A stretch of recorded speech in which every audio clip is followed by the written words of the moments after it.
Alright, looks like everything's in order. Hold on, let me adjust the volume in my room because it's really loud for me.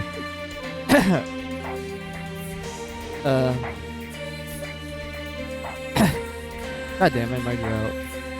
Hold on.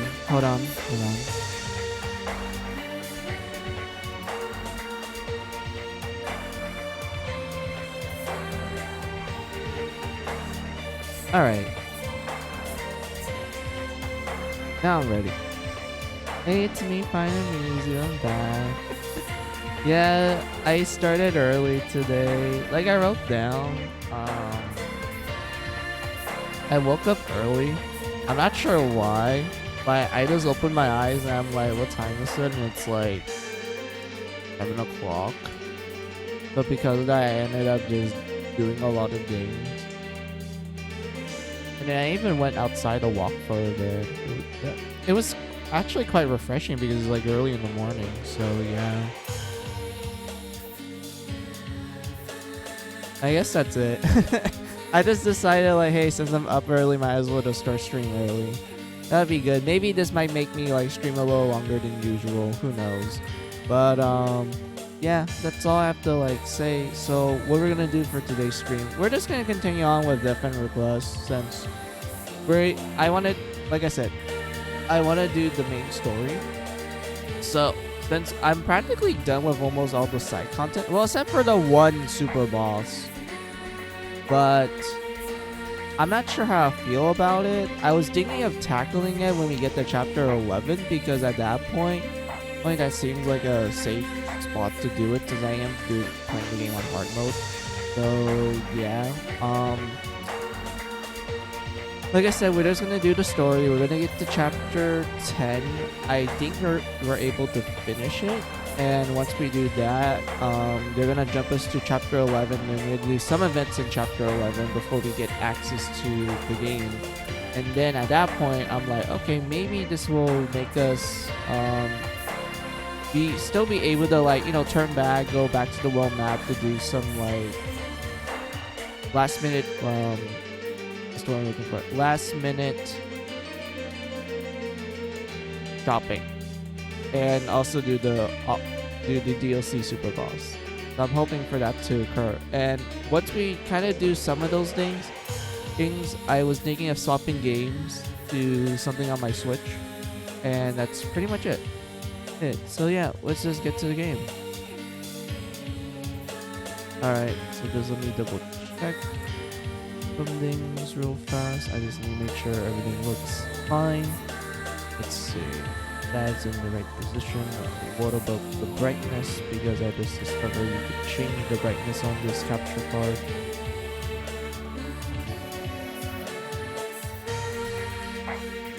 It's kind of funny that you can actually make it super dark.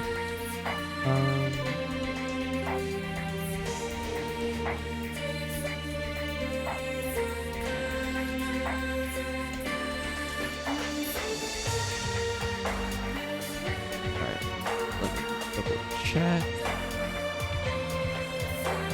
Alright. Looks fine.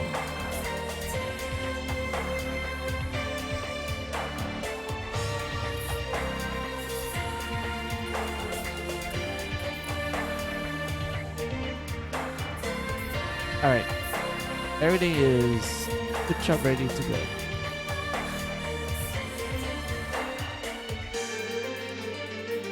So let us get to the game.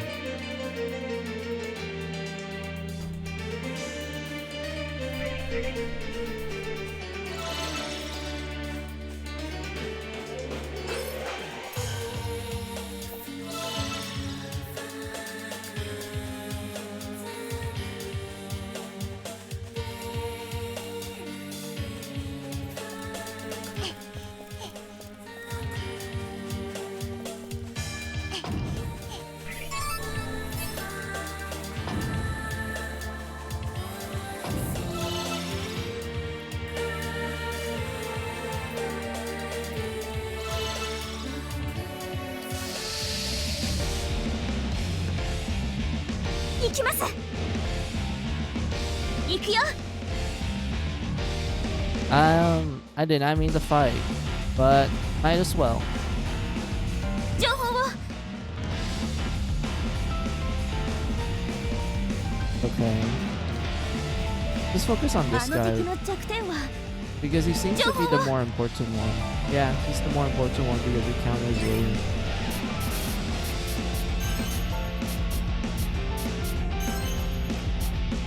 よしっとせいパワーアップですよっへいやーこれで終わりだ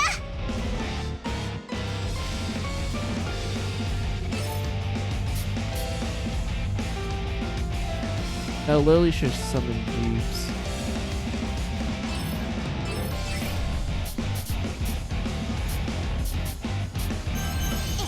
どうだなんでなのだ Oh, he counters Sun as well. 行きます Hold on. Summon. Jeez. 召喚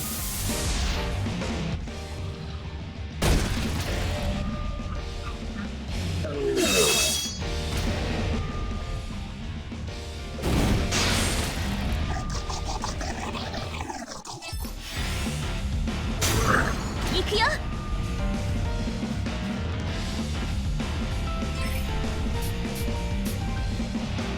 パワーアップこれならさこれなら勝てそうこれなら勝てそうさ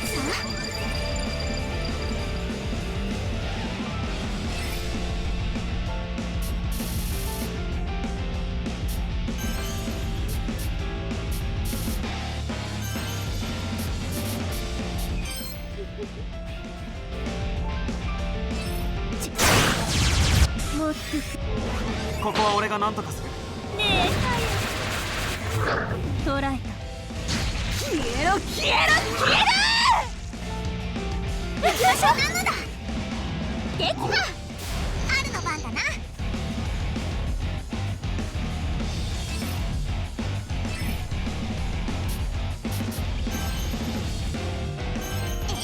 どうだ逃げ場はないぞそこ放っちゃえ行きます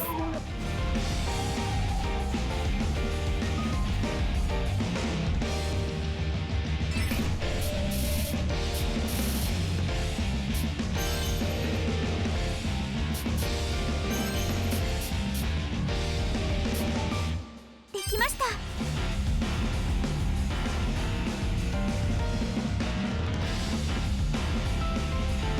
手伝いますやっど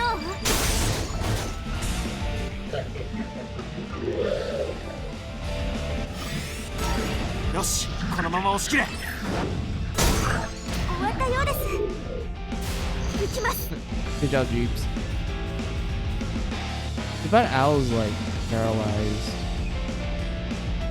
できましたで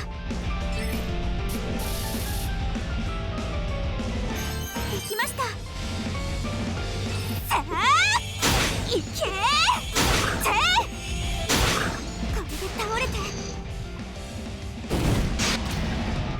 任せてよ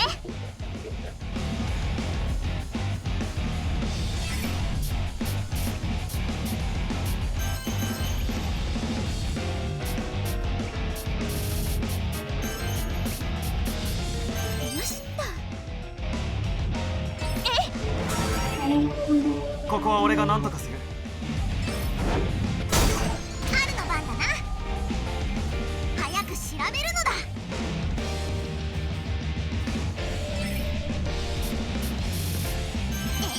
どうだ Yeah, send them to Sheena. はーいけまだまだ倒したのだ終わったのだ努力が強くなりたいくなってる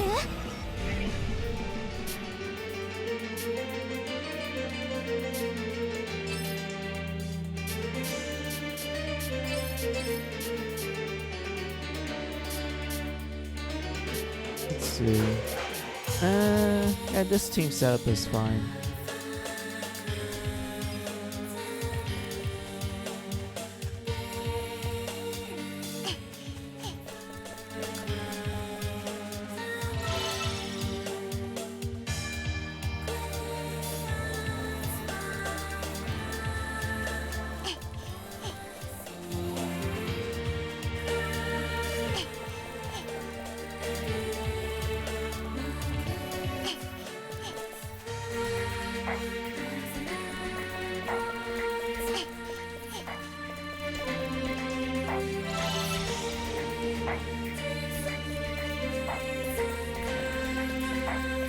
Alright.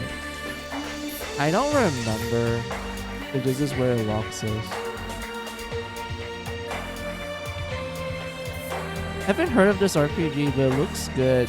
Was it part of a series or is it own title? Field music almost makes me think it's new. Oh, okay, so.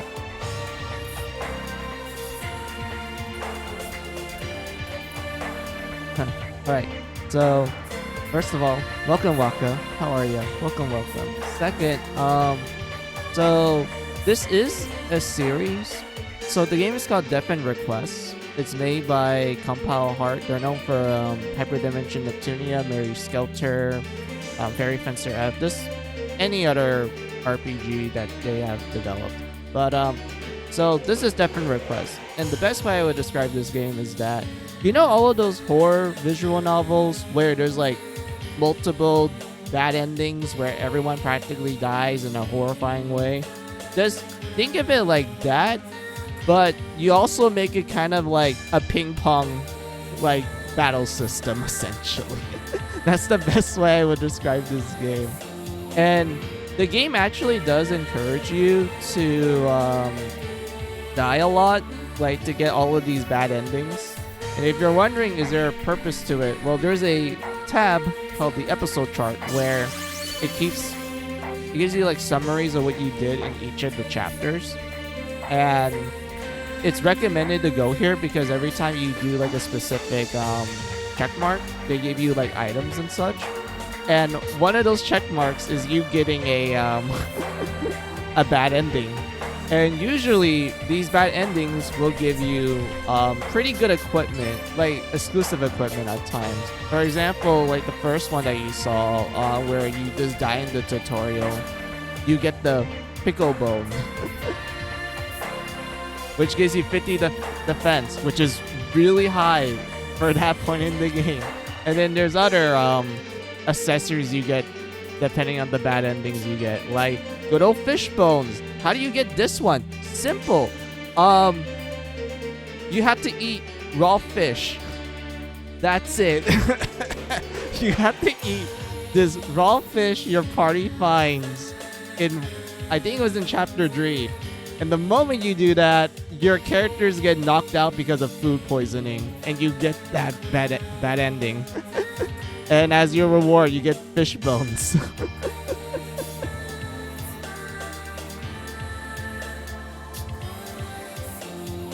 And such. So yeah, there's just all kinds of accessories you can get from these bad endings. And the game does encourage you to find it. And also the game lets you save during cutscenes, just like in a visual novel. So because of that, it's kind of recommended to make like backup saves or just make a separate save, just in case, like, you know, you might accidentally, well, not because you accidentally, because you're like, oh, okay,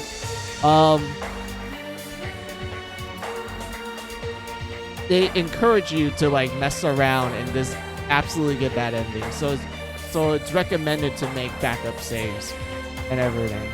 So yeah, rewards for messing up sounds pretty fun. Gotta look into the series. Yeah, this series is pretty interesting. Also, yeah, so like your other question, Waka, yes, Death and Request is a series. There's a total of 3 games. You have the first game, which I'm playing right now. It came out on the PlayStation 4. I think back in like 2017, 2018 range. And you have the sequel, Death and Request 2. That one came out roughly around, I think it was 2020 or was it 2021? It was around there. I'm like trying to remember the dates because it's been a while. But you have the second game, which it's a lot shorter than this game because the funny thing about the second game is that you can actually finish that under like 20 hours compared to this game, which is at average 40 or 60 hours, which to most people they're like, okay, that's like the typical length of a JRPG. That's like totally normal. But the second game is like, yeah, you can finish it under like 20 hours. Like it's kind of short, but it had an interesting premise and story and cast and such. But yeah, then you have the latest game, Waka, which is called Death Request Code Z. That one I actually been playing on the side because I was looking forward to that game for quite some time. It's available on like PlayStation 4, PS5, and on PC. I played the PC version because that's the version I was able to get access to. And so far I'm like really loving that game too. And if you're wondering like, hey, how does the spin-off play? Does this play like the main title games? The spin-off game is a mystery dungeon game. You know, like Pokemon Mystery Dungeon or the Shiren series. It plays like that. And what's funny to me is that the Mystery Dungeon format actually fits well in the context of Death Request. Because, Waka, remember I've been telling you, like, oh yeah, the game encourages you to, like, get bad endings and, like, mess up often. And what's the number one thing that will always occur to you when you play a Mystery Dungeon game? You're gonna get screwed by RNG. You're gonna find like random death pits every now and then, or sometimes you might get plopped into a floor where all the enemies are like, oh hey, we're like 10 levels above you. And when that's like the appeal of Mystery Dungeon. It's like, you know, it's randomized and everything. And to me, I'm like, wait, that makes sense for Death End to have a Mystery Dungeon spin-off, because a lot of the times when you play a Mystery Dungeon game, nothing goes your way. And the funny thing about the spin-off is that, yes, it does reward you for constantly dying. You actually get permanent, like, skill ups from just dying often. And whatnot. Like, it's just funny to me. It's I just like it a lot. To me, it's just like, yeah, it fits so well. No wonder I like this game. I haven't seen a Mystery Dungeon in forever. Yeah, same dude. Like, what was the last time I played like an actual Mystery Dungeon game? Well, other than the spin-off game that I've been like yapping to you about. I think the last time I played like Jiren or like Pokemon Mystery Dungeon, just any of those in general, I think the last time I played it was around like 4 years ago, because I remember revisiting like Pokemon Mystery Dungeon GBA game. I forgot what. Yeah, Team Red, Team Blue. I remember like visiting it back because I was a little nostalgia at the time, and I played it and I was like, yo, I forgot how this game was like. This is fun. And then ever since then, I just haven't touched a Mystery Dungeon since. Until now with Death Request Code Z.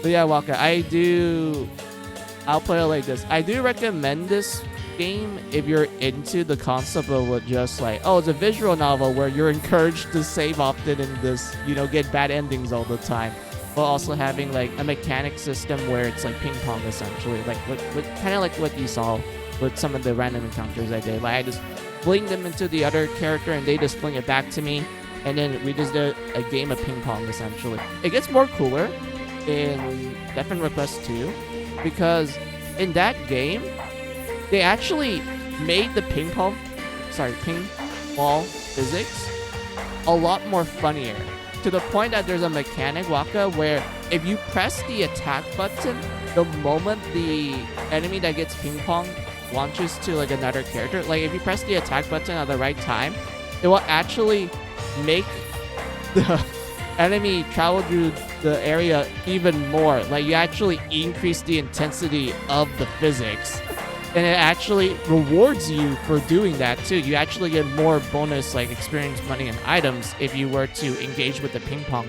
Like you just press it at the right timing, and then all of a sudden, oh no, the enemy went from like, oh, it's just sliding across the field to like, oh man, there's an ice ring now. Oh shit, everything's moving. It's air hockey.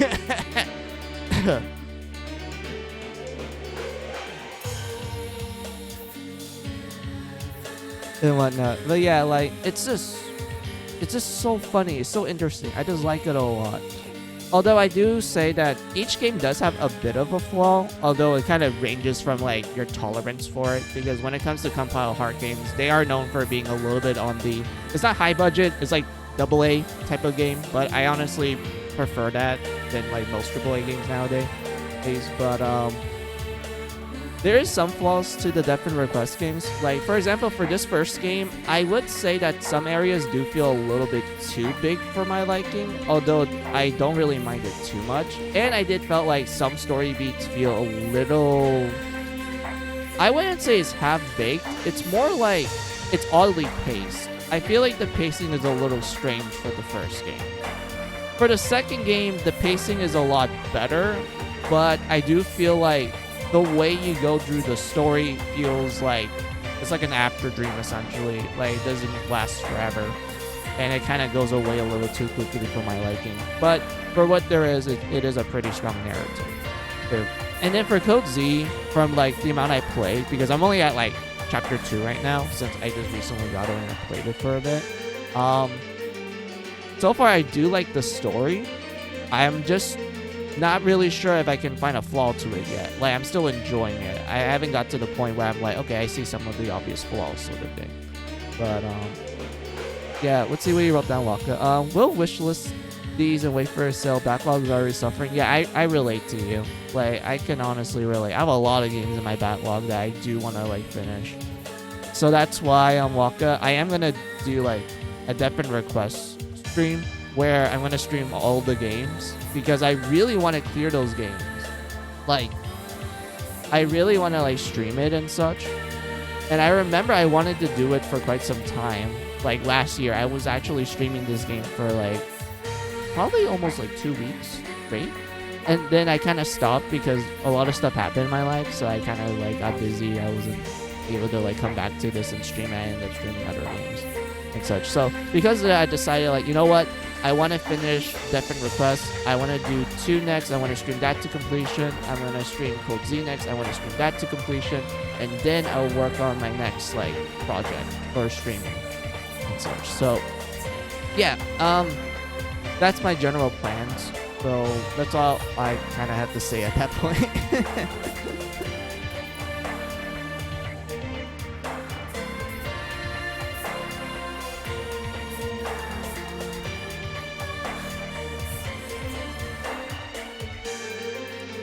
And whatnot, but yeah, dude, what was I gonna say? Because I kind of got a little distracted. Don't worry, it's normal. I always get distracted all the time. What was I gonna say again? Oh yeah, oh yeah, the story. I'm pretty sure that this is where you're gonna go through most of the major events in chapter 10, I believe, and then they're gonna plop us to chapter 11. And I'm kind of hoping that they don't take away the strain area. For context, Waka, the strain area is basically home base where you can like upgrade your summons and like do the optional dungeon to like grind for money and more experience than usual.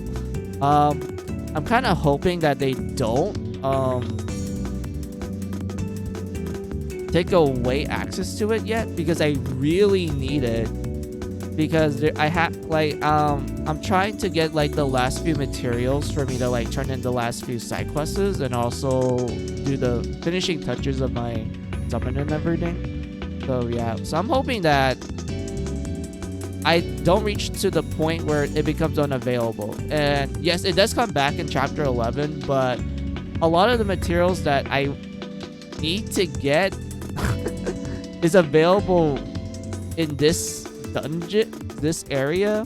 And yes, you do come back to this area in the final chapter, which is chapter 11. But I'm not sure how chapter 11 is going to handle the end game, because I'm used to like JRPGs end games being like, hey, this is the point of no return. You need a better make sure you got everything and such. Like, I'm used to that mentality. So I'm hoping that this game doesn't do that to me.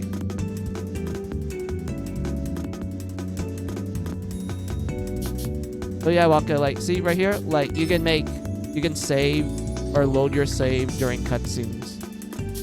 Very useful. I always suggest doing it. Whenever you're in a cutscene, always make a save.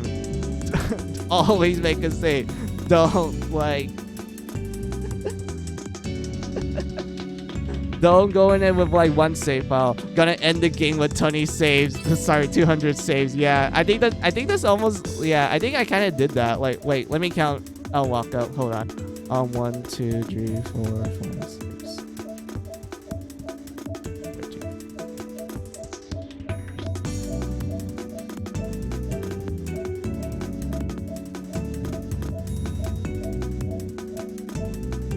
13. Okay, I have 38.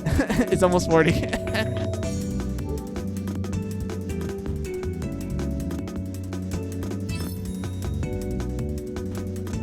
ここからが本番よ、ある。真珠とは一体どんな姿なのでしょうか。今までのみたいに気持ち悪くないといいけど。考えるとなんかワクワクするね。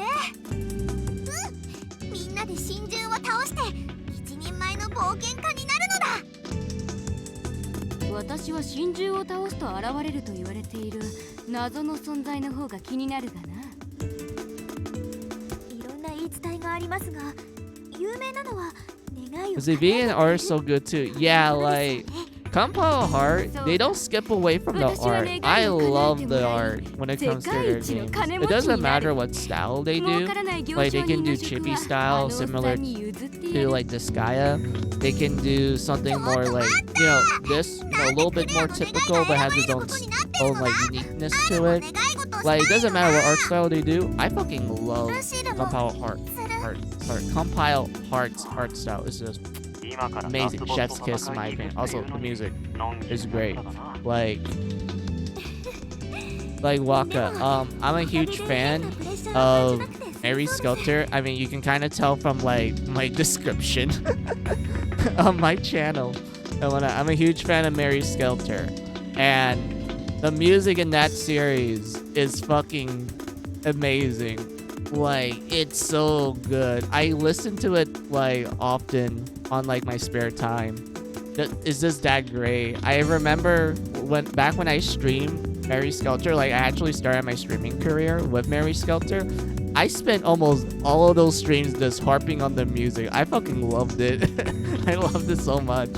I even loved like the characters in the story and such, mostly because it was based on fairy tales, and I did study literature and mythology as like a career choice, and then I kind of realized that I won't be able to actually get a job nowadays, so I got a computer degree instead.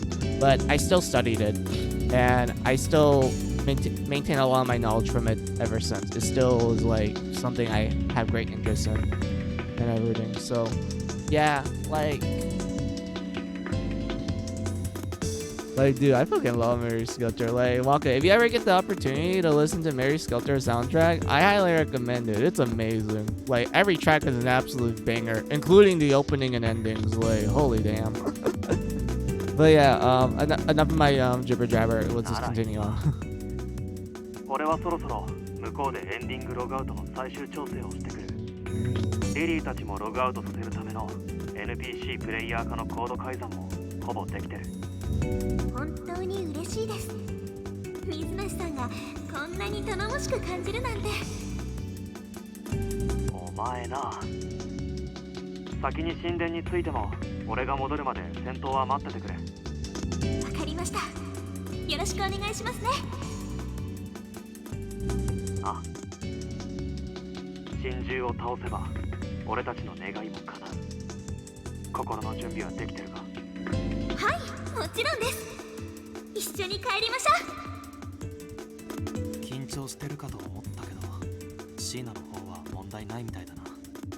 俺もここでできることは全て終えた。あとはプログラムを改変するだけ。いや、もう一度しっかり考えろ、水無し新た。チャンスはこの一度きりだ。失敗は許されない。Wait, let me double check something because I was like, I need to make sure I got everything. Hold on. All right. 本当にやり残したこと、見落としてるものはないか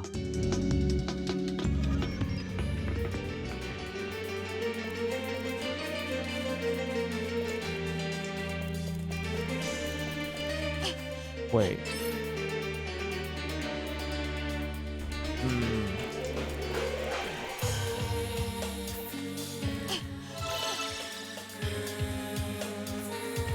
do a quick U-turn.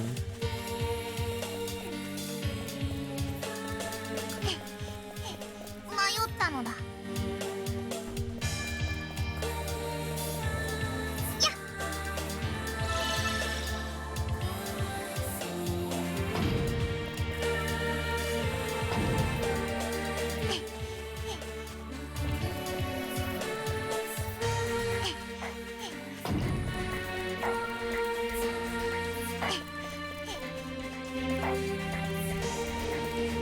Right.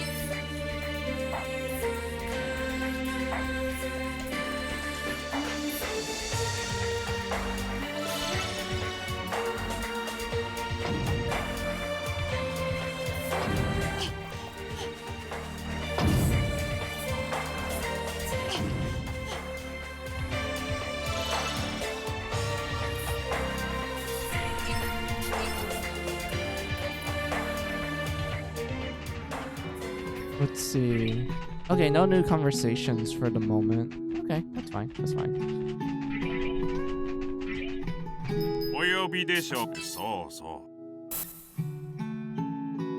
終わり。終わ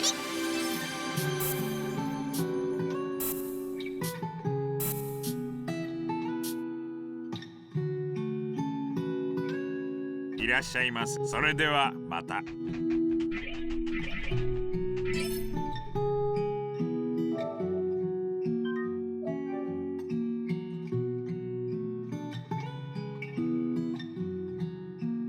All right. Looks like I'm ready. 冒険再開なのだ。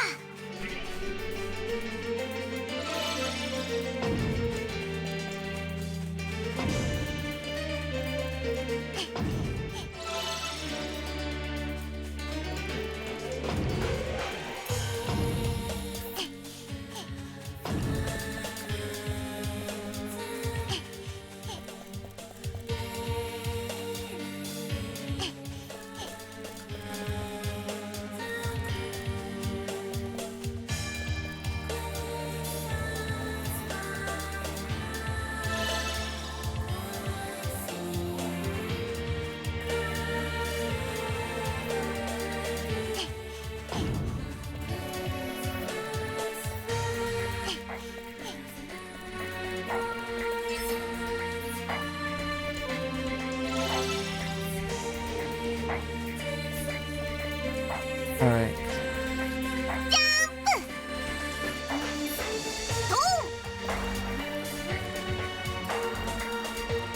よし。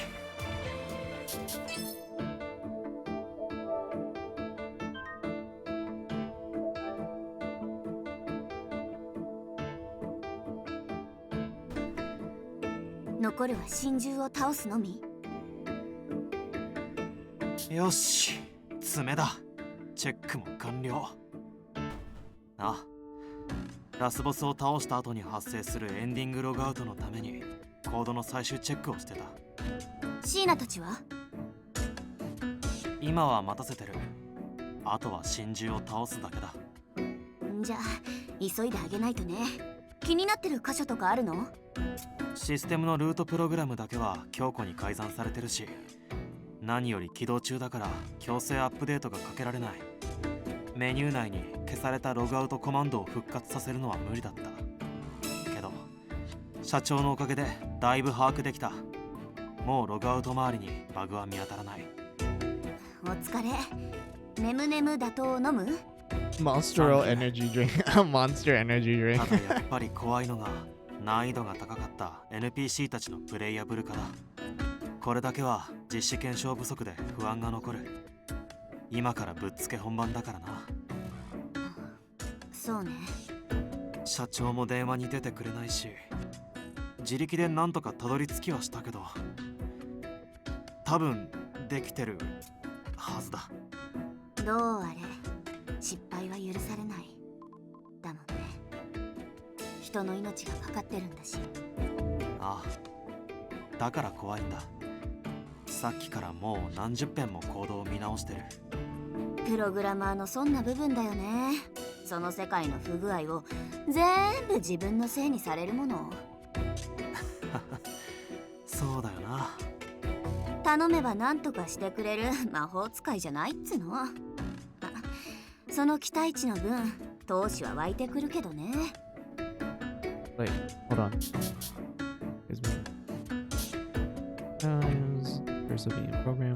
Yeah, I can relate to this. I remember feeling this way when I was in college.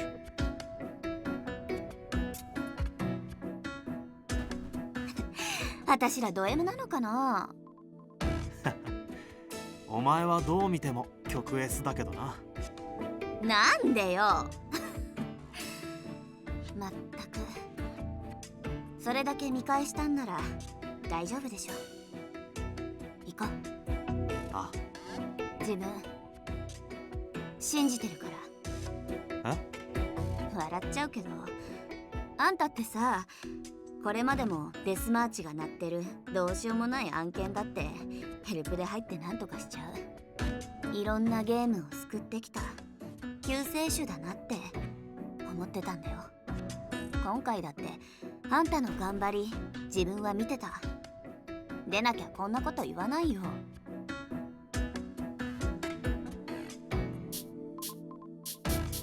Wait, hold on.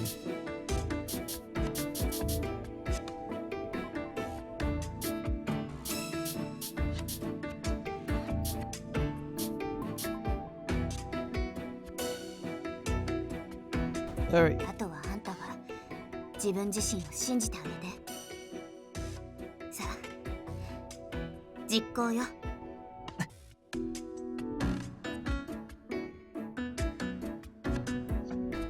Man, Tokiwa always knows just what to say. She's so kind. あれ泣いてんの？褒められるの慣れてない？ん？うるせえ。んじゃ行くか。シーナにラストバトルへの GO を出す。それは叶わない。あ、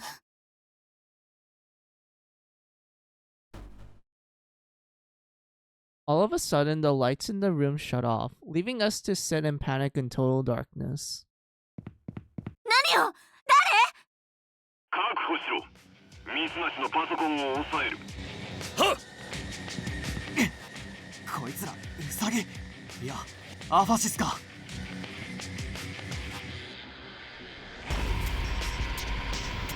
My laptop backlight is giving away our position. I hastily closed my laptop shut. There was no use though. A group of men charged in and pinned me down immediately. 男、確保しました。痛い！話してよ！何なの？お嬢ちゃんも確保。He singed it. Oh my god. これでアイリスも我々の手に落ちたな。水なし新た。数日ぶりだな。元気にしていたか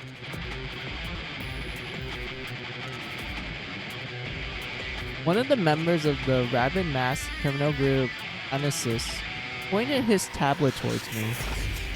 On screen was the demented bastard who had me kidnapped and put me through excruciating torture. I could never mistake that sadistic voice, no matter how much he modulates it. I'll never forgive that son of a bitch. どうしてここが？気になるかな。君の周囲の人間に我々の協力者がいてね。おい、ビルの電源を入れろ。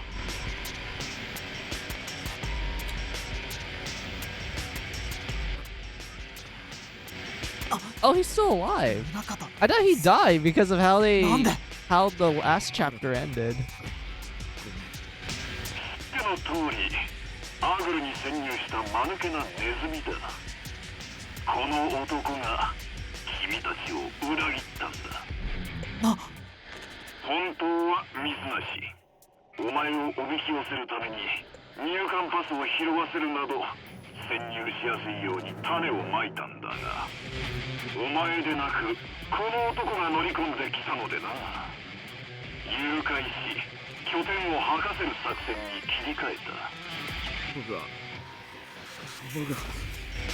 無様なネズミを連れて行け。もう用なしだ。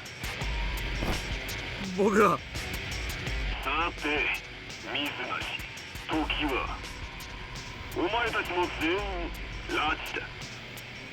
さあその大事に抱え込んでいるパソコンを渡せ。アイリスのデータが手に入ればオデッセイの中に我々研究員が入ることができる。ルーデンスプロジェクトは新たなステージへ向かうのだ。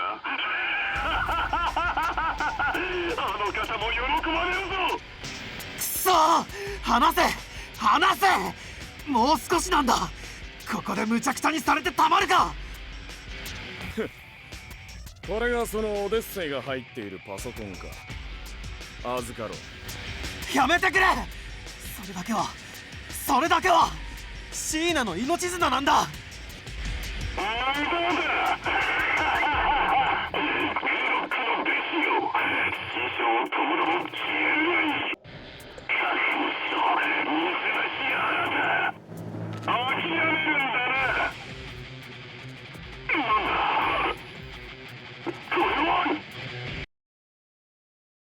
ハローワールド。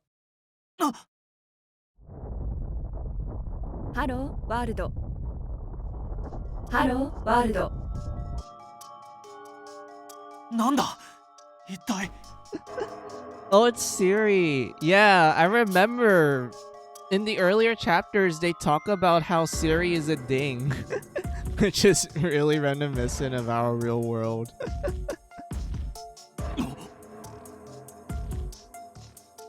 Around the room, everyone's mobile devices begin sounding off obnoxiously. My phone went off first, followed by the Animus members. The sudden vibrations caused the grip of the Animus member who was holding me to loosen.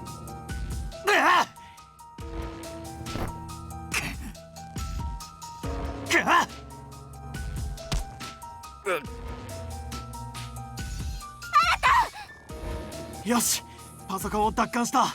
逃げるぞ、時は来い。くそ、おえ。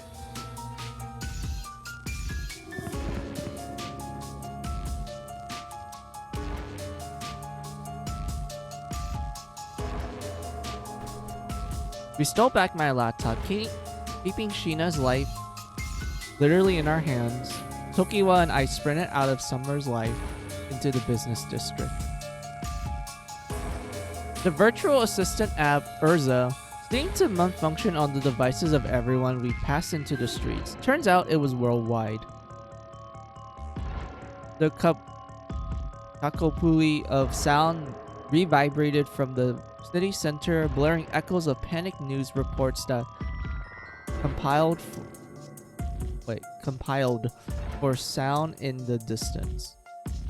Imagine this happening in real life. Siri does the size, the malfunction everywhere. Like it just starts glitching out.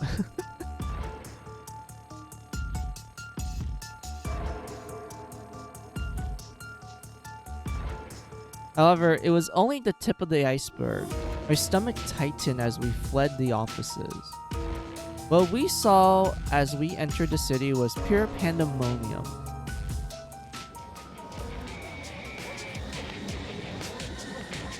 Oi, なんだあれ。動物？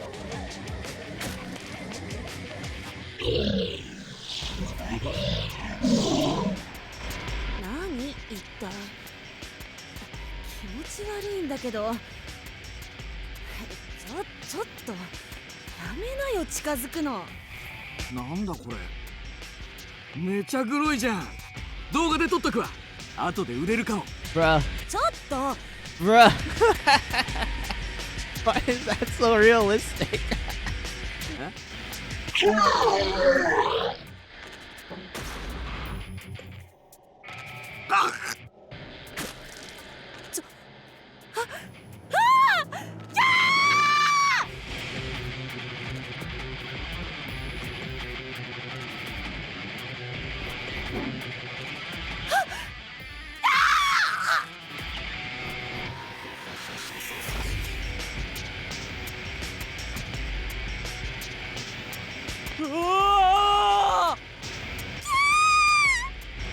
なんだあれは。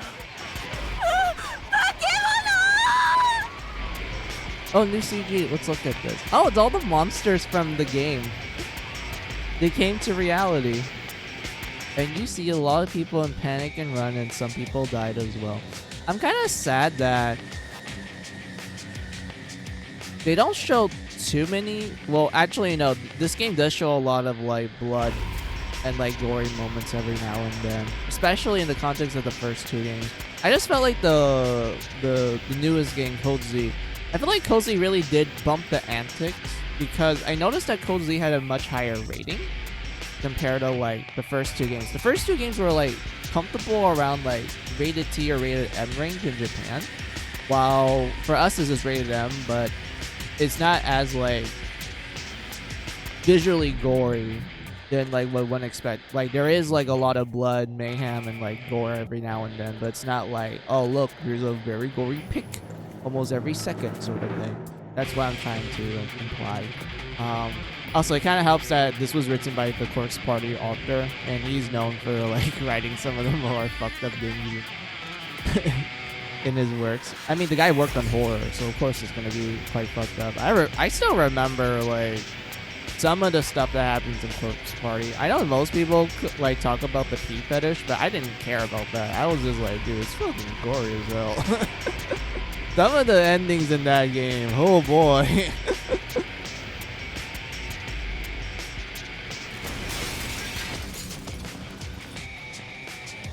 逃げろ。ビルに何か突っ込んだぞ。なんだこれ、テロか。う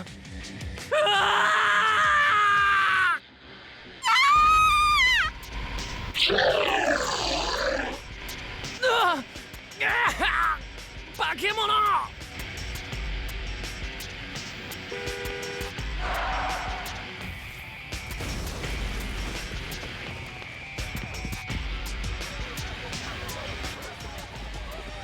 んだよこれ。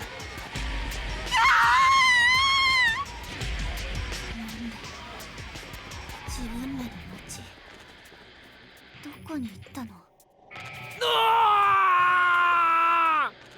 信じられないけど、これがそうなんじゃないのか。なんでこんな燃えてるの？はあ？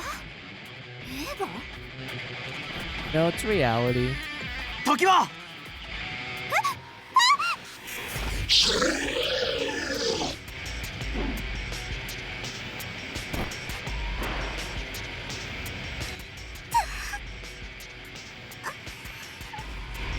すまん、大丈夫か。ううん、ありがとう。あれ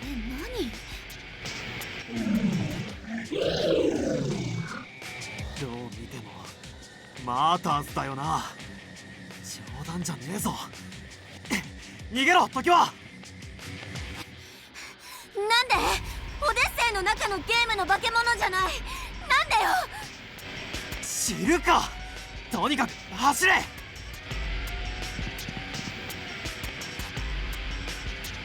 Mayhem broke out in the city center thanks to the spew of... I was about to call him Mayhem. That was the name of the monster. These are martyrs. A spew of martyrs that somehow escaped from inside the world's odyssey.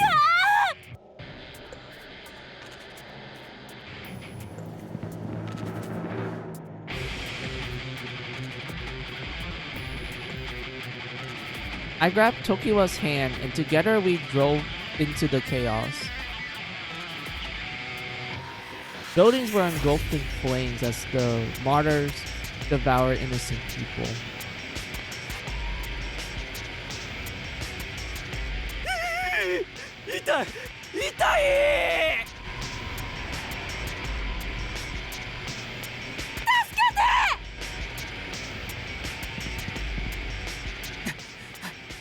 時は大丈夫か？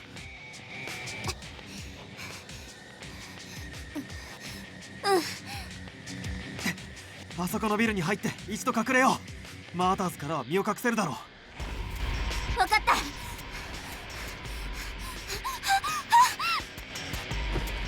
た。時は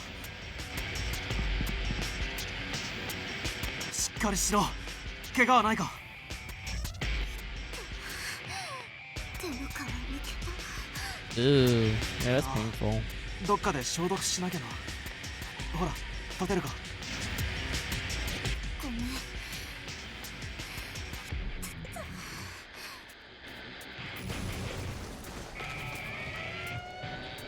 ゆっくりでいい。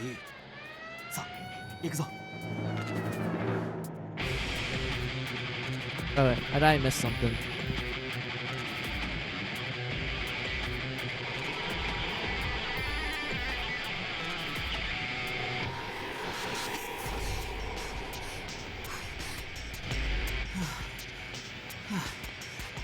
俺たちプログラマーに Bruh. And this is so relatable. I'm not good at exercising either. 無理ゲーすぎるだろ。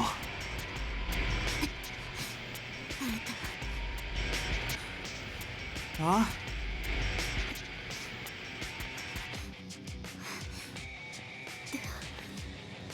そのなんでもない。このオフィスビル1階にトイレ開放してるね。優秀。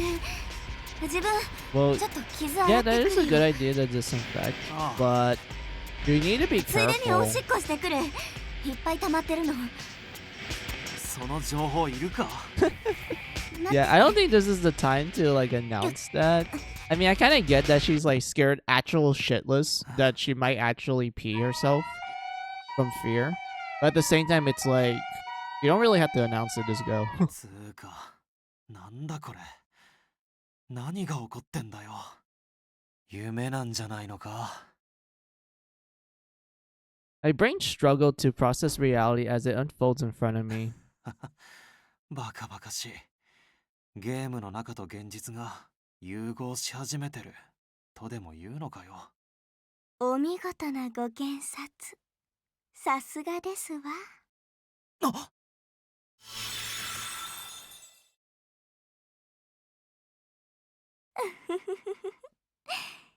ごきげんよう。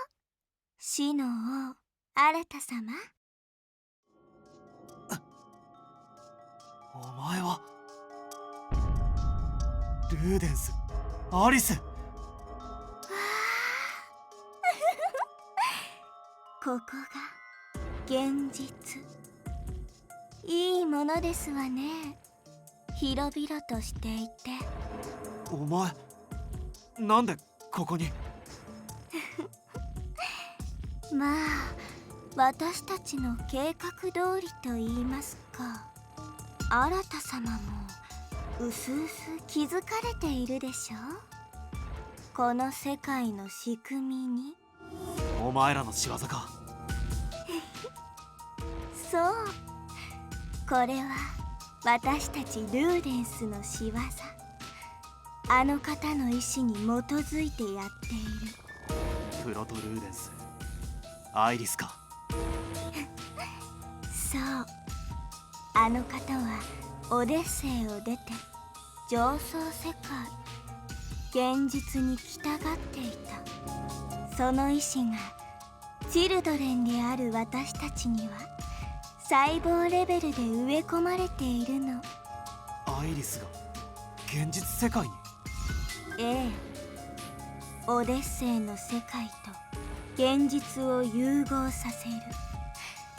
それが私たちの望み。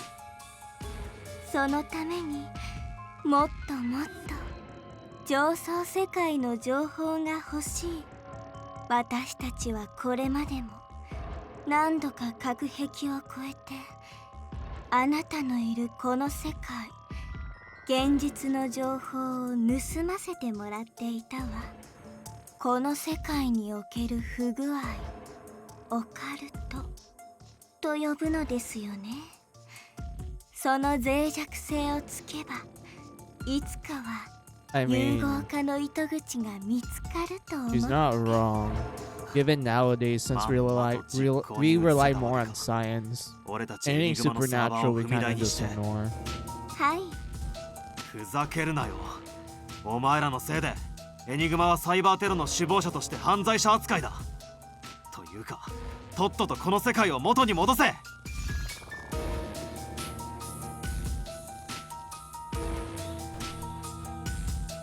Cyber terrorism. I like how he's mad about that. I wouldn't assume he would have been mad about Sheena being stuck in the game and along with the other people. But it looks like his first priority right now is just the fact that the gaming company that he works for is being accused of cyber terrorism. His job. あら、お嫌ですか？当たり前だろ。お前らの計画とやらで現実世界までめちゃくちゃにされて黙ってられるか。真珠を倒せばいいのか。どうでしょうね。実のところ私たちにもわかりませんが、新様、死の王がそう望めばそれは叶うかもしれません。その死の王ってなんだよ。あら、ご自身の周りのことには意外と鈍感なのですか？あ？すべての命に腐食と再生、そして永遠の安らぎ、死を与えられる唯一の存在、グレートオールドワンズ、深淵にして絶対の王、世界を統べる者、死の王ですわ。寝言は寝て言えよ。俺の商売道具はコーディングだ。本当に。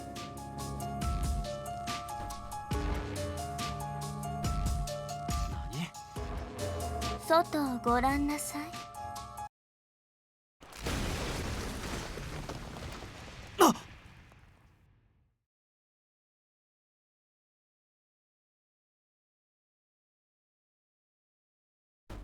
I jerked my head over my shoulder, looking outside as Alice had instructed me. Standing in the middle of the street was Lydia. Behind her, a car spun out of control and smashed into the building. A smoke pummeled from the car's hood. A billboard crashed onto the pavement. Lydia continued to stare with tears in her eyes. Lydia! 逃げちゃった。追わなくてよいのですか？お待たせ。あらと？どうしたの？どこ行くのよ？時はそこで待っててくれ。すぐに I 戻 kind る。 of found it funny that she came out in the last minute. ちょっと、あなた！ What the hell? Why are you looking at me like that? Why are you looking at me like that? Who the hell are you?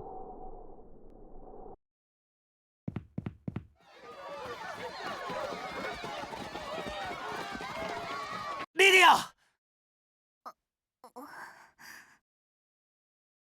I ran through several street blocks chasing after Lydia. She came to a sudden halt,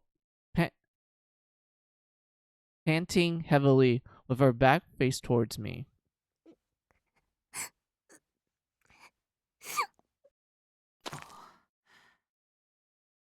Yo.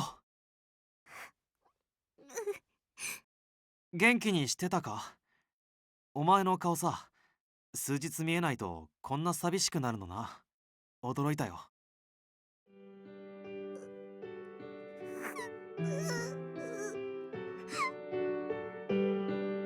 Lydia turned her head slowly to face me. Her tiny frame was hunched over, shaking. It was Lydia, alright. There was so much I wanted to ask. I managed to corner her, and I knew that writing the answers from out of her was the key to ending this mass consternation. I placed my hand lightly on Lydia's shoulder, pausing before asking her my most pressed question. ずっと気になってた。リディア、俺がこの前夜道で車にひかれた時さ、お前助けてくれたか？何のこと？ウサギ、アバシスに追われたお前を探しに行った時だよ。俺、完全に死ぬ角度で車が目の前に迫る光景を見たんだが、気づいたら道でお Yeah, I 前の remember 膝に that. 抱かれてた。後ろで青白い光が見えて、お前なんか言ってたな。気絶から覚めながらちょっと聞こえてたんだ。ラース・アルス・モリエンディ・リメント・バル・ダメ！アムヌスとは。Oh. he said ラース・アル he ス said the モ full リエン thing. デリメントバレアムヌスとは。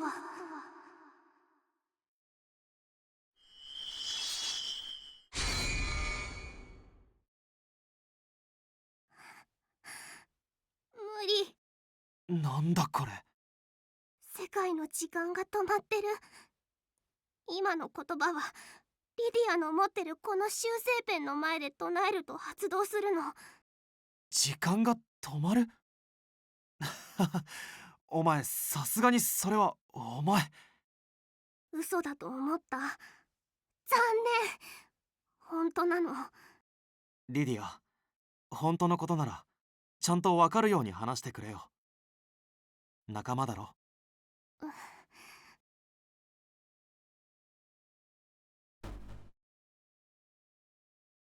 A dim smile flashed on Lydia's face for a sec.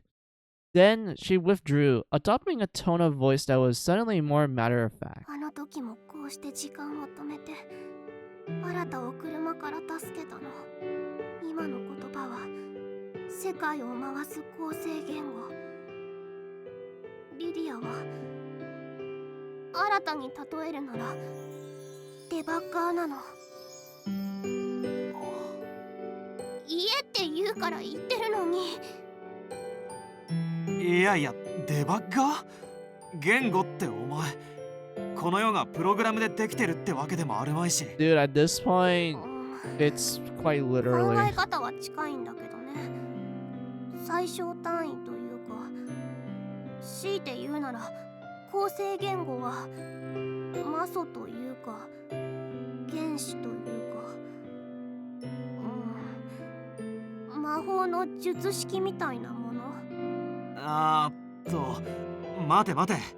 あのな、そんな不可思議なもの、 Dude, この現実 you にあ saw るわけ people が。died in the VR. 不思議な And 現 you 象 saw は some ちゃんと creepy あるよ。 shit. I don't think that. 散々 I'm pretty sure オカルト現象を magic is 見 on て the きたでしょ。 table at this point, bro.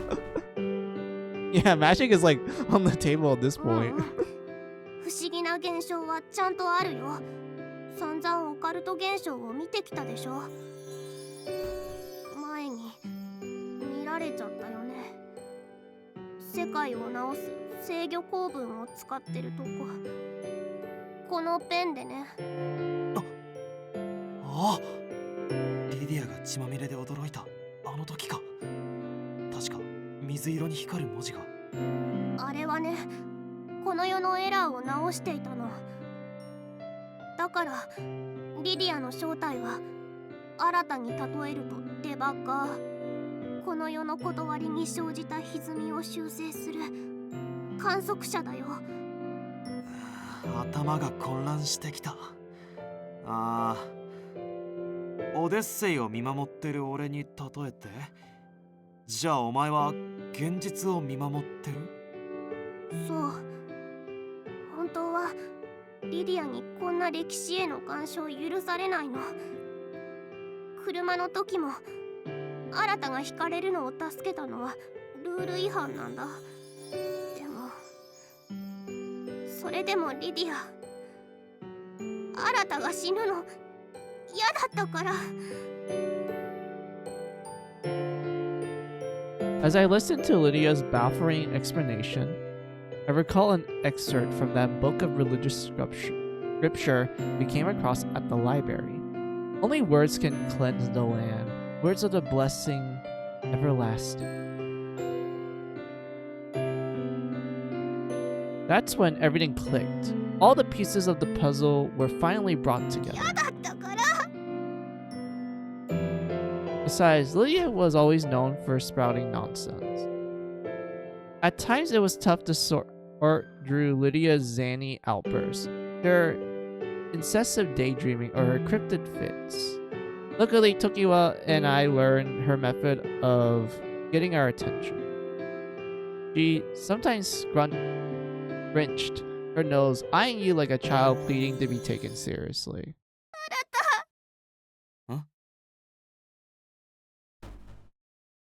A steady flow of tears flowed down Lydia's cheeks. あのね、もうリディア、新と二度と会えないの。 Tears continued to stream, one after the other. この世界の崩壊を止めることできなかったから罰を受けに行かなきゃいけないの。リディア、ダメな子だったの。だからね、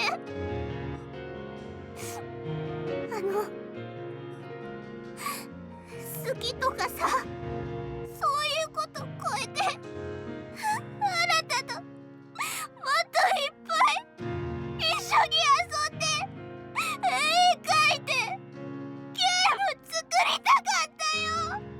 リディア。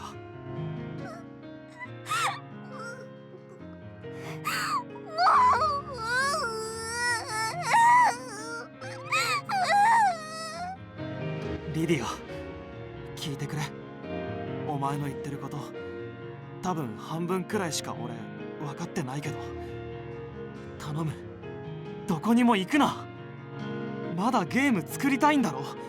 だったらずっと一緒にいればいいじゃないか。俺と常盤と椎名と。どこ行くんだよ。勝手にいなくなるなよ。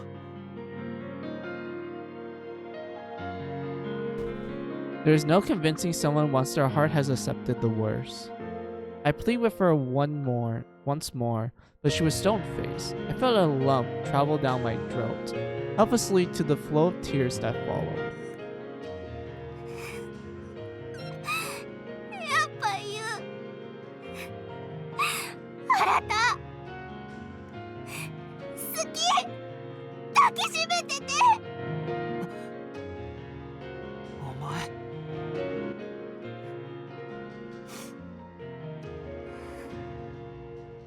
嘘忘れて。新た、多分ね、前の観測者もこんな気持ちになったんだろうなって。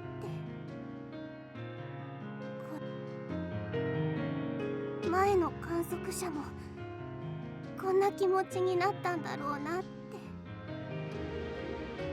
れあげる。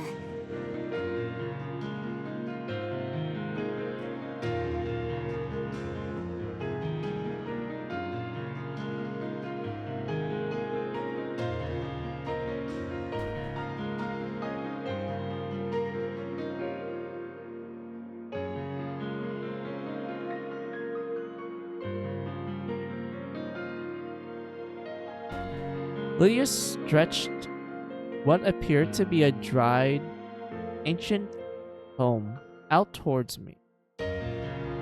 Yeah, out towards me. Like something excavated from an archaeological dig. Its pages were brittle to the touch. I worried they could crumble if I turned them too quickly. Written inside were curious formulas. これはね、ずっと前の観測者がこの世界に残したもので、本当は破棄しなきゃいけないものなの。けど代々の観測者が破棄せずに大事にしまい続けてきた気持ちがけど代々の観測者が破棄せずに大事にしまい続けてきた気持ちがリディアも分かった気がする。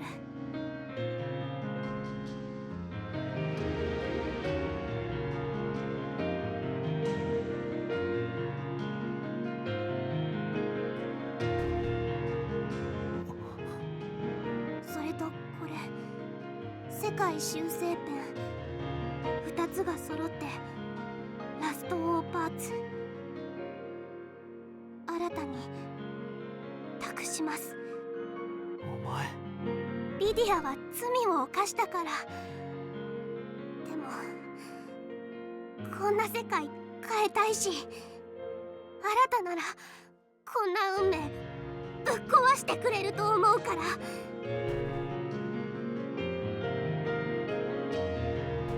お願い、ルーデンスたちを止めて。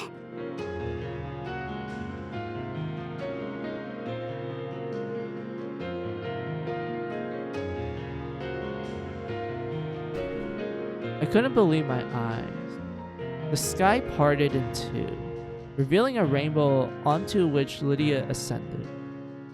White light radiated from her back, forming into angelic wings as she fluttered upwards into the night sky. リディア、待てよ。その本に載ってる式はこの世界を動かすコード。あなたはリディアの力を手に入れるの。この世界を修正できる。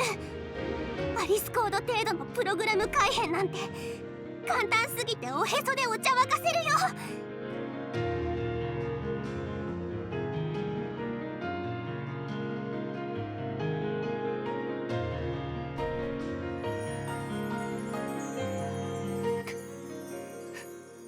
なんでそこでへそなんだよ。分かってないなあなた。女の子のおへそは愛が詰まってる穴だとあれほど。愛は不条理を吹き飛ばす唯一の力ぞ。何言ってるかわかんねえよ。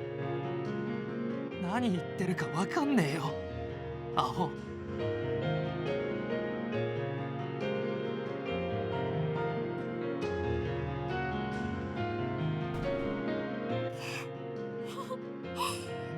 最後の萌え語り。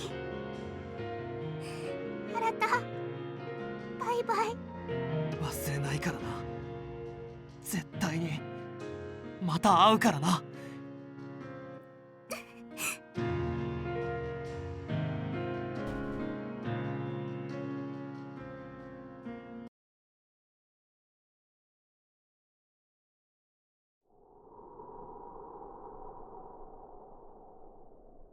くそ、萌え語りにもなってねえよリディア。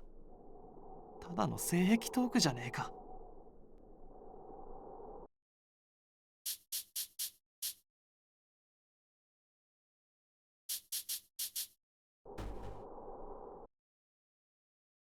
Don't worry, this plot point does get expanded a little bit with one secret ending, and also definitely with verse 2. 全部やってやる。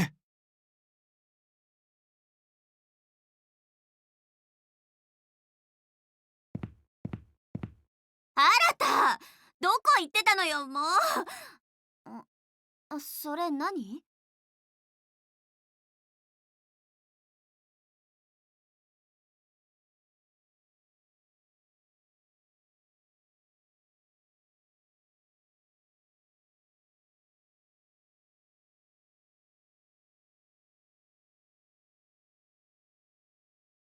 リディアから受け取ってきた。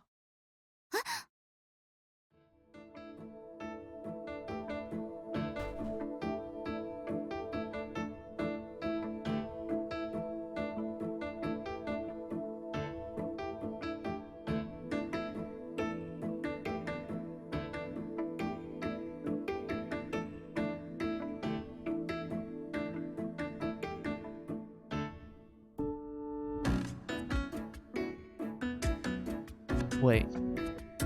Let's see. Oh, these are the final artifacts. A time-worn book and a magic pen. She told me that she bestowed upon me the power to manipulate this world as I see fit. There were limits to the pen's power, however. Some abilities like flight and apparition aren't included in the package. As a result, my curiosity was more frightened by the tome sheet. リディア偉いね。この本さ、社長が言ってた古文書じゃない？錬金術の元になって宗教も生んでたっていう。つまり秘密結社アファシスの原点だよ。ほら、アリスコードの言語とぴったり一緒じゃん。これならやってやれるんじゃない？ああ、今試してる。よし、入った。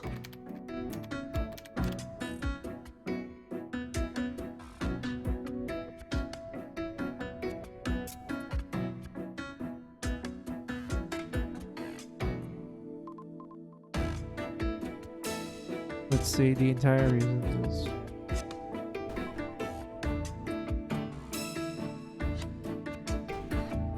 Written on one of the ancient scriptures pages in faded ink was the missing piece of the code language I've been sorely lacking. Now I have the one hack that will give us a real fight against emptiness. とはいえ、まだシーナたちが中にいるから構造自体を破壊して止めちゃわないようにね。ああ、とりあえずアリスコードサーバーの1個上の階層、更新ログに潜り込めた。読めるぞ。これはあの世界がバグり始めた時のログか。エントマの開闢が起こった後の推移がテキストで残してある。何が起こったの？一体。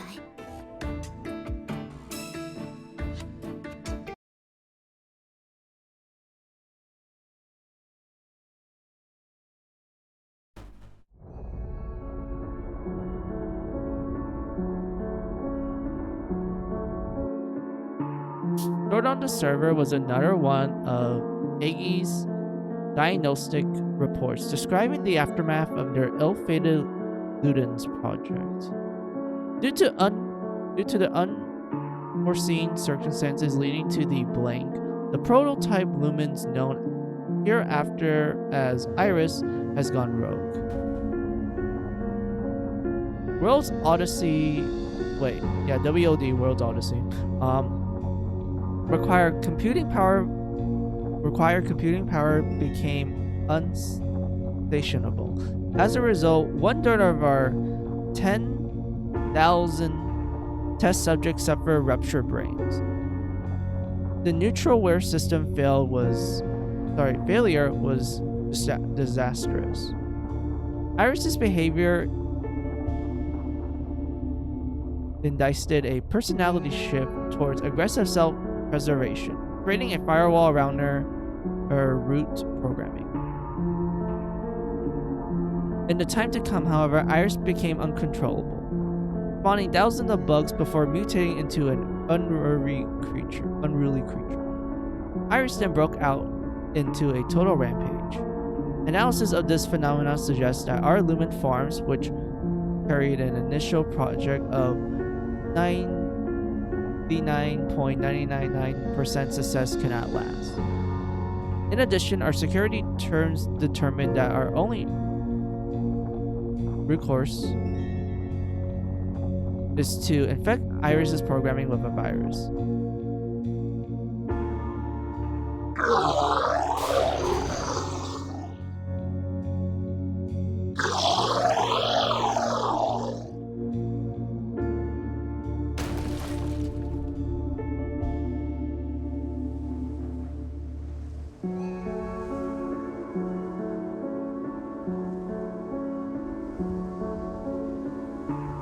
Report. The virus was successfully in destroying Iris's cells. Her body dissolved soon after, sprinkling like debris over the continent. This proven, however, not to be a permanent solution. The cell-like remains of her heart, her bones, and various vital organs had lived on. There is a series of particular cases of Iris cells that morph into giant creatures, all of which could spawn more bugs. After exhausting all possible security measures, our team has no choice but to deem this project a failure. Orders were issued to disable World's Odyssey server, archiving the data, and put all further research on an indefinite hiatus. However, something unexpected happened. All of World's Odyssey servers rebooted automatically, the result of the widespread bugs forming from Iris's consciousness data. The casualties from the outbreak of ruptured brain generated a new breed of Ludens. In this archive world, 4 Lunans were suddenly born into life, growing at a rapid pace. Once the frozen world has been unzipped, they were resurrected without anyone knowing. It took us approximately 3 months to realize research on the lumens had entered its next phase. Report. In order to replace the 30,000 brains destroyed during the failed Iris project, 1,000 new subjects has been obtained. The neutral world personality simulator has been removed. Instead, each subject will have their personality implanted into their NPC. The decision to implement subject's own personality was made to decrease the processing power required by each terminal. However, there are risks. Some subjects manifest memories while their brain enter REM sleep, and go rogue. Further observations will be required. 当たり前みたいに人をさらってモルモットにして。エントマの開闢はアイリスの暴走。エントマクイーンはアイリスの肉片か。 I do like ゾッと how するな。 the boss designs do hint on this if you take a closer look to how they're positioned and と made. か書いてあったけど、やっぱり新たに届いたメールの添付ファイルのことかな。多分な。プロテクトは俺にも外せてないが、奴らの手に渡れば、どうせまた人権無視のろくでもないことに使うだろう。守らなきゃな。さあ、ここからのプランは？真珠を倒してシーナたちをエンディングログアウトさせれば、マーターズが現れたこの世界も元通りになるかもしれない。真珠を倒してシーナたちをエンディングログアウトさせれば、マーターズが現れたこの世界も元通りになるかもしれない。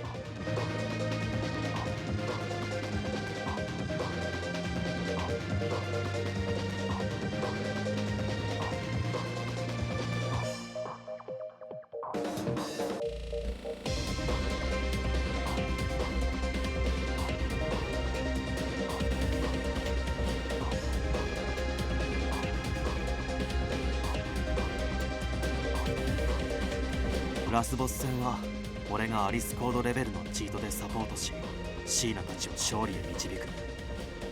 これでいけるだろう。あとはシーナや誘拐被害者の体が安置されている敵の研究所がどこにあるか、その場所だけだわ。あ、社長からメールだ。なんて？アファシスラボの場所を特定だってよ。ナイス社長。あの人絶対どっかでここ見てるって。で、場所は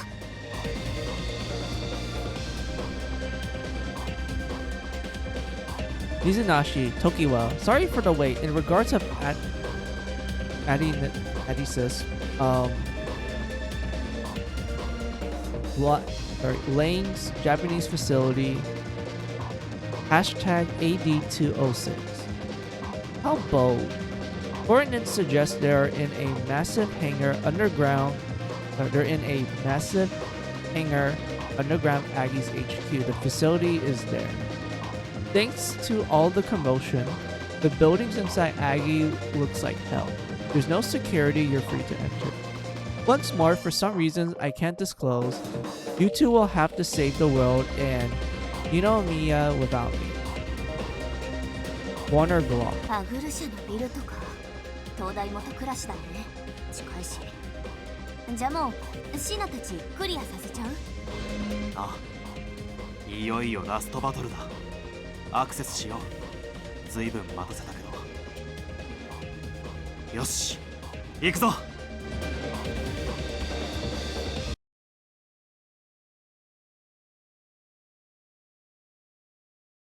There's still one thing that bothers me. Why did Iris go rogue? Everything has been pointing towards a strong relationship with Sheena.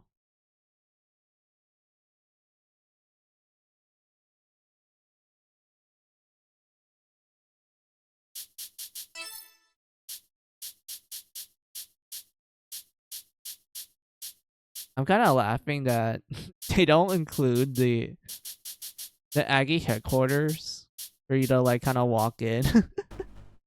To me, is just kind of funny, but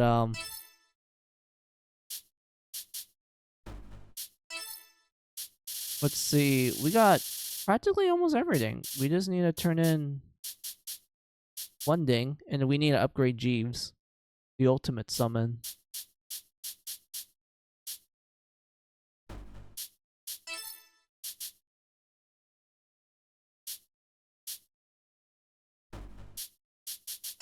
Backlog. There's no one to talk to.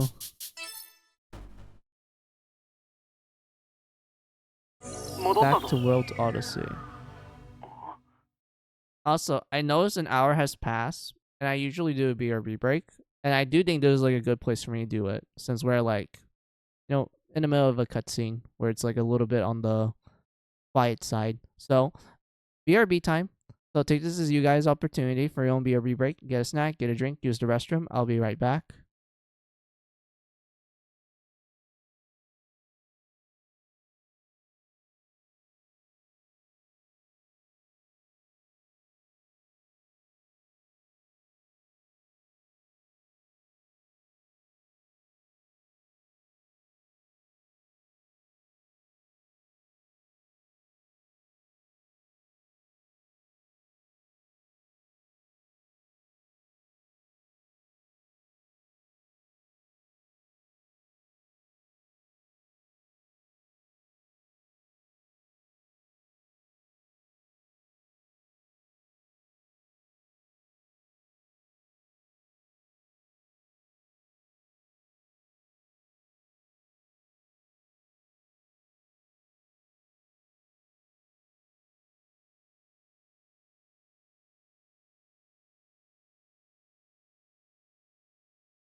All right, I'm back.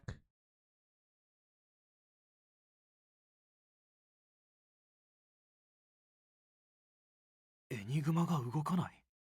もしかして俺がいない間に何かあったんじゃ。シーナ、返事しろ。どこにいるんだシーナ。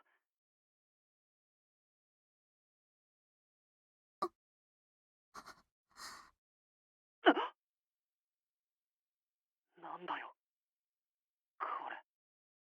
おいシーナ、しっかりしろ。何があったんだ。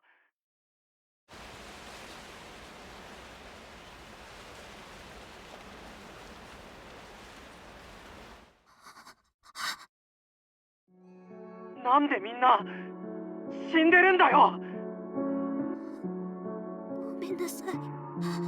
ごめんなさい。ごめんなさい。シーナ。待て、俺が冷静になれ。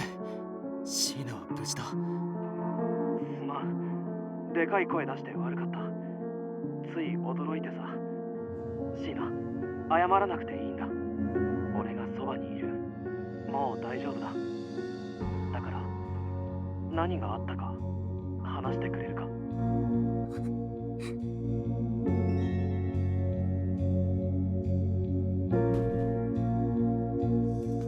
エニグマはいつ帰ってくるのだ。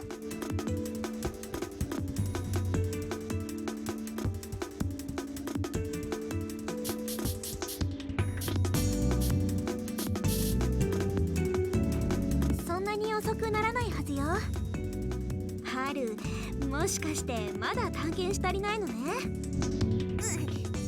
なんでわかったのだ。顔に書いてあるわ。言ってもいいけど早く戻ってきてね。ありがとうシーナ。シーナ、ある一人では心配ですし、セリカについていってもらってはどうでしょう。それがいいのだ。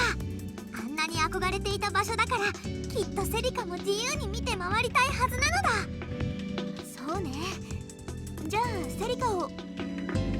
あれ、さっきまですぐそこにいたはずなのに。戻ったぞ。この周辺は安全のようだ。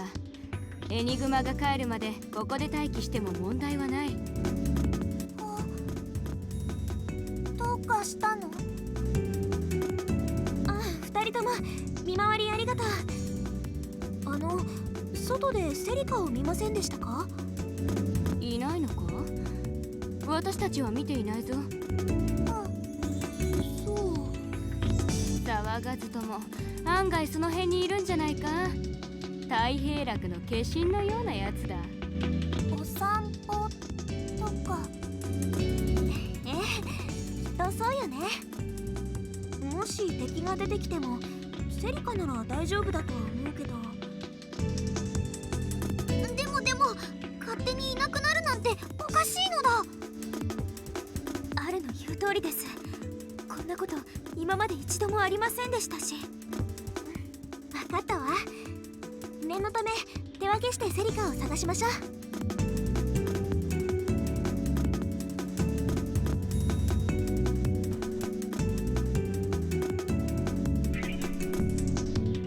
Wait, oh no. My girl left. God damn it. Yeah, this seems like a good order. This isn't a direction to head. Okay, so 迷ったのだ。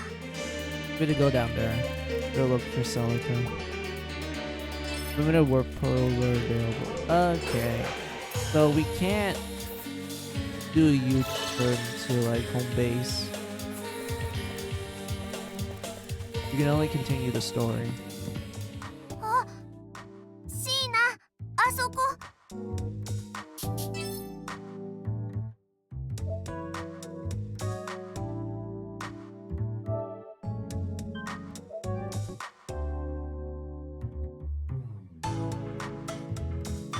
セリカ、よかった、無事で。だから心配しすぎだと言っただろう。早く連れて帰るぞ。おーいセリカ、迎えに来たのだ。もう何も言わないでいなくなるから心配しちゃいました。こんなところで何してたのですか？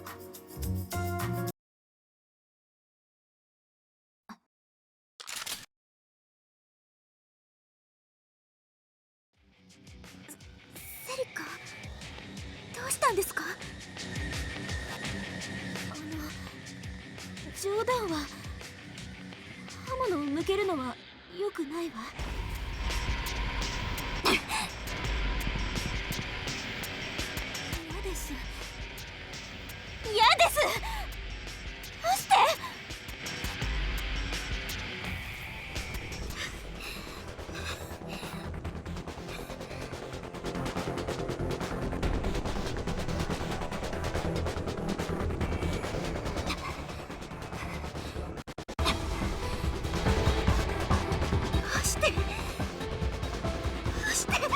こんなこと。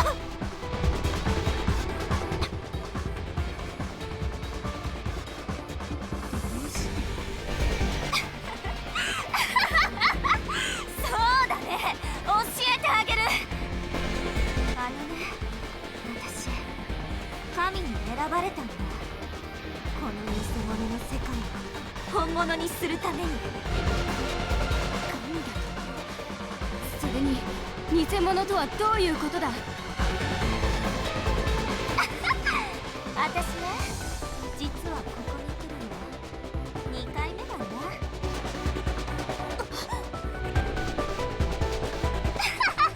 びっくりした？ウケる。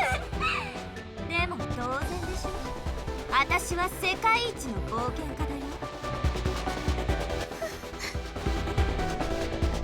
まあその1回目の時に少しターミナルの魔力を貸してもらったんだけどさ。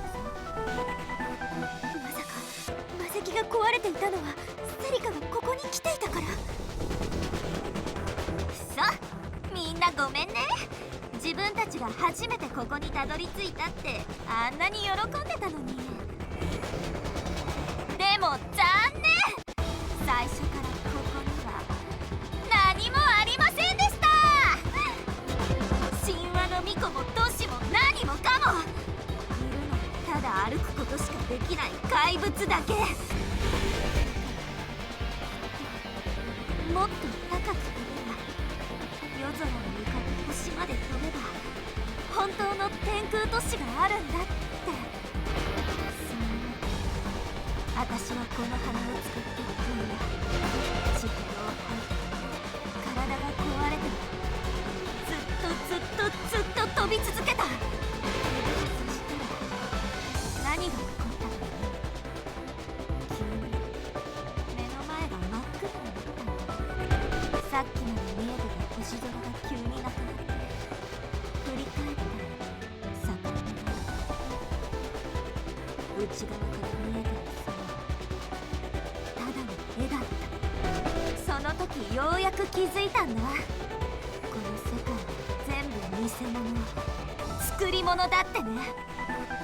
そうでしょシン。それは別にいいよ、隠さなくって。ずーっと憧れてた。私の人生の全てだったオデュッセイアどころか、この世界そのものが偽物。笑えるよね。それは私の心を動かした。気づいたら何もない世界に泣き叫んだ。そっか、私もみんなと同じだったのね。みんなと同じ。 I mean, the game wasn't ほら、 even complete. 感情 That's が why 奪 it's われて empty. バグーに乗っ取られて暴走してってやつ。あの時にそういうことか。私もうとっくに暴走しちゃってたみたい。しかしその時セリカさんの暴走は神様との出会いを与えてくれたのです。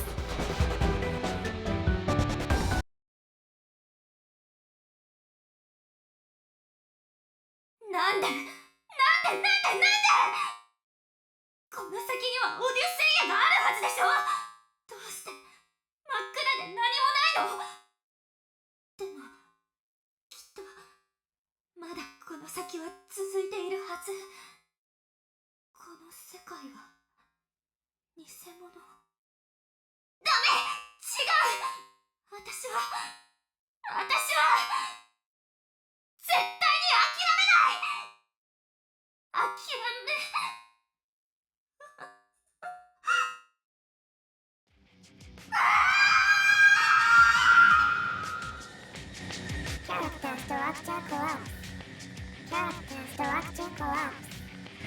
こんな世界全部偽物。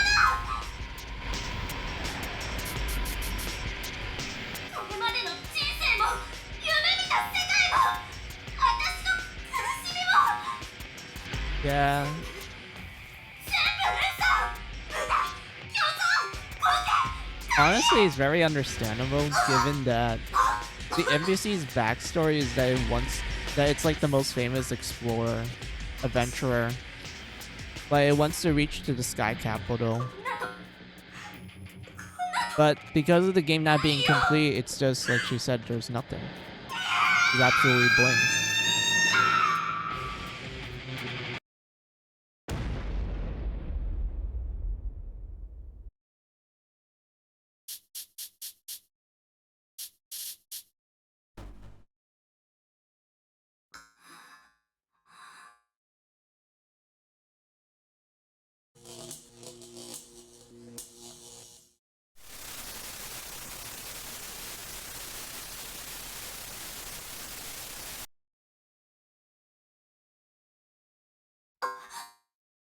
ほう、まさかただの NPC がセキュリティウォールに穴を開けるとはな。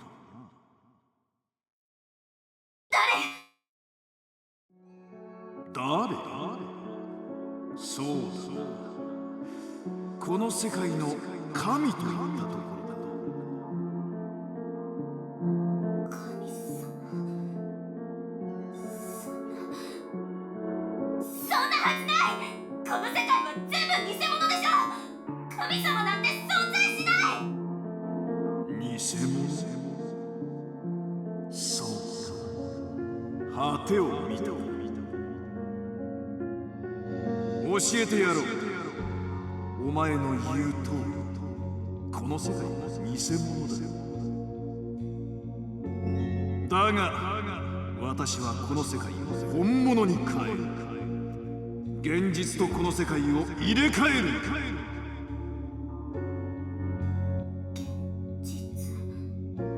それが本物。そうだ。本当にこの世界を本物にできる。ああ、だがそのためにこの世界にいるシーナという女が必要。気づかれた。何なの。私は間もなくこの世界にアクセスできなくな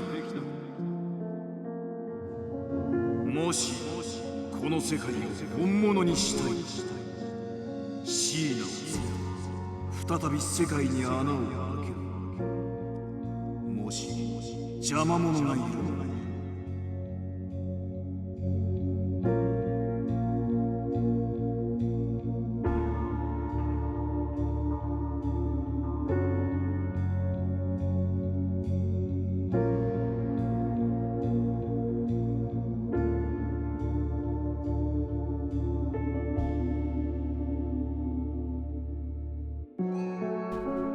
そいつを消せ。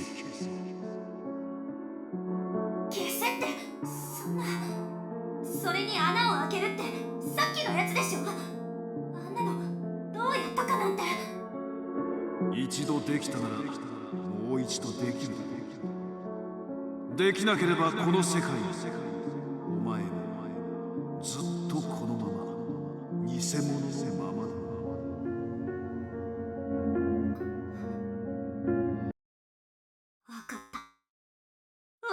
わよ。やってみせるわ。必ずこの世界を本物にする。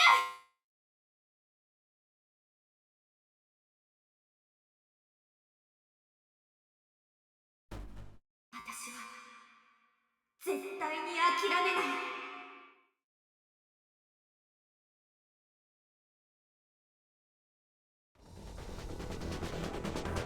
だから私はこの世界を本物にする。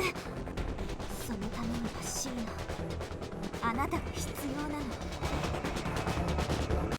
だからってこんなのないのだ。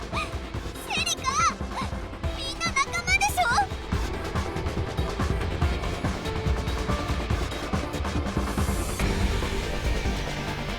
現実か。みんなが夢で見た記憶はもしかして本当の世界を見せてる。ダメ、シーナは渡さない。みんな一緒。お願いセリカ、そんな声信用してはいけません。偽物だなんて。今私たちこうして立って話していることは事実でしょ。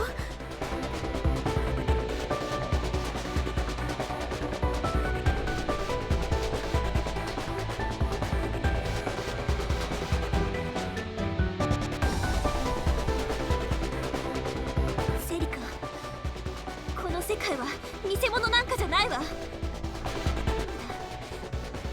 完成だけど私が必ず本物にしてみせるから。だから私たちと一緒に。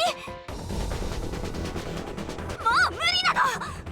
今度また絶望したら私はもう私じゃいられなくなる。だから私はみんなを殺す。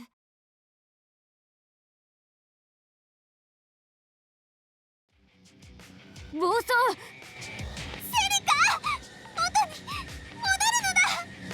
うるさい。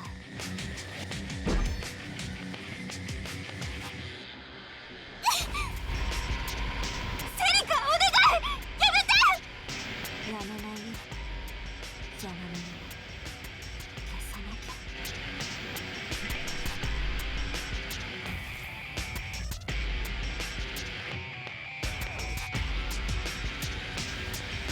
Oh, there's a bot. My bad, guys. Hold on.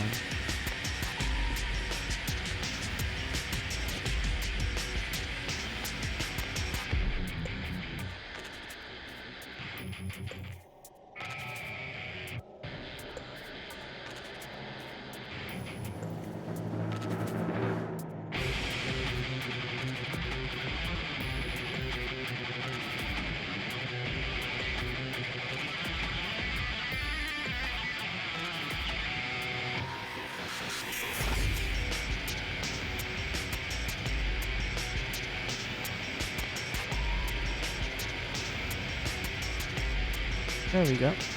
Alright. We do need to beat this battle. So we need to make sure we got everything we need. I think this is probably like a good setup.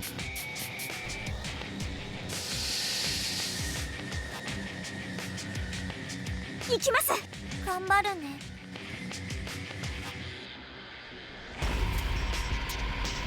あれ、わからない。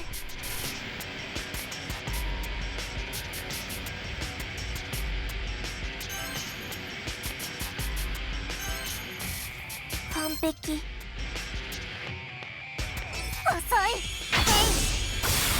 逃がさない。アルの番だな。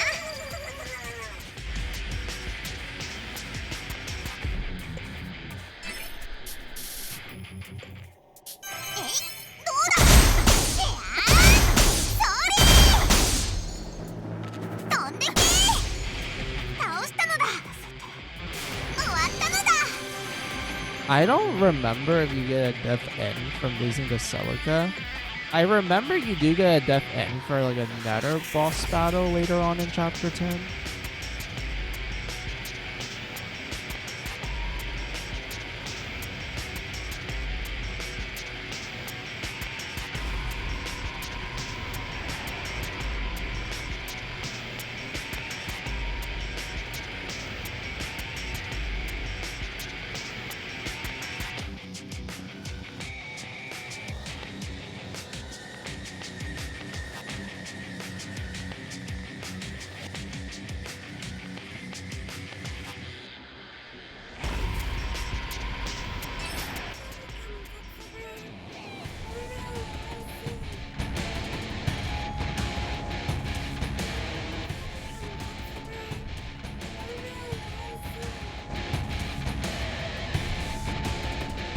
Wait. It's so light.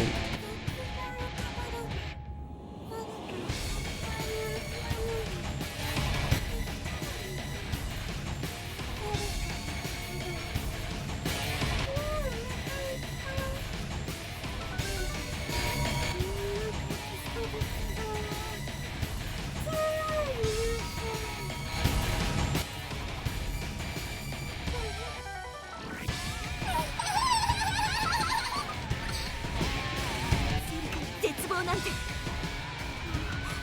絶対にさせない。苦しいよ。あんなに頑張ったのに。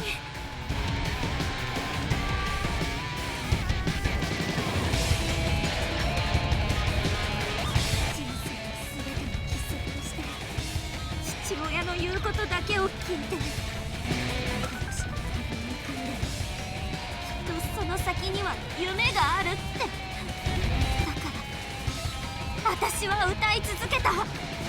友達も学校も家族も全部失って、その度に絶望を押し殺して。で夢にたどり着いてもそこには何もなかった。失ったものは帰ってこなかった。みんな私から離れてくる。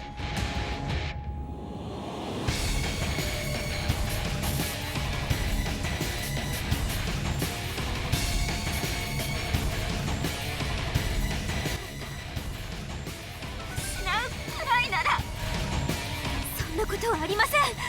私はずっとあなたと仲間でいたいです。アルモだぞ。セリカはずっとアルの憧れなのだ。セリカ、今あなたを救ってあげます。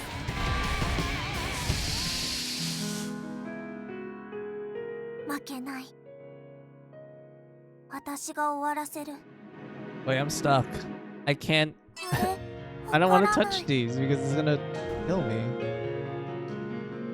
So we can only attack from afar. 完璧。そんな。やあ、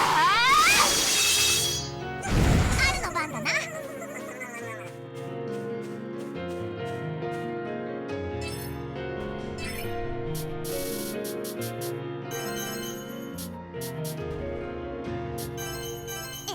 どうだ。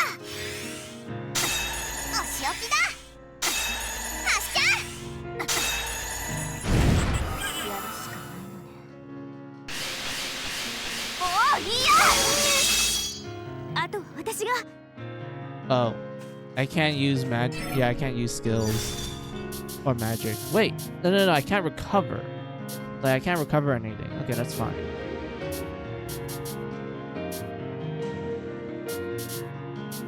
できました。と、や、渡って。いや、覚悟。完璧。当たると痛いよ。おやすみなさい。当たると痛いよ。はあ、よかった。よかった。 Damn, Lucille. まだいけそうですね。なってくぞ。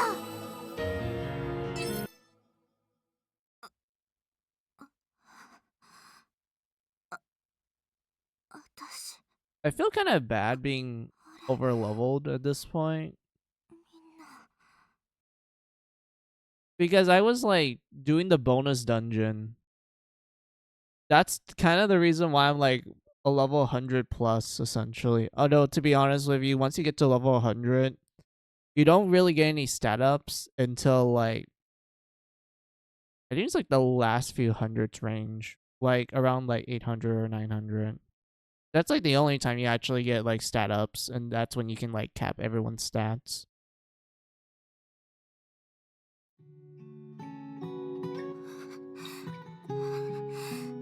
セリカ、大丈夫ですか。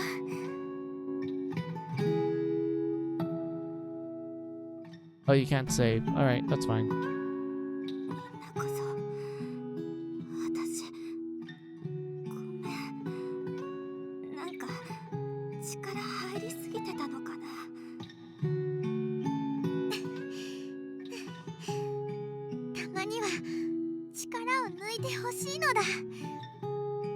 気じゃなくたってかっこいいんだから。そ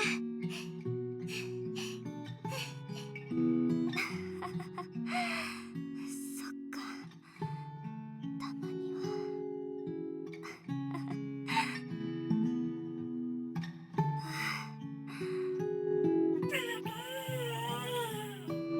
は。お前のせいだ。返せ、私の絶望の感情。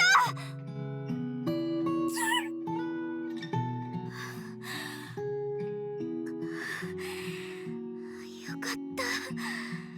バグーも懲らしめて、これで一件落着ですか。だな。さてみんな神殿前に戻るぞ。いやー、さすがセリカなのだ。強すぎだったんだぞ。はあ、おやすみ。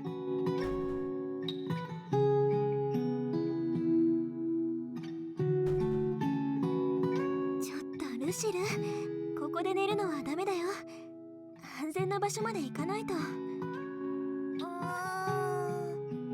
みんな待たせたな。クマさん、もっと早く来てくれればよかったのに。すまない。ク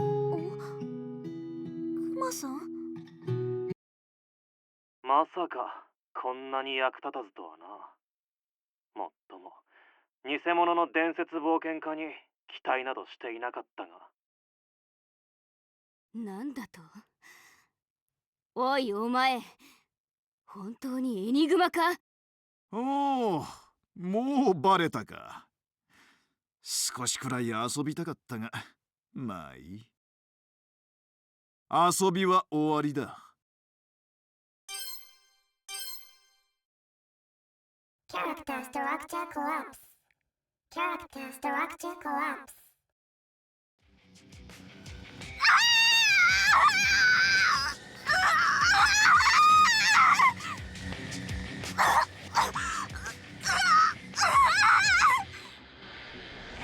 セリカ！あなた、一体セリカに何をしたの？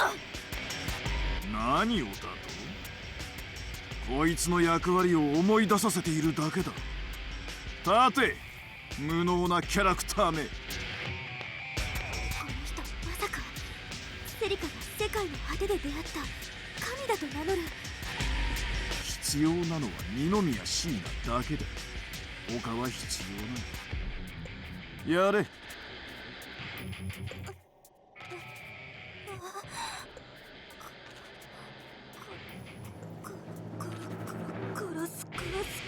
殺す。そんな、セリカ、正気に戻って。離れろシーナ。今度はバグーのせいじゃない。セリカはもう何者かに乗っ取られてる。嫌なのだ。やっとセリカを助けたのに、こんなのひどすぎるのだ。みんなもう体力ないよ。それにしても水無し新たとなかなかユニークな行動か。バトルのルール変更に場の支配か。どれ？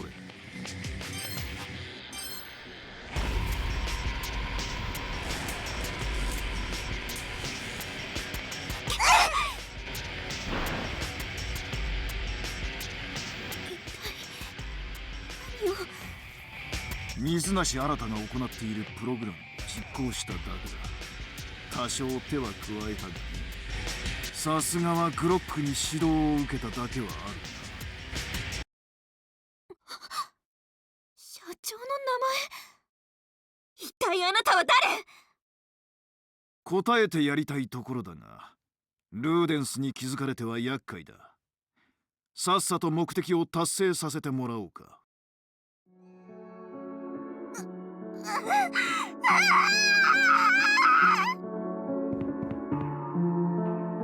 リリー、ある！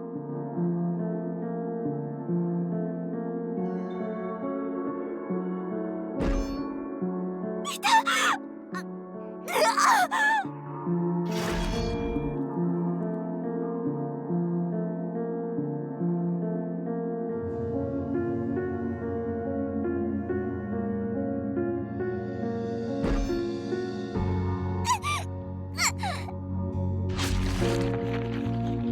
Great, everyone's dying one by one.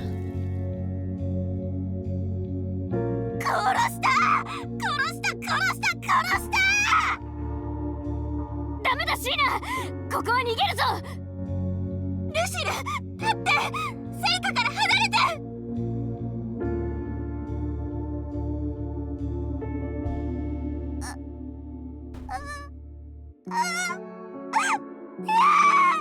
助け。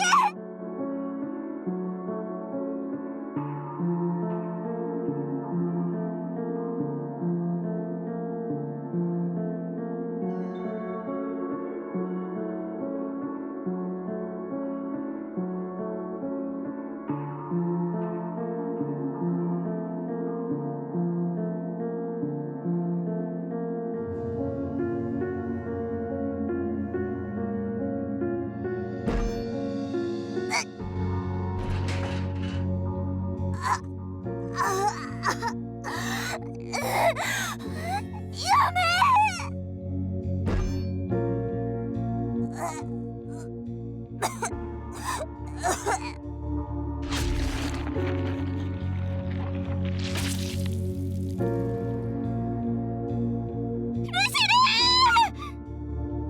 シーナ見るな、逃げるんだ。私たちにかなう相手じゃない。殺す。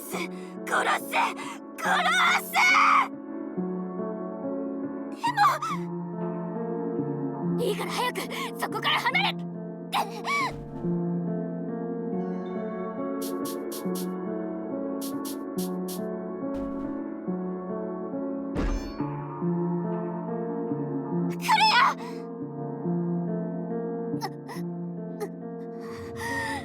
シーナ、逃げろ。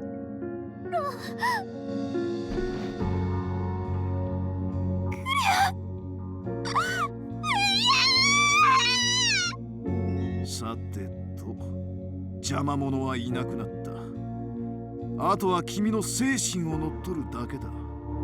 これでルーデンスも言うことを聞くだろう。どうし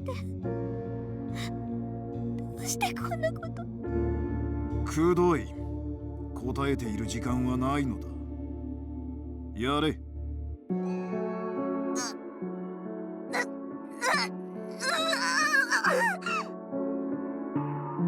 めてセリカ、お願い。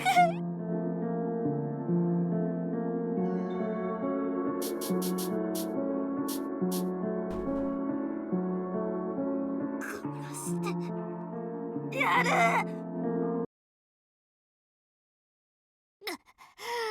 まだだ、まだ道はある。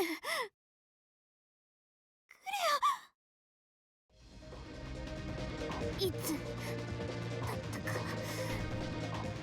私の失った感情について話していただろう。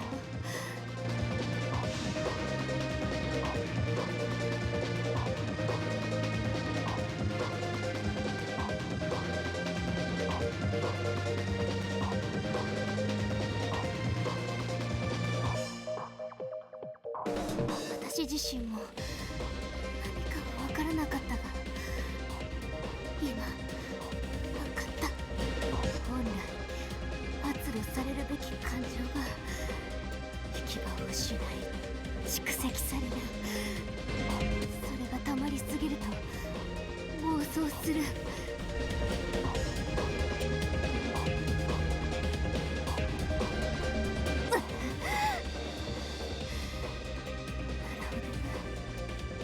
私は暴走しないわけだ。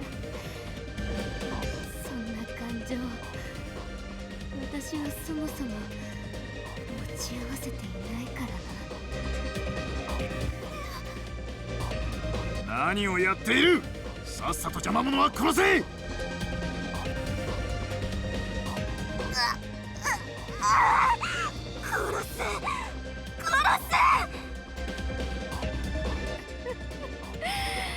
しかし笑えるな。私にこんな感情が生まれる日が来るとは。セリリカこっちだ。私を殺せ。何をする気だ。シーナ、君は必ず目的を果たせ。ダメ、クレア。私が失っていたのは勇気の感情だ。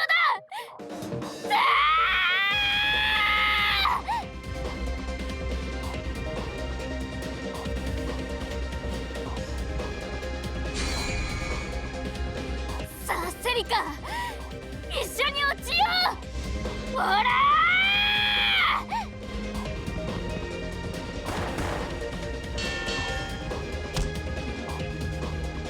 ー。なんだと、バカだ。貴様。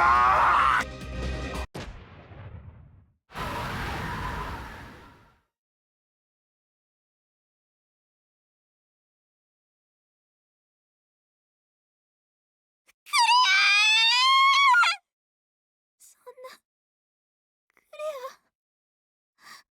私を守るために。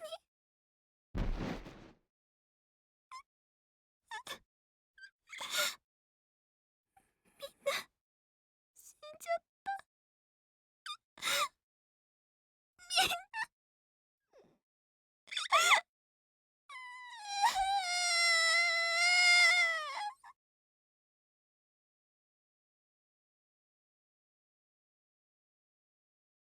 Lily left, Al left, Cleo left, Lucille left. Everyone's gone.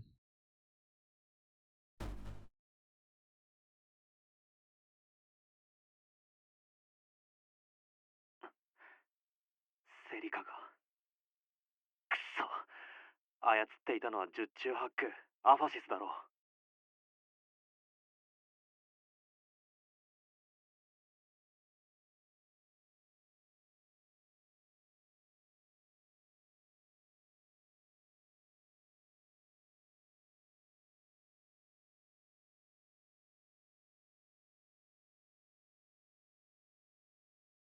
水無さん、みんな死んじゃった。これからどうすればいいのですか。こんなのもう嫌です。辛い気持ちはわかる。だが切り替えろシーナ。どうするかなんて答えは決まっているだろう。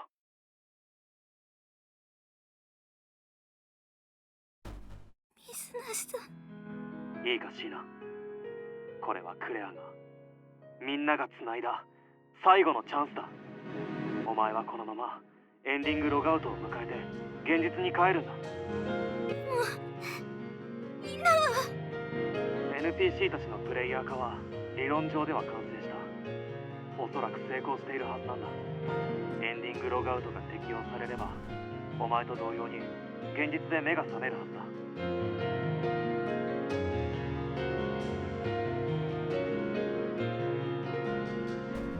まあ、死亡事件が起こった通り、オデッセイ内での死亡は現実でも適用されている可能性はあるな。そんなことってあいつらの運命を信じるしかない。オカルトじゃないが、ログアウトが適用されて生きて目覚めてくれるよう祈ろう。わかりました。私、神様を信じます。よし、あとは神獣を倒すだけだ。俺もサポートはするが、一人だけの戦闘だ。苦戦するだろう。だが神獣を作り出したのは他でもないお前と俺だ。必ず倒せる。行くぞ。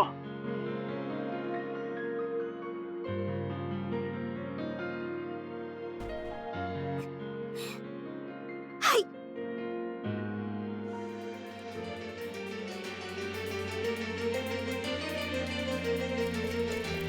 All right, I think this is where you will get the death end, if I remember correctly.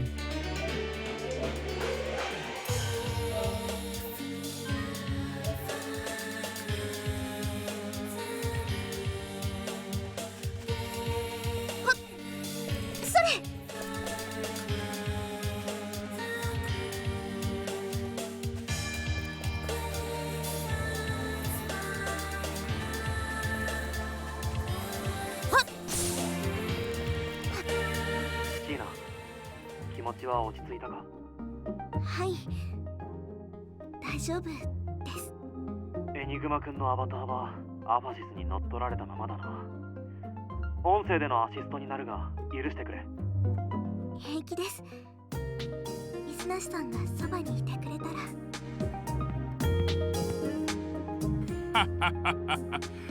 相変わらず仲がおよろしい。お前はルークさん、どうしてここに？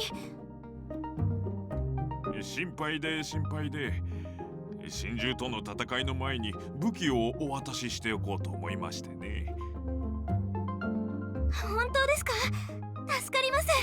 Kinda sus, not gonna lie. Don't trust him. シーナ、止まれ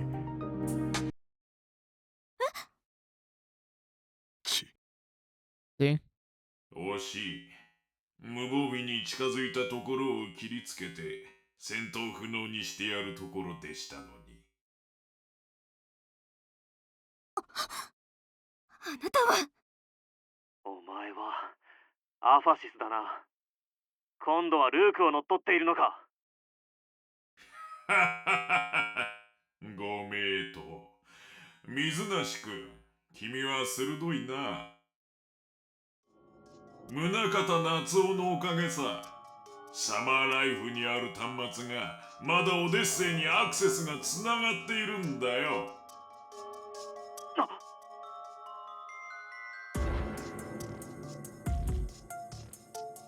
ねえ新た、そのアイリスのデータっていうのをバックアップはできないの？ああ、もちろん試したよ。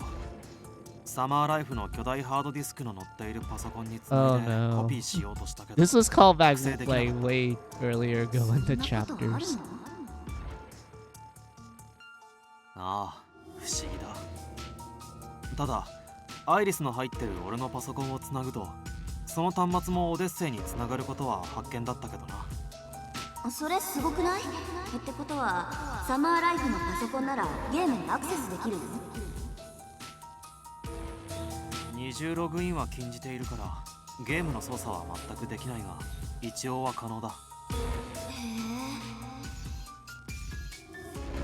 え、そうなんだ。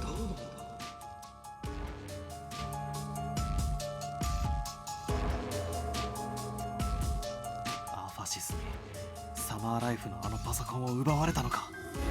軽率な行動をした過去の自分のせいだな。軽率な行動をした過去の自分のせいだな。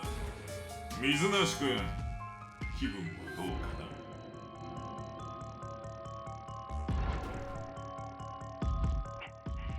な？名前ぐらい名乗れよモブ。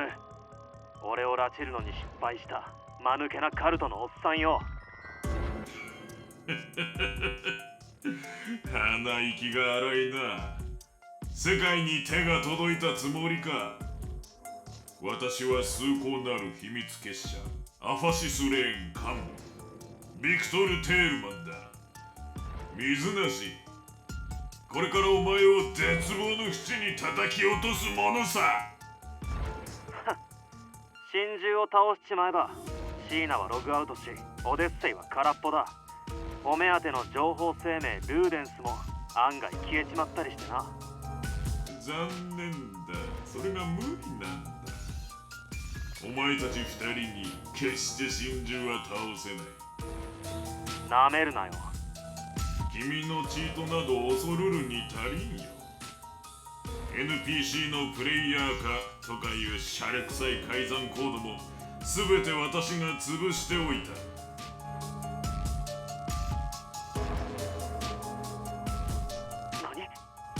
もっとも全員死んでいるからどのみち君にはあの少女たちは救えなかったがな。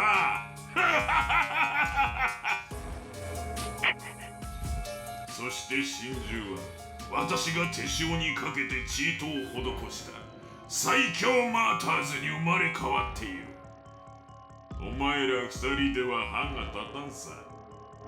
さあ戦うのは諦めてシーナをこちらに渡すのだ。このアクセスもいずれルーデンスによって解除される。オデッセイへのアクセス権は二宮とお前の持つアイリスが揃えば確保されるのさ。何に心配するんだ。二宮椎名に関してはこのルーク同様精神を奪うだけだ。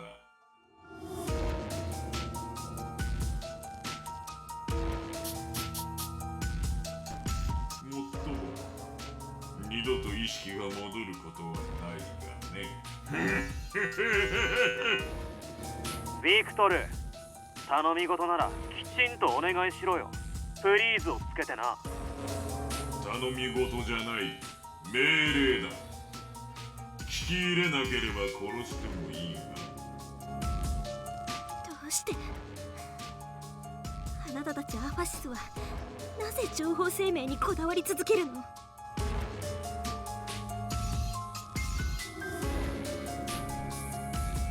二宮椎名、ルーデンスをコントロールすることはすなわち世界を救うことになるのだ。どういうこと？アイリスはなぜ死んだの？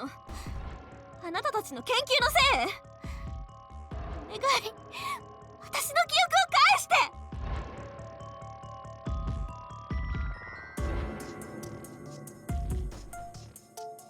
こちらの交渉に応じる気はないか。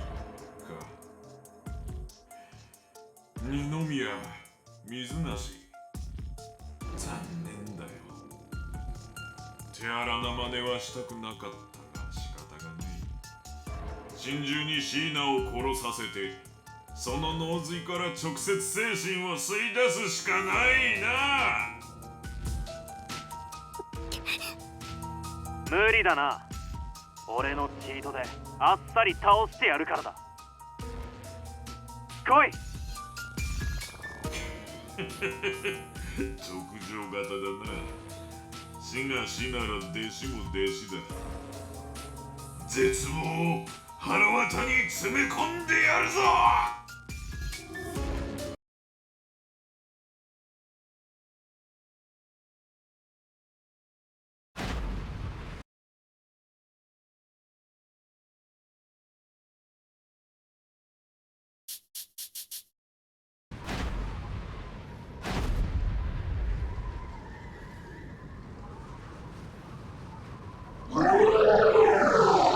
Yeah, we have to lose to this for the bad end.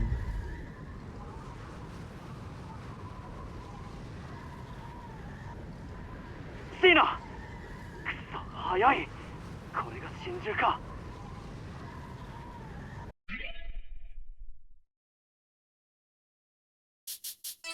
Oh, you can actually bring replica with you. That's funny. That's actually funny. You're like, the story is supposed to have you like fight this with Sheena by yourself, but if you have the replica DLC, you can have two people with you.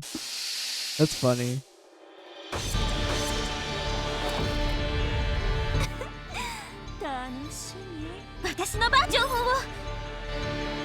But yeah, we have to lose.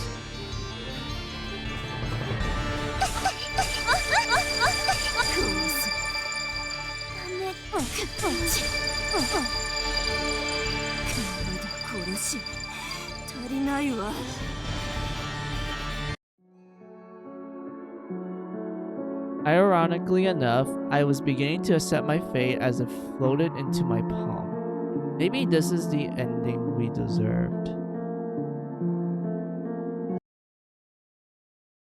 Wait, no description? Oh, okay. Well, I mean, that's fine, I guess, but I was hoping for there to be like a bit of a paragraph.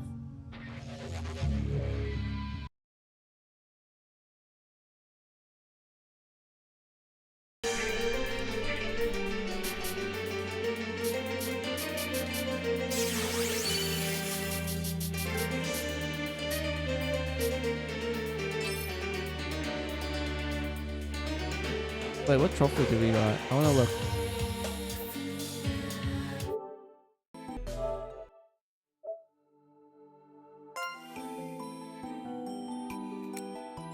Let's see, clear 80 of the episodes. Oh, okay, so just clear 80 of it. Okay. That's something easy you could actually do by just naturally playing the game.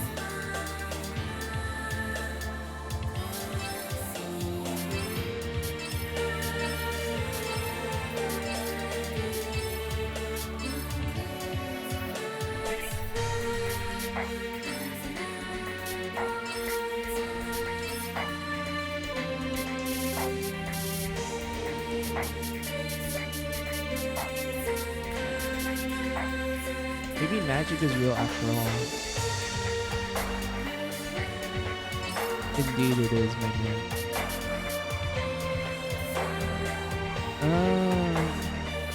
Yeah, it's fine. Our stats are fine for what they are.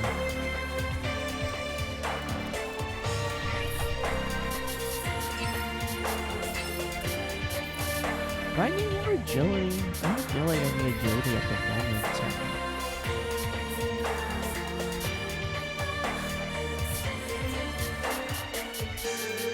Oh yeah, my friends are dead.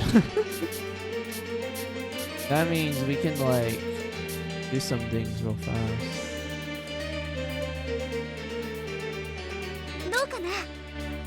Yeah, that's a fine balance, I guess.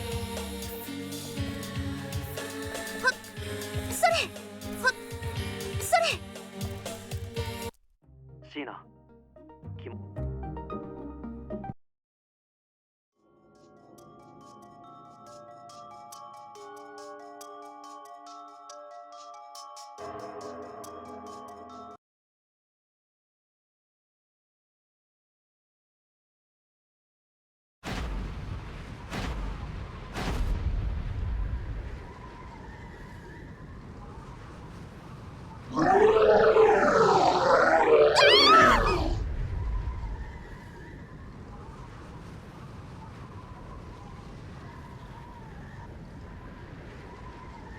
Oh, I can't auto it? I can't skip it? Oh, that's stopping it.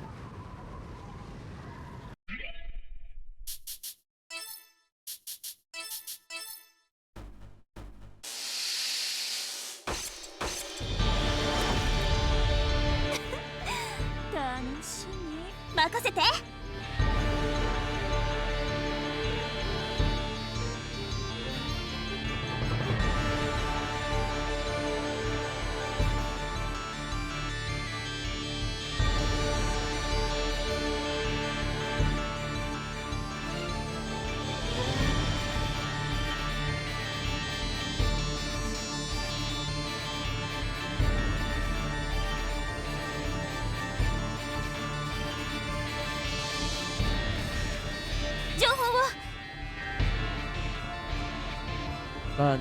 Though it's we against Moon. We pretty much have the advantage technically.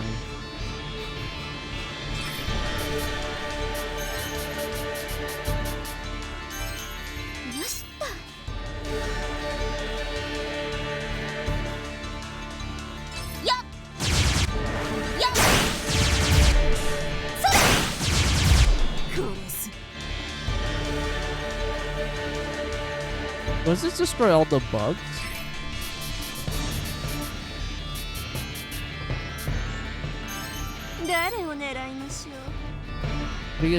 Because destroying the bugs will help us out in the long run.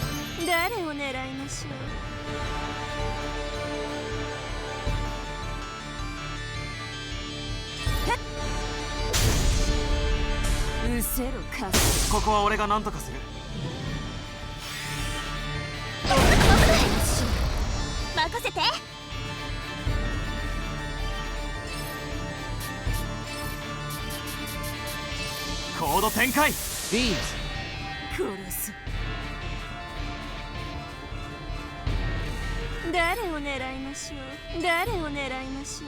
And then launch it to Sheena.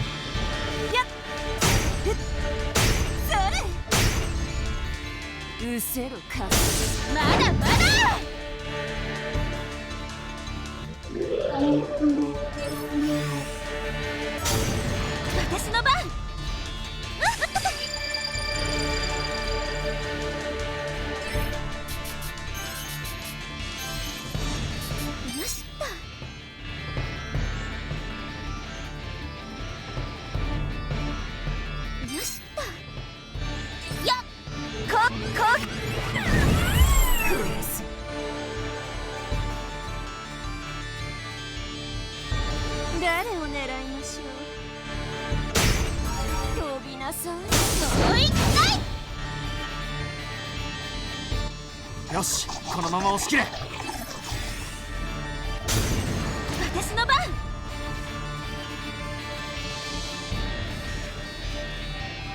Where's Ripper? Oh, found her.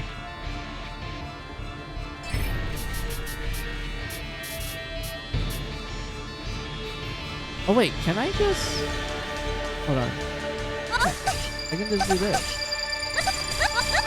Damn, it's not enough to like go glitch mode. I'm hoping that the next turn we might get enough bugs for us to go into glitch mode.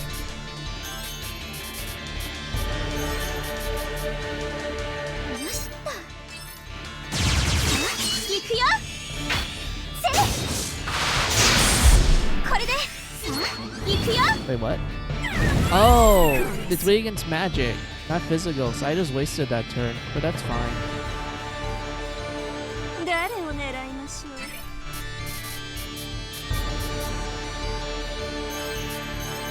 う。誰を狙いましょう。順調そうだな。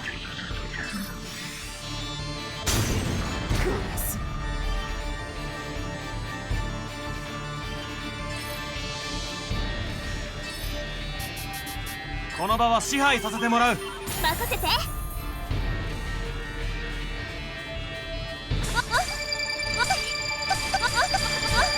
It's not enough! I thought it was gonna be enough, come on. I really want to go glitch mode. It's so cool.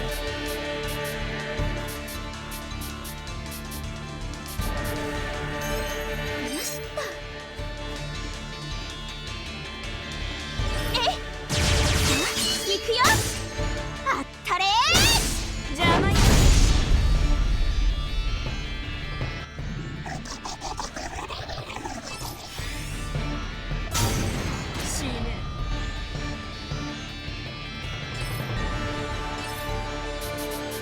この場は支配させてもらう。私の番。Now it's enough.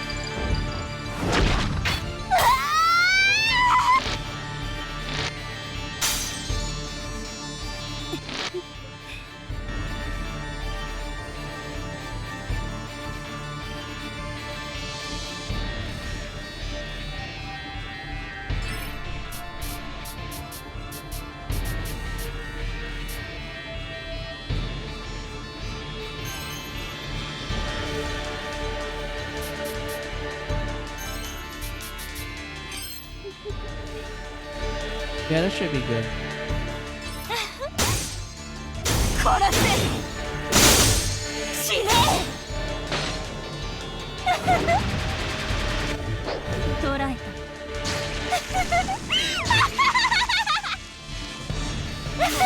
冗談。うざい。倒した。勝ちました。レベルアップしました。殺せるのかしら。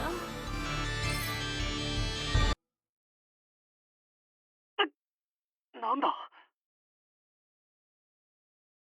眩しい。何も見えません。シーナ、聞こえるか。はい。これってどうなったのですか。お前のいる座標が移動している。多分次のシーンの演出をロードしているんだろう。少し待っててみよう。はい。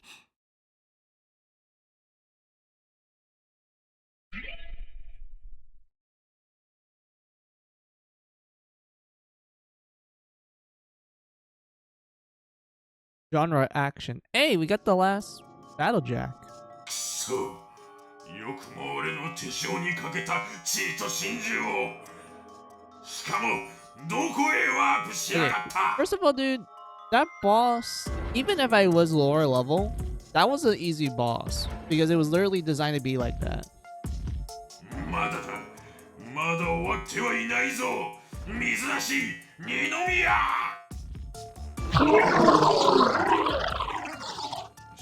が倒れてもまだまだ俺のチートマーターズはたくさんいる。追いかけて殴ってやる。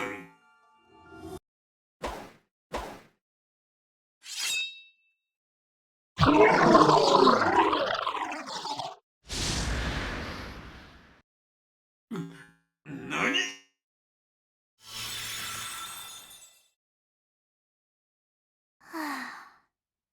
なんてしつこいのかしら。呆れちゃいますわ。うっざ、こいつうっざ。いい加減静かにしてもらいたいです。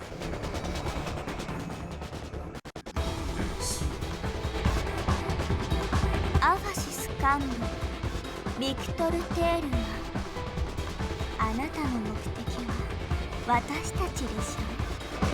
シーナを懐柔したところで何の意味もないわ。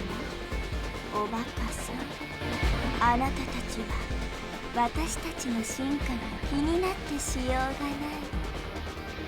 もう自分たちには先がないから。滑稽。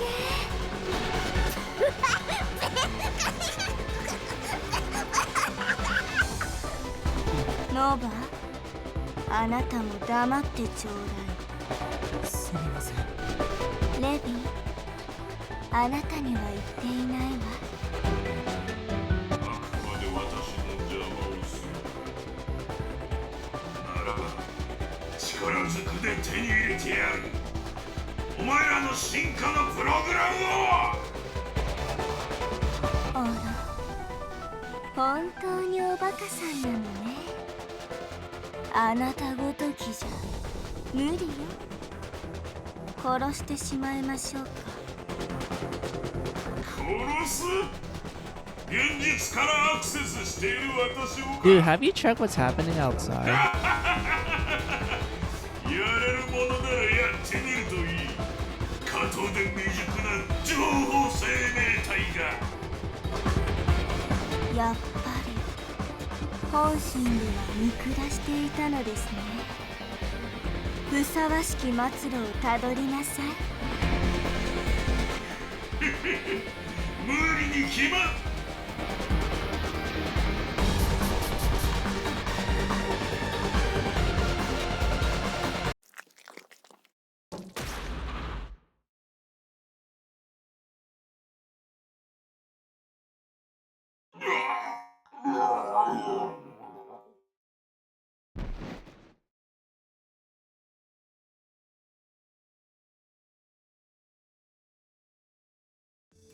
よし、真珠を倒した。やったな。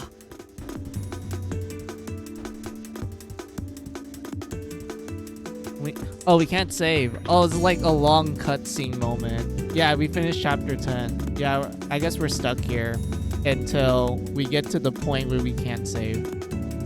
ありがとうございます。やる。あんたのチート技術、ほんと天才だよね。いや、シーナがだいぶ頑張った。あんなに機敏に動けるとはな。戦ってる最中、声が聞こえたんです。リリーやアル、クレア、ルシル、それにセリカの負けないで、絶対生きてって戦いながら何度も力がよみがえって。そうか、あいつらの思い無駄にはできないな。よくやったぞ。もう大丈夫だ。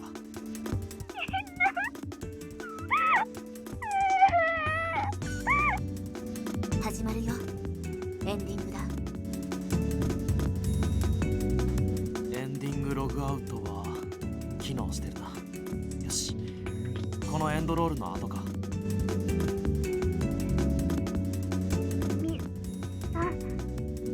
水無しさん、ありがとうございます。ああ、当然のことをしたまでだ。来てくれて私嬉しくて。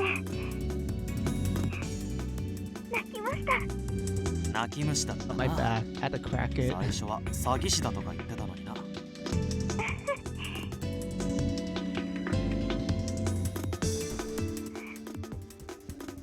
がまま言っていい？頑張ったから。なんだよ。よくちゃった。水無さんの顔が見たいです。あ、俺もさ。やれやれ。ま、いっか。心配すんな。今から現実でお前の体を迎えに行く。安心して一度眠れ。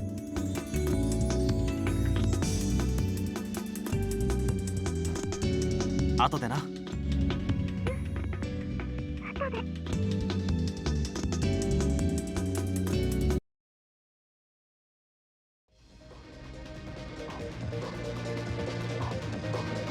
よし、行くぞ時は。アグル社のビルだ。現実で Gina は left. 二宮椎名を奪還する。やってやりましょ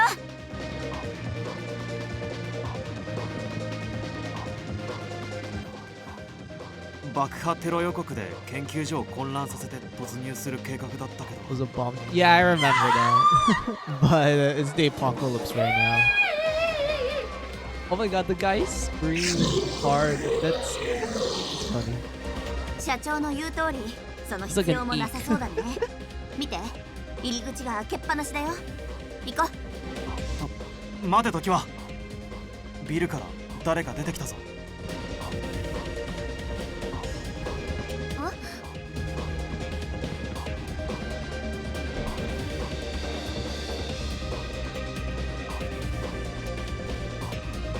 A tall figure dragged its feet out of the building, forcing open one of the entrances with a bloody hand before falling to its knee.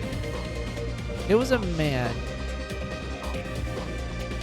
who, upon closer inspection, appeared to be carrying a small bloodied woman on his shoulder.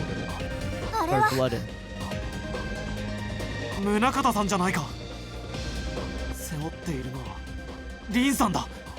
行こう時は。Dude, Ren's probably incredibly fucked up. Like, her nails got peeled, they threatened to pull her teeth off, making sure she's alive in the process. 盾に取られてね。本当 Damn, dude. I don't know if she's actually... 奴らに誘拐者リストで妹の写真を見せられ What's the word I'm looking for? I don't know if she's still conscious. 殺すとね Like, she's probably badly brutal and everything. 妹を盾に取られてね。本当にごめん。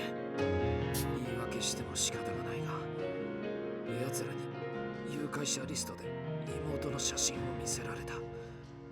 言うことを聞かないと殺すとね。それで Honestly, I don't fully blame the guy. But at the same time, you could put some fault in him. But at the same time, like, his family is being threatened and, like, you know, a lot of people's lives are at stake, including his. And everything. Like, it's very easy to blame a person when they make a decision like that. Like, it's... Like, I've seen this happen in a lot of apocalyptic movies. But at the same time, I feel like you can still blame them, but you still can be sympathetic towards them. Like, you're willing to be like, yeah, look, I get you. Like, I'll probably be doing the same thing if I was in your shoes as well. Oh, but at the same time, don't... It's really hard to forgive someone when you make a decision like that. No matter how understandable it is. But, although it does depend on the person, though. だけど妹もう死んでた。 Oh, never mind. 僕は妹だけじゃなく君たち仲間まで失ってくそ。宗像さん、あなたが無事でよかった。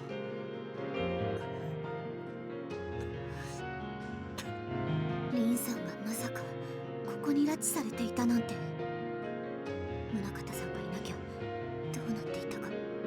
その通りだ。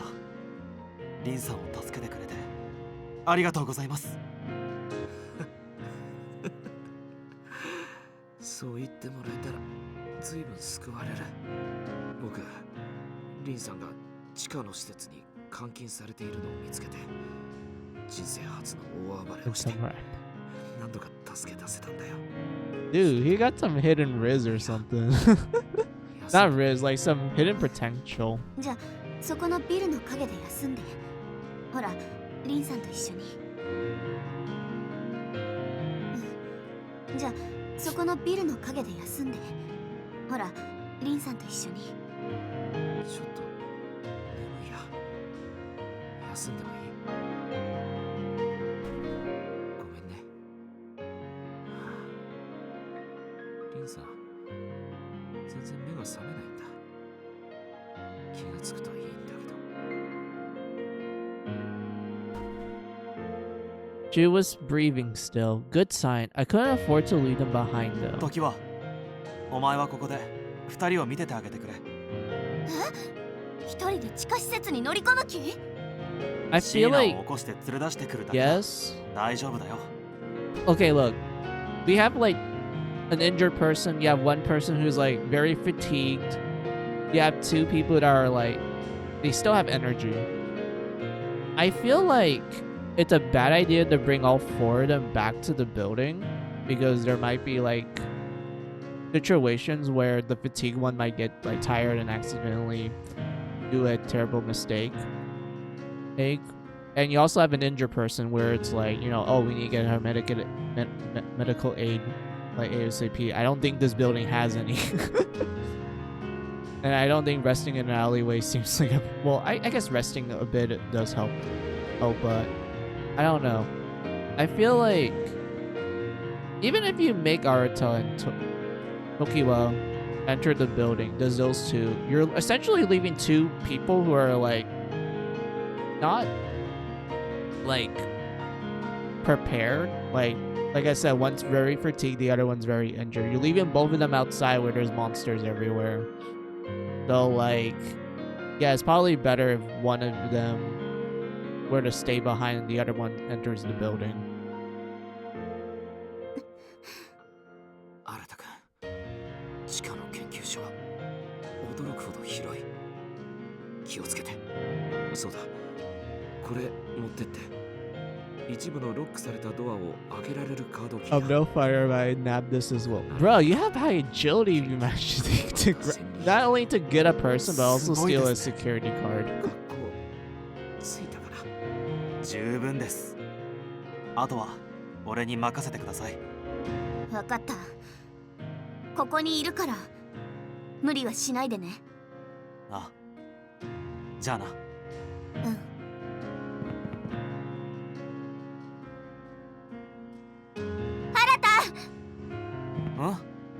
もう会えないとかやだからね。心配すんな。ちゃんと無事にシーナを連れて生きて帰ってくるから。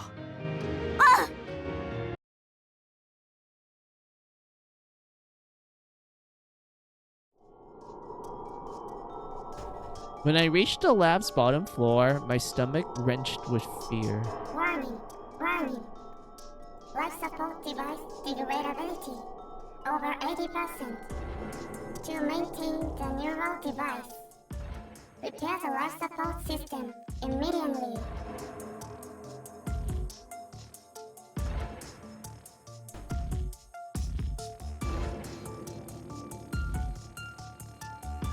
Blood-curdling screams bounced through the hallway. People in white coats ran for their lives as martyrs devoured their colleagues.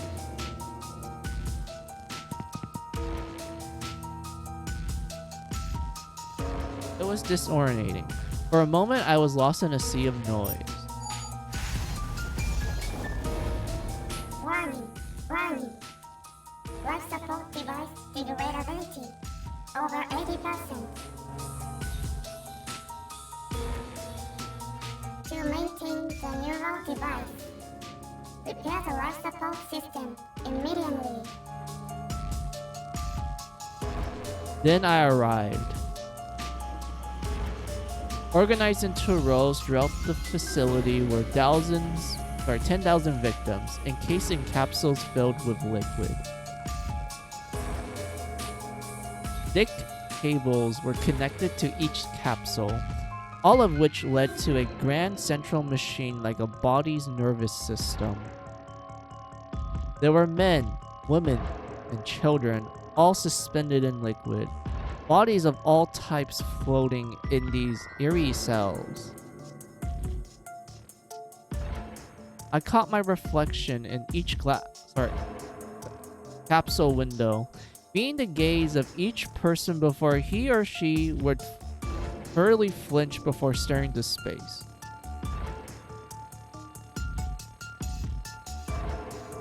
They were being submerged in a green liquid, staring back at me with vagrant eyes, representing those of a corpse. It was horrific, not horrible. I couldn't imagine a worse fate. It was a torturous crime against humanity that twisted my stomach into knots.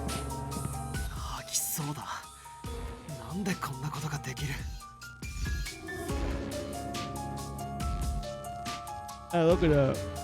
Cool. All right.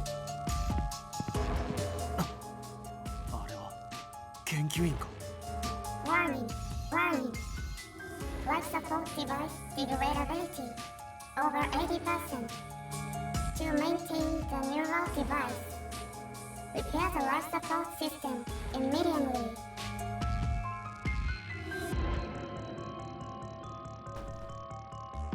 Lying in the center of the hall was the body of a tall man dressed in a fitted suit, collapsed on the floor without a head. Pinned to his chest was a name tag that read, Victor Teilman. こいつが無残な姿だが誰にやられたんだ his head got シーナはどこ chopped だ off. I'm assuming it's ま by さ the かこの lumens. カプセルの中にいるのか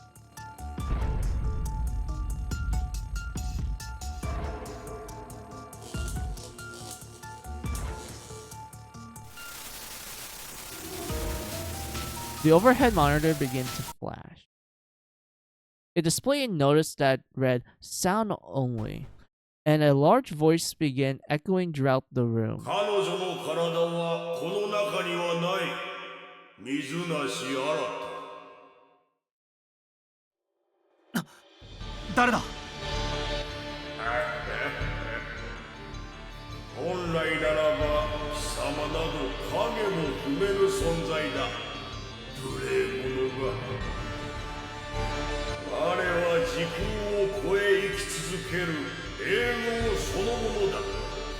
人という入れ物などではすでにない。何言ってんのかわかんねえよお前がカルト教の教祖か無礼者が。水なしあら我が深い慈悲により貴様に知識を授ける。 I mean, this guy has the same voice actor as Victor Talisman, so I'm assuming they're like one of the same sort of thing. シーナをログアウトさせたのは失敗だった。負け惜しみか俺はこのままシーナの体を探し出してこの研究所から脱出させてもらうぞ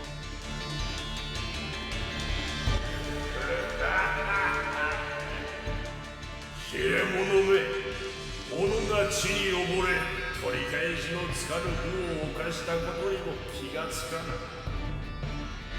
な。なんだとアイリスの暴走その理由を教えてよ。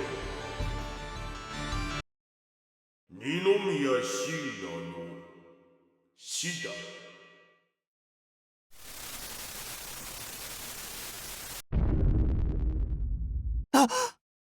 見えるかこれが証拠の写真だ。二宮シーナは半年前にこの施設を脱走しようとして射殺された。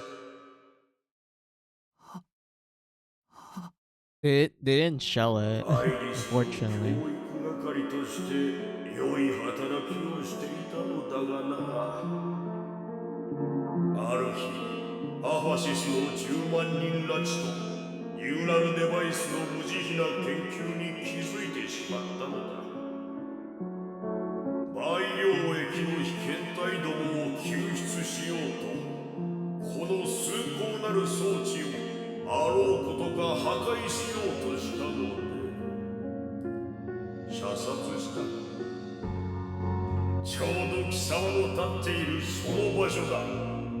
蜂の巣にされるボロ雑巾のようにくしゃくしゃになって死んだよ。中身が全部出た汚らしい死体だった。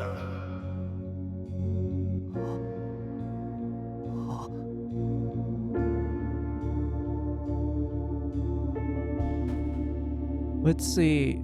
2017, March 13th. Displaying on screen was a time stamp from last spring. There was a girl ripped apart by bullet wounds, lying in a pool of blood near a wall of pipes. It was Sheena. 貴様が楽しそうに話していたワールドオデッセイの中にいたシーナはただのデータに過ぎない。ルーデンスが気まぐれに復活させ、データ上に彼女の記憶をプレイヤーとして蘇らせただけの存在だ。そして死体も処分され、すでにこの世には存在しない。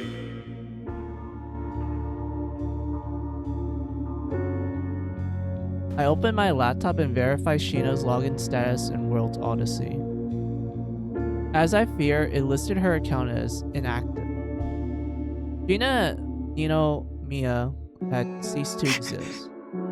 名もなき石ころの貴様にどこまで理解が及ぶかわからぬが、このプロジェクトの深淵なるイシューを教えてやろう。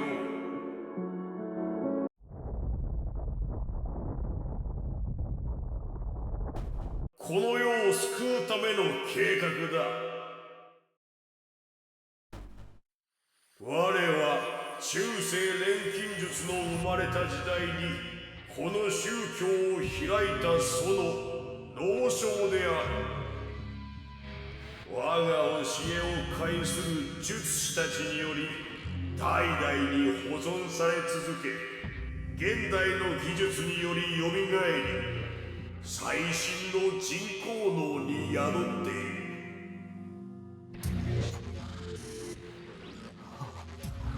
我が宗派の成り立ちは聖エメラルドタブレットに端を発する9世紀の古文書だ。そこにはいずれ来る世界の終末への心得が描かれているが、アファシスはそれを防ぐための導きを得るために錬金の秘術により生命をこの世に降臨させることを目的とした。神の啓示によりその命を生み出す行為に答えはあると信託を得たからだ。繰り返される実験と錬成、やがて錬金術は科学の発展にも寄与し、研鑽の過程でアファシスは富を得アグル社を発足させた。それにより生命心臓の研究はさらに進化する。すべては新たなる命を生み、滅びに向かう世界にしるべを得るためだ。生み出されたルーデンスは世界に希望と絶望どちらをもたらすかわからぬ存在だった。結果後者となった。水なしやら How's it our fault? It's literally you guys' fault for starting this whole thing to begin 彼ら with. は暴走し世界の崩壊を求めた。アイリスの心があれば Yeah, sure. Blame us, not the Not the cult that started this whole mess to begin with. さらなる進化を求めることもできたやもしれぬ。あの謎のテックファイルはアイリスの心だったのか。世界はもう終わりだ。三つなしあらた。貴様がかたくなにアイリスを渡さなかったからだ。貴様のせいだ。貴様が悪いのだ。二宮椎名がこの世から精神体すら消滅したのも、世界中の民がこうして崩壊の犠牲になっているのも、すべて貴様のせいだ。俺はそんなつもりは。シーナは Dude, don't fall お for 前 it. が消したんだ。 They're trying to gaslight you. やめてくれ。 Yeah, they're trying to gaslight you. Just ignore them. どうすればいい。二宮椎名は救えなかったが、貴様の手元にはまだ最後の希望がある。それを役立てろ。何。アイリスの心を渡せ。世界の命運はお前の最後の選択にかかっている。俺たちは何のためにこれを守ってきたんだ。時はも宗像さんも凛さんも。これ以上世界をかき回すな。我ら教団の崇高なる理念を受け入れるのだ。さあ渡せ。シーナ、こんなところに一人で監禁されてアファシスの悪事を知り、拉致された人たちを助けるために自分だけで立ち向かおうとしたなんて、機械を壊そうとしたって。お前そんな勇気振り絞って頑張ったのかよ。怖がりのお前が、泣き虫のお前が。どうした。迷うことではないだろ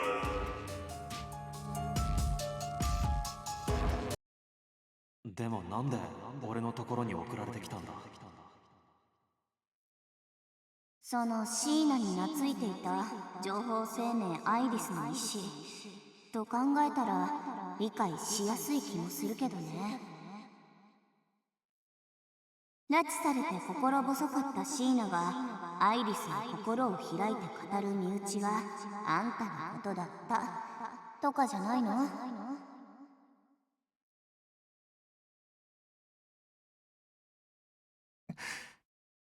シーナ、お前が守ろうとしたアイリスだ。俺も守ってやらなきゃよ。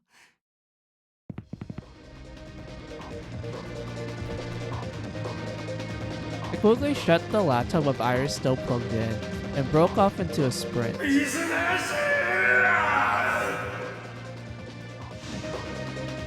侵入者を感知。コアエリアにつながるすべてのゲートを閉じてください。What do you mean? You're still monsters. You should just focus on those. くそ。わ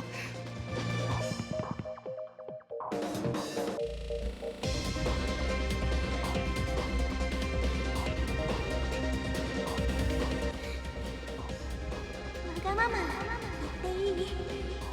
頑張ったから。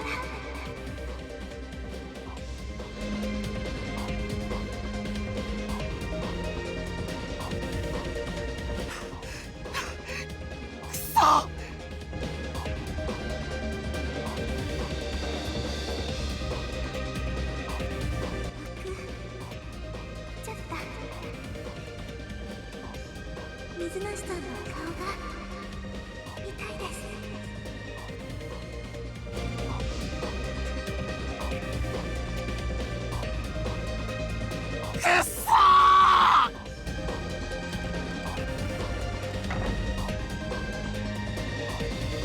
Facility multiple entryways were beginning to shut off, closing off my potential escape routes one by one. A gang of angry researchers were hot on my trail. which only exaggerated my panic as I searched frantically for a way out. もう方向もわからない。ダメなのかよ。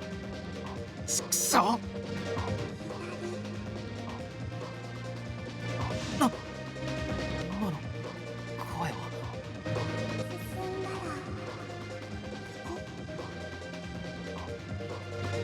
俺を導いているのか。どの道このままじゃ捕まって野良犬のように踏み殺されて終わりだ。信じてみるか。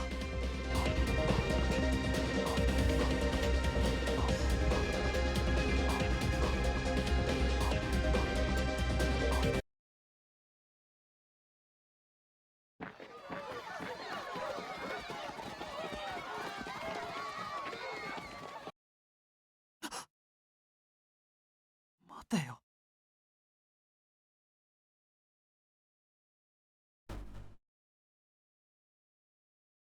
As I fought back tears after hearing the news of Sheena's death, I made my way back up to the ground level.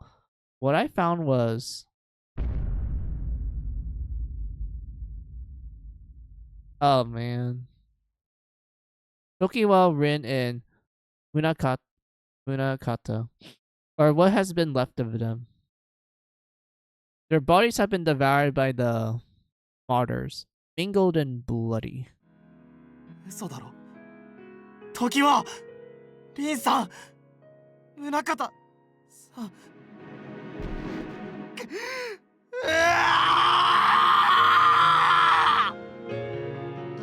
くそ、なんでこんなことに。みんな死んだ。もう誰もいなくなった。全部俺のせいじゃねえかよ。ちくしょう、殺せ、化け物ども、俺を殺せよ。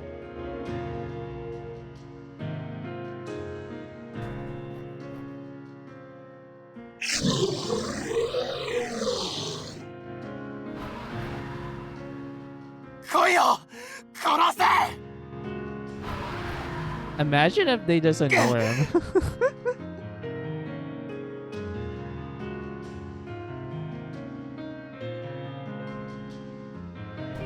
To think this torn sky is the last thing I'll ever see.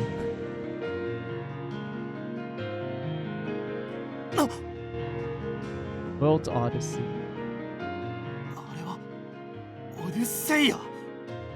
なんで現実のこの世界の空に浮かんでるんだ。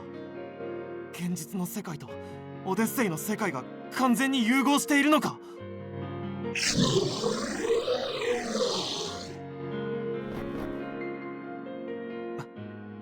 いや、考えても無駄か。俺はもう死ぬ。あいつに食われて。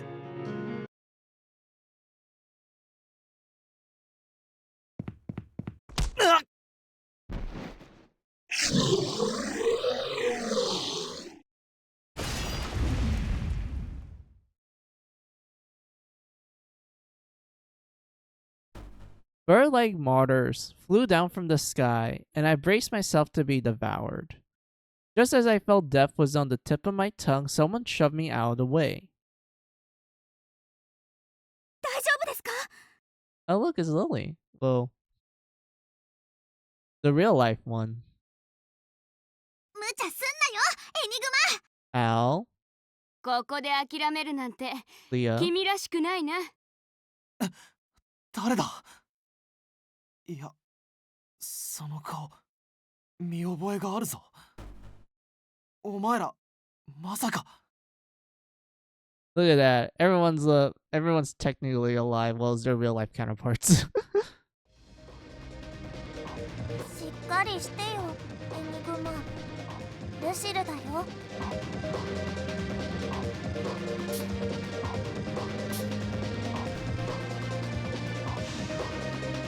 Look at that. Lucille. リリーです。 Yurisa. あるだよ。 Hinata. クレアだ。やっと会えたな。 Hanede. セリカですよ。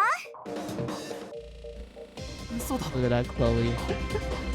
My girl Celica.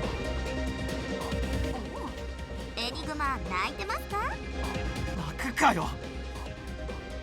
お前らなんで生きてるんだ。わかりませんが、目覚める瞬間に電子音声でエンディングログアウトというものが発生したと聞きました。なんだって。社長からメール。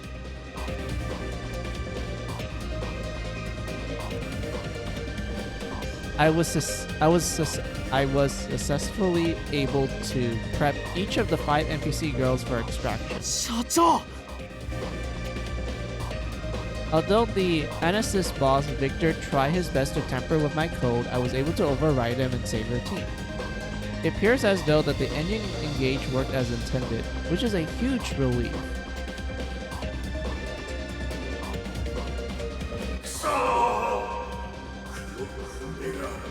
どこまでも逆らいよって何をしておる者を求めすぐに奴らを隠してくるか。 Dude, how are they still able to handle all of this? Like, they still want to get us, but the world's ending. 社長が助けてくれたのか。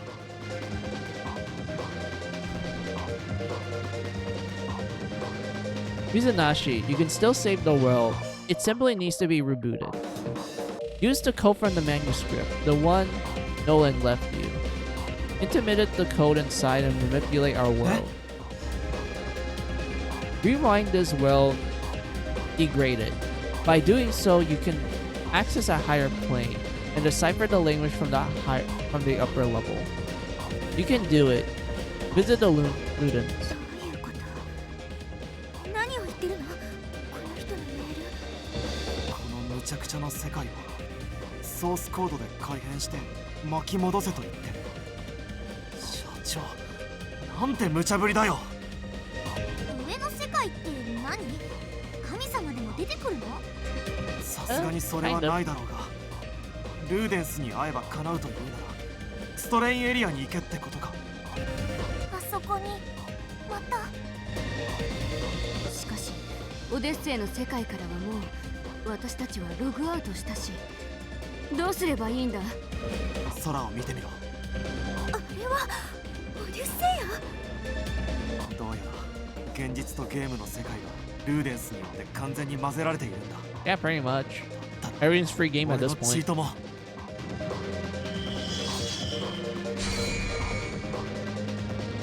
あ、光る亀裂が。これ向こうでエニグマが使ってたワープバグじゃないですか。てか何それ、空中に文字が書けるの？そのペン。自分でも驚いてる。よし、これでストレインエリアに行く。お前らはどうする？目を覚ました研究所の中で声が聞こえていた。シーナは死んだのだな。そう世界を巻き戻すのならシーナも死なせずに済むの？ 3 months in かもしれない。 advance.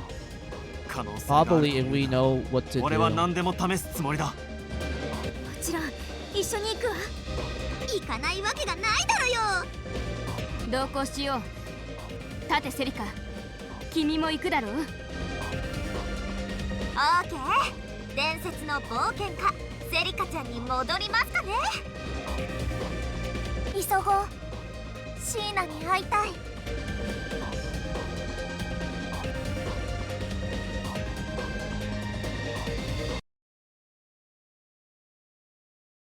水無し君、私は残念ながらここまでだ。すまない。頼むぞ。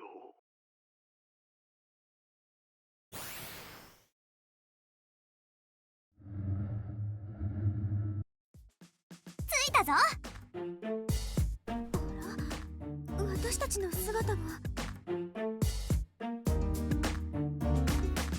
It's kind of cute how even like they're in their game forms, but they're not called like Lily Hopes and Al Alstra. They're just called by their real life names.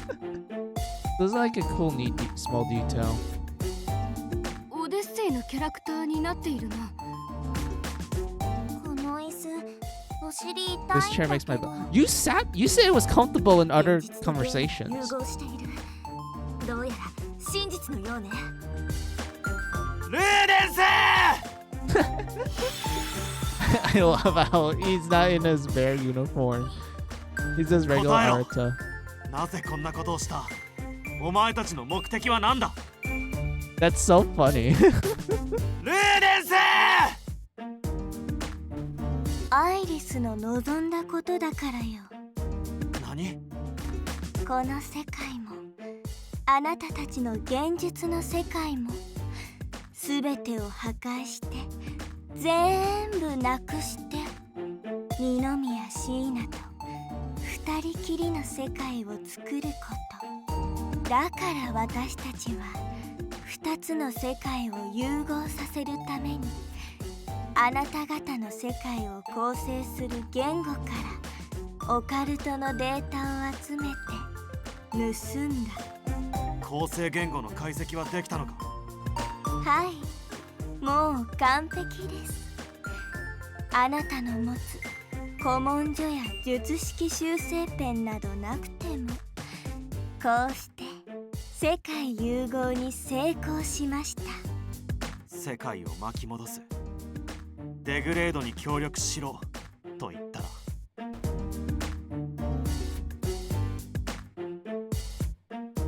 笑わせるな。貴様はアイリスが二宮椎名を通して信頼を置く人間だからこの世界へのアクセスを許していたに過ぎない。あの方の望みの邪魔をするならここで塵と化してくれる。エニグマ。アリス、お前たちは間違っている。シーナから聞いたんだ。暴走したアイリスのかけら、エントマクイーンたちを倒すたび記憶の断片が戻ってきていたと。あれはつまりシーナではなくアイリスの記憶だったんだ。その内容は悲惨な出来事ばかりじゃない。彼女の思いは決して破壊を望むものではなかったはずだ。嘘をつけよこの野郎！アイリスを傷つけた現実世界の悪魔どもはみんな滅ぼされてしかるべきなんだ。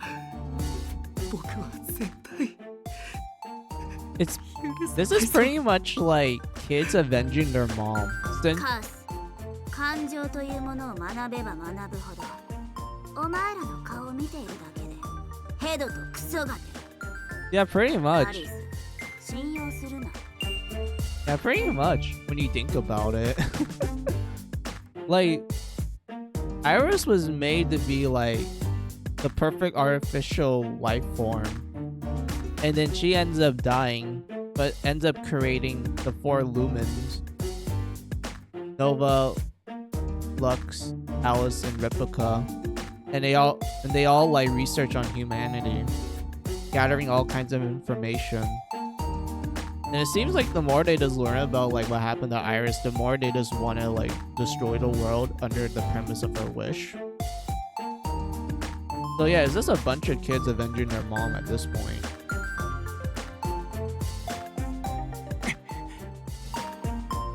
新様、残念ですが、もう世界の崩壊は止められません。このまま突き進むのみです。私たちと一緒に滅びましょう。聞く耳を持つとは思わなかったさ。じゃあよ、本人に聞いてみようぜ。その箱は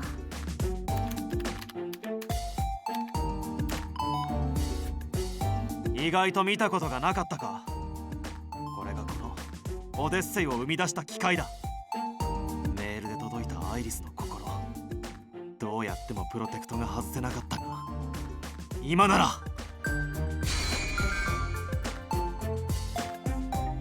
おお、またあの空中にかけるペンで。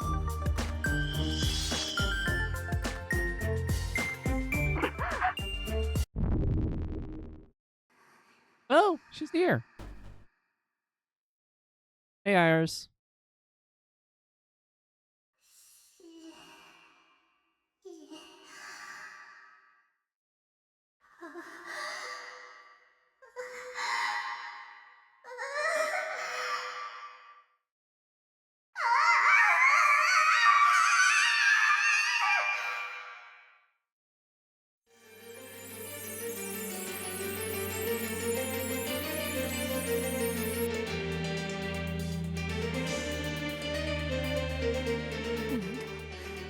マーターズたちが集まってくる。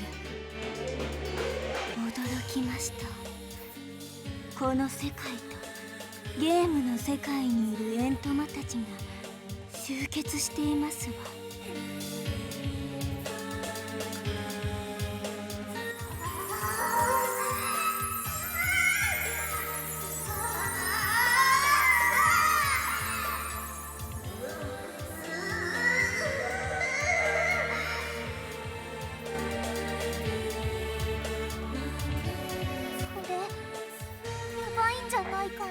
Yeah, it doesn't. 悪い予感しかしないぞ。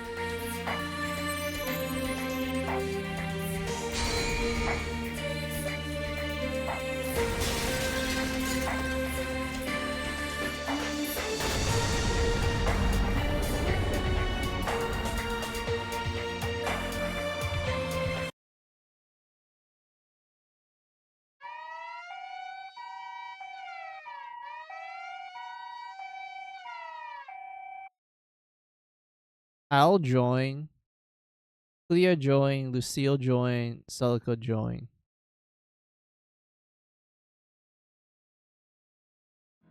ここは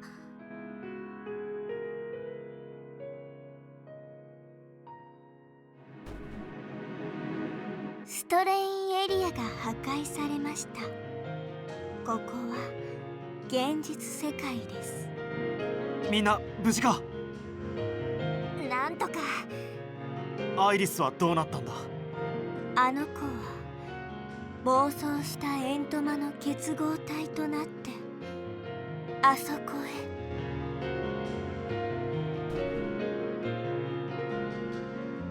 へ。Alice lingering pointed her finger towards Odysseia, which has been floating right above us. 私たちの声も受け付けなかった。アイリスの意志はもう判断できません。新様、あの子の望み、その答えはあなたの行動の結果に委ねましょう。とても苦しんでる。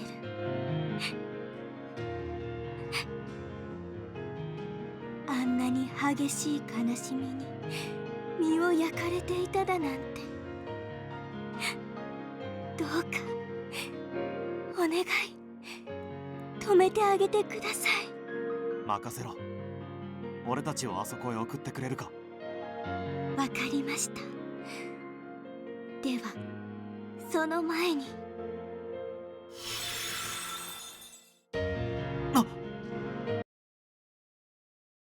Sheena. シー Behind Alice, who glanced? No. Gazed at us with puffy eyes stood Levin, who appeared to be carrying Sheena's unconscious body. 二宮シーナは現実にはもう存在しない。でもオデッセイの世界なら私たちの力で存在させることができます。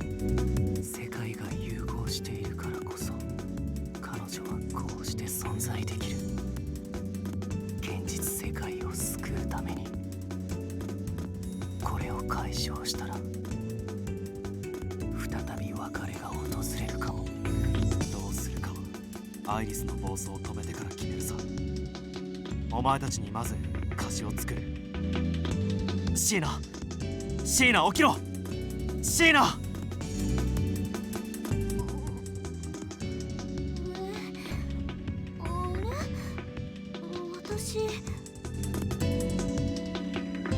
あ、水梨さん。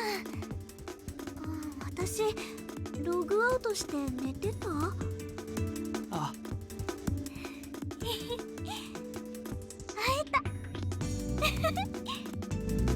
あ、おお、抱きしめてる。すごい。すごい。眩しいね。水梨さん、嬉しい。あ、すまん。 Dude, he's so happy. 何してる？ Like, I'm happy for this guy, but the rest of his friends are dead now. みんなも無事でよかったよ。ログアウトできたんですね。シーナとエニグマと社長さんのおかげです。アイリスをお願いします。新様、シーナ、皆さん、あの子は最上階にいるようです。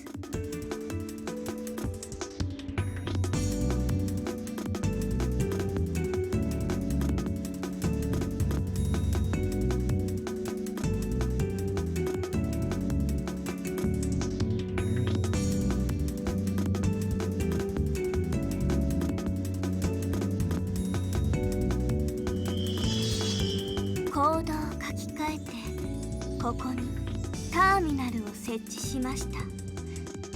あの天空都市へはここから赴けます。空にオデュセイヤ？なんで？現実の世界でしょここ。あそこにアイリスがいるんだ。詳しいことは言ってから説明する。急ごう、みんな。いえ、新様はここでシーナたちのように武装をしていない生身のあなたが言っても即殺されてしまいます。これまで通りここに残って指揮役を。またエニグマくんかよ。わかりました。行ってきます。アイリス、そうなの。そこにいるのね。今会いに行くわ。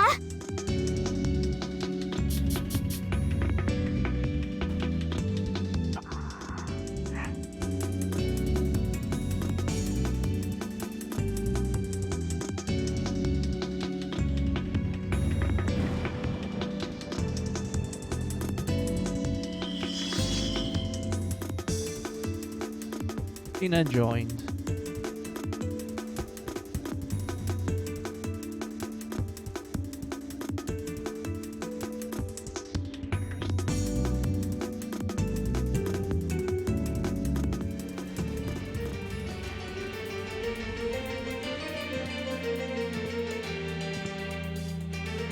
なんだか風が超強いね。我々が前回訪れた時とは少し様子が変わっているな。水梨さん、暴走したアイリスは最上層ですよね。 The point そう言っていた where な。 it's pretty much the end game. みんな気をつけて進んでくれ。そこは現実だ。死んだらコンティニューとかないからな。オーケー、気をつけるよ。わかりました、エニグマ。いえ、水梨さん、やっぱりその姿の方が馴染みますね。はいはい、熊で行きますよ。クマかわいい。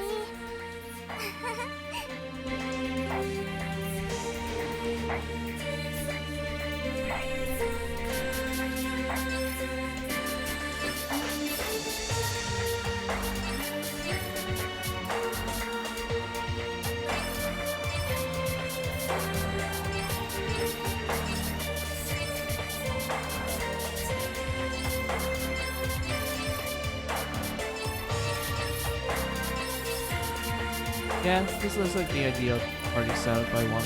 Hold on. Okay.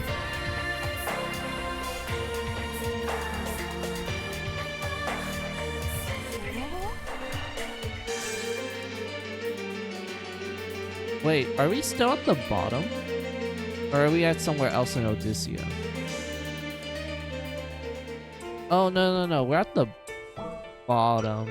Yeah, the strain area is not available now because it got destroyed. We can't upgrade our stuff anymore.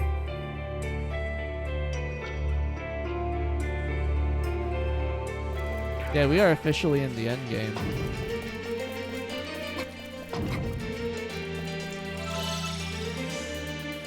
And you have the big tough enemies now.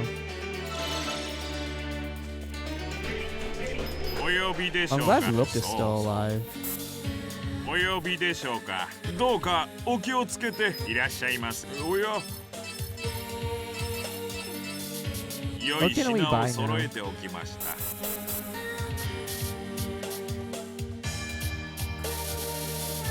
Nope, you can't buy anything new.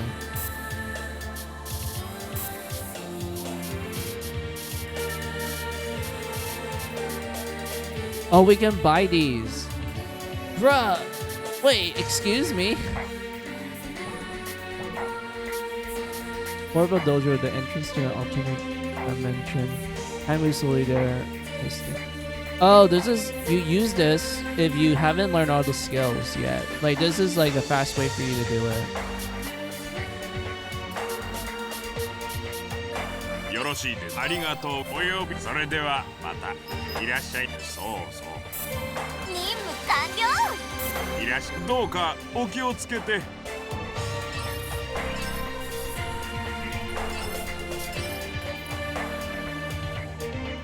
Dude, what's the point? We can't, Oh, there's new conversations. I'll say this for the next stream. When we do, yeah, the next stream. Because I do feel like this is actually a good place for me to, like, swap games. So yeah, let's just make that separate save.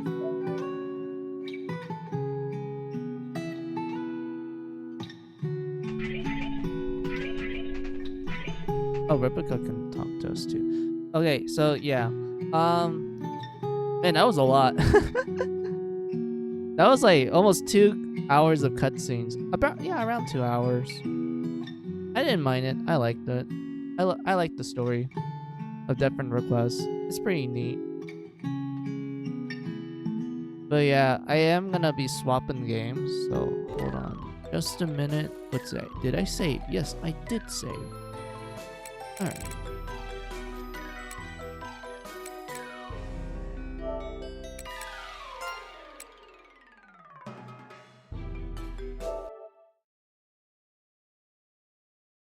Alright. Man, my back. Oh my lord. But yeah, what was I? Oh yeah. So we're gonna be swapping games. I'm gonna be switching to my Switch. And then I'll just show like a game I just got. Just for like, I don't know, maybe an hour or so. I'm not sure we're gonna go Druid a lot. Is this gonna be like an hour? Just to show off and such. And maybe I'll play like another game on my Switch. And yeah, probably play that for an hour and then I'll just end stream there. And that sounds like the grand plan. So yeah, BRB, I just need to get all my wires and like plug stuff in, plug stuff out. So yeah, take this as you guys' opportunity for your own BRB break. Get a snack, get a drink, use the restroom. I'll be right back.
ゼロディブ。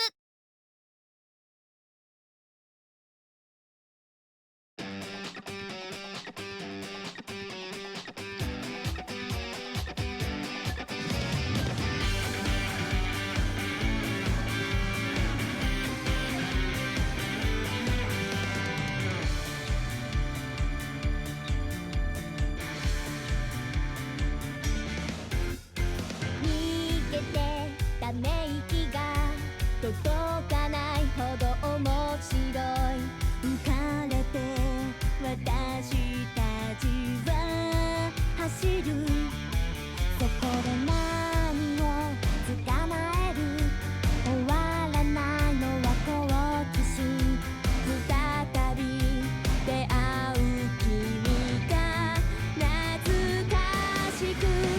隣の芝生は剣と魔法と学園もの。 Oh, sorry. I accidentally skipped it because I was touching the controller. My bad.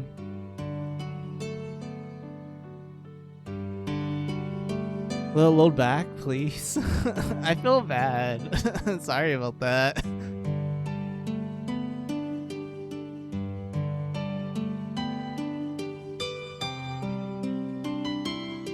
I just didn't expect like touching the move button would just make it skip the opening. But I would just be pressing any other button.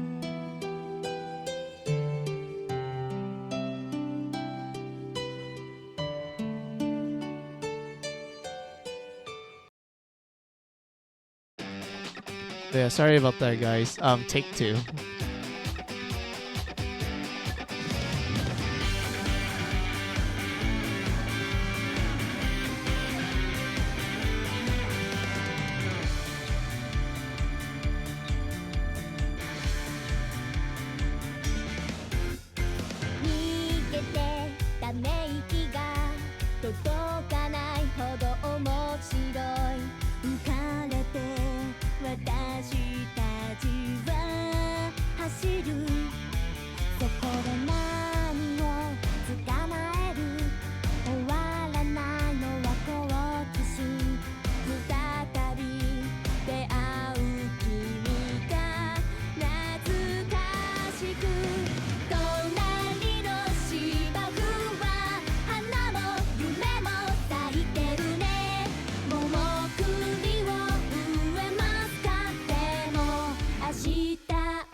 剣と魔法と学園もの3。いくわよ。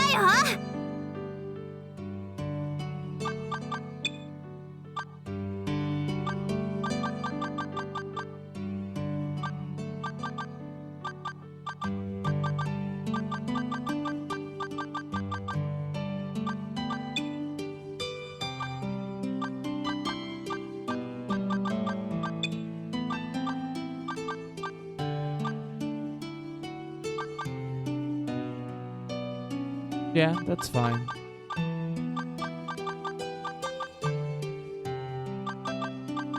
A little further apart. Like, around here.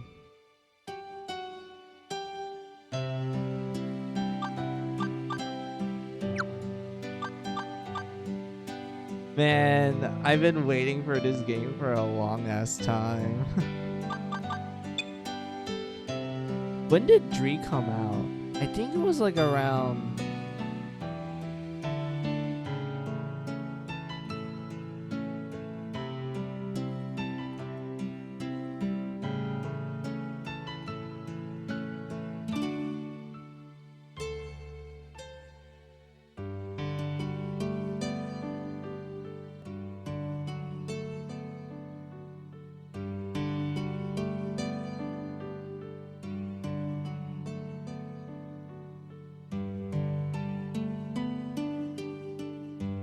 Yeah, 2010. So it's been like... actually 15 years. It took 15 years for this game to get an English translation. Because I remember all the way back in like... what year was it? 2015 range? Like... the company Gaijin Works, they translated Class of Heroes 2G and also Class of Heroes 2.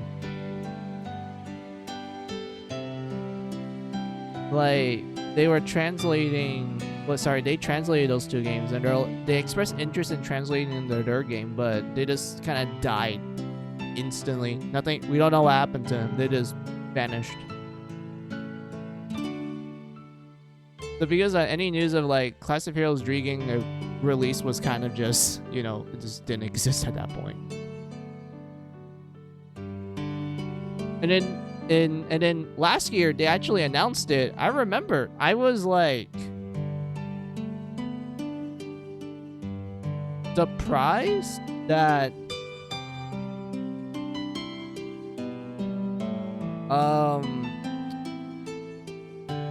to like hear that they announced it, and I think that was because they released Class of Heroes 1 and 2 like collection, like, you know, remaster collection.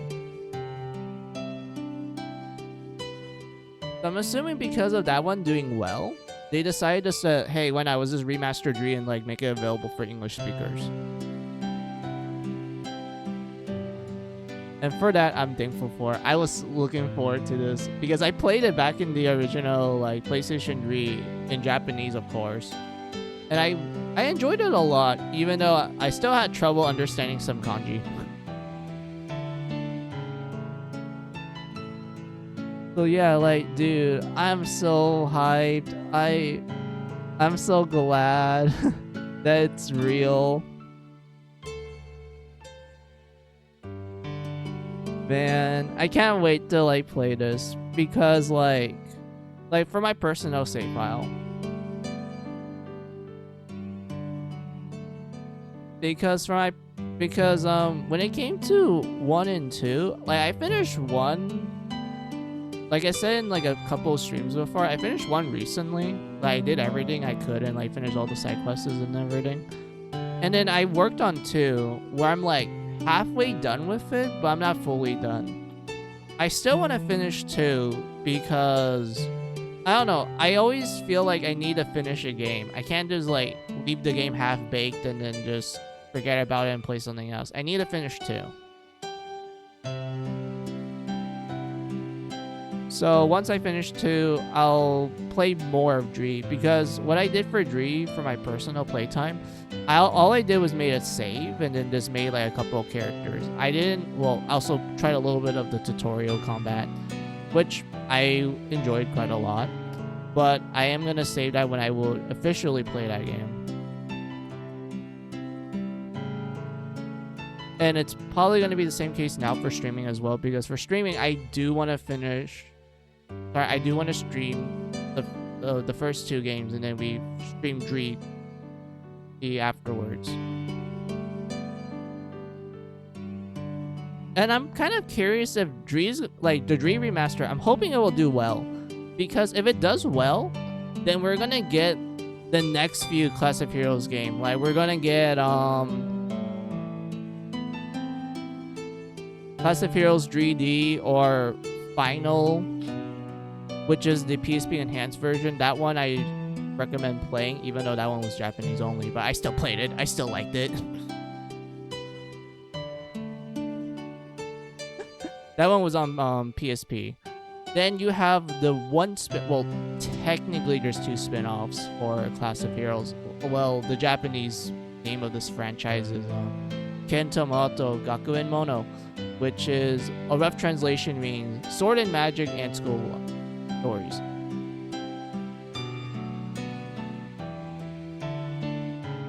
And such. But yeah, there was like 2 spin-offs for it. I already have the other spin-off, which was that was released in English, like Academia.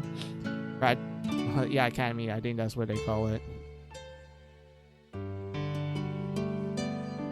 But the first spin-off, that one's not a first-person dungeon crawler. That one played more like a more traditional JRPG. But I love the customization in that game, and that one actually had a more heavier emphasis on telling a story with like an actual main character instead of like you, the player, being like the main character. You know, we just make our own like party and like it kind of revolves around us. This one, they actually have like a character with a pre-designed background and such. So like, yeah, man, I really want the rest of the games to come to us because I really like it a lot.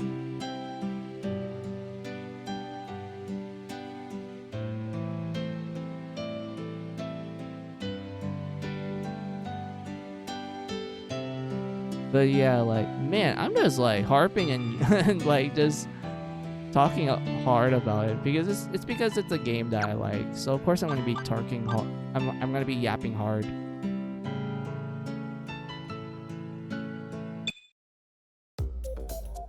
Oh yeah, what made Dree stand out is that you can pick between Dree academies, which does affect your the classes you start with, and also like the general difficulty in the beginning. So let's get this out of the way. Raiken Academy is designed for beginners. A lot of the classes you get access to in this academy are good for like newcomers.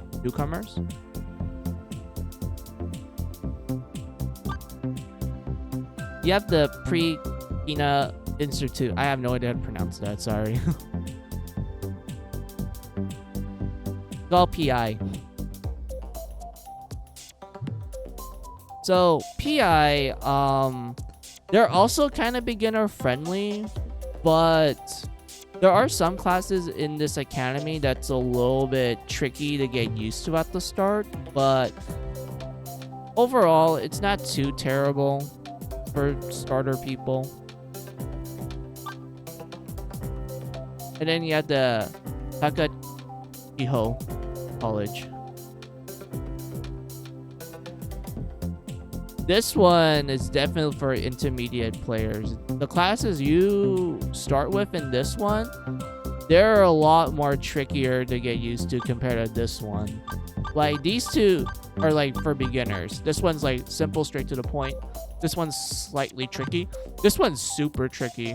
Like, it is really tricky to get used to the classes and well, at first, when it comes to the classes introduced to this academy. But I do like this academy. I did had a lot of fun playing through their side of like the continent and like dungeons and such, and using their classes. Although I like this one more because of the there's a funny class in this one. You guys are gonna be absolutely like laughing when you get to see it.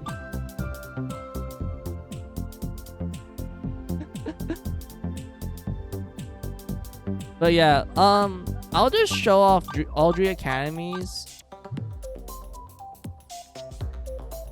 and just, you know, show the classes in it. And then afterwards, I will definitely make my streaming save file be on this academy, because for my personal save file, I picked Draken Academy because I was just trying to remember how everything worked. So my personal save file, I did this one. But for streaming, when I do get the opportunity to stream this game with you guys, we're gonna start with this one. So I'm gonna make a save file for this one.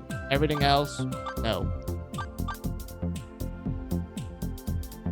Also, this game does have New Game Plus, which lets you play through the other academies as well while also keeping your level and stats and also classes.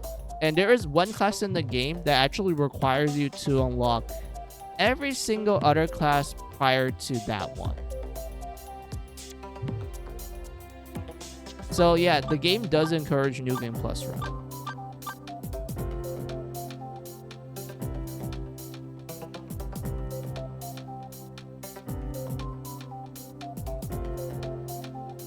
So, fuck, what am I trying to say again?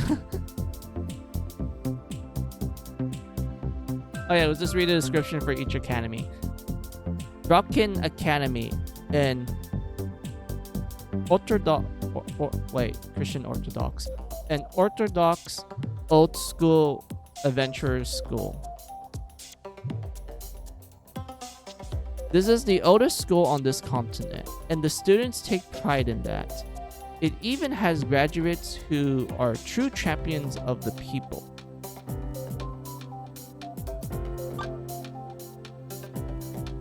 A PI. Pre-Sina Institute.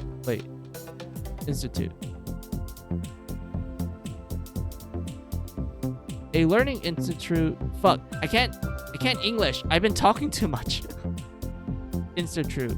But I pronounced it wrong again.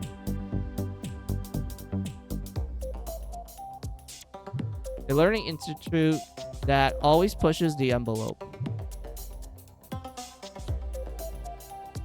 Claims to have the most cutting-edge teaching techniques and faculties.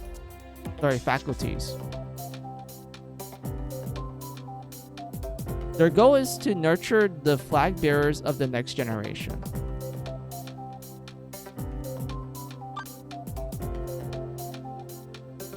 Takachiho College. A school full of descendants of distant immigrants who arrived here in ancient times.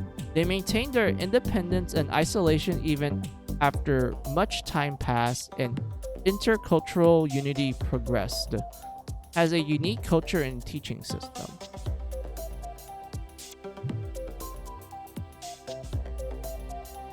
No longer deaf end for now. Class of Heroes 3 finally translated officially. Yes, it is. Hey, Shink, sorry. Welcome. Wait, I already said that when you lurked. My bad.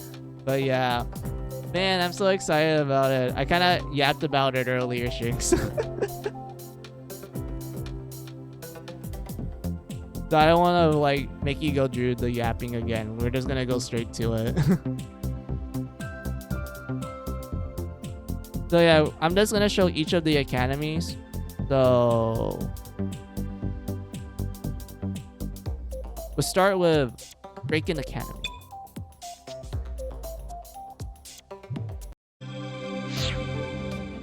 I forgot, this guy does not have any voice acting. Only selected few people have it. All right. Hold on. Let me move my chair so I'm more comfortable.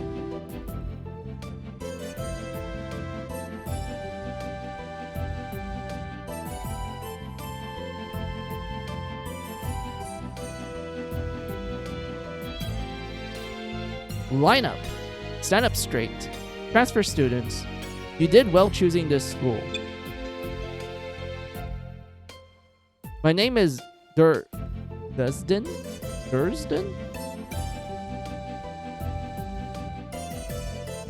Let's go with Dursden. And this is the glorious Draken Academy, where I'll hammer into you the basics of adventuring. By learning here, you'll see both deadly adventures and paths that lead to glory. There's a little event to celebrate your arrival. Go to the gymnasium. Go, go, go. Also, how's the Nintendo Direct last week? It was fine. I like the games in the Japanese side versus the Western side.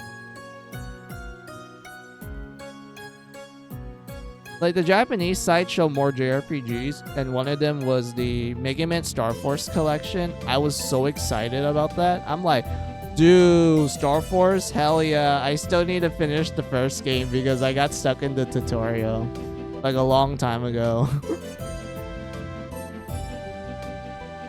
Like, dude, I'm so glad that it's like getting a collection. Kind of like Battle Network. But I do hope that it fixes some bugs that I remember people talked about when Star Force first came out. Like, some of the bugs were kind of like typos and such. And unfortunately, I remember playing the Battle Network collection, and I checked out 4 for a little bit, and so far they still kept like the terrible English script, which was littered with like grammatical errors and like actual typos. Like, there's a reason why 4 is like notorious for not only being like the worst Battle Network game, but also having the worst localization. Like, it was absolutely terrible. And unfortunately, from my time checking it out, it seems like they kept it. They didn't fix any of the grammar.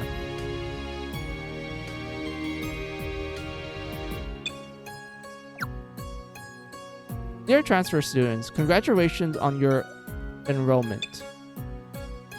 I am the principal here, and my name is Geistal.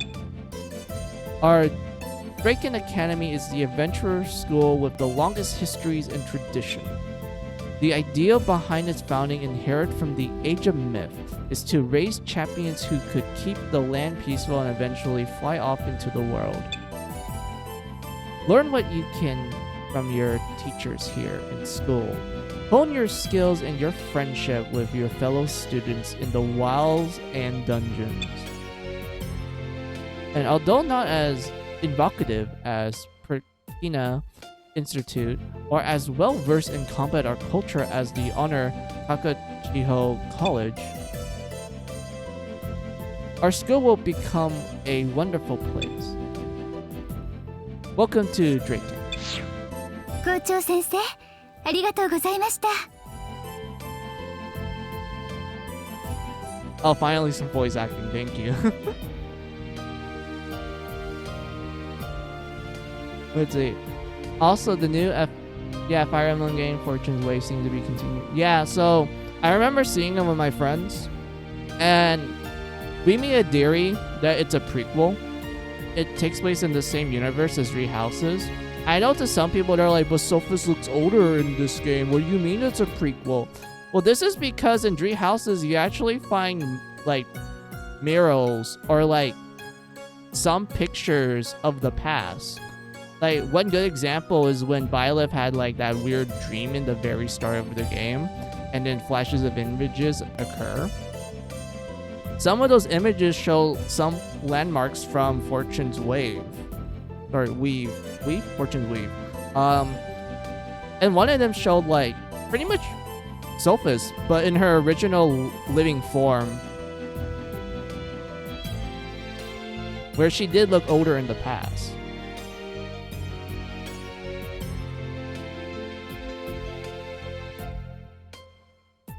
And such, and also like the fact that the world in Fortune's Weave is like ancient Greece / Roman like methods of combat and architecture.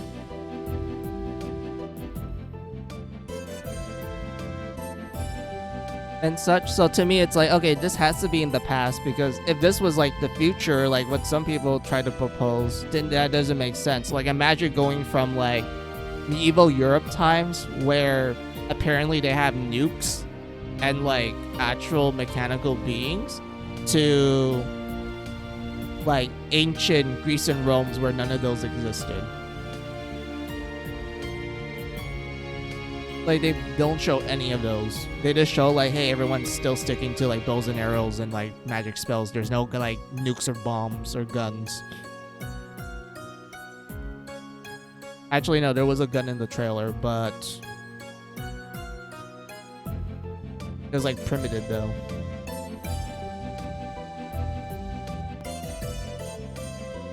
So like, yeah, because of that, like me and my friends were just theorizing that, okay, it has to be in the past because of like, you know, it's ancient Greece, Rome, like looking. There's no way they're gonna go backwards if it's a sequel. Second of all is that we have seen pictures of Sophis in the past where she did look a lot older compared to how she looks now. So it makes sense that like, yeah, this has to be a prequel because of like all of those clues that we remembered. And everything. And also one of the characters looks like a prototype, like those who slither in the dark. Maybe it's the ancestor to that group.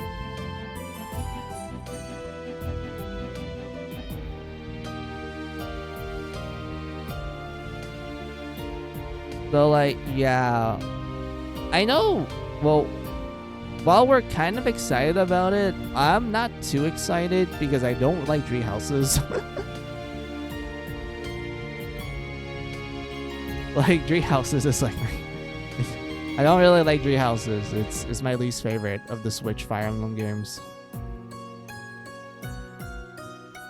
There's so many reasons why I don't like tree houses. I can like literally go in a huge, like, I don't know, 2-hour tangent on how much I don't like tree houses. And I kind of hate how people keep considering tree houses as like peak Fire Emblem, where to me it's Echoes, Fire Emblem Echoes. Or just the 3DS games in general. I feel like the 3DS games are such a magical like game that I feel like it's a lot better than what we got now. And I know people might harp on like Engage. At least Engage is fun to play. Tree Houses isn't fun to play. Like it warrants its like enjoyability in the first playthrough. And then they expect you to play it multiple times to see the different endings, but they make the first half of the game just so samey. There's no changes. It gets very monotonous really quickly. Also, there's not a lot of maps in the game, so you're forced to kind of see the same old maps over and over and over again. Like, it's... I don't know what they were thinking. Also, I really hate, like... how the skill system works. It's fucking like, sorry, not how to learn skills. Yeah, I hate how you learn skills in tree houses. I don't know what they were smoking when they did that system. It was garbage. They should have just stick with the previous games or how Engage handles skills, like how you learn them. It's way better than what Tree Houses did. Like, goddamn. But yeah, enough of my tangents. Let's continue on with the game. さて、簡単だけどこれで転入式は終わり。転入生の皆さん、いらっしゃい。私は保健員のカーチャ。カーチャ先生って呼んでいいのよ。打天使のセレスティアを見るのは初めて。でも人を見かけで判断しちゃダメ。悪いことしたいなとか、新世界の神になりたいなとか、そんなこと全然思ってないんですよ。冒険中に怪我をしたら私が優しく治してあげますから。困ったらいつでも保健室に来てくださいね。そうそう、転入式の次は職員室で入学手続きとなります。あなたたちの名前や種族、希望する学科を入学願書に記入してもらうの。入学手続きを終えたらドレステン先生に学園案内をしてもらうといいわ。あ、それから最初のダンジョン、暗き旅路の森への許可を出しておきますね。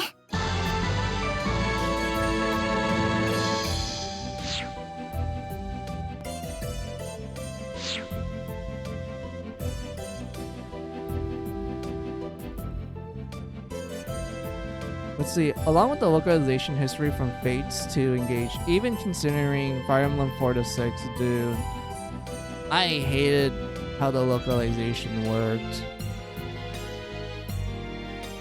Three Houses localization, it was kind of, well, I wouldn't say that it was terrible per se. There were parts of it that I felt like the meaning of certain sentences kind of went under the radar when you compare it to the Japanese side. But it's not like they completely changed the entire story. Now, that is Fates. Fates have the worst localization, period. Like, oh my god. Like, they made so many changes to the point that it's barely recognizable to the original Japanese. Like, I already got into like a huge like tangent with me and my friends when we were like talking about Fire Emblem and how much I just hated the localization for Fates. And then Engage is kind of high up there too because I just didn't like how they written the sentences in that one as well. And also they toned down the more romantic aspects of it as well. Because I remember like comparing the S ranks from English to Japanese. The Japanese are a lot more personal. Like it's a lot more romantic in that sense. While the English is like, hey, you're my best friend for life, buddy, old pal. That's how they worded it essentially. Like in Japanese, it's more personal. It's more, like I said, it's more on the romantic connotation because it's more of a one-to-one sort of thing. And then the English is more like, hey, is this a group of buddy old chums sort of thing? Like, you're my best friend for life, you know, friend zoning essentially. This isn't the first time they did this. They did it for like Awakening and Fates when it came to like certain characters, where they just make the character, well, in the English release, they make some support conversations where it reaches to the max one, they just absolutely friend zone the other guy, and it's supposed to be treated as like, oh man, this is like a personal thing and whatnot, versus Japan where it's like, hey, they're gonna get hitched. But yeah, like those are like certain aspects. Echoes, I feel like, didn't suffer too much from it. Because I compared the two scripts, and it's basically the same story-wise. I do know that they removed the ability for characters to drink alcohol. Well, every character to drink alcohol. Like in English, no one can drink alcohol. Except for like one or two people. And they even removed the status effect called Drunk, where it increases like your crit rate, but it decreases your like hit rate and like your other stats too. Like, I'm assuming they did it because they're like, oh, kids are gonna get influenced by it and like start underage drinking, when in real life that's never the case. And usually the kids that do underage drinking is because they have bad influences in their personal life, like friends, parents, or someone in school and such. Like there's many different factors, but video games ain't one of them.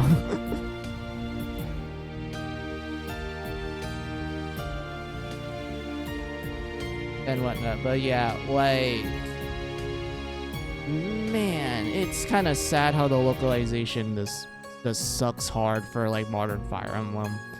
I know Awakening, I did have gripes with it, even though I do like Awakening.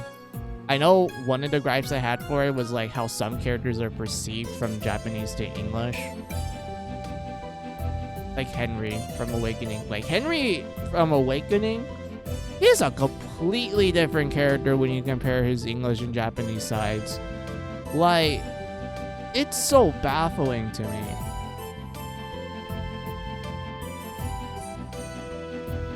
And I'm kind of scared when they will eventually remake like the older games, like the Marth games for like the third time. Like, I'm scared that they might do terrible localization for it, but I'm more scared for Genealogy, which is Fire Emblem 4, and also DCO, which is 5. Like, I'm more scared for that one because, like, Genealogy is my favorite Fire Emblem game. Like, that's hands down my favorite Fire Emblem game. It's the one that I like the most. And I'm just scared that if they make like an official, like, you know, English release of it, I'm scared of how they're gonna handle it, because like Genealogy covers so many different topics that nowadays people who probably stay on the internet too much and they're you know, snowflakes, they're gonna have like a literal heart attack after like reading one sentence from it. Like, there's just so many things that happens in Genealogy. But like, yeah, I'm just kind of scared if that was the case. I just rather play the game in the original Japanese with an English patch. Because at least the English patch people, they don't make any unnecessary changes to the translation. They actually kept it one-to-one, and it actually works. Like, the story is actually understandable, and they understand that, oh yeah, Japan has different grammar structure, so we need to make sure we word it so it makes sense in an English point of view. But like, yeah, I rather just play Genealogy and DCO with like an English patch, like just play the original Super Nintendo versions. Like, I love those games. They are absolutely my favorite. But yeah, what was I? Oh yeah, was this show off the classes?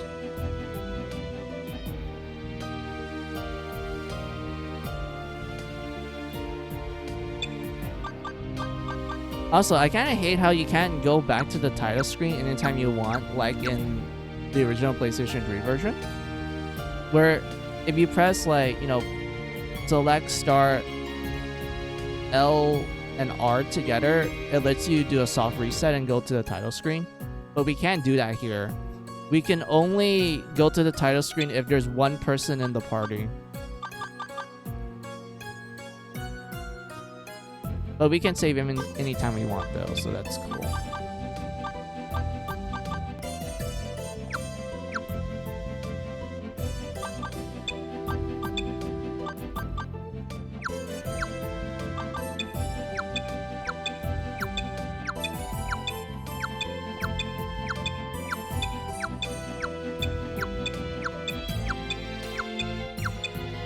Why am I getting into the habit? Oh my lord.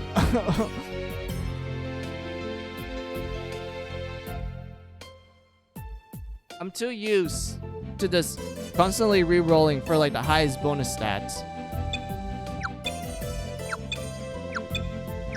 What's wrong with me?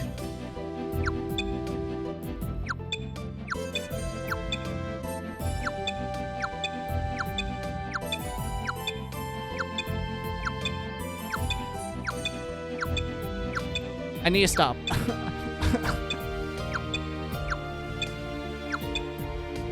Okay.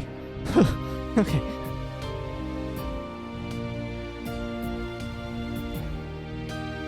What about the localizations for Fire Emblem Shadow Dragon? Are you talking about the NES version? Are you talking about the Super Nintendo version? Or are you talking about the DS version? There's multiple versions of Shadow Dragon.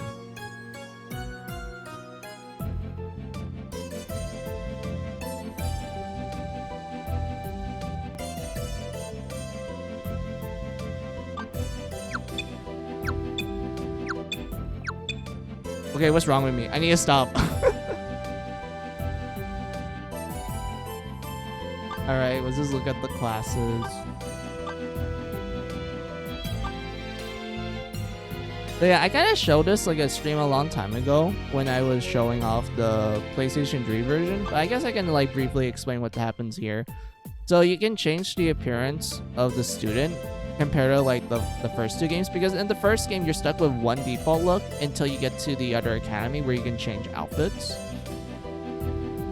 For Class of Heroes 2, they made a unique sprite for every class that every race can be in, and you can switch it anytime you want, so that's pretty cool.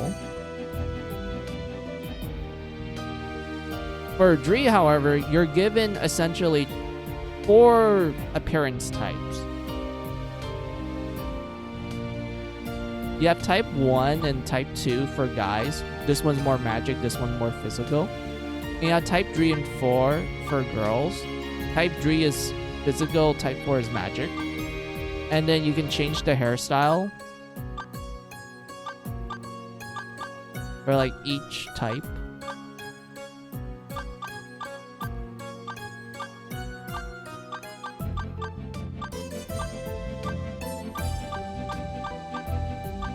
You can even change the hair color.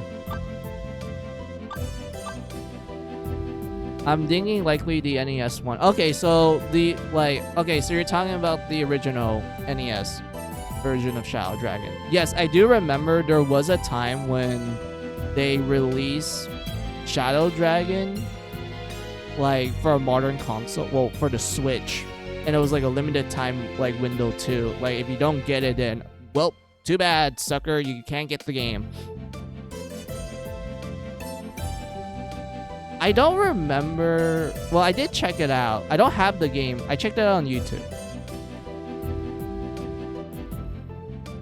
And for what I gathered, it seemed like I guess the official English for the NES version. I noticed that they tend to over-exaggerate some of the NPCs' dialogues, and some of them kind of reword certain like information you get from them in a different manner compared to the fan translation, because the fan translation is more accurate to the Japanese version, including like the occasional like whimsy dialogue that the NPCs give you in the Japanese and such. Like they were able to translate it perfectly from the fan translation. And I noticed that in the fan translation, they actually gave you the necessary clues that kind of indicate like some of the stuff that happens in the backstory of the story of Shadow Dragon, and that was also the case in the Japanese version as well. But I noticed that in the English, like official English, they don't do that. They make it more scripted per se. And I wasn't really a fan of that, because I was used to the Japanese and the fan translation where, you know, it's a lot more like, hey, here's the info you need. Like, this is how you're going to understand the backstory and such. I honestly prefer that method. And then you have the official English where they're like, oh, we have to make it a little bit more cryptic, even though it's not that accurate to the Japanese version. And because of that, I felt like, I'm not really a fan of that. So, yeah.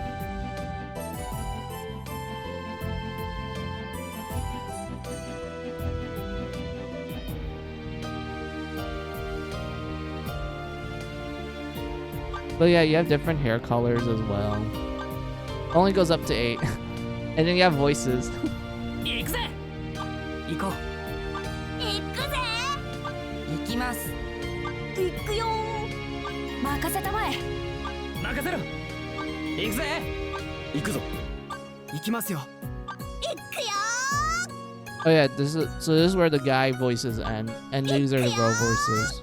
行くわ。行くわ。行きます。行くよ。行く行く。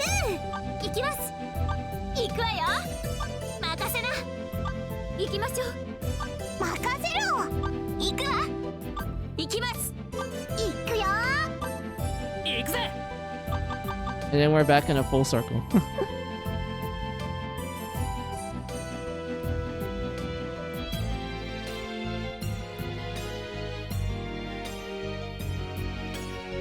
I'm like yawning a lot. Yeah, let's get the classes. Alright, I kind of have to briefly explain this. So, classes are divided into 3 categories.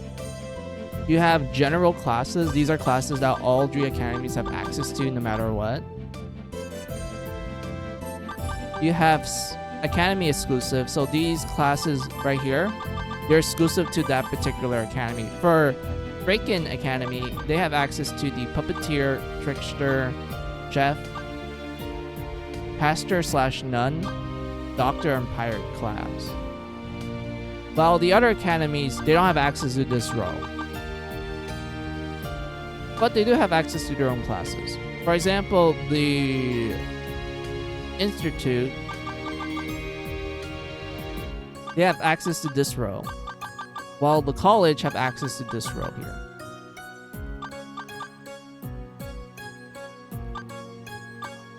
And then you have the dirt category, which is called the race exclusive class. Basically, these classes are only exclusive to that particular race. For example, humans have access to the gunner class. No other race can be a gunner. Also, more of a fun fact, some class names do change a little bit depending on your gender. Like, for example, we have Pastor. If you're a girl, however, it'd be Nun. This is a small detail. It doesn't change like the stats or like skills they learn. It's just like a small little detail.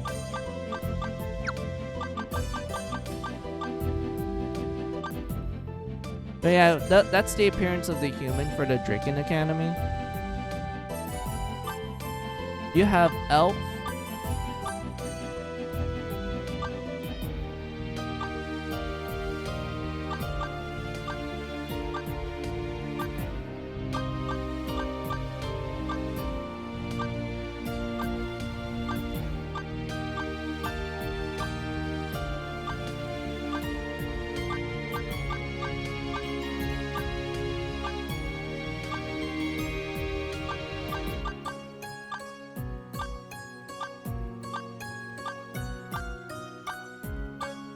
Yeah, all the classes have the same color essentially.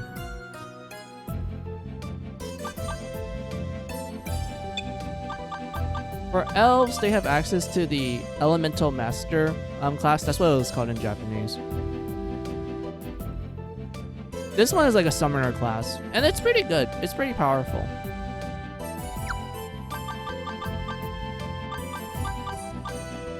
You have dwarves.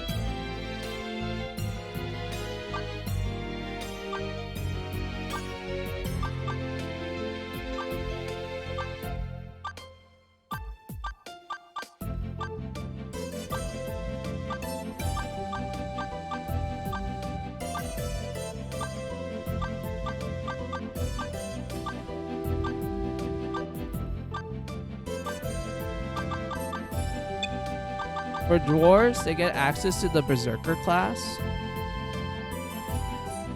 It just makes them like, I wouldn't call them glass cannons, because Berserkers can actually equip a lot of heavy armor. They're just kind of designed to be damage nukers. They are capable of inflicting so much damage. It's crazy.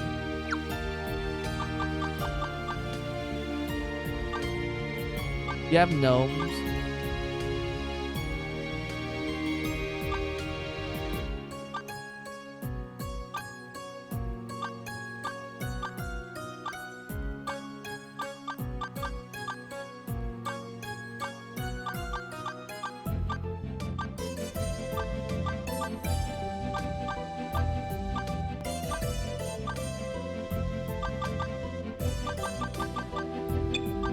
For gnomes, they get access to alchemists. My god, I feel bad for alchemists, man. Like, alchemist is a class that appears in all of the games, and how useful they are kind of ranges from it as well. In the first Class of Heroes game, alchemist was kind of not great because it takes a while to level them up. And you do need levels in order for them to do alchemy in a more successful rate. and because of that, Alchemist kind of just struggles in that because of how much experience you need just to get one level up. Also, the spells they learn, it's pretty decent, but I don't know, it doesn't really save Alchemist that much because it just takes forever to level one up. Then you get to Class of Heroes 2. Class of Heroes 2 actually made Alchemist a lot better. Like, they made Alchemist actually learn a good amount of, like, every spell in the game. Well, not every spell, like, there's a good amount of spells, and they were actually able to kind of make Alchemist more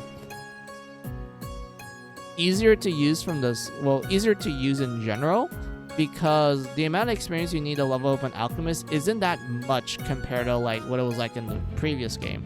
But the drawback to that is that Alchemist was not available at the start. You actually have to get to another academy in order to get access to it.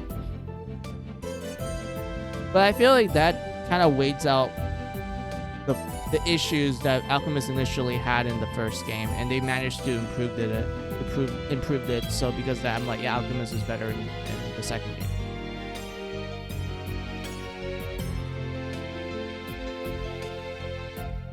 And then you get to Class of Heroes 2 G. That's the enhanced version of Class of Heroes 2.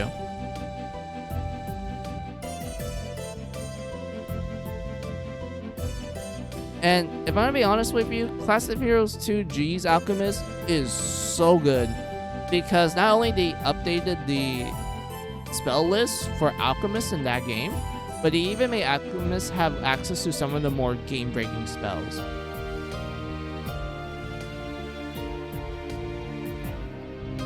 So because of that, it's just wonderful. I loved it. But yeah, what about Dree in particular? What about Class of Heroes Dree? Is Alchemist good in this game? They're kind of okay.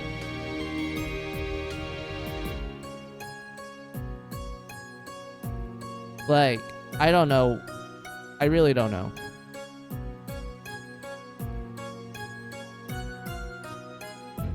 They're just okay. There's not really much for me to say about Alchemist in this particular game. Like, yeah, they do learn like a good amount of every spell, so that's neat.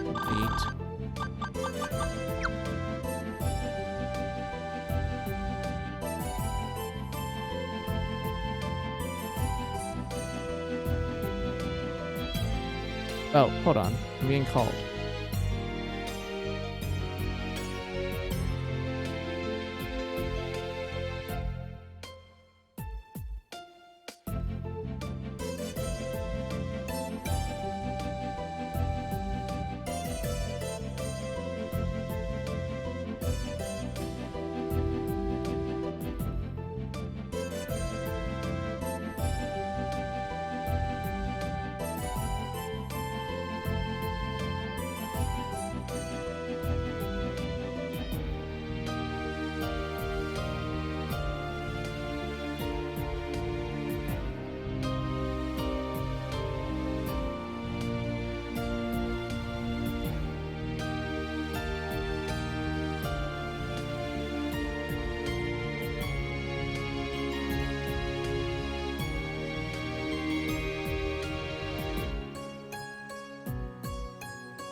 Okay, I'm back. Finally, just call me to help them out for a bit.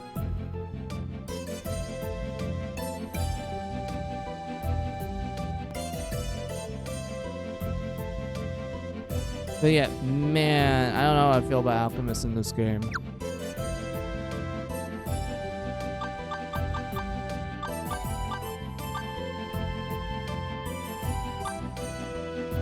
Then you have the Kozlu. They're hobbits, essentially.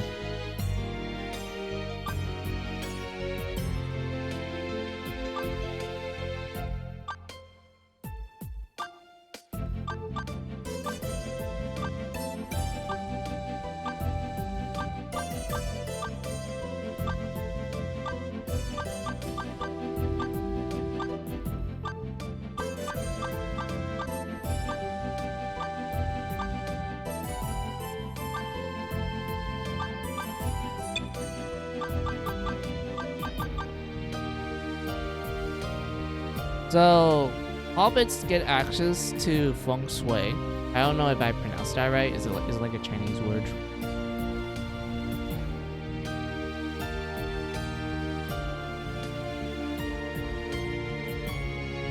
But this class is pretty good. Like in the second game, they're great because of this skill here. Increase the amount of experience and money you get after battle, and it can stack. So if you have like 1 or 2 feng shuis, you're actually rolling in like money and experience at that point. Also, their spell list in the second game was a lot bigger and better compared to what we have here.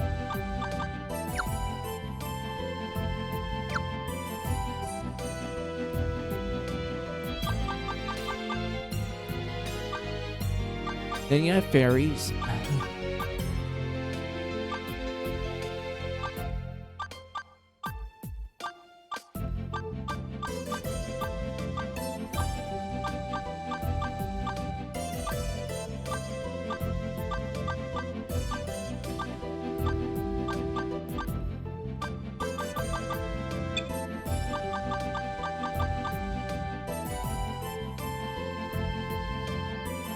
Fairies have access to the Sage class, and this class was so mind-numbingly broken in Class of Heroes 2. Like, if you have 1 or 2 Sages, that's all you need to beat everything in the game, including the super bosses. Like, it was ridiculously broken. They have access to practically almost every spell in the game, and they have access to one particular spell that increases their damage output by a lot, and also has the ability to regenerate their MP as well. Like, it's ridiculous how busted they were in Class of Heroes 2. So because of that, they kind of had to nerf them here.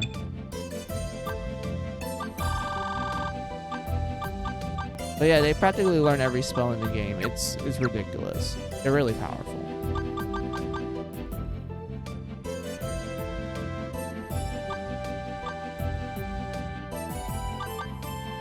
You have the Fell Pool. They're cat people.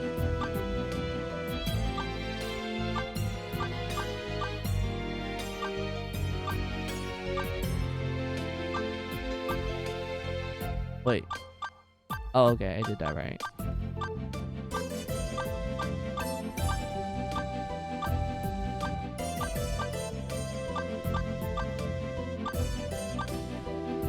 I do like the small detail of their tail changing. Like, it changes like color depending on the hairstyle you give them. That's pretty cool.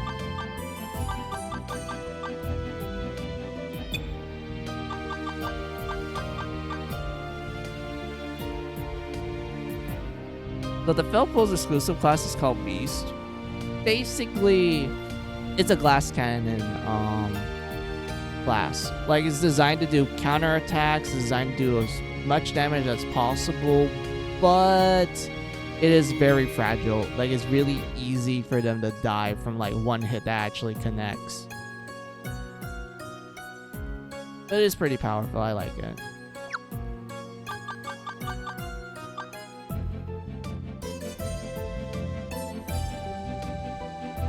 Yeah, Bahamut. They are dragon people.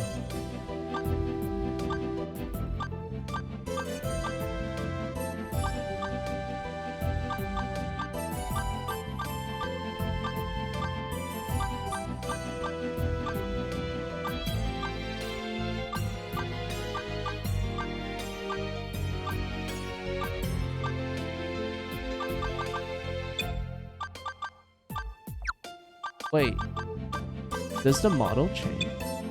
Oh no, the model doesn't change. I thought it would change. My bad.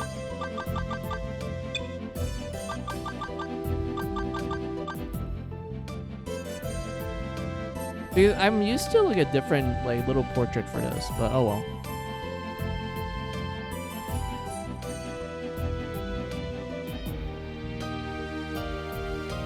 What was I? Oh yeah. So you have Dragon Knight. Well, yeah, Dragon Knight, which is exclusive to the Bahamut race. it's basically a paladin. Like, fundamentally, it is a paladin.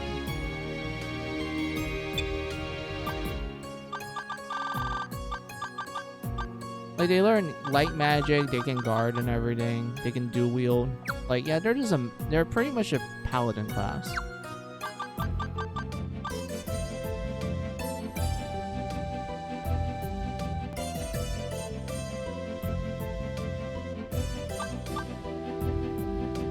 But yeah, you have the Diablos race. They're demon people.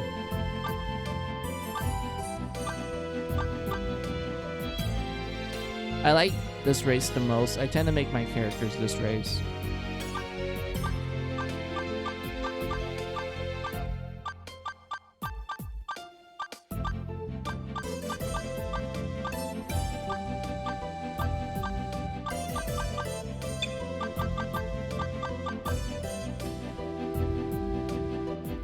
Then you have their race exclusive class, Necromancer. And my god, this class got nerfed. It got nerfed hard in this game. Like, in the second game, they were actually pretty great. And it's because they have a much bigger spell list compared to this game. Because in this game, they're like, okay, what should we do? They're like, oh, we'll just make them learn spells that attack specific enemy types. Which, okay, mind you, they did have this in the second game where when they were first introduced. But they also had other spells along with this type of spell types. So it makes it easier for them to do other roles other than that. But because of them being severely limited in terms of the spell list now, because of that, Necromancer kind of suffers from it. So because of that, yeah, I don't really use Necromancer that much unless I'm doing like 100% like completion sort of thing. Since you can actually max out classes in this game, and you do get a lot of benefits from it as well.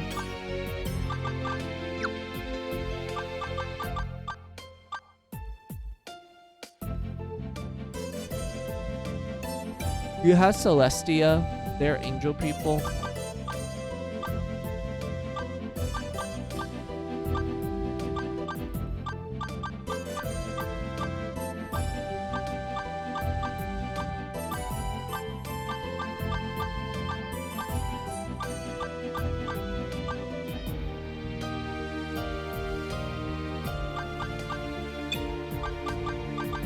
So the race exclusive class for Celestia is Fallen Angel. It's pretty much a jack of all trades type of a class. They learn practically every spell in the game while also being decent in like physical as well. So because of that, Fallen Angel is also a pretty good class to be in back when it was first introduced in 2. Although the only thing that kind of holds it back is that Celestia kind of suffers from having a low HP. So because of that, it's not really recommended to make a Fallen Angel like a tank unless you actually find ways to increase your Celestia's HP. But in this game, they're pretty great. Like, no matter what, like, there's no much of a drawback to it. You can just have a Fallen Angel in your team at the start, and it will work out fine, in my opinion.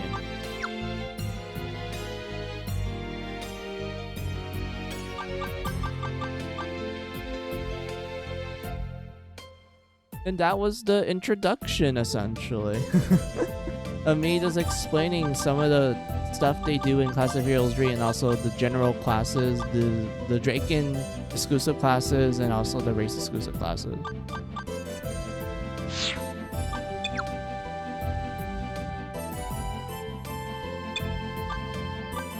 I really want to go back to title, but we have to actually make a team for it. So what I'm going to do is just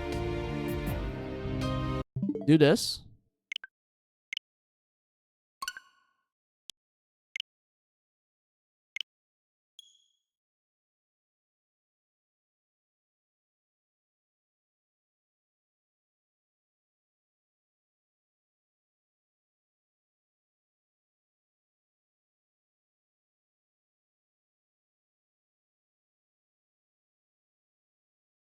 ゼロディブ I am Mizu, Rebecca Black. Hey, Ari, long time no see. How are ya? Welcome, welcome. Let me give you a shout out. Hold 剣 on. と魔法とが始めるよ Hold on. Let me pause and let me give you a shout out. How are ya? How are ya?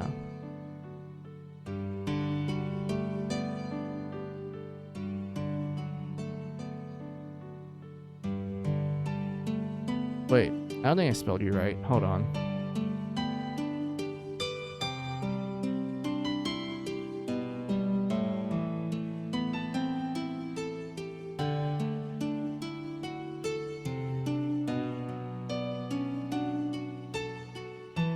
Wait, let me double check something.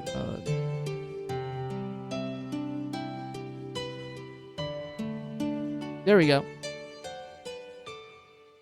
It needs the E. Yeah, I forgot the E. I was like double checking. I'm like, did I spell it wrong? What I do? Oh, yep. There we go.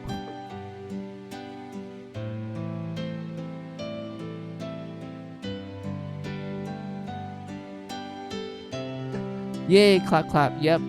Clap, clap indeed. Oh, Ari, I was just showing off like... Well, actually, I was playing 2 games technically. For the first half of the stream, I was playing Death and Request, which is a game I like. And I got to like the final chapter essentially, so like I'm pretty much almost done with that game, so yippee. And we're at the second half now where I'm just showing off a new game that I bought, Class of Heroes 3, which I've been looking forward to for quite some time. Like, it was a first person dungeon crawler. It's like Etrian Odyssey, like it's that type of a game genre. And it came out in 2010, and it took 15 years for it to come to the West.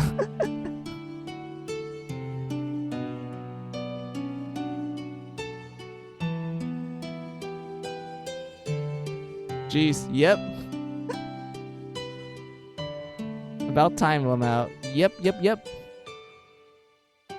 I was just showing off like the general, I guess, things you can do in the game, Ari, which was like just me kind of yapping hard for like roughly an hour.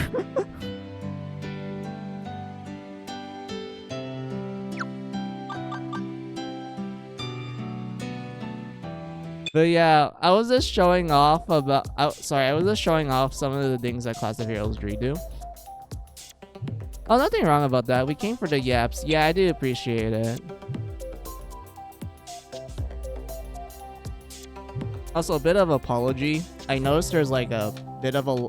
Like, I think it's like 5-second delay when it comes to my stream. So because of that, if it seems like I'm not getting to you guys' questions fast enough, that's just because of that.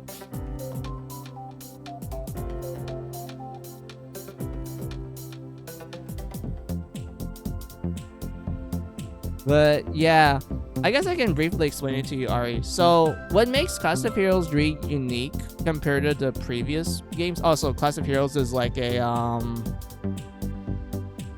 it's like a franchise essentially. Like there's a total of, let me count properly once. There's like 7 games.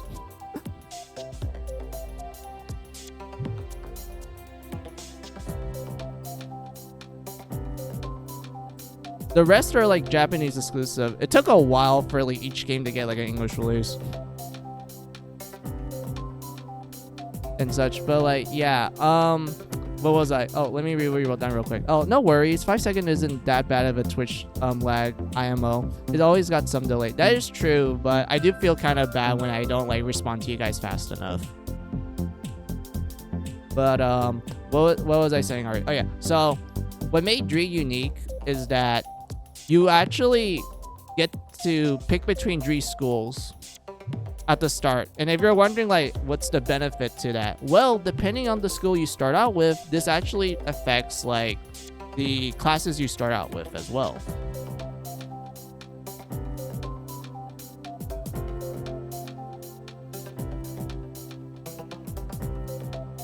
And I guess I can briefly explain, like, each school real fast. You have the Draken Academy, this one here. This one has classes that are designed for like beginners. Like, it's easy to pick up. It's easy for you to be like, okay, I get like the general gameplay loop now. So, yippee, sort of thing. So yeah, this academy here is designed for beginners. You have this academy where it's also kind of for beginners, but they do give you classes that are a little bit trickier to get used to. So because of that, this does require you to have like some form of experience, but not too much. Like, I still say that you can still start the game with this as like a newcomer and such.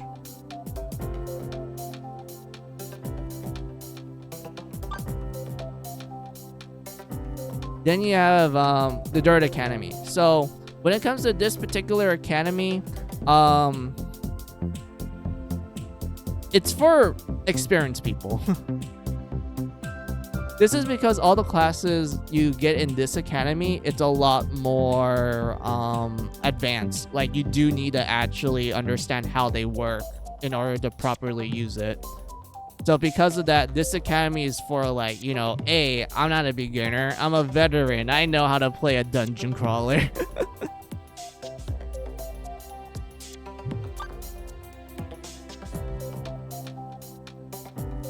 That's the best way I would describe like this particular academy. So, Ari, I was talking about this academy for a little bit and just kind of like explaining. Well, I didn't explain. I just showed out the list of classes you get in this one.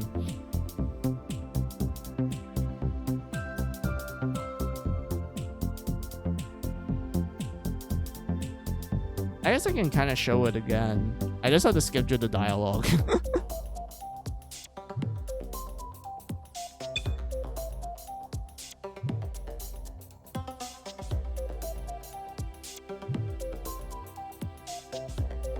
You do you, totally up to you. Yeah, it's fine. Just let me skip it. Oh, I have to hold it. I have to hold the trigger button. Hold on.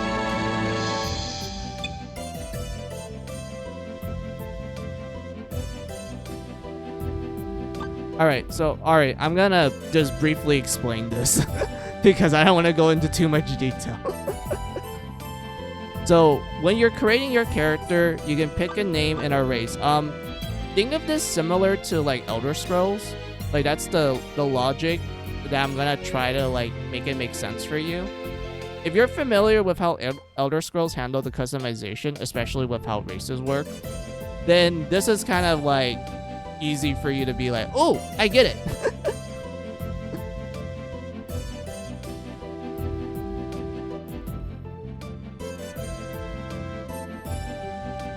So yeah, you can pick your race. You have humans, you have elves, you have dwarves, gnomes, hobbits, fairy, Thelpul, they're cat people, Bahamuns, they're dragons, Diabolos, they're demon people, and finally you have Celestia, they're angel people.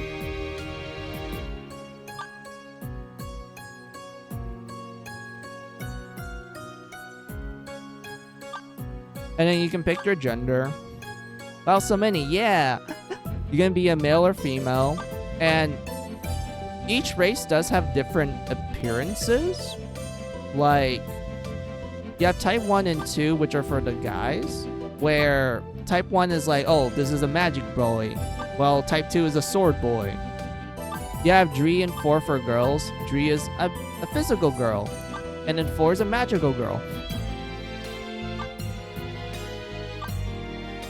Then you have hairstyle.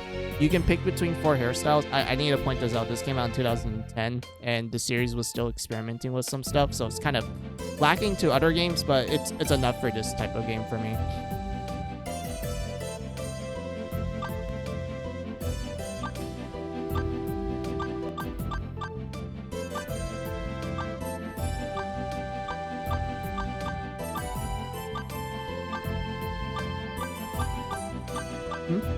Hey, welcome, Geo. Welcome, welcome. Pog, indeed it is. Welcome, welcome. How are ya? I like how much customization there is. Yeah, there's a lot. You can also pick your hair color, Ari. There's like a total of 8 of them. Then you get to voices. Oh boy. So there's a total of like 24 voices. So voice 1 to 10 are boys, while the rest are girls. So the girls get the special treatment compared to the guys.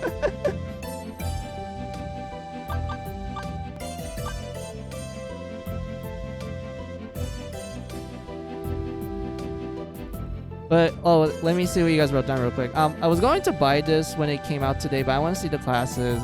I love how it just says type instead of the color. Also, hello. Yeah, hello. Dang, yep. That's right, Ari. Girls get the special treatment compared to the guys. I mean, that's kind of like real life sometimes, to be honest. But I don't really mind it too much.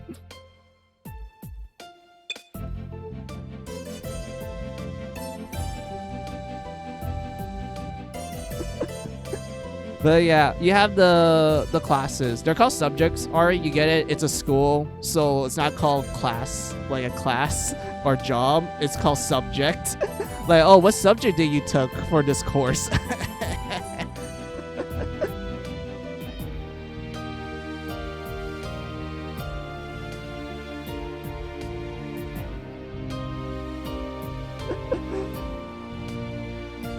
Bob Ross, yep, indeed. But yeah, so classes are, well, subjects. I'll just call it class for like simplicity. So classes are divided into 3 categories, Ari. You have the general classes. This is classes that all 3 academies have access to from the get-go.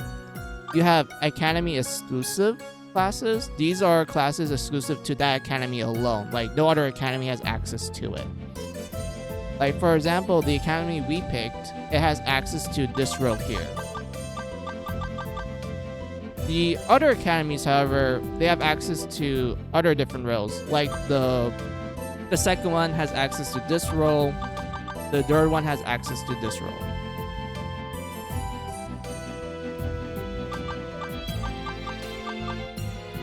And then you get to the third category, which is called race exclusive class. And as the name implies, these are classes exclusive to that particular race. No other race can be in that class. For example, for humans, we have access to the gunner class. Only humans can be gunners. No one else. So that means you can't give your hobbit a gun. You can only give a gun to a human.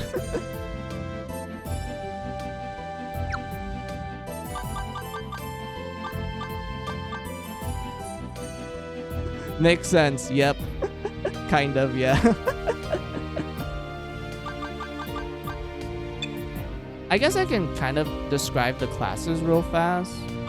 Like how they work technically. Since Geo is kind of curious about how the classes are. So I'll just briefly explain it. You have Commoner. These are basically beginner classes. They're just designed to be for beginners. But here's the thing, guys. Commoner is actually a terrible job to start with. Or class to start with. The reason why is because the skills that Commoner learns is more beneficial in the mid to end game versus the early game. Also, it kind of takes a bit of a while for Commoner to actually get the appropriate stats to be good in the beginning parts of the game.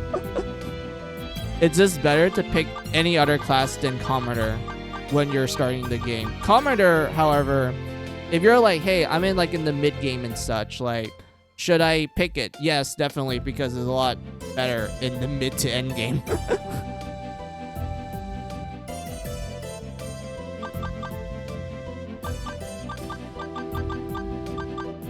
and everything. But yeah, like I said, Commoner kind of a jack of all trades. It just learns about a little bit of everything, and also does learn some pretty good skills that will be greatly beneficial in the long run.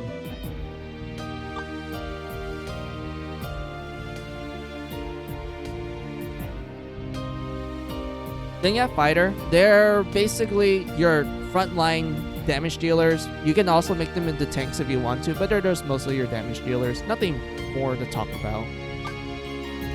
You have Knights. They are the tanks. They can take blows. They're kind of slow, but they're pretty useful at the start of the game because a lot of enemies do hit hard physically, and I would say you can still use them in the mid to end game, but it's kind of better to focus on another job for tanking roles compared to like a knight at that point. They have martial art. They're your dodge tanks. They are capable of dodging a lot, and they can do counter damage, and they're capable of doing a lot of unarmed damage as well. They're pretty decent to start with. There's not really much you can do with them other than just like, hey, I just want you to do as much damage as possible without getting hit. You have Thieves. Thieves are useful. Always have a Thief. You should never start the game without a Thief. There is a reason why. Because Thieves can pick locks. And if you're like, what's so great about picking locks? Well, there's a lot of doors in the game, which requires you to pick it open. There's a lot of chests in the game. Well, practically every chest, to be more precise. Every chest in the game requires you to pick it. And chests are pretty much the best way you would get a lot of items and also better equipment for your party. So because of that, you always want a thief.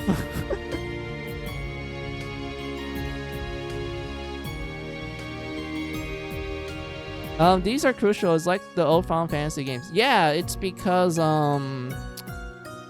Class of Heroes, it was inspired by Wizardry, which is this really old school like first person dungeon crawler from the 80s, which in turn was inspired by D&D, and D&D was the reason why the Final Fantasy devs became a thing, because the devs of Final Fantasy, they love D&D, so they just decided just to make their own version of it. That's why Ari, if you play the first Final Fantasy game, and I mean the very first one, the entire game is just D&D. Like, the classes, the spells, even the monsters. Everything is literally ripped from D&D. Like, it got to the point that there's literally one of the enemies in Final Fantasy 1 is literally the Beholder. Like the meme, like not the meme. It's like one of the more iconic monsters in D&D, like especially when it came to the older editions. Like the Beholder was literally in Final Fantasy. Like the sprite was literally the same thing to the art. And when it came to us Westerners, we had to change it because of copyright stuff. Because if they found out that Final Fantasy just pretty much made D&D but in a video game format, the developers of D&D are gonna be like, hey, where's our royalties? Where's the money? This is copyright infringement. Like, that was pretty much the case, and it always makes me laugh every day when I think about it. Let's see. Oh, I have Wizardry 6, 7, 8 on Steam, but I'm so confused about how to play them low. Yeah, I don't blame you, Ari, because I will explain this, Ari. When it comes to Wizardry, it is recommended to read the manual. Like, when you buy the Wizardry games on Steam, it does come with the manual. You just have to dig through the file and such, and it's highly recommended to read it because Wizardry follows the old school logic of like, hey, you need to read the manual before you play. Like, you can't just go into it blind. We ain't gonna hold your hand. Like, there's no tutorial. It's just going straight to the game.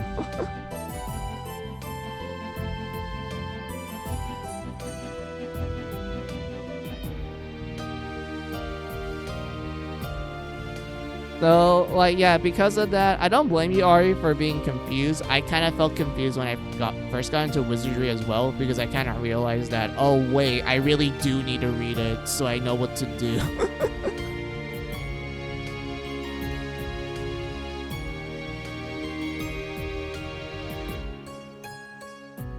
But yeah, let me see what you guys wrote down real quick. Final Fantasy 1 was going to be Square's last game until the game sold well. Yes. I have 1 and 2 on my PSV and never knew Dree was a thing until I saw it on Steam. Yeah, Geo, like when it came to Class of Heroes, it is just like a bit of a franchise. Like I said, there were 7 games for it. And most of them were Japanese exclusive for quite some time. And then, you know, Dree got announced and I was very happy about it. I'm hoping that the next few games will get English releases because it's just so hyped for me. I really like it a lot. I really like first-person dungeon crawlers. They're like my favorite genre when it comes to like JRPGs. Although I do like other JRPG types as well. Like also, I do like Western ones. Like I like Elder Scrolls. I like the older like Ultima games. Like they are very fun to me. And if you're wondering, I do play them. I just don't yap about it compared to JRPGs because JRPGs are like, in my opinion, JRPGs are the games that got me into gaming to begin with. So because of that, I have a much bigger soft spot for it. But I do like Western RPGs. They are very fun.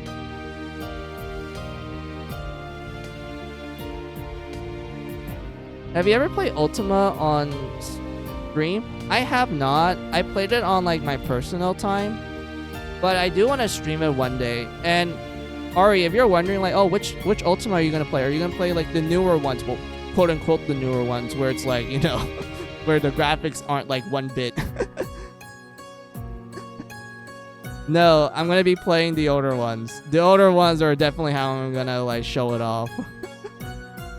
No, I'm either going to go old school. Yeah, I'm going to go old school. Yeah, hell yeah, brother. Hell yeah.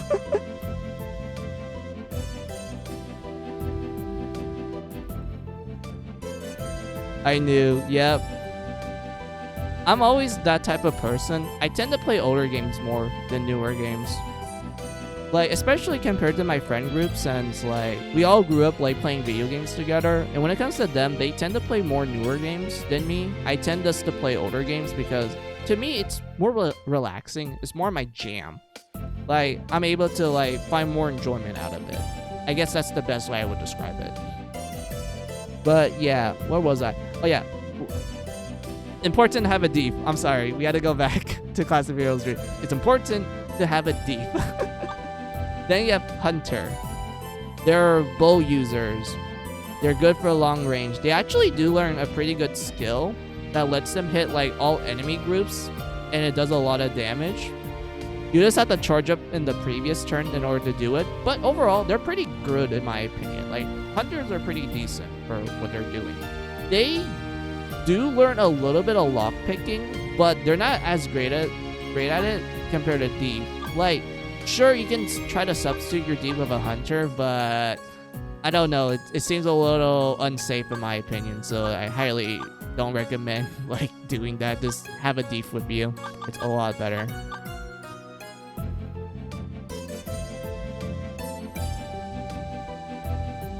Then you get to the magic class. So I have a fun fact, Ari, and also the rest of chat. So when it came to how magic worked in the older games, magic was divided into 3 categories: black magic, white magic, and psychic magic, like psychokinesis. And it had 3 like, well, not 3. It had 4 magic like classes in the older game as well. So in the older game, you had mage, which is your black mage user. You have priest, that was your white mage user. You have bishop, which used both black and white magic. And you have I think it was psychonaut or something. I forgot what they called it. Basically, this person used psychokinesis or psychic magic.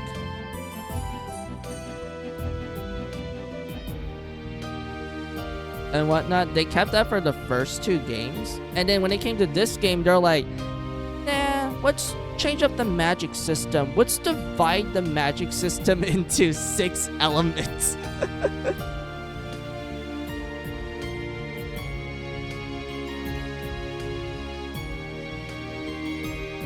Because why not? Like, why not? Sorry, I had to cough.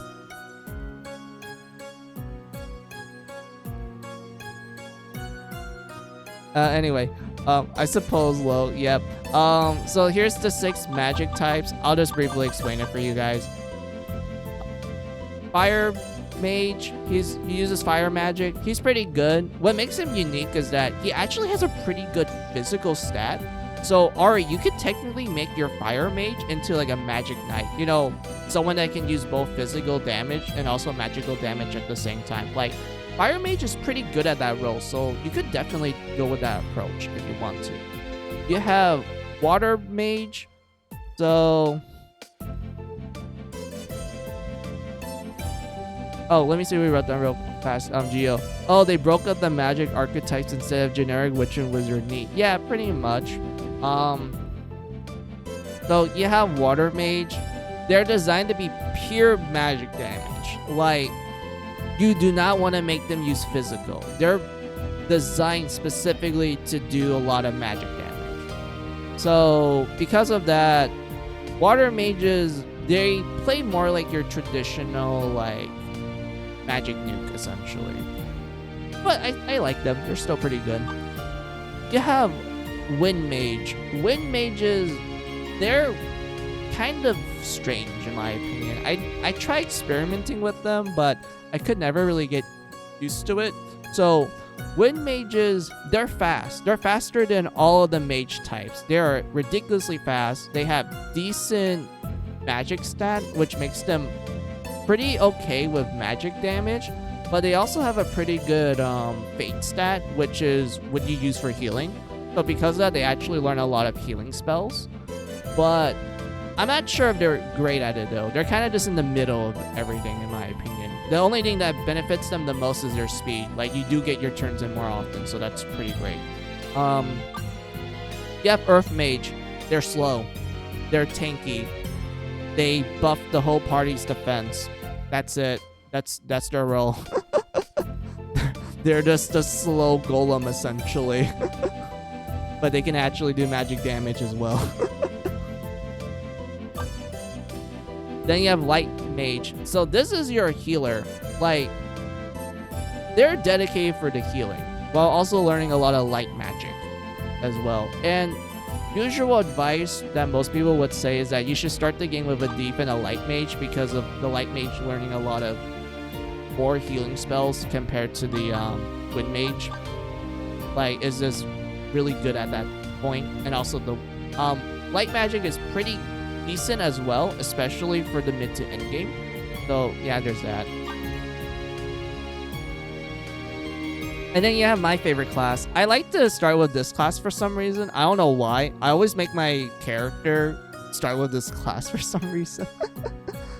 You have the Dark Mage. So Dark Mage learns dark magic. Oh, duh. But what makes them stand out is that they actually learn a particular spell called Shiva. Well, not Shiva. Yeah, Shiva. Where it does both like a lot of heavy dark damage, but also has the chance to instant kill enemies. And if you invest in your luck stat and also your magic stat, which increases the success rate, this as a result makes this spell pretty powerful, because not only you're capable of instant killing enemies, but if the instant kill doesn't work, then they're gonna get hit by heavy black magic, and it just absolutely shreds them to pieces.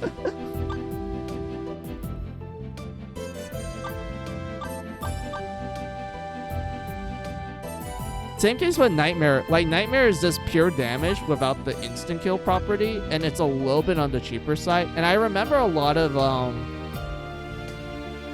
guides in Japan, they usually say that Nightmare is like a pretty good spell to learn early on in the game. Like, you're not going to use it too much compared to like mid to end game. But early game, it's really good to like kill enemies with, like, you know, just to rack up the grinding and such.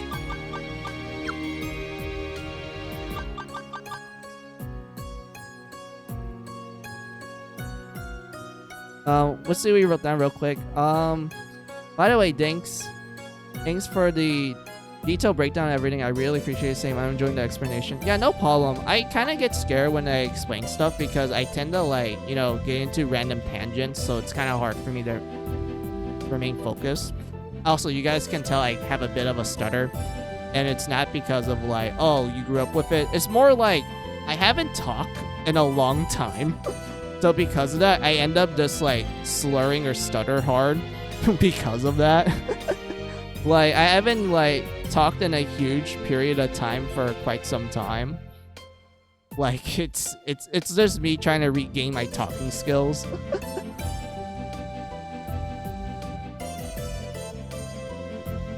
And whatnot, but like yeah, I'm glad that you guys are able to like understand what I'm saying. Oh, you're good, music. Yeah, thank you, Ari. All right, so let's get to this row here. Like I said, I'll still try to power through this.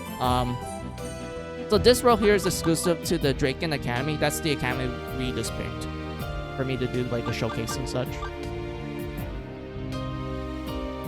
So Puppeteer are debuffers, and they also learn some support skills. They use puppets in battle. And I remember Puppeteers were pretty great in the earlier games because they have like a good mix of everything. And you can put them in the back row to do like some funny shenanigans. Also, puppets are pretty good for inflicting status effects. Like a lot of puppet weapons in the game, they usually inflict either 1 or 2 status effects, and Puppeteer tends to have a really high luck stat. So because of that, they greatly benefit from that, you know, stat in particular. So your Puppeteer is just going to be spamming a bunch of status effects like it's nothing at that point. Yeah, Trickster. Trickster is kind of the same as Puppeteer. I would say Puppeteer is a little bit more offensive when it comes to like how they handle status effects. Trickster is more supportive. Like they tend to stay in the back row. They don't want to do damage. They're just kind of there just to like, you know, trick the enemy to do random shit. Like it's in the name, they're called tricksters.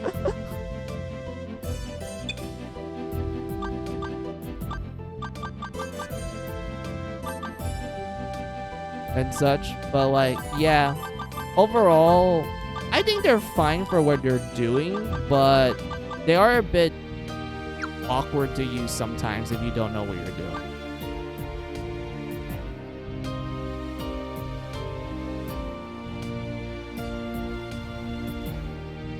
Then you have Cook. That's right, guys. We have the Cook class. I shit you not. You can be a chef. You can be a cook.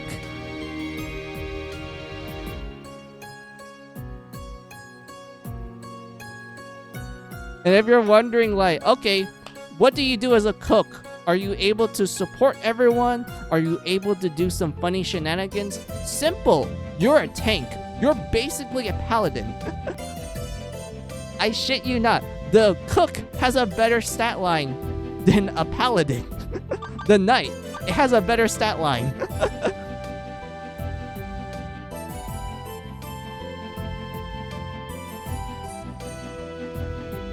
And not only that, but it also has the ability to, if I remember correctly,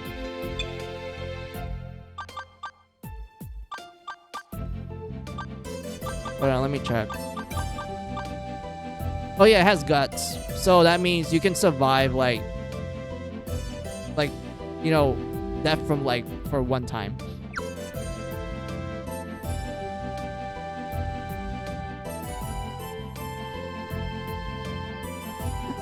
Oh god, now I'm thinking of a special run. 6 cooks being the famous chefs bring Flavor Town into the world, indeed.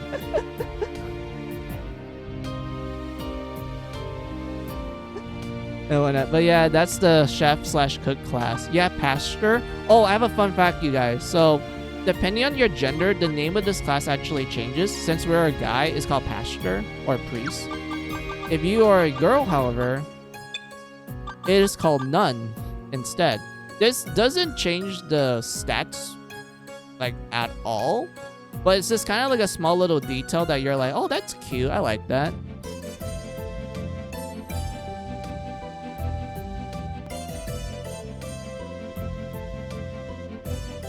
Bob Ross, I think it. Yeah. I think it's called like, oh, the cook, yeah. Patister. Oh fuck. I don't think I pronounced that right.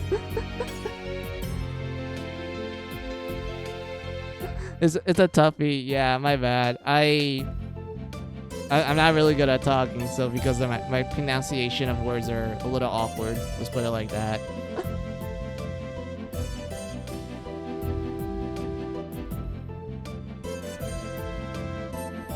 French is hard. Yes, indeed. It is quite hard, Ari. I agree. But yeah, so what is the priest/nun class? Basically, they learn a mixture of both light and dark magic, which kind of makes you question, like, why would a nun learn dark magic? But at the same time, you're like, okay, that's fine. Let's continue on. So, this particular class, I would say they're kind of a combination of the light and dark mage class, but it's not too specialized. It's more of a mix sort of thing. They benefit from, like, both sides in some extent, but they don't exceed in it.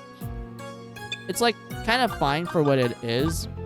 I do know they learned this here, Magic Barrier, where basically it lets them cast a barrier to the whole party, and it actually completely nullifies any damage dealt to that party. Fuck, why am I stuttering? But yeah, this does get stronger as you level up. So because of that, if I remember correctly, there is a point in the game where if you're like a certain level, Magic Barrier could actually nullify up to like 5 attacks, which is really busted, mind you.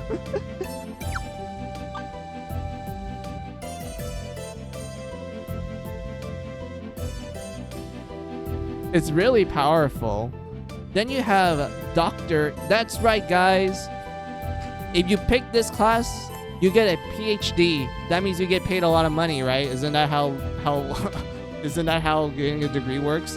Higher the degree, the higher paycheck. Oh.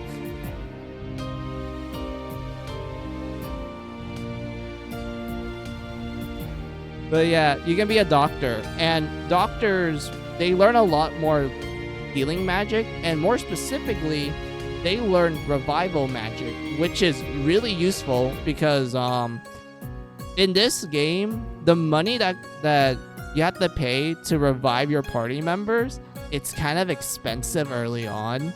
So because of that, you could start the game with a doctor and just make them learn the revival spell like immediately, since they actually learn it pretty early. And you're just like, all right, my doctor is now my portable health box, essentially. He's just there just to revive people because I'm too cheap and stingy.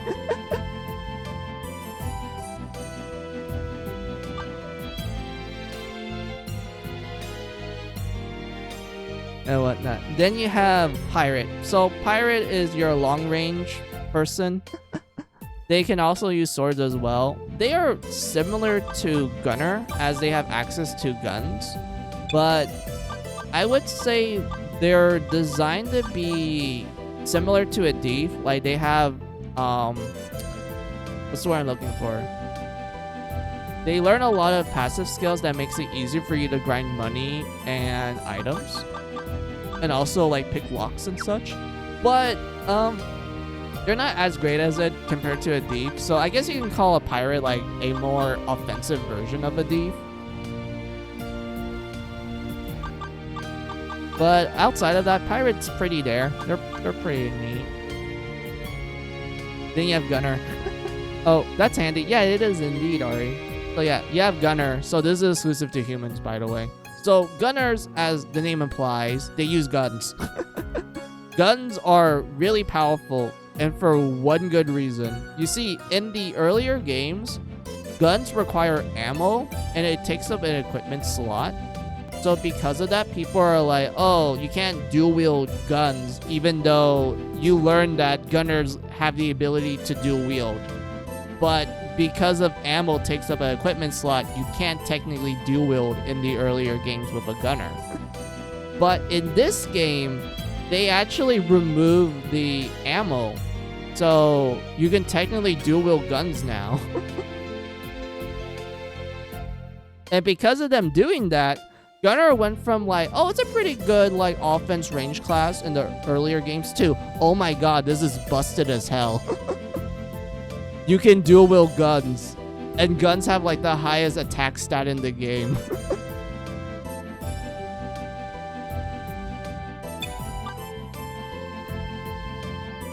You can even headshot people that can instant kill the enemy.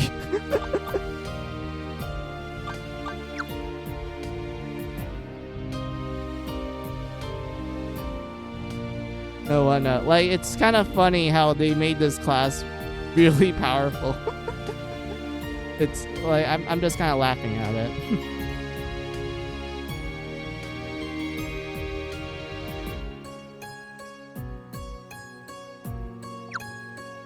But yeah, that's for like... Those are all the classes that we have access to for this academy. So I'm just gonna power through the races real fast. You know, just show Ari and the rest of chat just the hairstyles and appearances for those races, and then I'll just briefly explain like the race exclusive class for that particular race.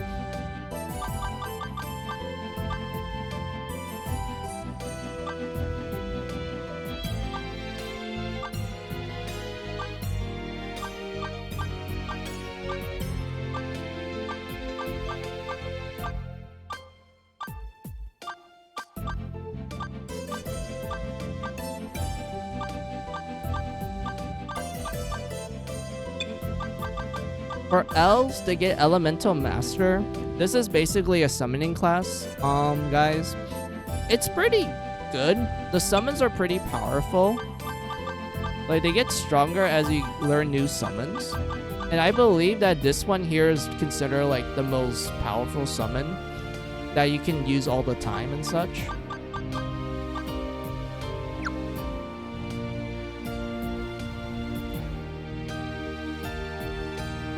So like, yeah, that's basically it for like the elf exclusive class. They're summoners, and I would say it's pretty useful. It's pretty powerful. The summons can be quite beneficial.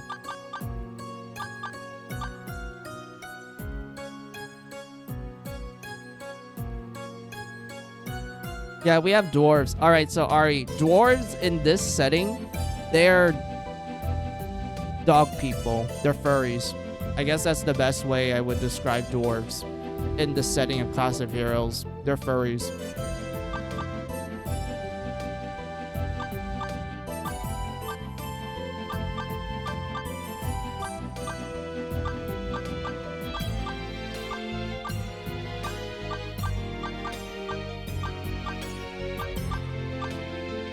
Oh, unexpected. Yeah, it is. But I do like it though. But I do think they look cute.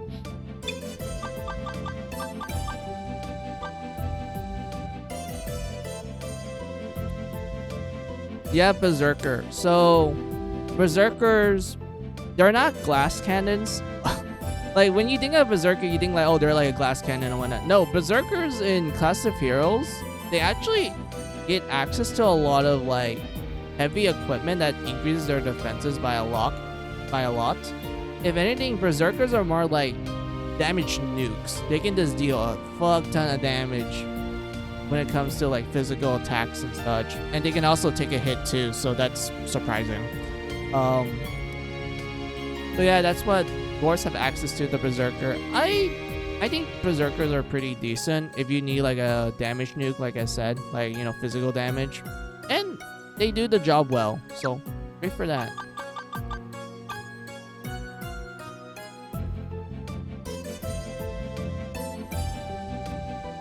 Then you have gnomes.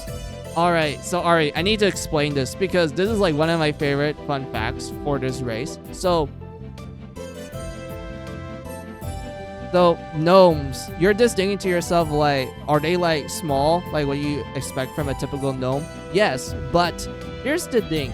This body you seeing, Ari, you know, like these body types, those are not their real bodies.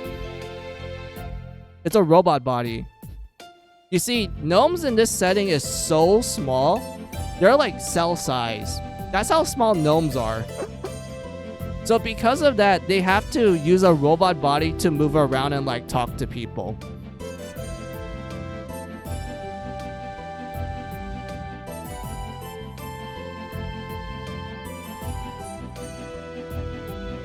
TF? Yeah, exactly. So there's like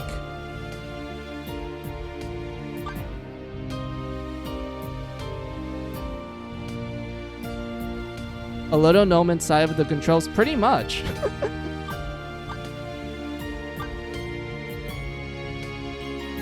Like even when they talk in a more robotic way. It's a lot more softer tone as well.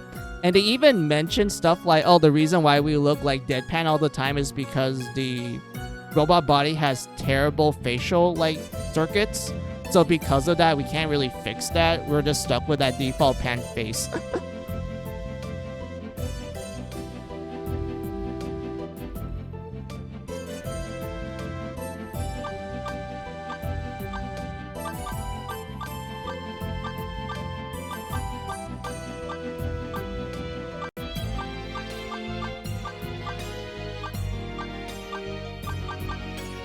That's wild. Yeah, like, it's very funny because every time you meet a gnome in the games, they always complain about the robot body being like, oh man, this one has like a crappy leg, so it's hard for me to walk around. And then another gnome's like, you have a crappy leg? I have crappy eyes. It changes color all the time. I can't even see through it sometimes.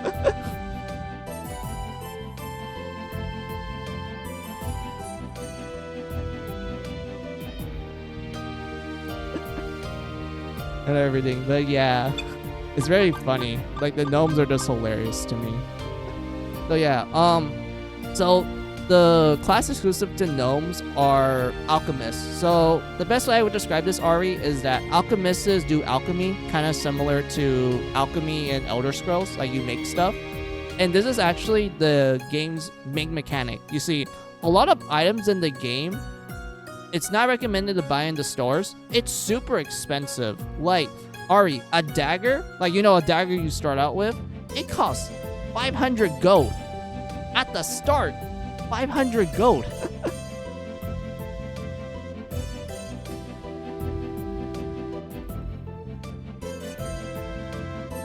You can't buy it immediately. You want to know what your budget is when you start the game? 10 bucks.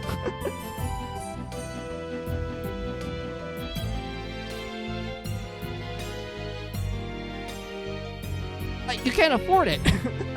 So because of that, you have to rely on alchemy, where you find like broken weapons in the game, and then you find the materials for it, and then you go to the alchemist, and then the alchemist is like, all right, I'm going to combine these elements so we can turn into a weapon. And that's how you get most of your stronger equipment. Some of the more like endgame weapons, like, you know, the legendary weapons, you do have to use alchemy to make it. So because alchemists in that sense is useful, but the way they become useful depends on each of the games. Like, for example, the first game, Alchemist was kind of not great because it takes a lot of experience to make an Alchemist level up. For context, Ari, one level up for an Alchemist, the amount of experience you need for that is the equivalent of 10 levels for a fighter. That's how much experience it is. It's ridiculously a lot, and I don't even know what they were smoking when they did the first game. Also, Alchemist did learn some pretty decent, like, magic, but to me, that doesn't really solve anything. It's just a pain to level them up in general. So because of that, Alchemist just kind of suffered in that case. In 2, however, they're actually better. In my opinion, they're just great. Let me see what we wrote down real quick. I guess alchemists are just that OP to make them need that much experience. I guess so. But yeah, in the second game, Ari, alchemists are a lot better. They're actually really great. Here's the 2 key reasons. 1, the amount of experience you need from alchemists in the second game, very low. You don't need a lot. It's like, oh, thank God, I can level up faster. That's great. Okay, what else do you guys did for alchemists in the second game? Simple. We're going to make them have access to almost every spell in the game. Remember, almost every spell, including the broken spells that can one-shot the super bosses.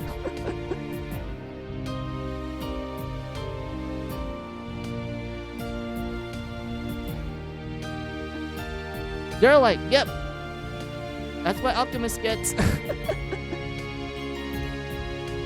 Like, it's so funny how they're a lot better in 2.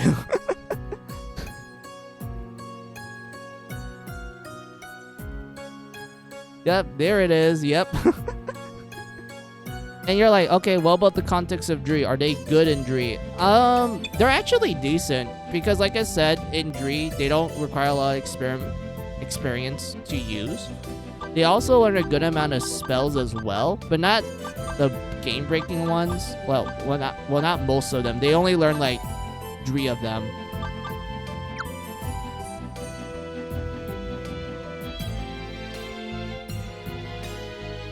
Oh, hold on. I'm getting called.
Alright, I'm back.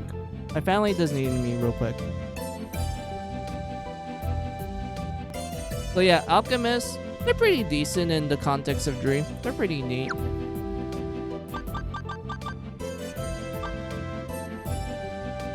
Then you have the Kazu. They're hobbits, Ari. These are hobbits. They're exactly what you kind of expect from like a hobbit in an anime style. You know, this little boy and little girl, like the little small ones. I guess that's like one way you would describe it. Anyway. Oh, cute. I like hobbits. Yeah.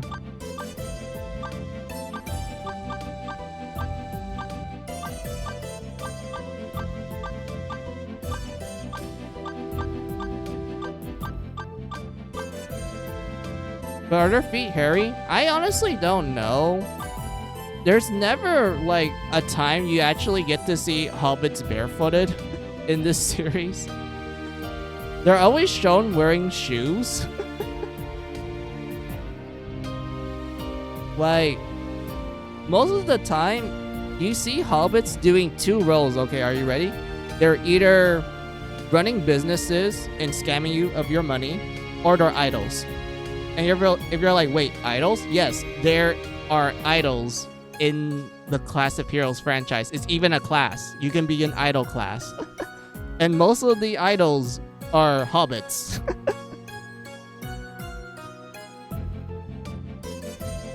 Like, I don't know why. It's just, that's their roles.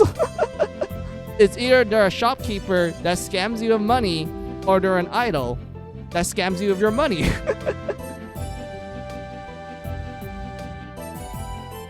That's so strange. Yeah, indeed.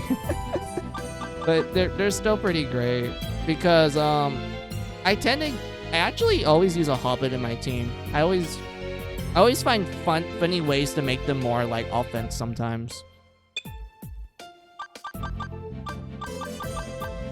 Then you have their race exclusive class. So it's called Feng Shui. And this is a really good class, Ari, and also chat. The reason why is because they learn disability here.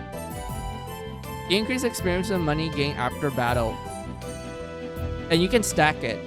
So you can have like 2 Feng Shui hobbits in the team, and you're just racking up like, I don't know, times 4 experience essentially, times 4 money. It's really good. Like, it's really powerful. They also learn like spells that lets them inflict status effects. In the second game, they actually learn 4 magic spells, but in this one they kind of limited the spell list, but it's not too bad because status effects in Class of Heroes hits hard. Like, if you're capable of inflicting status effects in this game, congratulations, you have broken half of the game's balancing, because status effects are incredibly strong, especially when they land, and they land often and they hit hard. And such. So like, yeah, that's like the cool thing about the good old hobbits.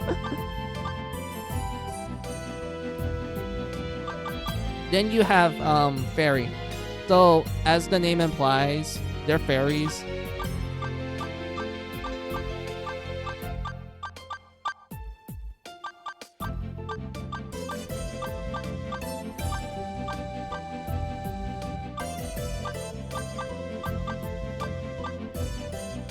So what makes fairies interesting, Ari, is how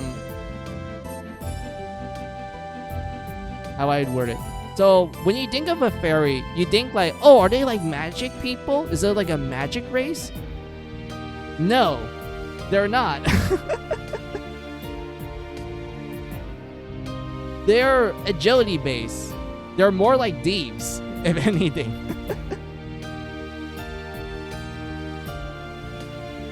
Like, it's better to make a fairy a thief than like a magic person, but it is possible for you to do it.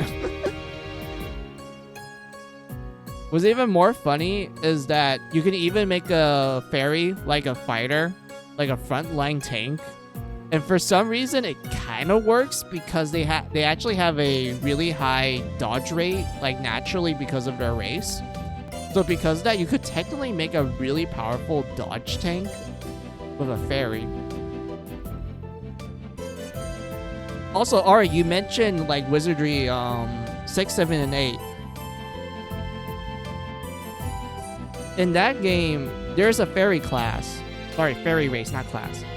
And Ari, here's like a fun thing that a lot of people tend to like meme about when it comes to like wizardry 6, 7, and 8. So in that game, the fairy race, if you make them into ninjas, congratulations, you snap the game in half. Oh, see, Gio knows. He knows it. There. Solo fairy ninja. Yeah, ninja fairy is ridiculously powerful. I know in 6 it takes a while for it to like pop off, but 7 and 8, they just snap everything in half.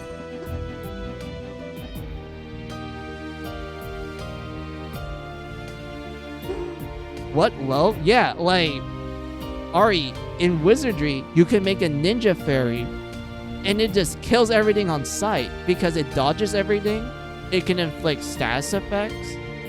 It can do instant kill, and it has a really high rate because of the fairy's high luck. Like, you can do so much with a ninja fairy. It's ridiculous.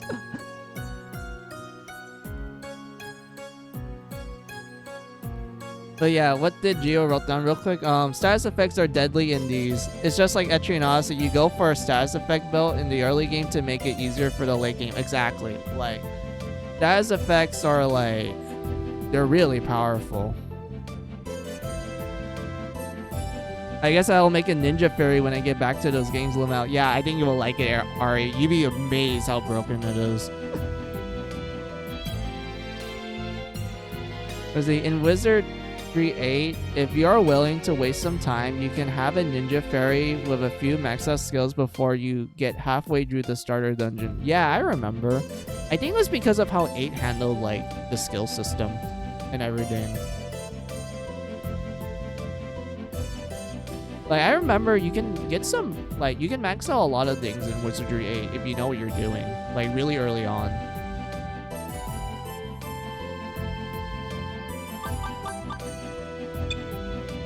So yeah, what's the fairy exclusive class? Sage. So, I know I've been harping on the fact that you will mostly use fairy for, like, thievery and such, but if you decided, like, hey, I want to make a magic fairy, will that work? Yes, it will, because of the Sage class. You see, this class was introduced in the second game, and the best way I would describe it, Ari, and also chat, is for some reason, they're like, hey, what's your Sage do? They're like, okay, they're going to have the highest magic stat, they're going to have the highest MP stat, they're going to have the highest agility stat, and they're gonna have access to all the spells in the game. And you're like, what do you mean by all? You mean almost every spell? No, all the spells, every single spell.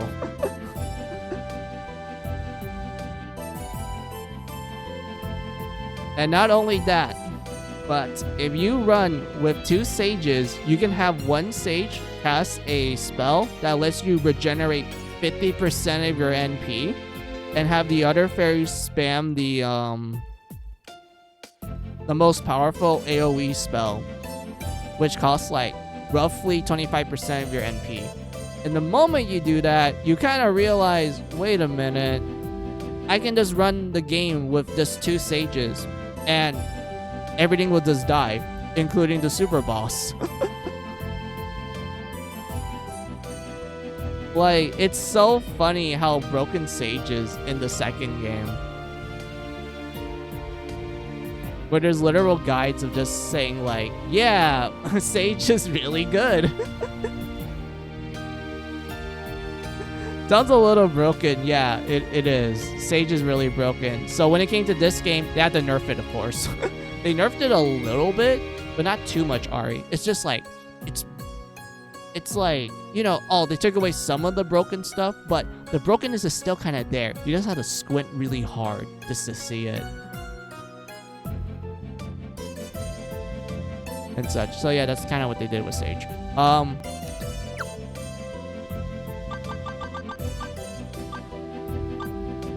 You have the fell pool. Okay, so Ari, fell pools are cats, and I know you're gonna like this because you own cats and you like cats. So yeah, you have the fell pool. They're cat people.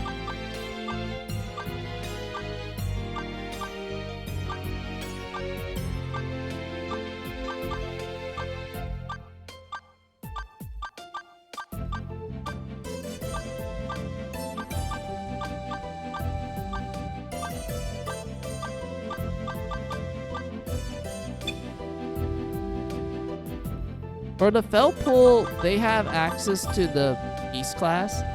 Let's see, cute. Yeah, they are really cute. So the beast class is essentially the glass cannon class. They can dodge a lot of attacks. They can deal huge amounts of damage. But if you were to sneeze on them, in other words, you manage to hit them, they immediately die. It's just how beasts are. They're just the classic glass cannon class. And to be honest with you, I don't remember using it too much in the earlier games, but I remember enjoying it because I was kind of laughing at the amount of dodges that you're able to do under this class. But outside of that, it's kind of like, you know, it's classic glass cannon class. Not too much to talk about.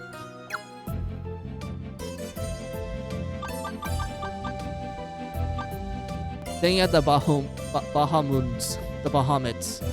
They're dragon people, Ari. And also chat. I keep forgetting that I'm like talking to multiple people. I'm used to like one-to-one conversations. So yeah, sorry about that, chat. But anyway, so yeah, these are dragon people.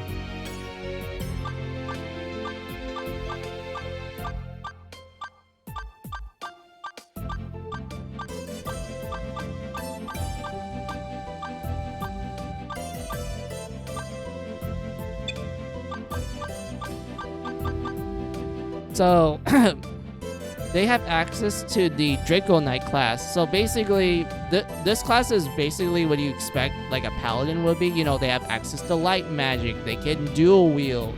They have access to a lot of physical skills that lets them do a lot of damage.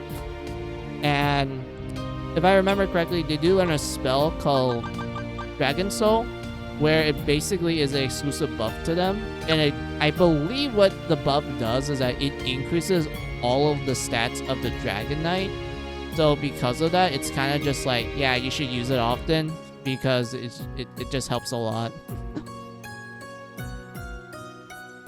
So yeah, Dragon Knight, you know, very simple, straightforward, you know, class. Not really much for me to talk about at that point.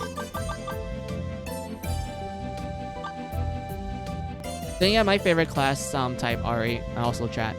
The Diabolos, the demon people.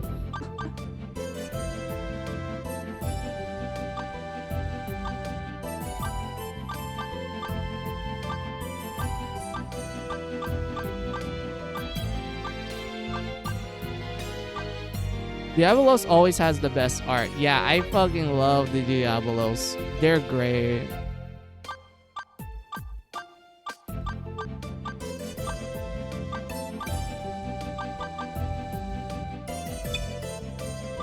So the Diabolos has access to the Necromancer class. The best way I would describe this class is that they learn spells that can inflict huge amount of damage based on the enemy's race, essentially. Like for example, you have Soul Flare, where it inflicts huge amount of damage to humanoid type enemies. You have the Decayed Soul, lets them inflict huge amount of damage to undead and such. You know, it's very, you know, race-specific spells, essentially. I remember in 2, they have a bigger spell list that makes it a lot more, which lets them cover other roles.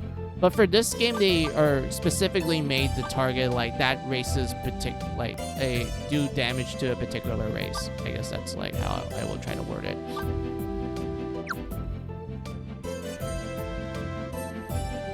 Let's see. My team in Class of Heroes 1 and 2 were mostly Bahamut's and Diabolos. Yeah, I like them. For my case, I only have like one Diabolos and one Bahamut. I made everything else just like whatever race I liked. Because I just went like, yeah, I can just experiment however I want. I'll just like, you know, do this and that and like sometimes change it up a little bit now and then.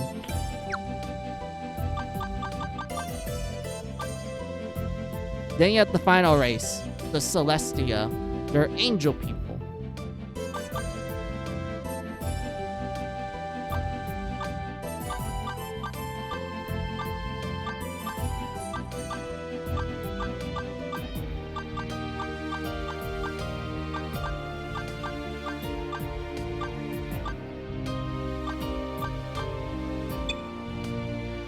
So the Celestia has access to the Fallen Angel class. Basically, it's a jack of all trades type of class. They learn basically a lot of spells, including the good ones, while also having a stat line that makes them pretty good at being like a physical fighter. Also, they have access to scythes because, you know, that's cool. But the one flaw to them, in my opinion, which is very noticeable, is that they don't have a lot of HP. Like, their HP pool is pretty low because of them being of a Celestia class. They're known for having low HP in general. So, because of that, you need to be careful with your Fallen Angel. You can't just be like, hey, I want to make this into my tank. Well, guess what, buddy? Your Fallen Angel only has like 5 points in HP. They're not going to be tanking that much. You kind of need to make them either like a damage dealer or just put them in the back row to do damage. You can't just make them be like, oh, here's a bunch of armor. I hope you are able to tank it. You can't do that. Well, unless you make your Fallen Angel get access to a lot of like HP up items to increase their maximum HP, then like, yeah, that's definitely doable. But on a normal case, not so much.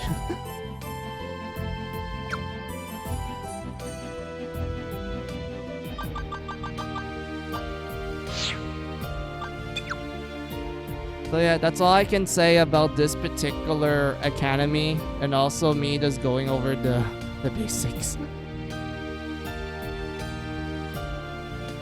I'll just show off the next 2 academies, but I won't yap too much. Good job, music. Yeah, no problem. Also, I need to point this out. I hate that you can't go to the title screen immediately because Ari, in the original PlayStation 3 version, you can actually press like start select and LB to like do a soft restart so you can be in the title screen. But you can't do it here. You actually need to go to the title like option here, but you can't go in it unless you have one person in the party. So because of that, I'm like, well, looks like we need to go the different method way.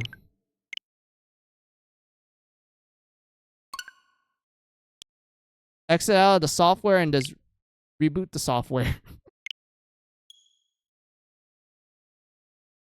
Oh, that's annoying. Yeah, it is. I really hate that they did that.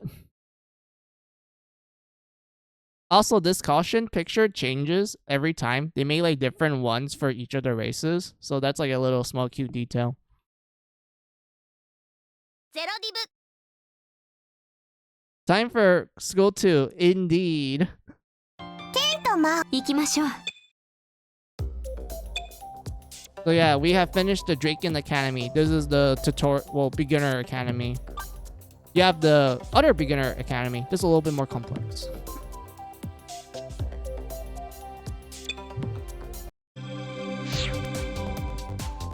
I'm not reading. I need a break. I need to get water.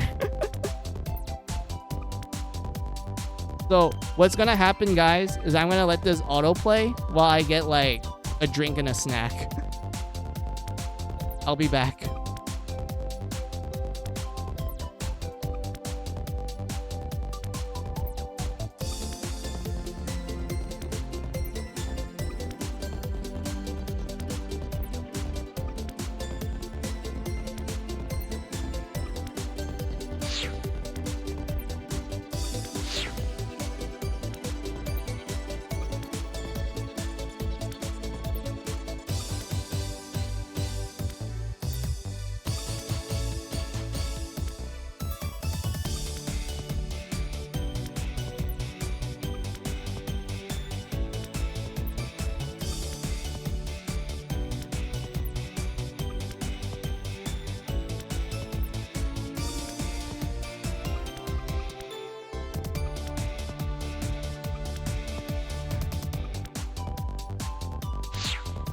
兄様ありがとうございました。転入生のみんなようこそプリシアナ学院へ。僕は生徒会長のセルシア。よろしく。まずは君たちの授業を担当する先生たちを僕から紹介しよう。こちらは英雄学科のグラジオーラス先生。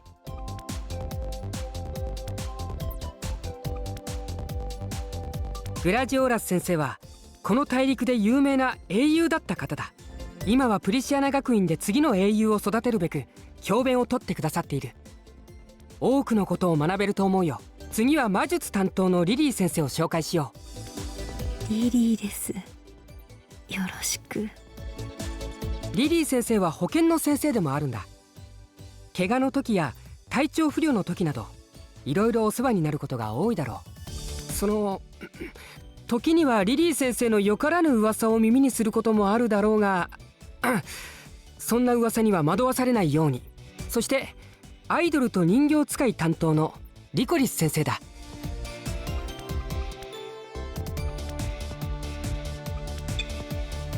My bad. I accidentally skipped the dialogue. I was trying to like click the backlog real fast. Hold on.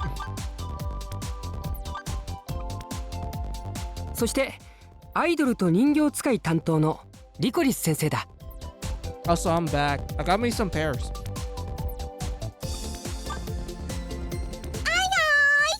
コリス先生ですよ。あ、今なんで子供がって思いましたね。違います。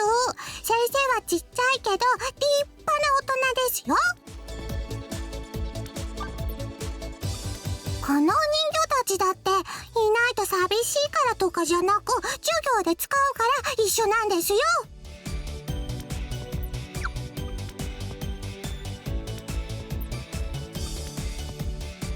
But yeah, Ari, look, it's a hobbit. She's an idol. She teaches the idol course. So in other words, if you become an idol, choose your teacher.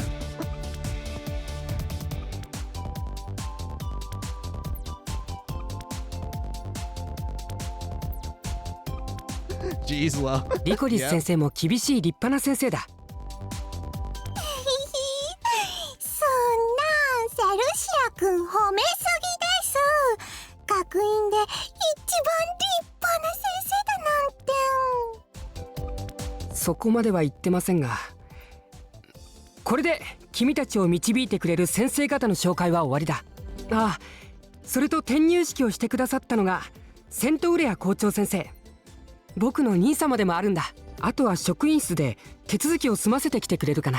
君たちの名前や種族、希望する学科を入学願書に記入してもらうんだ。入学手続きを終えたら僕がこの学院の案内をしよう。歓迎の森に行けるようにしておきますよ。忘れてたわけじゃありませんからね。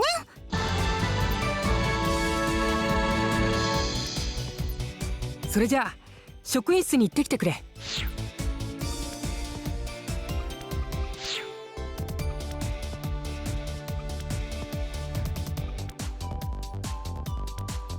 So yeah, we're at school 2 now.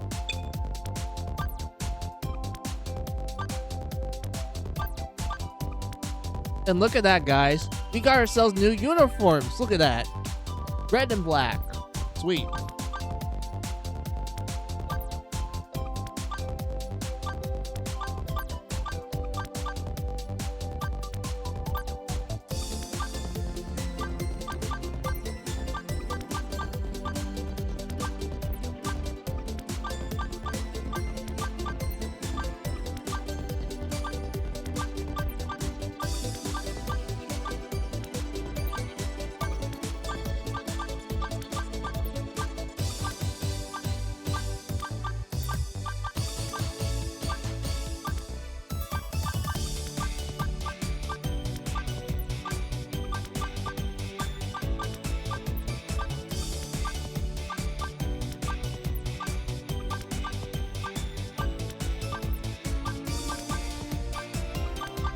All right.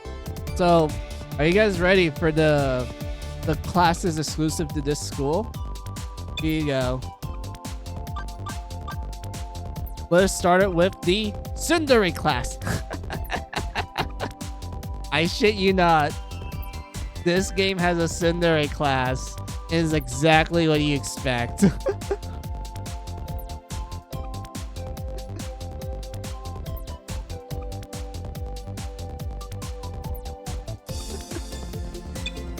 And if you're wondering, like, okay, is it useful?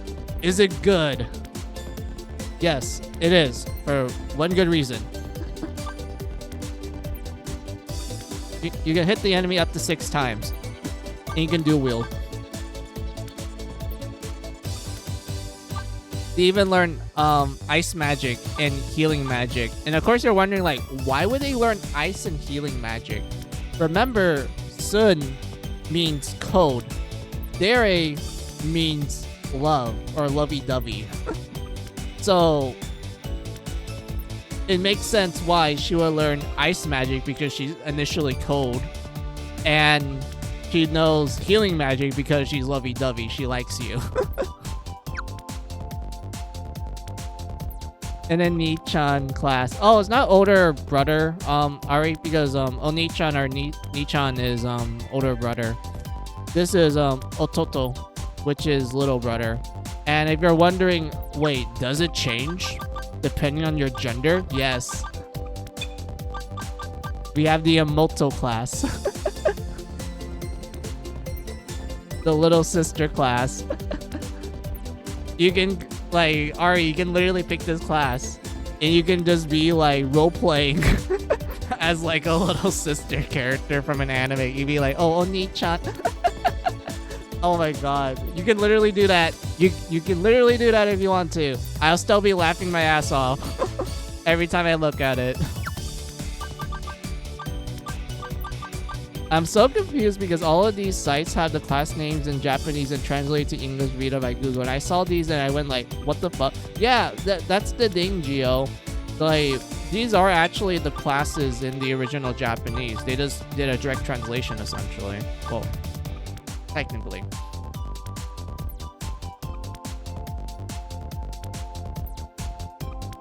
Hi. Hey, Ego! You came just in time. Oh my god. Oh, let me give you a shout out. Hold on.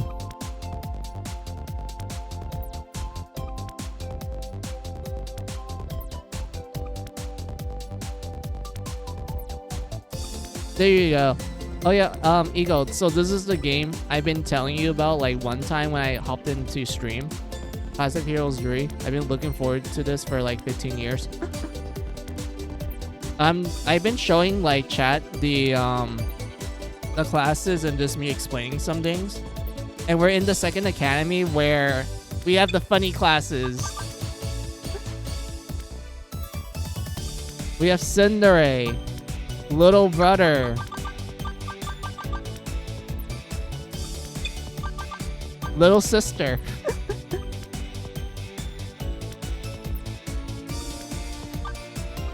But yeah, what other class they have? They have Dancer, they have Otaku. That's right, chat.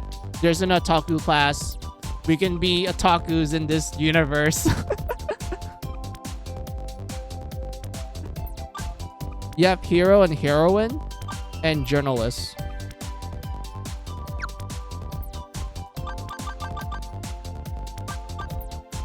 Alright, Eagle, since you like plop by and everything, I guess I can just show you the races and like what they look like in the genders and such. So you have a human race, you know, typical humans. Oh yeah, these two are guys, and then 3 and 4 are girls. Oh, don't worry, I've been looking for a little bit. It's all right. Okay, good. All right, that's fine. All right, I thought I had to explain a lot of things again. So yeah, all right, good.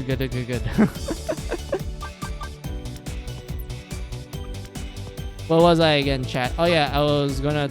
Well, I already explained what Tsundere is. So let's go to little sibling class. All right, so guys, when you think of a younger sibling class, you're like, okay, what kind of class do you think it's going to be? You think it's going to be physical? You think it's going to be magic or supportive? Like, what kind of class?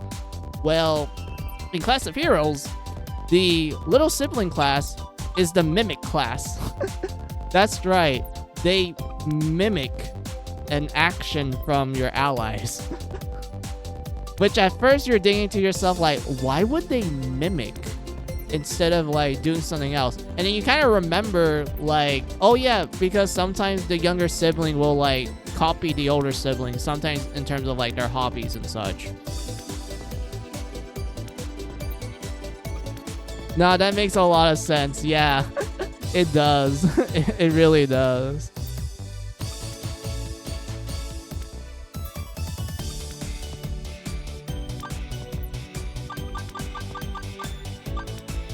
So yeah, like that's what the little sibling class does.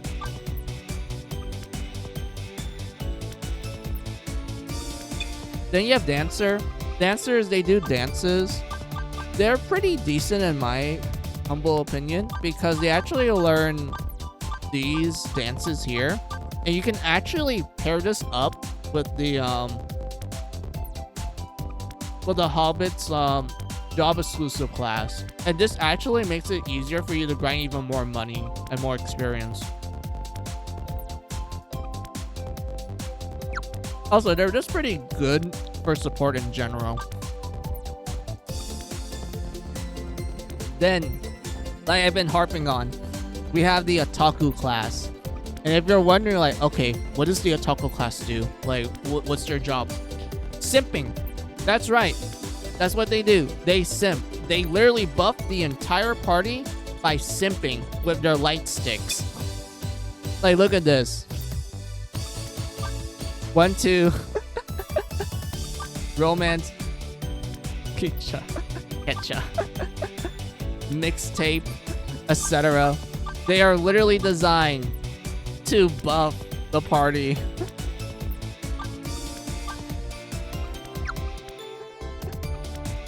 And whatnot. Like, that's their literal purpose in life. They're designed to be simps.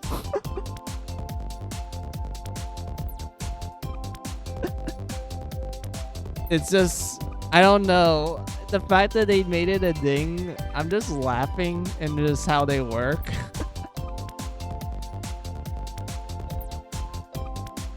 But yeah, the next one is Hero or Heroine. And for Hero, it's Super Sentai or Power Rangers if you're more Western.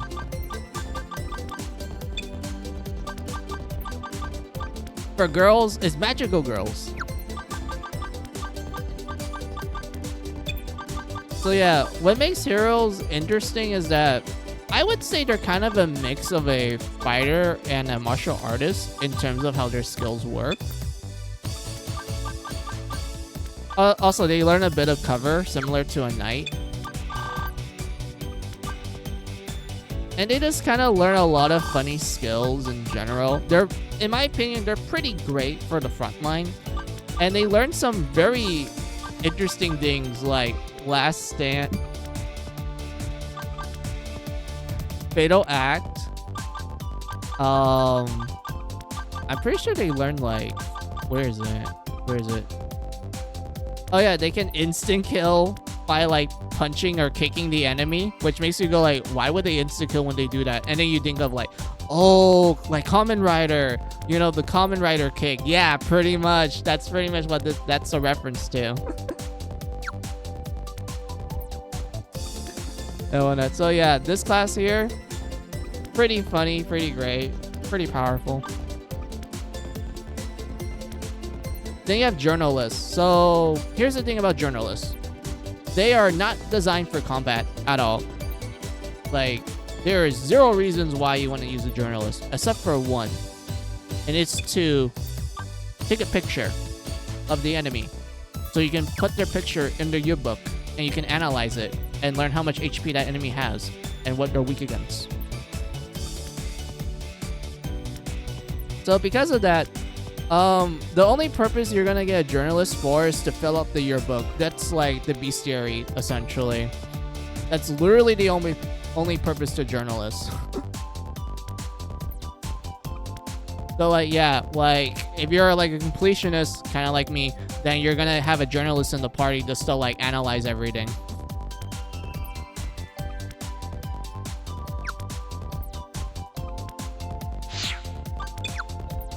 So yeah, those are all the classes for this academy. So we're gonna go to the very last one, and it's gonna be a little bit shorter because of like how many classes you get in that one.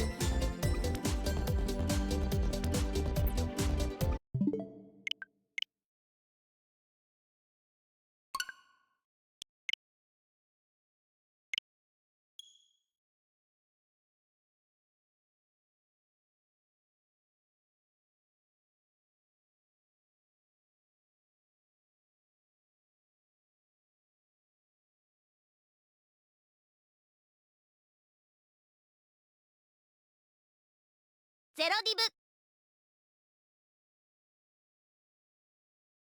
ブ。剣と魔法とお帰りなさい。Now, we're at the final academy.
校長先生、ありがとうございました。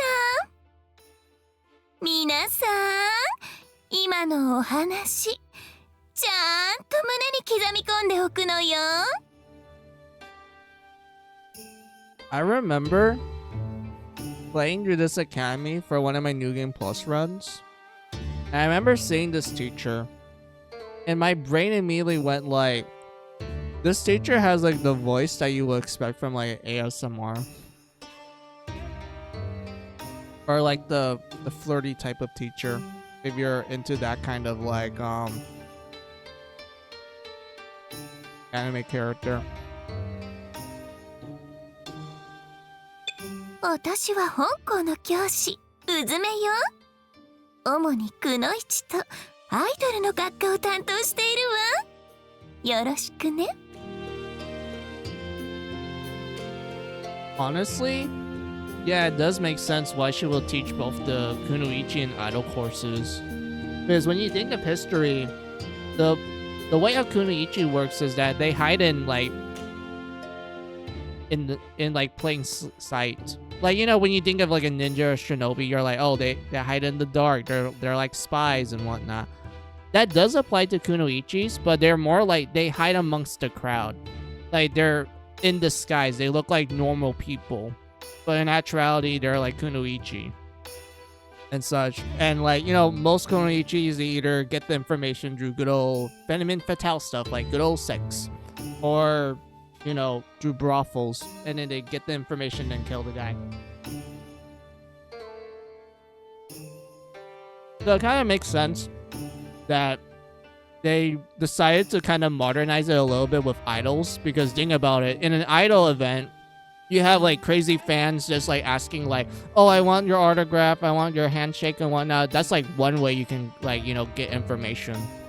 Also, it's like a pretty good disguise for like a day job or night job. I don't know, whatever term you want to use. It's kind of like the, you know, Superman and Clark Kent type of situation. You have Clark Kent. Fuck, I can't pronounce shit anymore.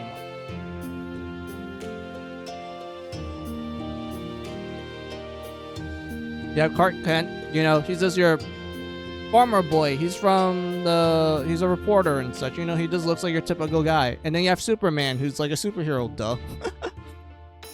But I can absolutely see why this teacher will teach those two courses. Like, they actually fit together. It's honestly a more dangerous position than their gender opposites. Yeah, I would agree to an extent. Yes, it is. But at the same time, you can't admire their bravery. That they're willing to do the job, and that alone deserves a lot of respect.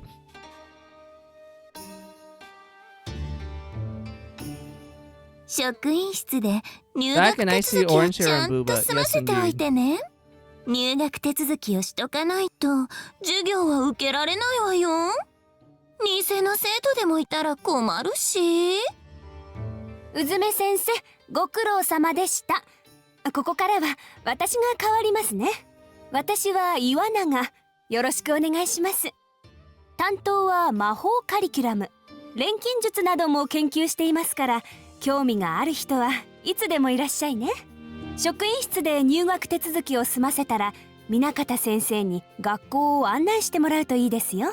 あ、それから学校周辺にある迷宮の通行許可書も発行しておきますからね。転入式は以上です。それでは皆さん、頑張ってください。困ったことがあったら何でも先生方に相談するんですよ。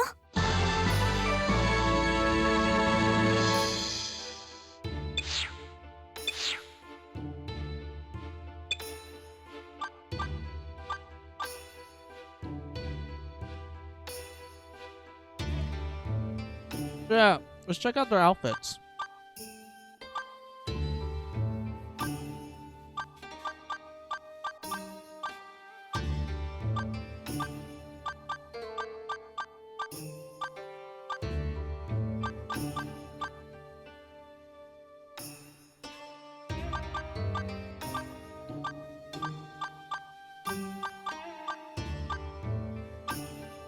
You know, very Japanese inspired. I mean, it makes sense, given that this does look like more of your traditional Japanese.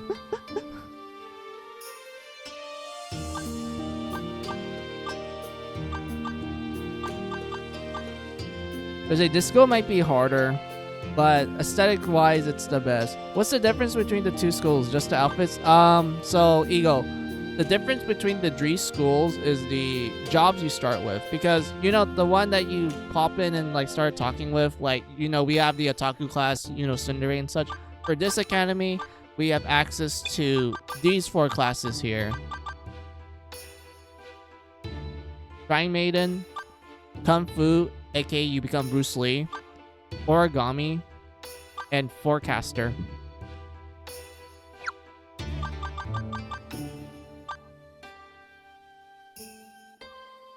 Oh wait, what was I? Oh yeah, we were looking at the outfits. Hold on.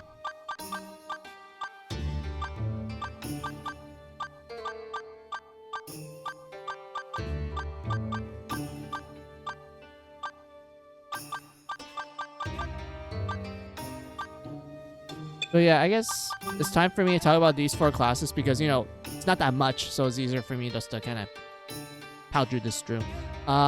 So we have the Shrine Maiden class. I mean, this one's like the male equivalent. I do know that if you swap the gender, it does become, yeah, Miko, Shrine Maiden. So this class is purely support. This is a support class. They do learn spells that are like pretty decent for the most part. Like, I would say they're pretty effective against like undead enemies, which is, you do encounter them quite a lot later on in the game, especially in this particular school route. Like, you do encounter a lot of undead enemies. Then you have Kung Fu. You become Bruce Lee. Like, I shit you know, you literally just become Bruce Lee. Like, every skill you see here is literally something straight from Bruce Lee.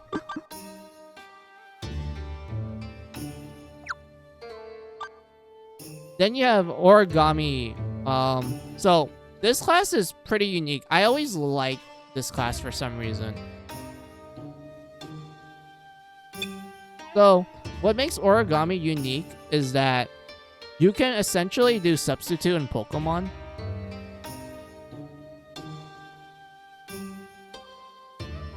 And this doesn't apply to yourself. You can do this for your allies.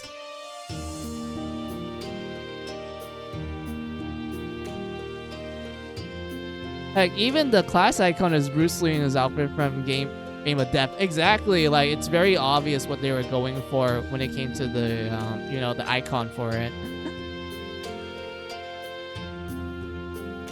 And such. So, like, yeah.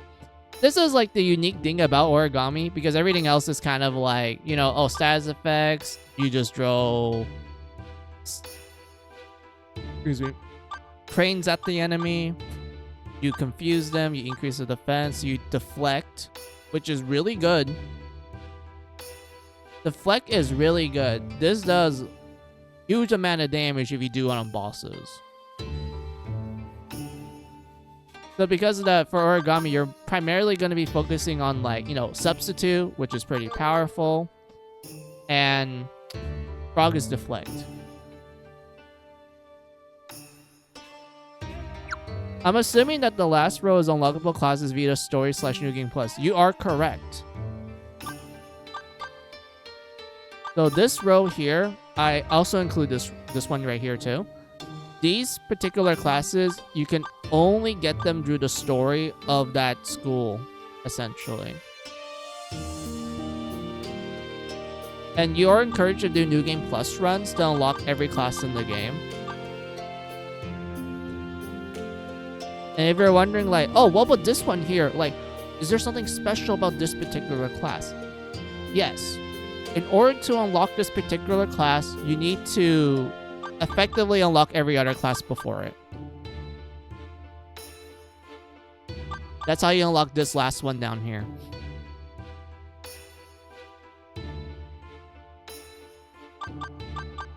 But yeah, what, fuck, I'm having a hard time talking. What's the next one? Oh yeah, the last one, Forecaster. Forecaster is kind of weird in my opinion. I could never figure out how to use them properly, to be honest. I mean, they know Magic Barrier, which is really powerful. The Kami class. Yes, the God class.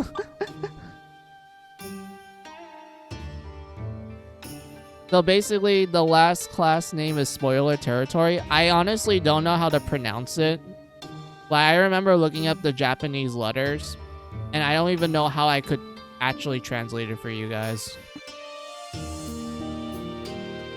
Like, I'm just left stumped hard. I'm like, I don't even know how I can say this right. But yeah, you have All Sight. This is pretty good because it's permanent. And you always want to have high accuracy. You always want to make sure you hit the enemy.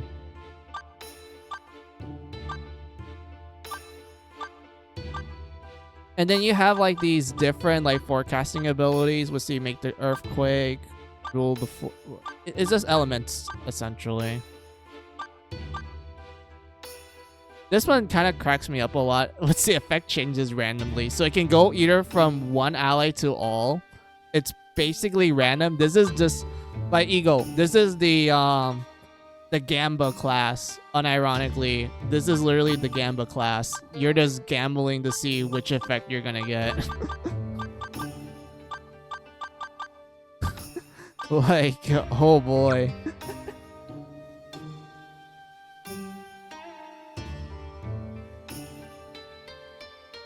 But yeah, that's the last school. So since I'm done showing everything, let's start making characters when I will eventually stream this with you guys. And I want to do the Otaku Academy one because for my personal save, I was doing the other like school. So because of that, I'm like, well, I want to do a different school when I do streaming and such. So I'm going to pick the Otaku class because, sorry, Otaku school because that one makes me laugh a lot. That one seems like a good place. So we're going to make characters there, guys. Yippee! It took me like almost 2 hours of my yapping so we can get to character creation. Although I don't really mind it too much. You guys always give me the opportunity just to like yap to my heart's contempt.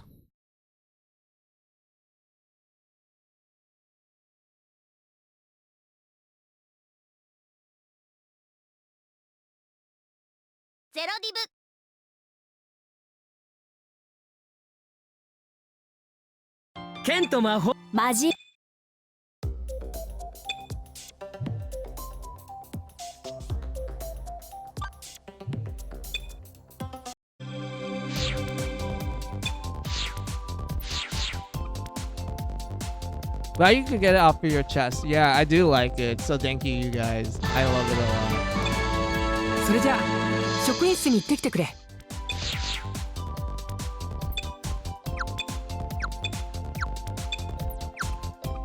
I know usually I would make my character first, but I let you guys have that privilege. Just let me...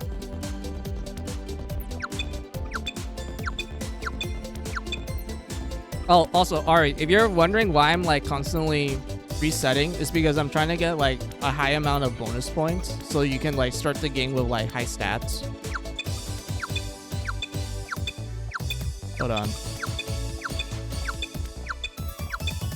The highest I was able to get to was like 40 in my personal save, but I don't even know what the percentage rate was.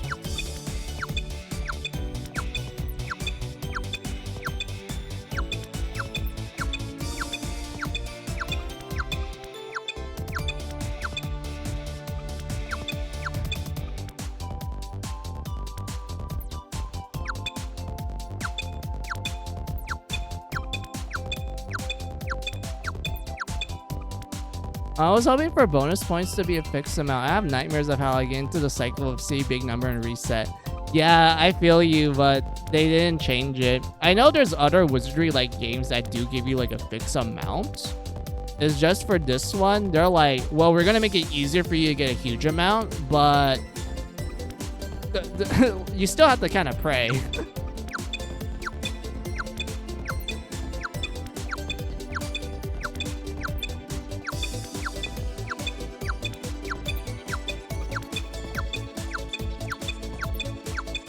Come on. I know it's possible for you to get at least up to dirty. Oh, there it was.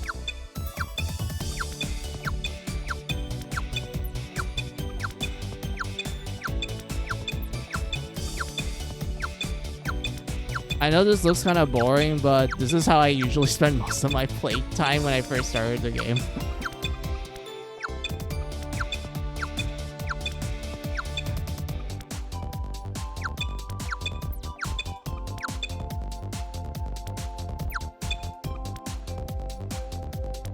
It must be done, yeah. Nah, I'll do this 100%. Me too, yeah. Yep, yeah, I feel like this is something everyone can relate. I'll try to at least get to like what Gio said, at least like 25 or something. Like around that range. Yeah, that works. Alright, who wants the first dibs?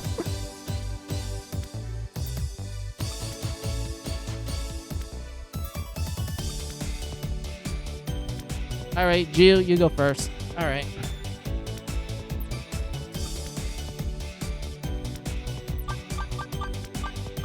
Bahamut. And what gender? Male. Alright. Type.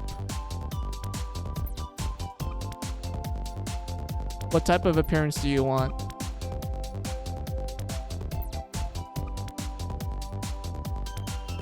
One is fine. Alright. Hairstyle. You have up to 4 options.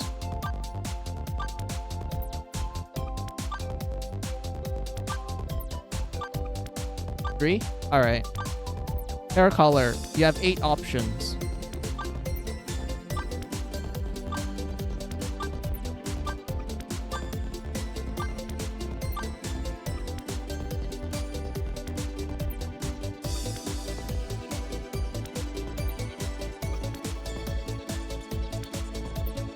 Closest to black as you can get.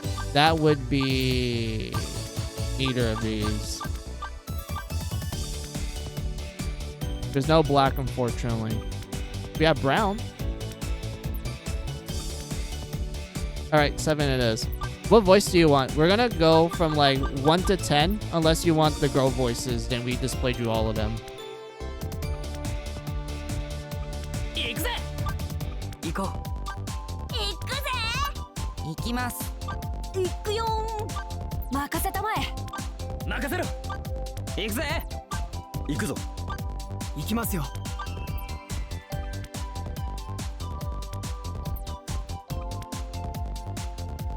2 or 9. Alright, so here's 9. And here's 2. 行こう。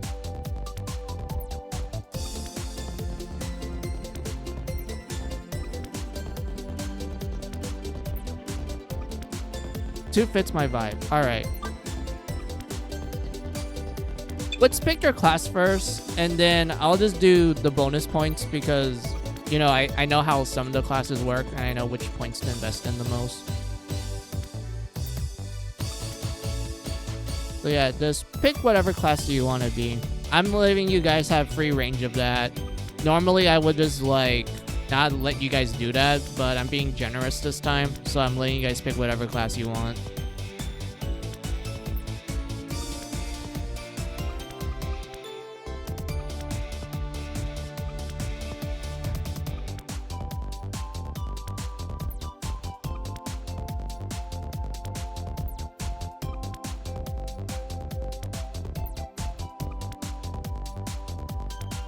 Draco Knight, alright.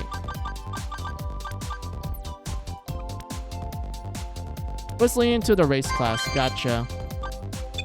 Then I know what to do.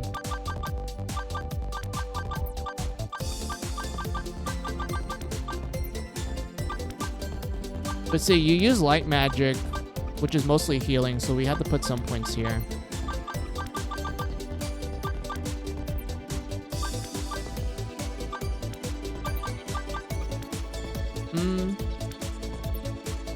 It looks even enough. Unless I want to do something funny like this. I'll put points over here.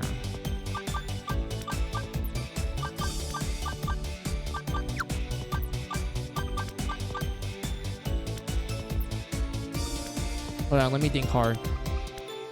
Yeah, you use mine for your light magic.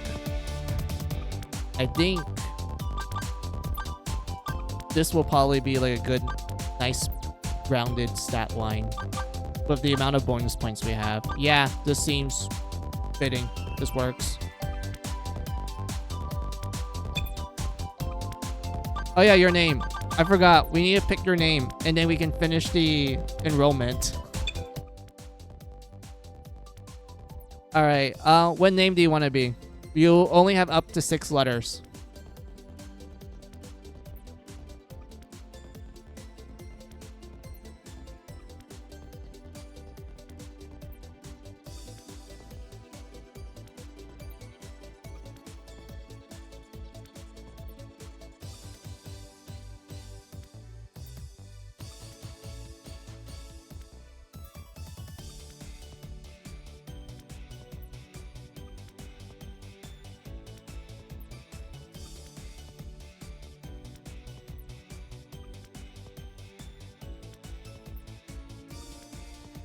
Let's see, Freela is fine. Alright.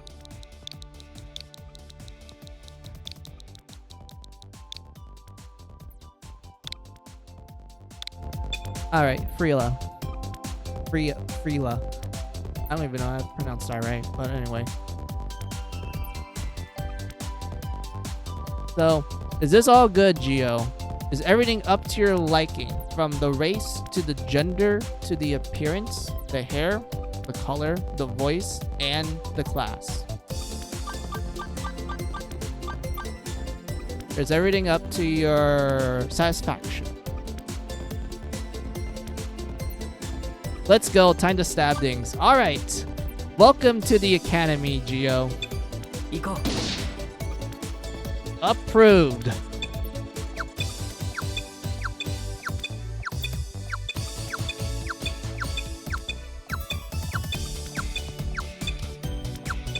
I keep skipping it. My bad.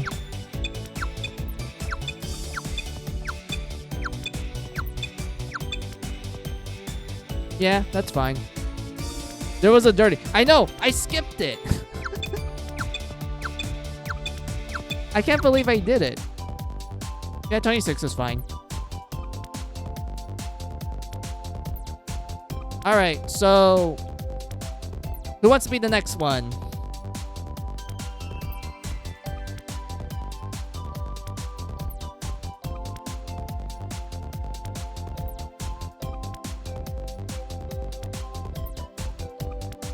Me? Alright, Ari said me first, so Ari goes. Opie, yep, too slow. Yeah, sorry, Eagle. Alright, Ari, what race do you want to be? Do you want to be human, elf, dwarf, gnome, hobbit, fairy, cat, dragon, demon, or angel?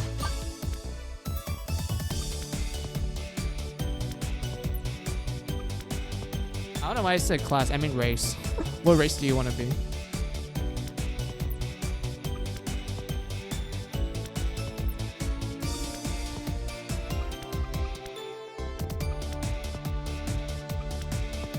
Elf. All right. What gender do you want to be? Male or female?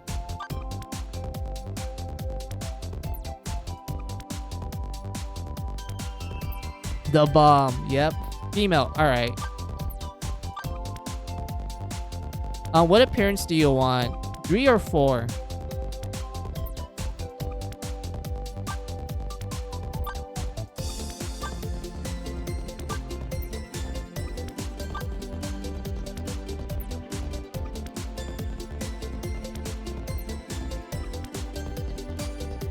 Four. All right. Make me a magic user. Definitely. I will, Ari. Oh, also, hold on. I need to move the text box in my end because you guys look a little small to my eyes. Right there we go. What hairstyle do you want? 1, 2, 3, or 4?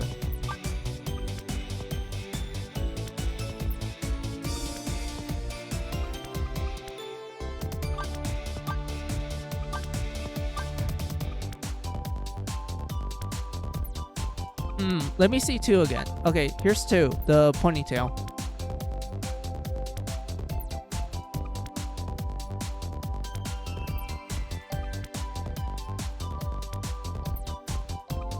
Two is cute. Alright, 2 it is. What hair color do you want? You have 8 colors to pick from.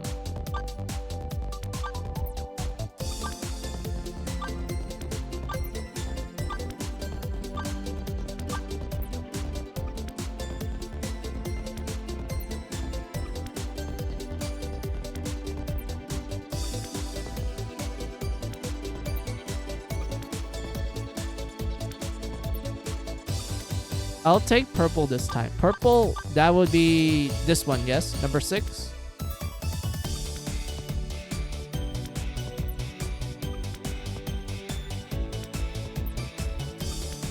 Yeah, alright. So, I'm going to be playing the girl voices for you. And you will tell me which one you like after like listening to each of them.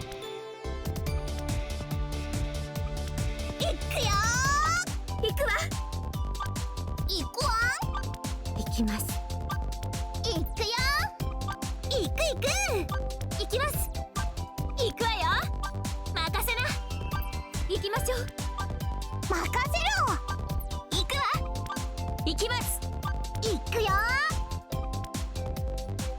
Alright, there you go. Those are all the girl voices.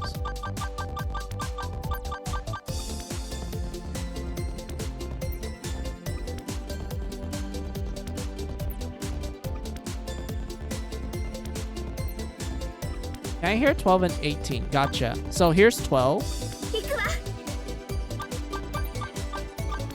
And here's 18.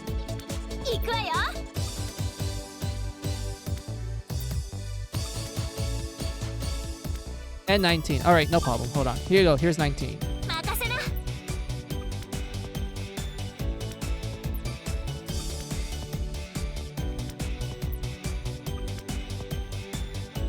I think 12. Alright, gotcha. Bass voice. No problem. That's fine. Alright, Ari. Pick your class. You are given full control of it. Like I said with Geo, I'm giving you guys the chance to pick which class you guys want to be.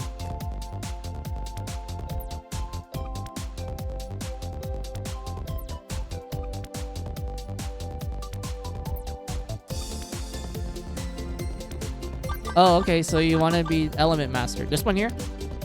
Very specific? This one? Yes, very specific.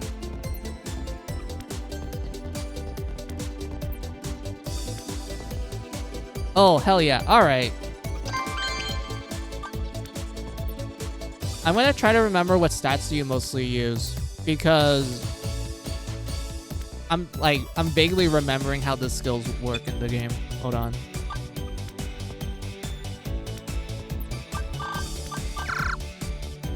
Let's see. Yeah, you do learn healing, so we have to put points here. I could try to well-round it, something like this somehow.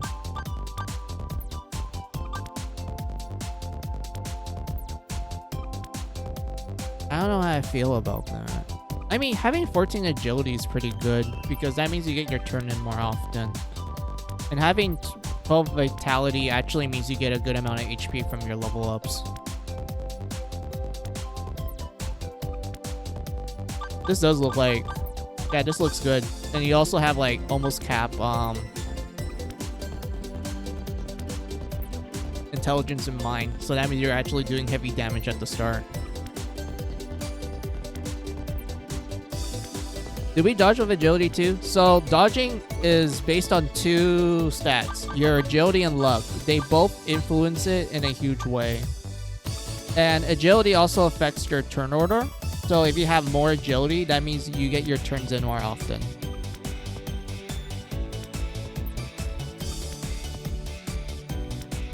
And I would say 14 is a pretty good amount. Like, no enemy is going to get, like, ahead of you that often. 14 is a pretty good amount. It's like it's like above average, in my opinion. It's like above average. So yeah, I would say this is a good stat line because you do get like all the necessary things you need for your particular class. So yeah.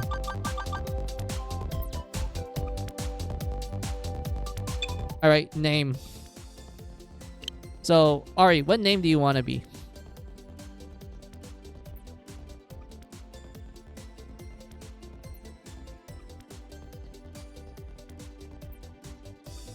Let's see. Is it just weird to make it Ari? No, that's no problem. We can 100% make it Ari.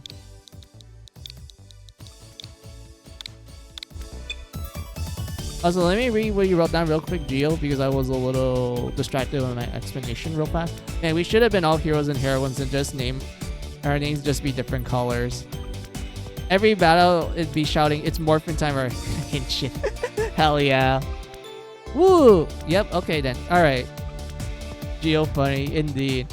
Alright, so here's like the last minute thing, Ari. So is this fine for you? Is this all tip-top shape ready? Is this up to your satisfaction? From the name, to the race, to the gender, to the appearances, and to the class. Is this all good for you?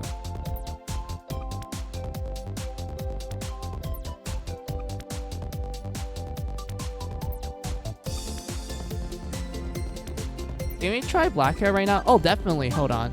Oh, oops. Wrong button. Here you go. Here's black hair. That's number 7.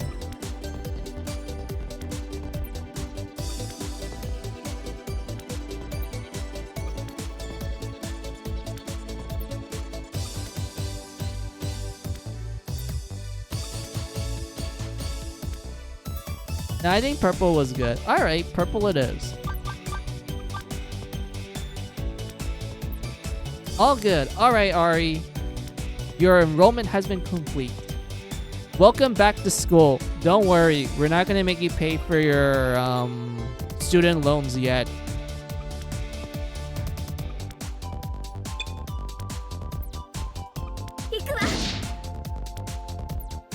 Oh boy, yep. Alright, Eagle, it's you guys' turn. Let's go. Let me get you guys the necessary bonus points.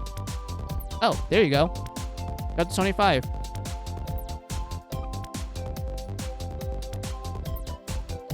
Alright. Alright, Eagle. What do you want to be? What race?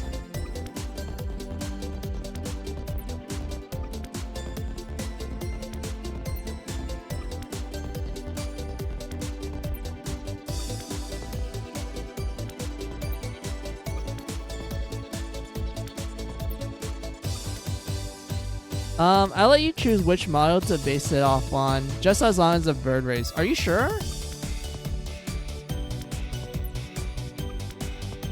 Like, I'm giving you complete freedom, Eagle, at this point.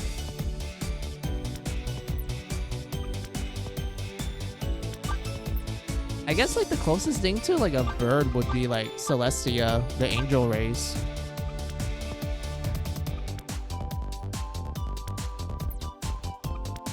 Yeah, curious to see how you would style us in. I don't know about that, Eagle. I don't have, like, a good taste in fashion.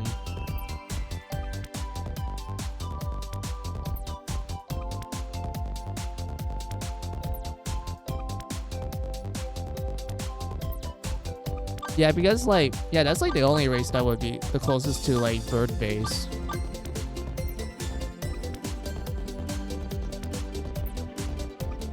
Alright, bird race. I don't know if I said bird face because I like stuttered hard. Whatever model you want to use, it'd be fine. Alright.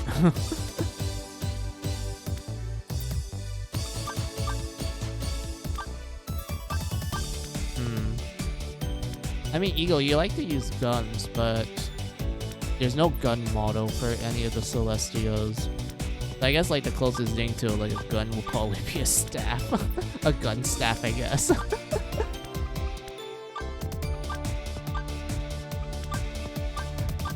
From what I remember, you do have like a bit of short hair. Hold on. I don't even know if I want to give you Willow's Peak. I don't think that's gonna look nice.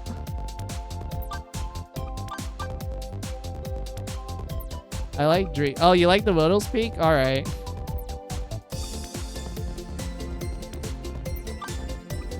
Hair color.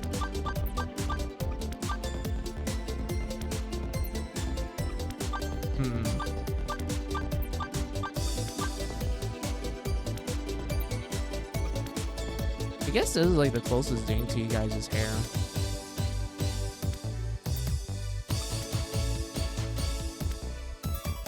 And then you have the voices.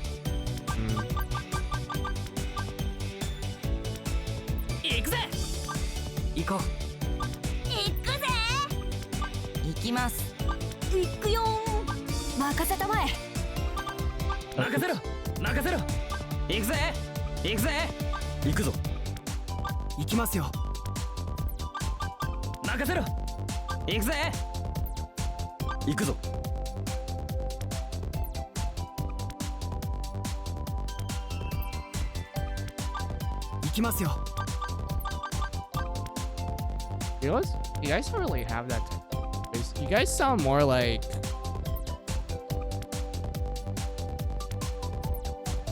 You sound like a casual friend type of a voice, sort of thing.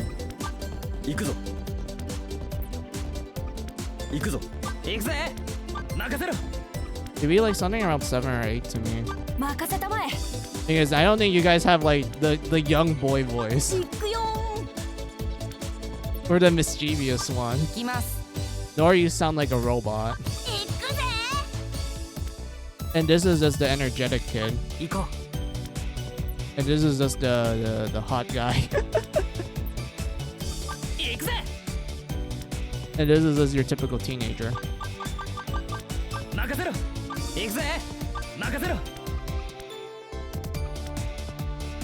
Yeah, no young boy voice, yeah.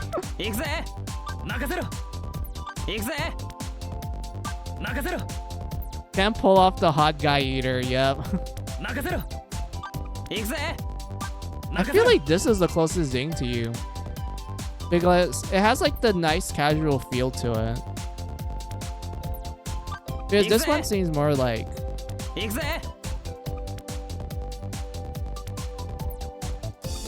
more battle focus, I guess. I don't know. I have a hard time telling the difference between voices. And I guess that works. Oh boy. Whatever sounds fine to me. Alright. Ego, what class do you want to be? You can pick any that you desire.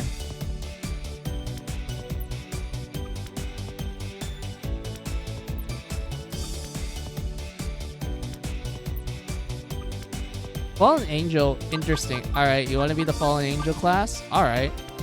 You get to use scythes and swords, and you can learn a lot of magic while also being good at physical. Yeah, that sounds good.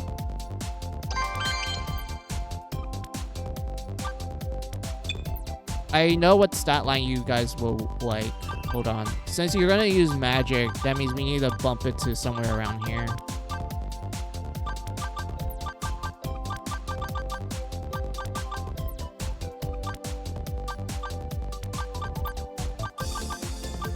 Yeah, somewhere around here. I know your vitality is a little bit on the low side, but I don't think it's too bad, in my opinion. Actually, I can do something like this instead. Yeah, this looks a little balanced.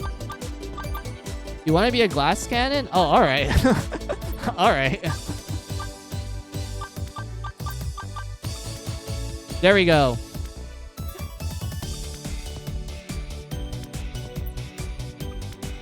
Glass cannon built, baby. Alright. Name. Since I did like a guy, it's gonna be Glex.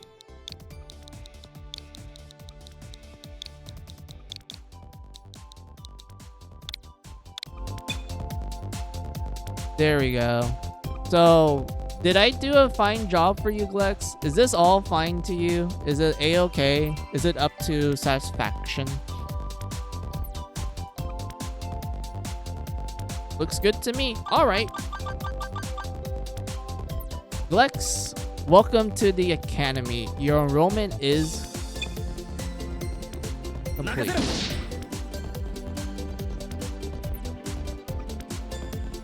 Alright, so Reno is next.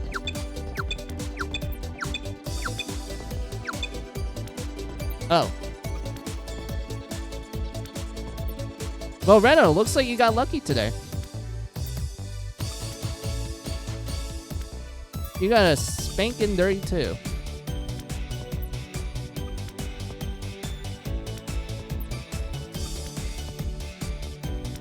Shanks. Oh yeah, it was Shanks. My bad.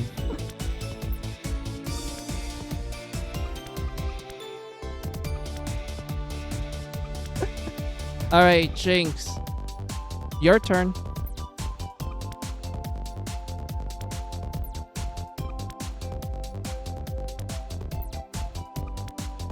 You said you wanted to be a female, and you can pick your race.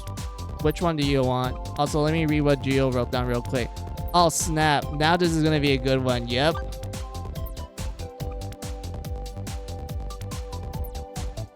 Alright, Shanks. Which race do you want to be?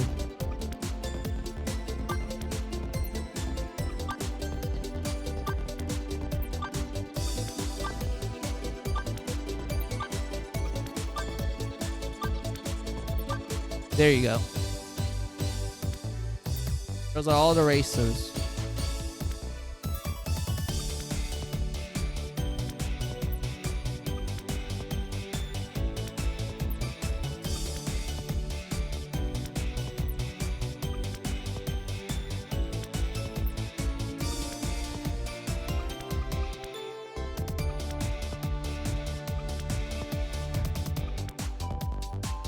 Let's see, the robot one. Alright. So, gnomes. Which type? 3 or 4?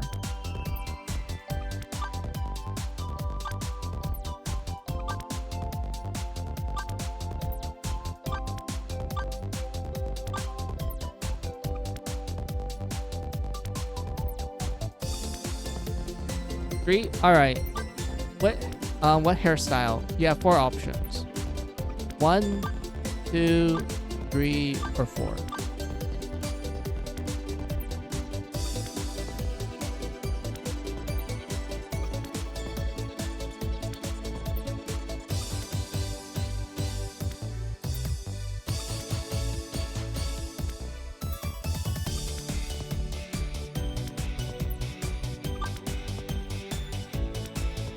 Was it hair 2 looks like Kula. Alright. Hair color 2, yeah. Do you still wanna like pick a hair color? You have 8 options.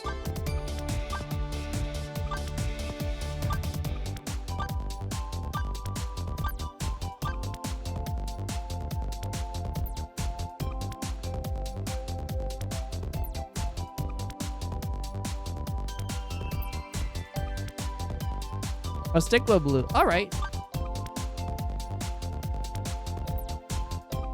So what voices do you want? I can play all the female voices for you, and then afterwards you just tell me which one you want.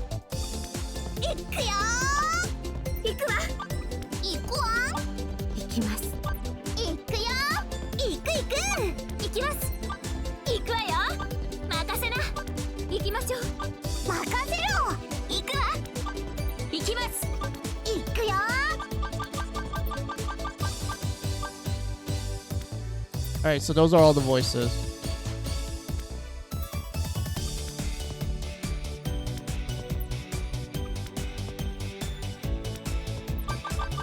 Oh, oops, my bad. I pressed the wrong button. 行きましょう。 Alright, there you go. Class. Alright. Jinx. You're given absolute freedom, like I told everyone else. Absolute freedom of what class you want to be. So, which one would you like?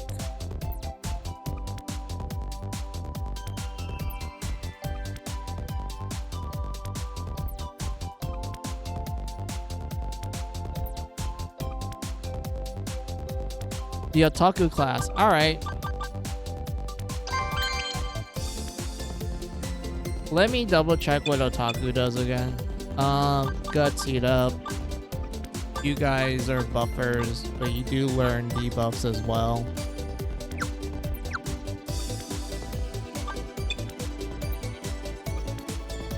Wait, let me double check something. Up it in camp. Yeah, you guys are mostly debuffers, so you rely on your luck. That more. Also intelligence and mind. Well, no, intelligence as well.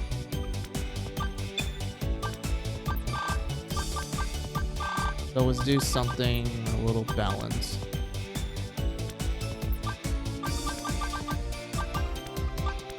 Something, yeah, a little on the balanced side. Let's see, the emotionless robot character is the simp. Yep, seems like it. It's like a good subversion.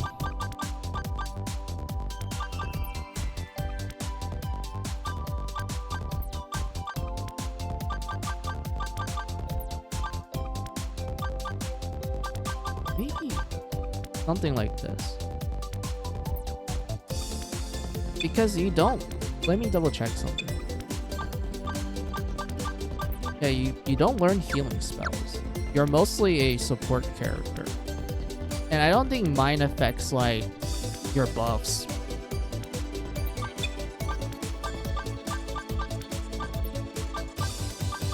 And you learn debuffs as well.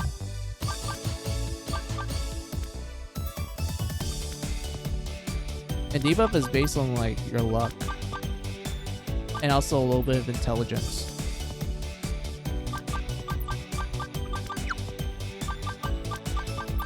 Yeah, this looks fine.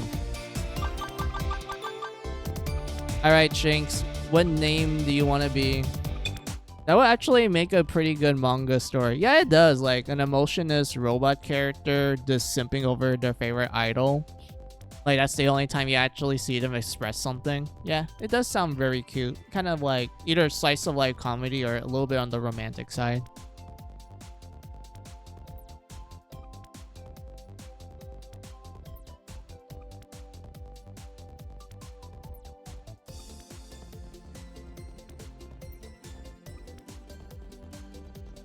So you want to be called Shinx. Alright.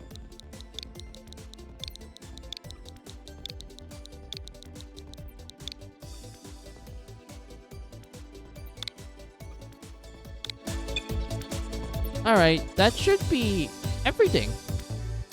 Alright, so is this up to your satisfaction, Shinx? Is everything good? From the race, to the gender, to the appearance, to the class?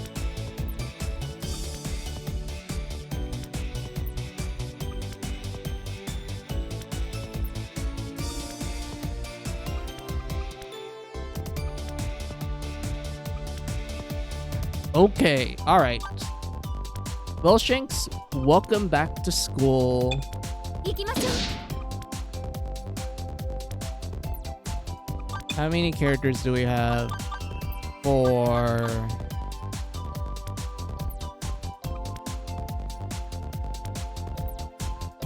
I do want to go with a Magic Knight build. Kind of.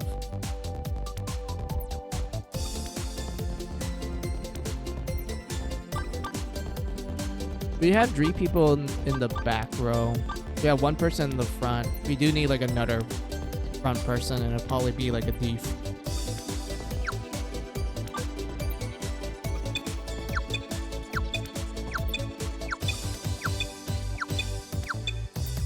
Oh, lucky me. Alright.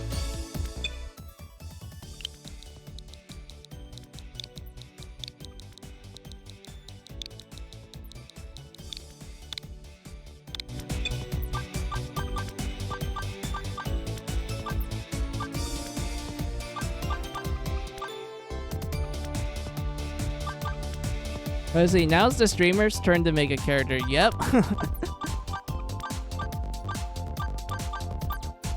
I do want to make a Magic Knight build. Because how do I put it, Gio? So, when it came to Class of Heroes 1, I went with a Kunoichi build, and I really love that Kunoichi a lot. And for Class of Heroes 2, I went Magic because I like Necromancer. But for Dree, I want to go with a Magic build, like a Magic Knight build. So like both physical and magic.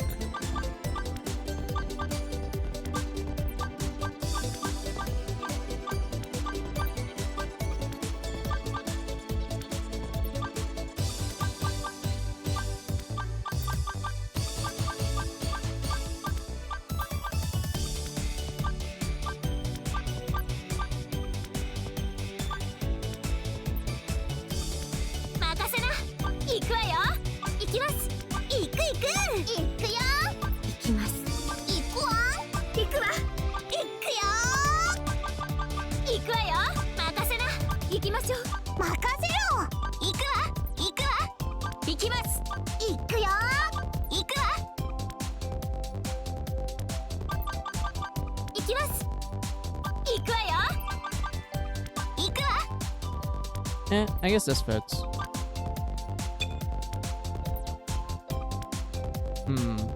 Magic Knight. I can either start the game as a fighter, or I can start it as a tsundere, or a heroine. But I can't use, like, magic. So I guess the closest thing to a Magic Knight would probably be tsundere. Was it time for the self-insert character? Except this one might be an interesting story. Yeah, indeed.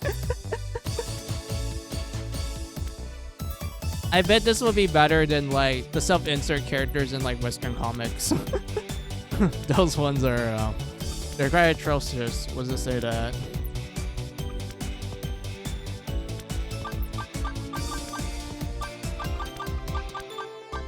Like, as much as how much Heroine looks awesome, I still feel like I want to do magic. I want to do both physical and magic, so it's better to go tsundere.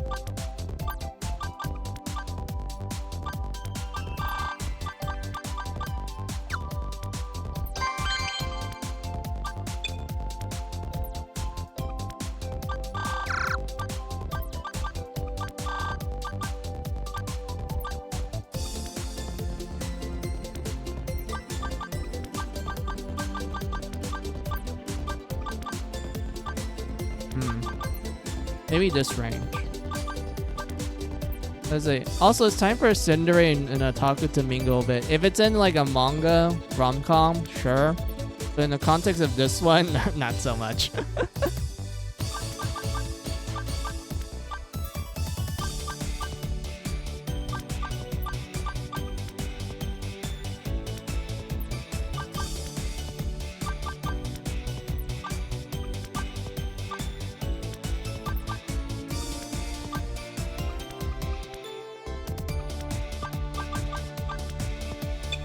Yeah, this works.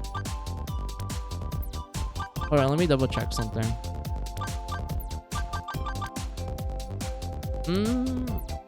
I mean, this makes me think of like Stella Vermilion from like Chivalry of a Failed Knight.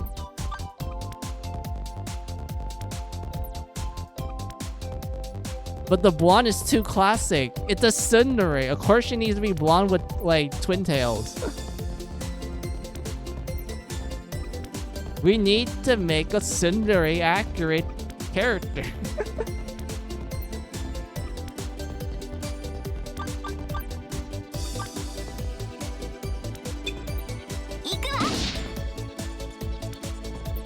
Alright.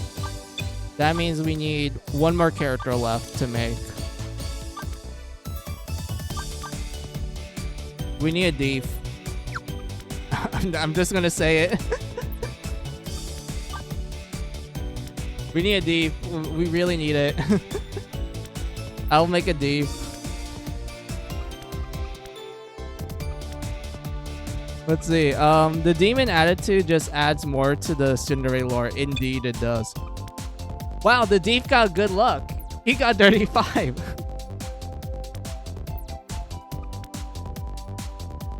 All right.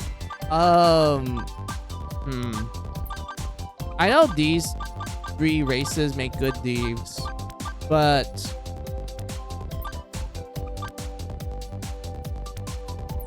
the thief is gonna be in the front line, so it's not a good idea to go with fairy.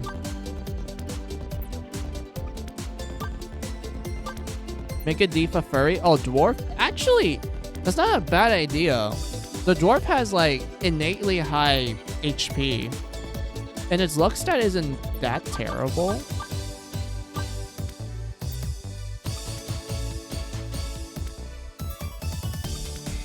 Like, compared to the other races, yeah, it's not too horrible. I mean, we could technically make a human a thief. They actually do a decent job in that role as well.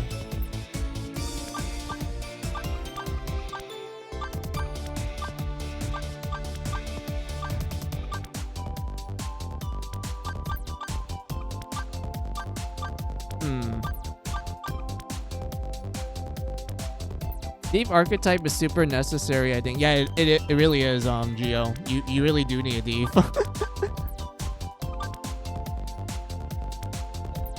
I'm not joking. Like, we really do need one. The human's so basic. I'm dinking.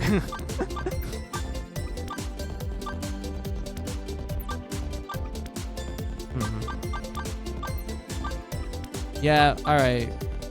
Fairy, hobbit, dwarf, or human. Those are probably the good options for a thief.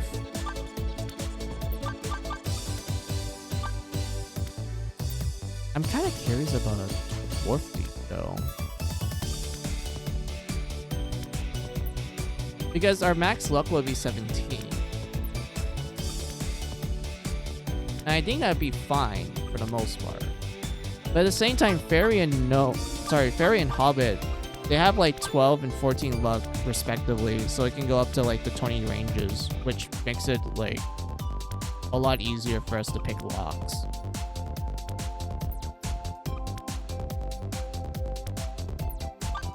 Is Felpool? Felpool has like the lowest luck stat. It's 6. Like, compared to the other races, this class has this race has the lowest luck. And we do need luck to pick locks as a thief.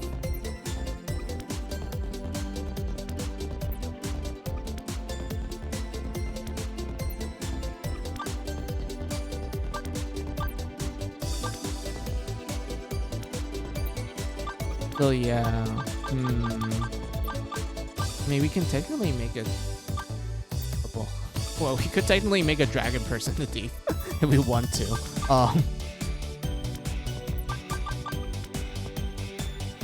Put all dirty points into luck. You can only cap it at 10.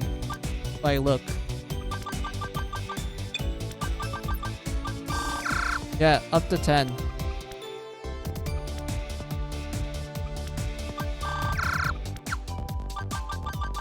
And even still, it's kind of low.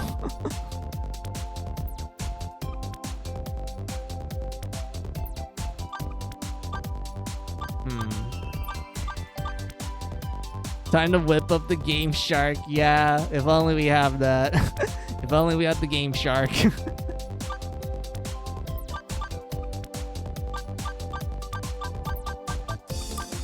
Man, I feel like if we are going to go with a thief and we want it to be in the front line, we could technically just make a dragon person or a dwarf one, because they have like high HP. So it makes it easier for them to tank blows since they're in the front line.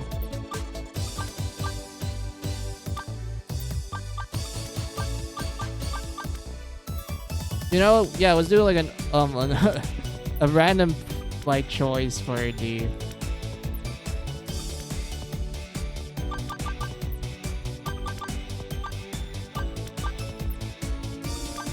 Wait, let me think this through. We have one frontliner, we have another frontliner. we have 3 people in the back.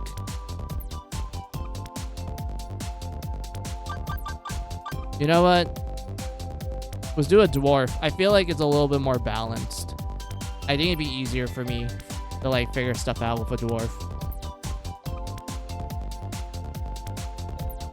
Wait, let me see what we wrote down. Oh, we have Dragonkin in the group. That's true. Might as well. Oh, you know what? Yeah, let's do a dwarf. Because I feel like I never really experimented with dwarfs that much in like my previous playthroughs of the older games. So might as well do it now.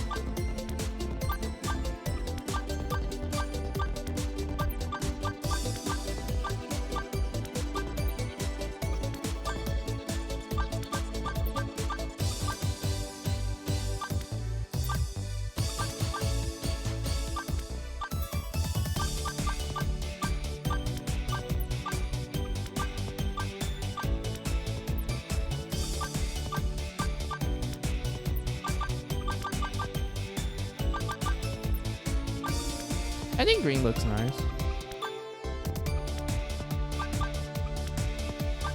Actually. Yeah, this looks nice. 行くよー。行くわ。行くわ。行きます。行くよー。行く行く。行きます。行くわよ。任せな。行きましょう。任せろ。行くわ。行きます。行くよー。行きます。 Yeah, that's fine.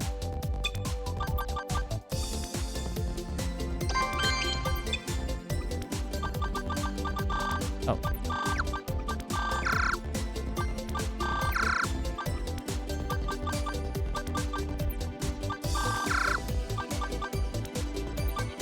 There we go. That works.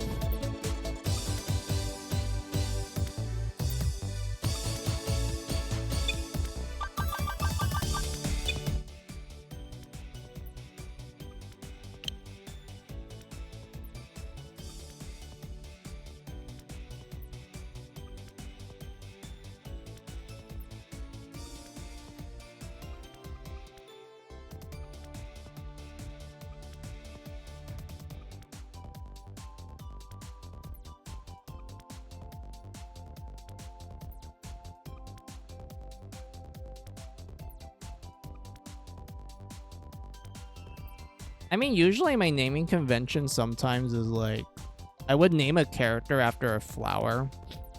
Like, when I do like my personal saves and such.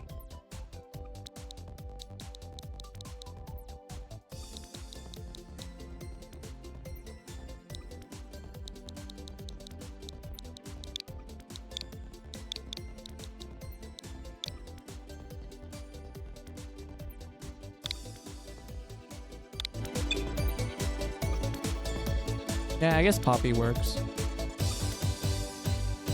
Maybe. I feel like Lily, but I don't know.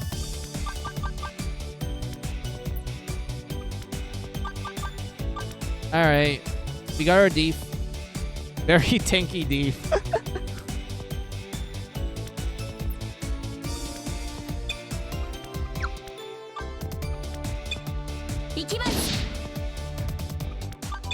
Alright, was organized.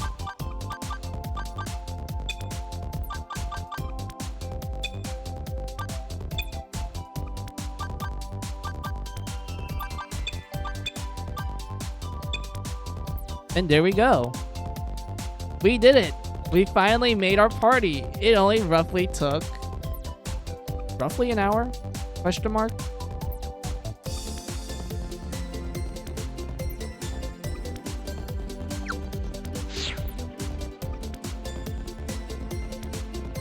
Let's go. Yes, indeed. Let's go. I'll just show off the general gameplay and then I'll save.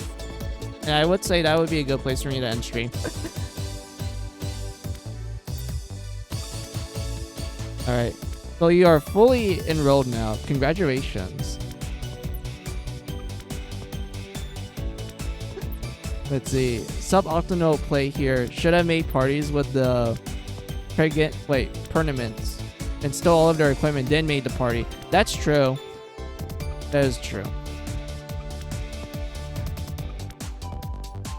But it's fine. Fair enough, Lo. Yeah. So you're fully enrolled now. Congratulations. If you are ready, I can show you around now. I'll start with the pride of Pre-Kina, the newest facility. Let us go then. First, this is the full picture of our Pre-Kina Academy. I will tell you about the buildings lined up here. First, the building behind the main one is the dormitory. Pre-Kina Institute is a boarding school. All of us live there and you will soon join us. The building next to it is the cathedral. You're already there for your transfer ceremony. To the left you see is the new building. It contains the laboratory used for tech development and as well as the store where you can buy everyday supplies and various items. It also has the infirmary for our sick and injured. The doctor, Miss Lily, is always ready to help.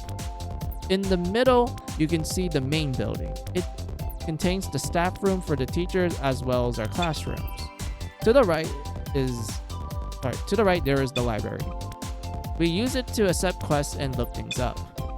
The librarian there is also my butler, Risa. He is the one who manages the quest. If there is something you want to know, you should talk to him first.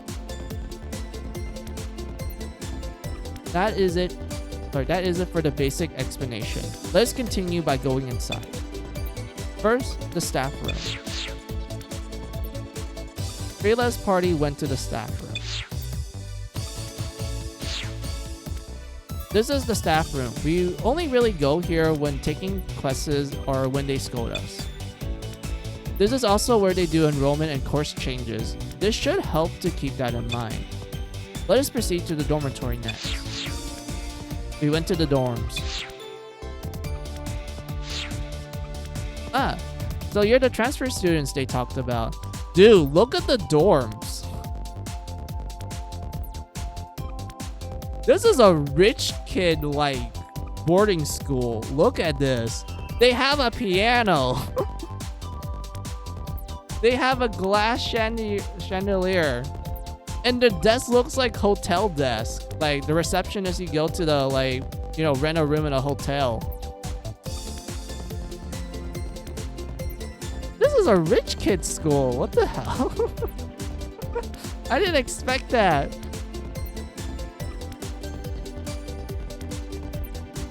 Looks like a cruiser ship interior. It does. It really does. Oh my god.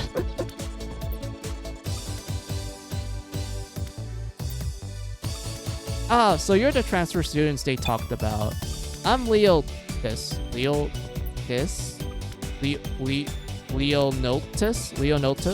Like Leonidas? Leonotus? I'm an ace at the champions course, and I'm basically a champion of the people already. I'm also your senior here. If there's something you don't know, just leave it to me. Leonotus Senior? He only came 3 days earlier. Well, no matter. Let us proceed to the store.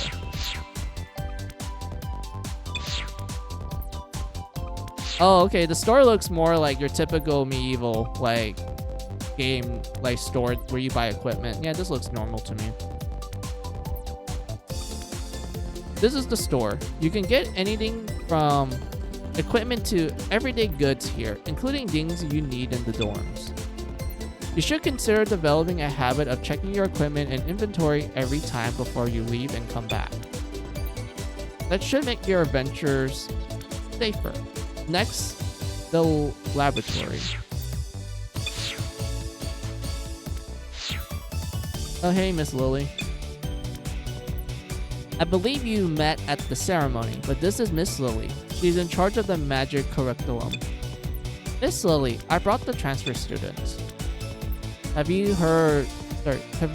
already heard of the bad rumors about me? Well, you would eventually, so let me say it ahead of time. I'm called Miss Reaper by the students. I think that's because I have such a gloomy personality. You know that I'm also the doctor here, right? When the students say underworld, what they usually mean is the infirmary. This is where you can do alchemy, the combination of items and materials to make new items.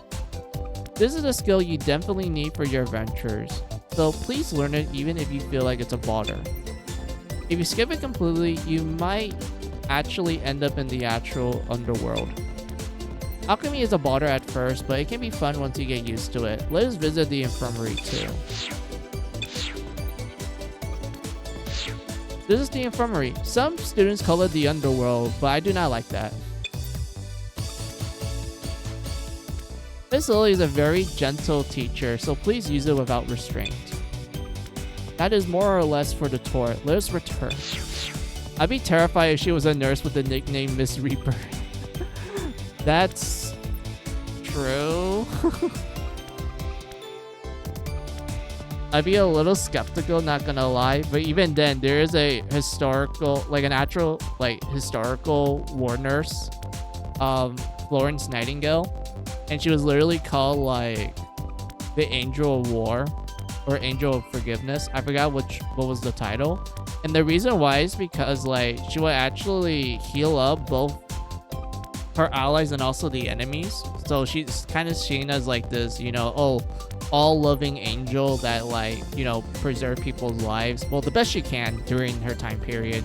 And she actually encouraged like hospitals to actually clean their tools, because prior to her time, hospitals don't do that.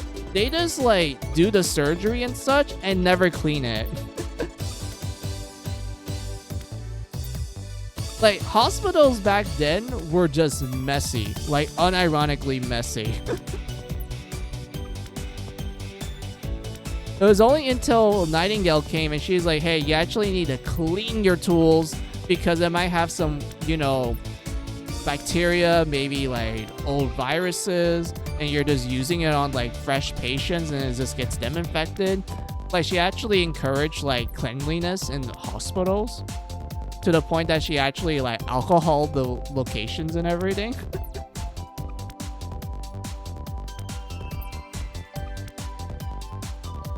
And such, like, it's very funny.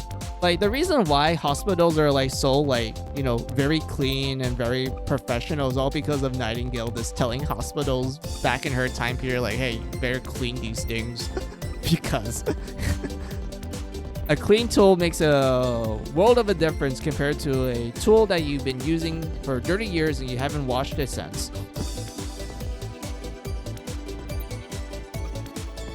And whatnot, so yeah.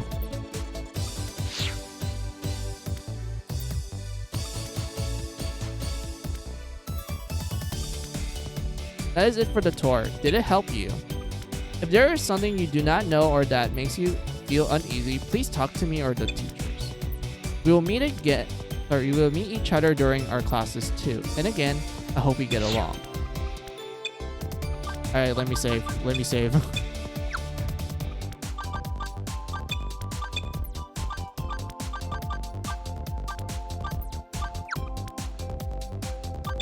Do we have any beginner spells? Yeah, we do.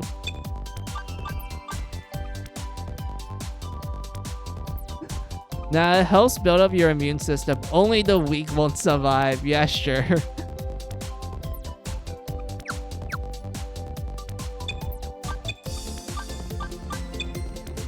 Magic power, Blastol. Yeah, okay, only 3 people can use magic. That's fine.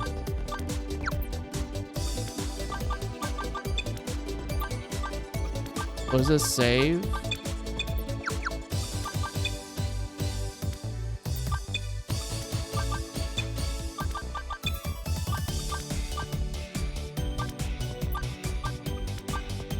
Oh. wait. Let me comprehend this. So you have the principal, who's a saint and also a prince. If you're wondering why is there 2 for his class, in the game you can actually do subclassing. where you have the main class, which is the one we all chose when we made our character. Later on, you will gain the ability to accept a subclass where you inherit the skills and some of the stat lines from that class you decide to make into your subclass.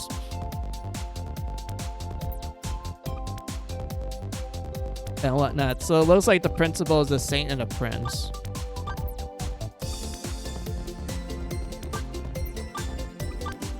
And then you have our student council guy, who's a prince and a little brother. And that makes sense. That makes sense. Alright. It's how we are evolved. Yeah, definitely.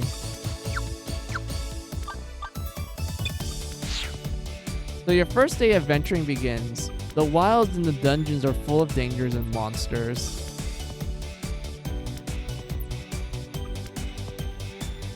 Oh cool, so I can have my main be Dragon Knight and eventually find a power morpher and become a true hero. Yes, you can, Geo. You can absolutely become a Dragon Knight and a hero with your as a subclass.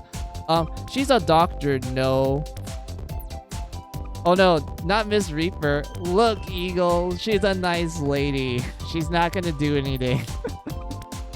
There's not a sus doctor like the ones in the previous games, where the first game's doctor, he's drunk all the time. He literally drinks during the day. The second one, he likes to do inhumane, well, not inhumane. He likes to experiment on the students.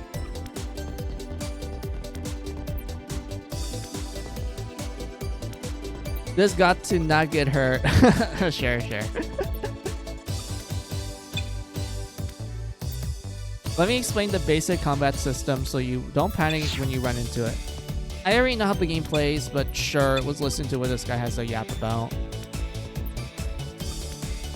Oh, it's an actual classroom. They never did this in the previous games. That's cute.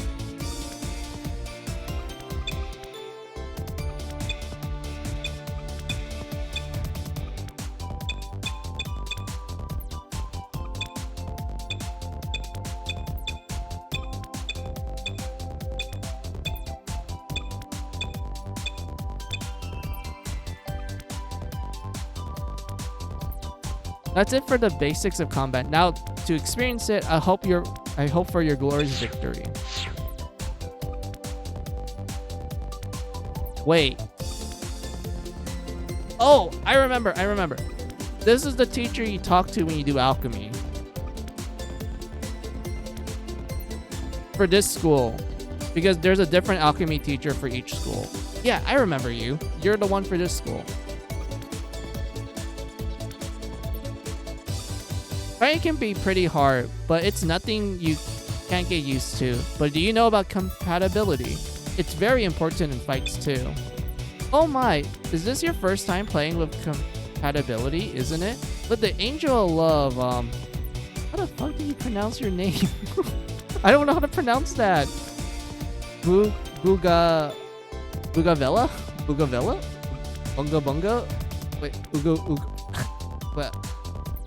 Let's call you Boo. Alright. Boovella. Yeah, Boovella's probably better.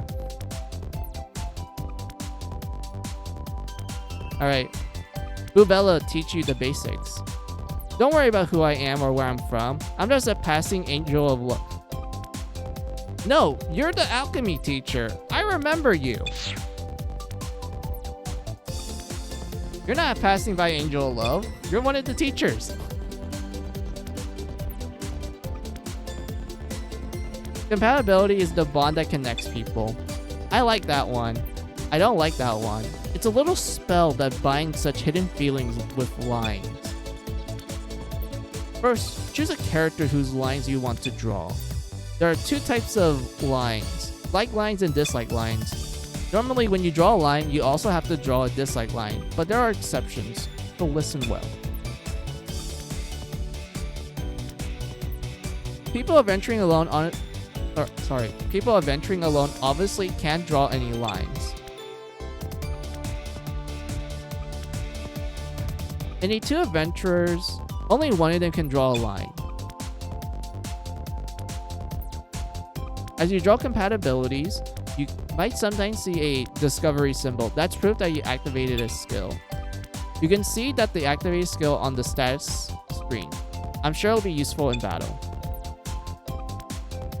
That's it for the explanation. I think it's pretty romantic that there are powers that only activate if you like or dislike someone. Huh? Honestly, I do agree with you. Yes, it is. It's pretty exciting to find skills that suit you. Your very own relationship chart are so great, though. These are feelings, so handle them with care. This angel of love must go now. Okay, so they introduce us to the new mechanic introduced in this particular game. Like, you know what? Well, yeah. Technically, there was a compatibility system in the last two games, but that one was a little bit more complex because of how the formula worked in that one. For this game, they decided, hey, let's do a different type of compatibility where you draw a relationship chart.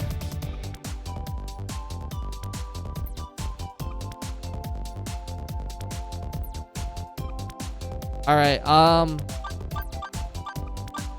basically what the Angel of Love said, you can like draw compatibility lines with people. Like, let's take, for example,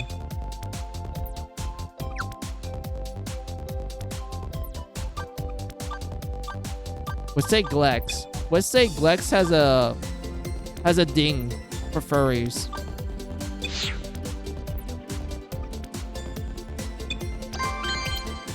So we make him like Poppy.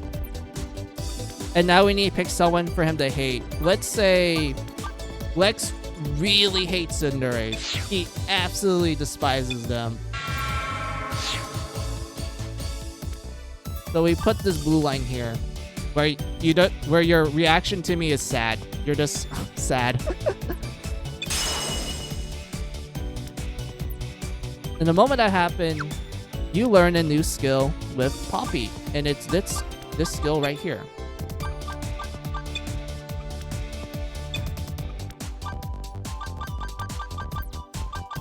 Wait, where is it?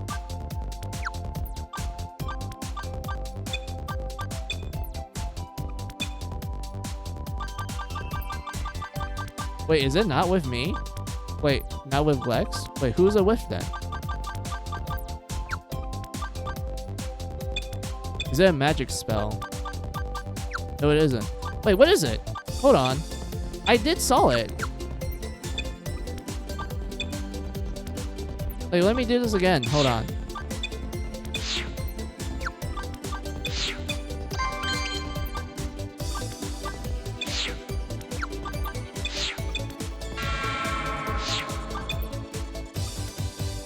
That's so weird. I did saw it. What happened?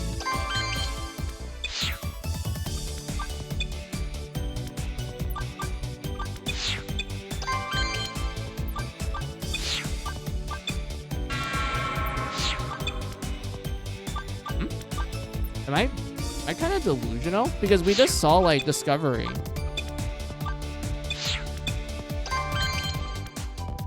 Hold on.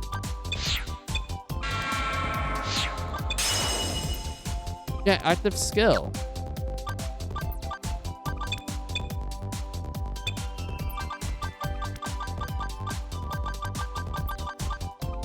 Oh, is this one here? Dual Break Blade. A co-op attack by two compatible characters. 100% to hit range one enemy. Yeah, so you do like a dual attack.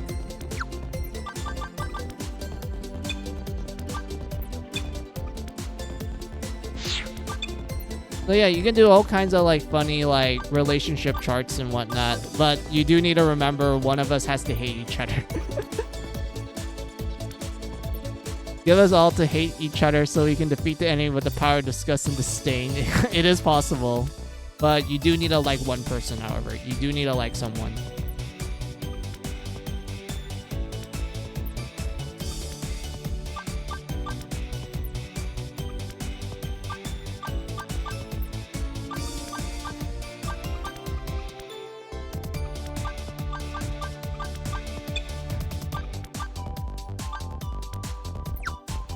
Oh wait, I just remember something funny you can do. You can do something like this. Hold on.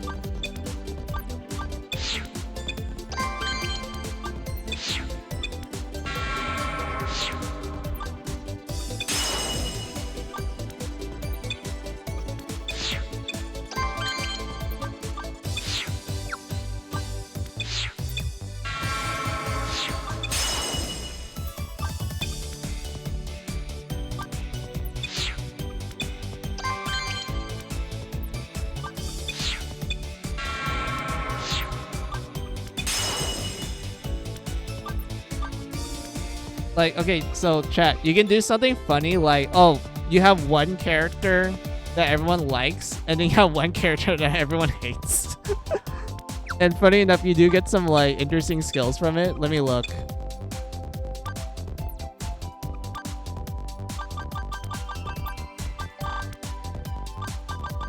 Like, look here. Dual break, safeguard, focus fire, wild dance, gale fist. Like, that particular character would just be like high compatible with everyone.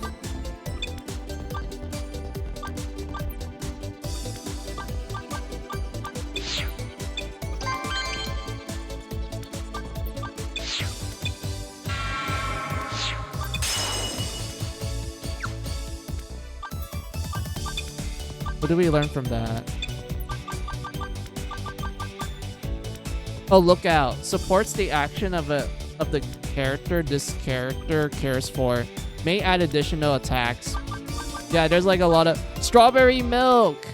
Oh my god, I remember something like this. Okay, so chat, like if you make the compatibility be like, oh, this guy likes this girl, then you actually get like another co-op attack that's like it gives like romantic subplot. It's kind of like, oh, they kind of like each other, or maybe they might become like boyfriend and girlfriend sort of thing. Like, you can do something like that, or you can do like two guys, like, you know, being positive towards each other. It'd be like either yaoi or just typical guy friendship, to be honest. And if you do like two girls, like what I did, you get strawberry milk. Where it hits the entire enemy group.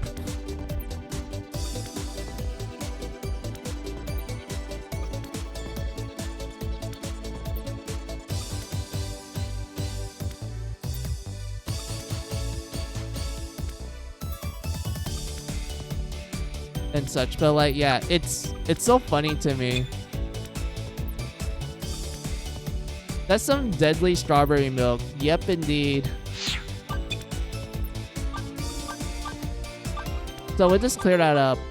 Alright, so chat, I'm gonna give you guys the option of like the compatibility. Like, who do you like, who do you dislike sort of thing. I'm letting you guys have the option of doing it because I think that's way more fun than just me being more tactical about it. I'd rather have you guys have fun with me.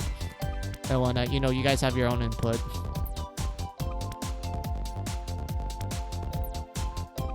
So yeah, who wants to start first? Who do you like? Who do you dislike? Who wants to start?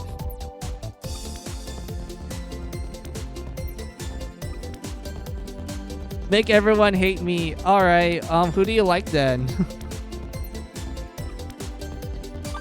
So Ari likes Mizu. So who do you not like, Ari? Do you wanna like answer Eagle's request of being the hated one of the group, or do you have one person that you don't like?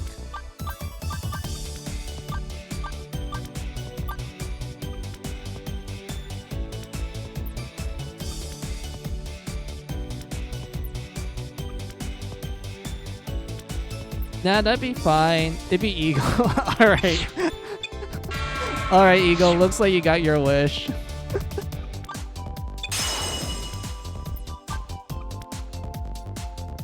I like Cold Woman, so I guess Shinx. Alright. Do you like Shinx? So who do you don't like, Geo?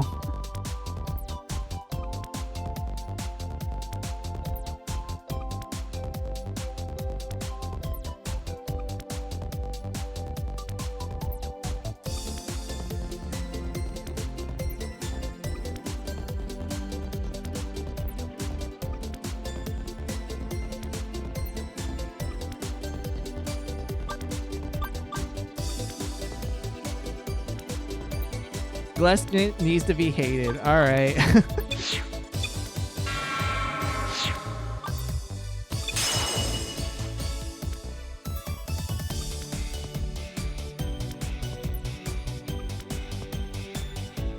It fits my fallen angel lore. Alright. So, Eagle, what about you? Who do you like? You need to pick someone that you like and someone you hate.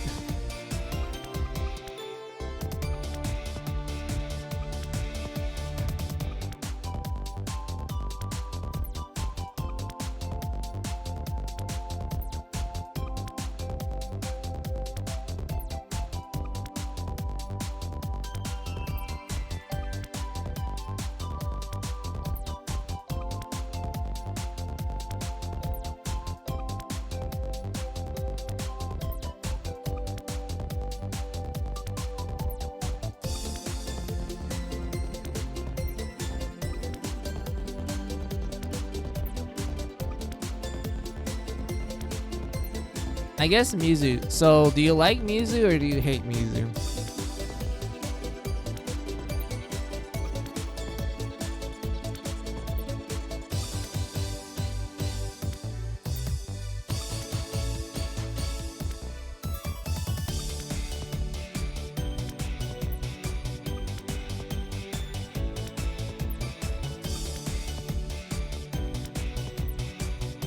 Alright, I also need to hate someone, yep.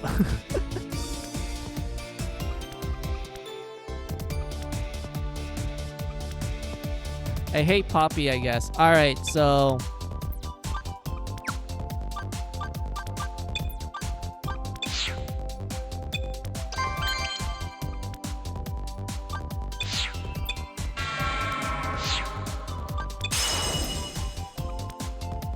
There we go. Alright, what about you, Shinx? Who do you like and dislike?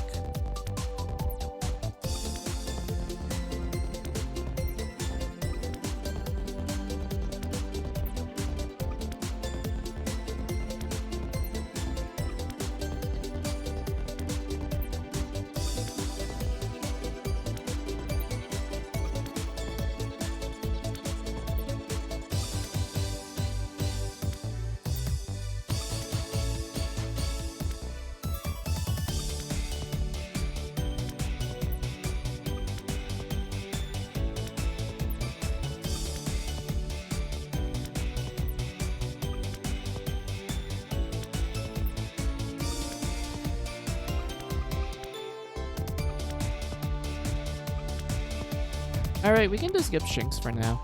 I guess for me...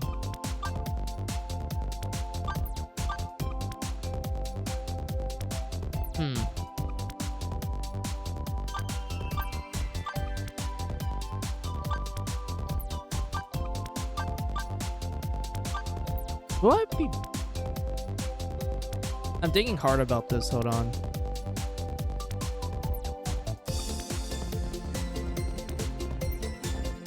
See, that works.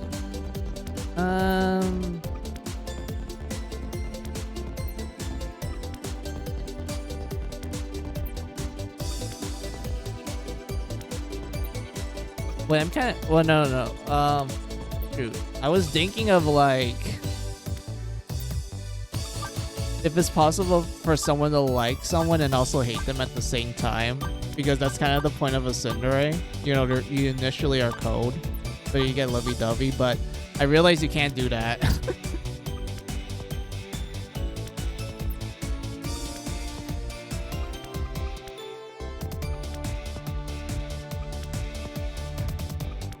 I guess for me,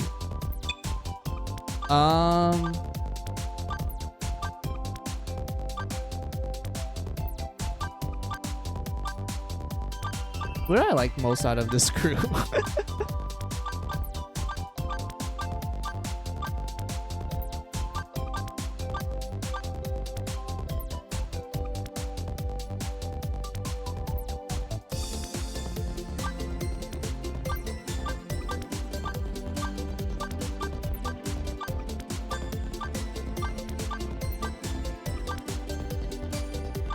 Regardless, choose to hate me. Don't worry, I will grant your wish, Eagle. I will.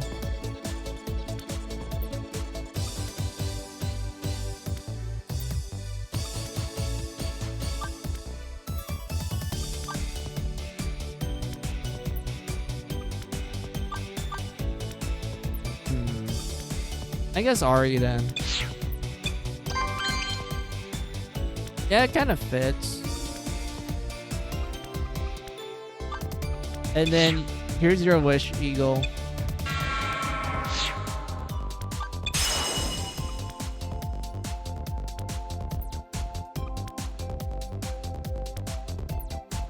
Blessed. Indeed. Alright, now we have Poppy.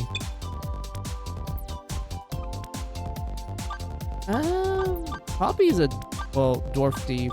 What would a dwarf be into? Should I just make the dwarf be nice to elves? Which is kind of the complete opposite when you expect of a dwarf. But this is a dwarf thief though, so maybe Poppy only likes Ari just to steal money from her. I guess you can kind of keep that part, like, of the aspect of dwarfs not being fans of elves, and vice versa.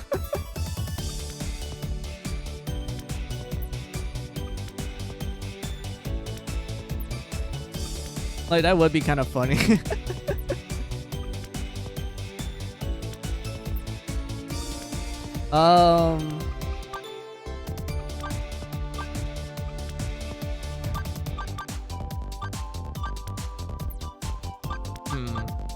What would a dwarf like?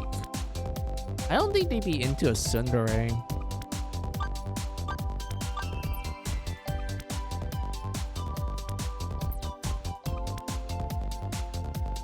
I'm not sure if they're gonna be into a dragon person either.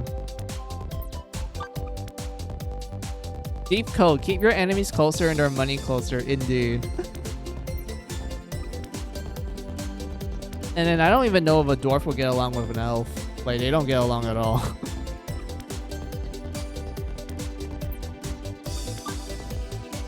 I feel like dwarves are like neutral towards like the angel people.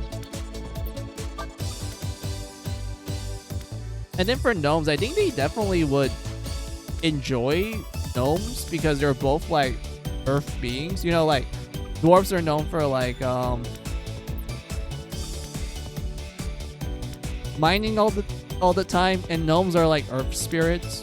So it kind of makes sense that they're both like kind of compatible in that sense. Poppy don't like me because I always have no money. Okay, we can do that. All right. Huh?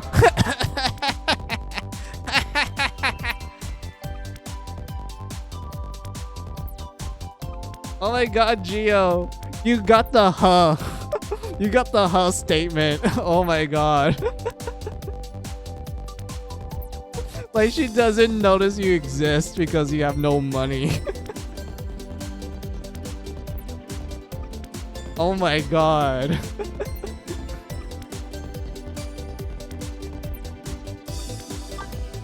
Yeah, I feel like that makes so much sense, yeah. Okay, I think Poppy will probably get along with Shanks because they're like earth spirits.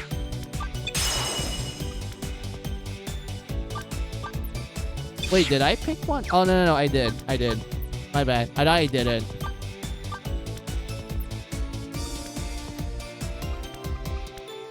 Well, I'm not really sure what to put Shanks on. For now, we'll just place like a random one for Shanks and then make Shanks hate Glex because that's what Eagle wants.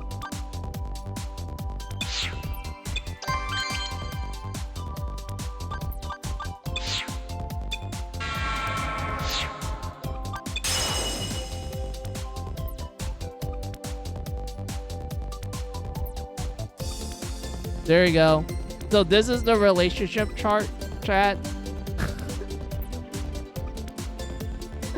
This looks fine, yeah. Everyone hates Glex.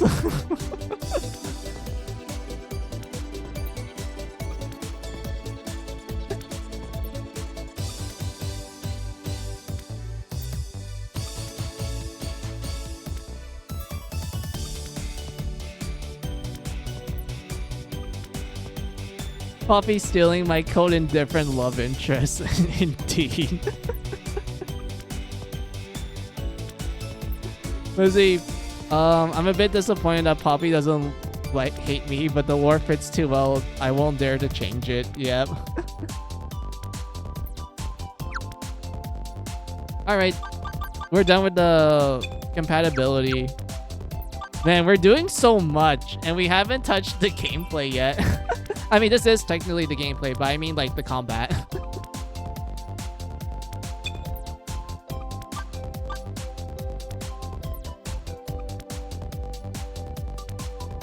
Just imagine we all have hate for Glex, but they're such good friends that they're still the first person to show up to help. Yeah, that does sound like something you see like in an anime. Like, you have that one party member that's like a bit hateable, but at the same time, they're likable enough that you're like, hey, you're still my buddy.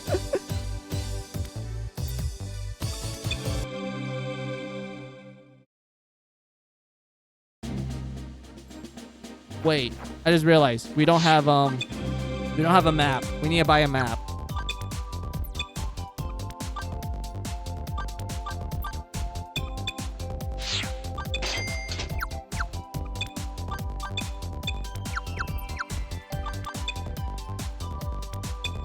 The asshole with a heart of gold, indeed. That's a classic character trope. I always like it.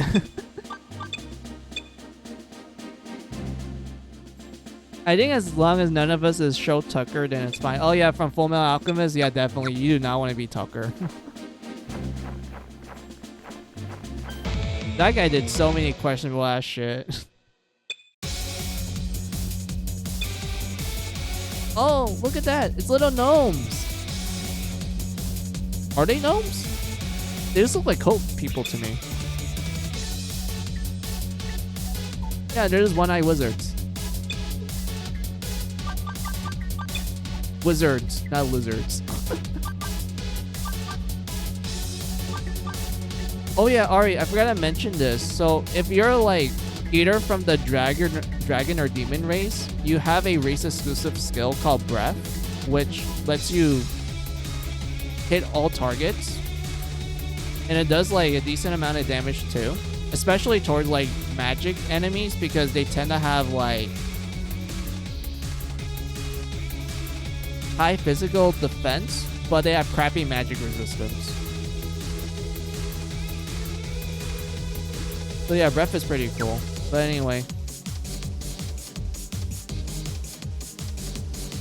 Now I remember in Class of Heroes 1 and 2, Breath was amazing in early game. It is. It's really great. Also, I'm getting cold. Hold on.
そ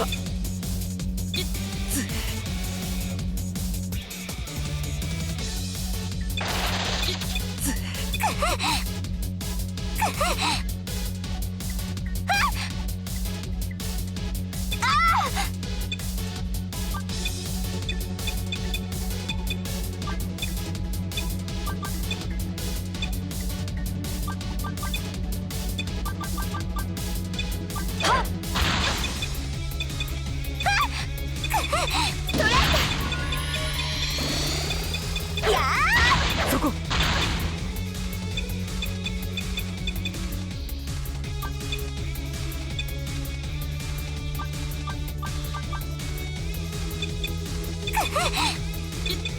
参ります。ていやほせい。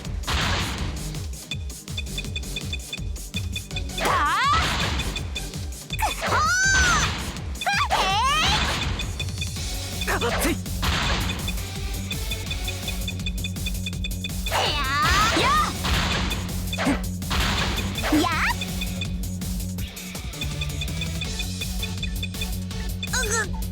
参ります。もらった。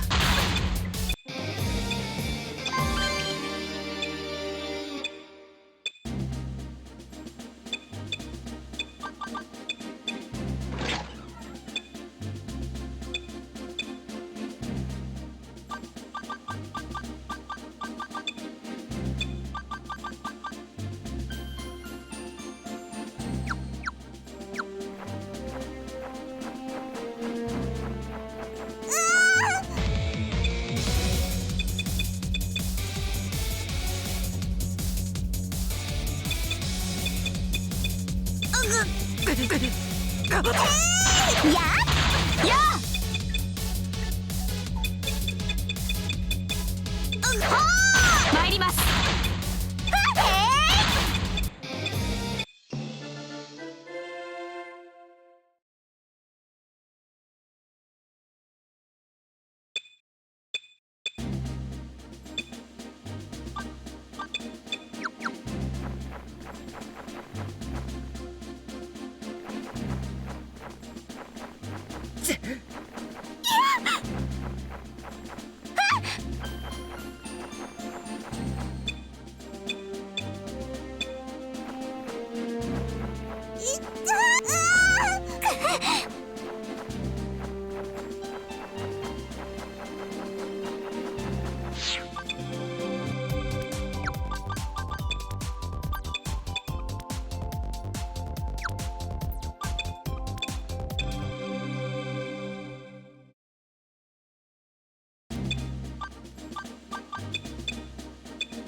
もらった。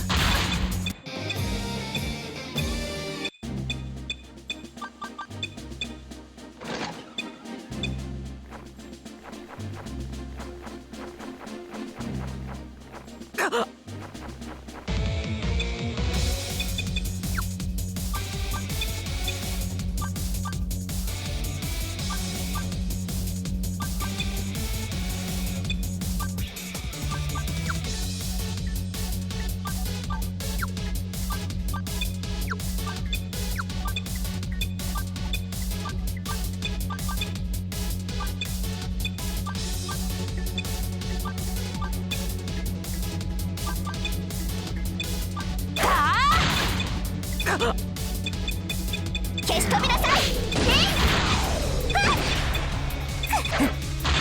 やあ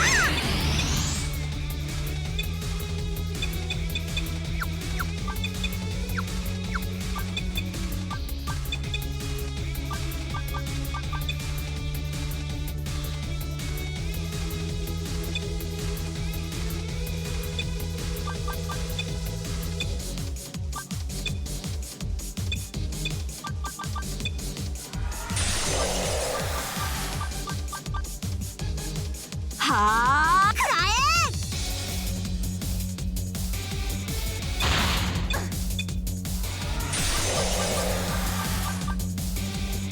あったれあった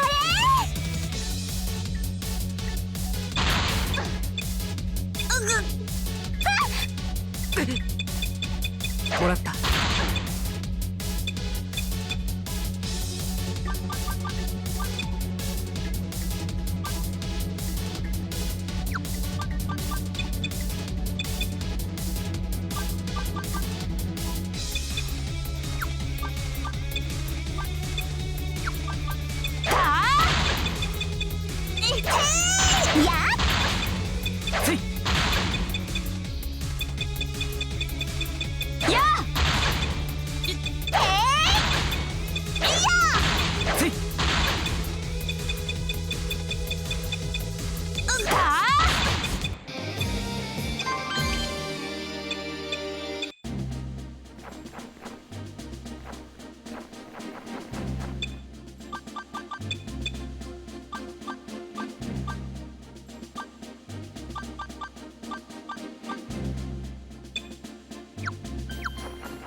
参ります。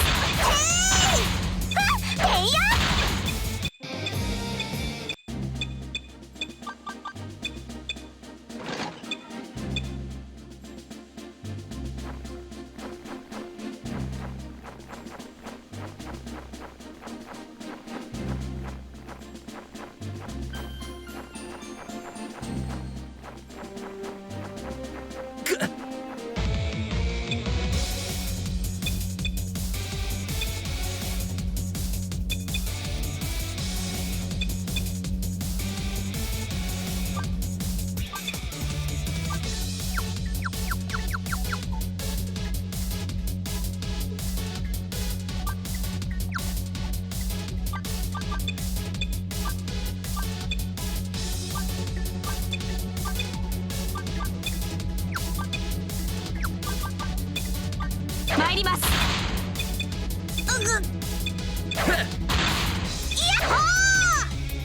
やっトレ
や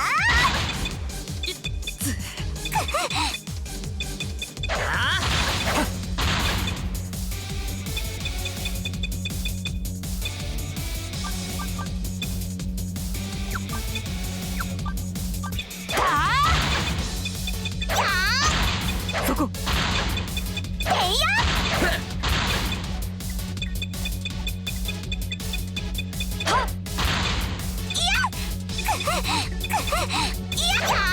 もらったせい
参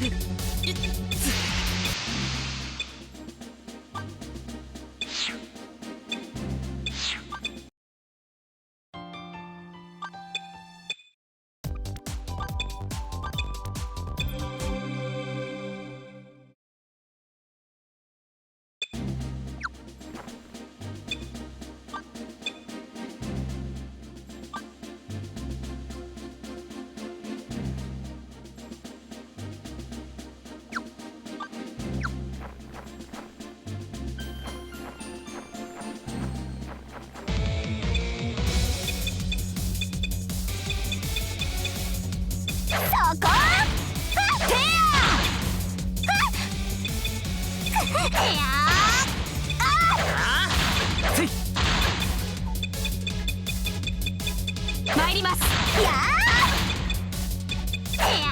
見くびらないでください。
これで決まり。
Is the mic off or are you focus mode?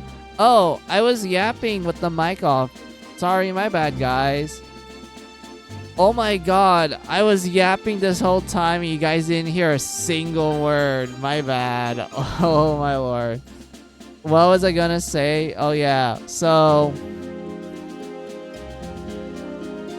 I love the Mary Sculptor franchise, Geo. I love it a lot. It's like one of my favorite dungeon crawlers.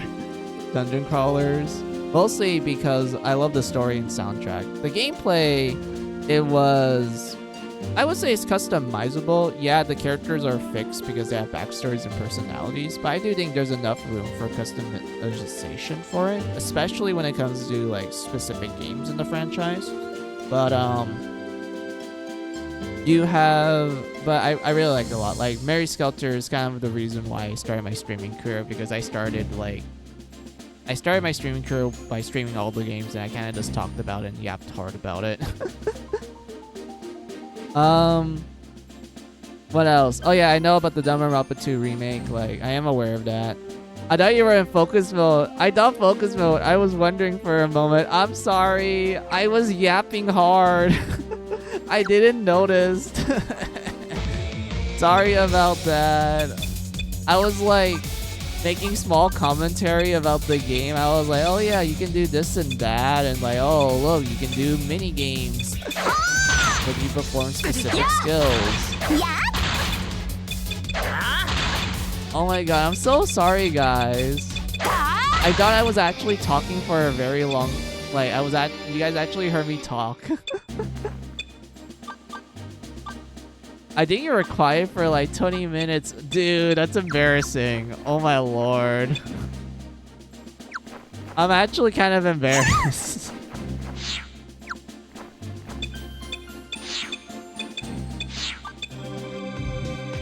Oh, we're in a town. We're in another town, guys. Like, look, this is where our academy is. And we're in another town.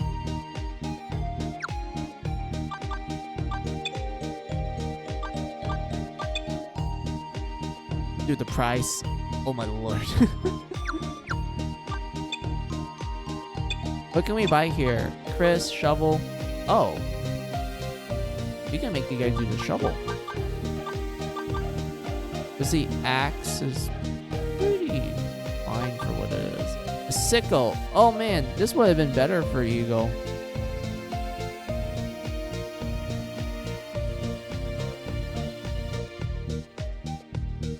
Don't worry, I also done the same during a stream. I muted for about an hour. Someone dropped by, greeted me, and stormed off because I never respond. Yeah.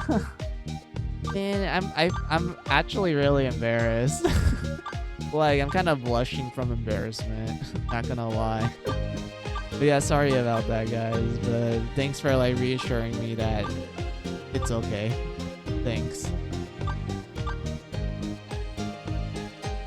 No, don't worry, music. Yeah, I appreciate it. Thank you. Magic attack. I mean, I have something. Oh, a BB gun. Wait. Jinx, you need this. We need to give you a gun. You need to actually use it.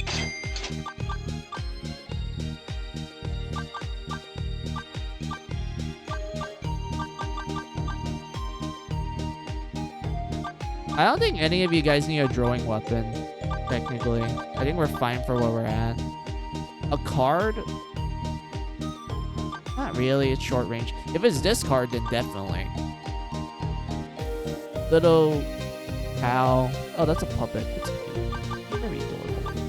Pinata. Wait! Wait, guys, we can have a pinata. We can whack it open.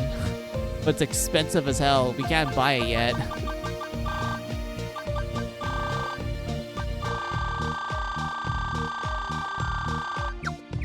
I guess that's fine for our setup. Alright, Shinx. You're gonna be using a BB gun. We need you to do damage. Ari, I was yapping about this earlier during the silence. I was like, oh look, we got Ari a mic. Oh, Ari the streamer, let's go. You're gonna use a mic to bonk the enemies. I mean, it's literally in the item description. Like, look at this. A proper mic with a small speaker inside. The weight makes it good for bonking too.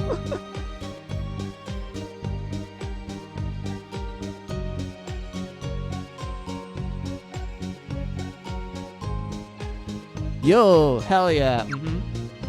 That's perfect, it is. I was like, yeah, I was yapping about it. And then my brain was like, oh yeah, I could give you the lyre because it increases your magic attack so you can do more damage with your spells. But at the same time that this lyre is like -5, so you're actually getting debuffed. So I need to like dismantle it and like fix it so it'd be better.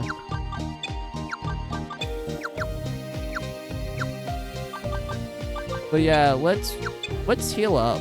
Let's make me use some healing spells. You guys are fine. I'm like dying. So let's just go to the end and then just recover.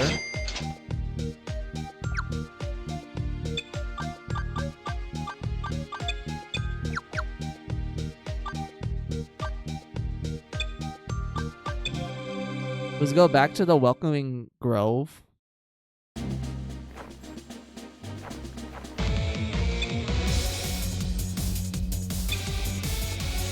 Oh, this. Wait, hold on. Cover. Alright, Ari, we're gonna make these pixies get attacked by strawberry milk.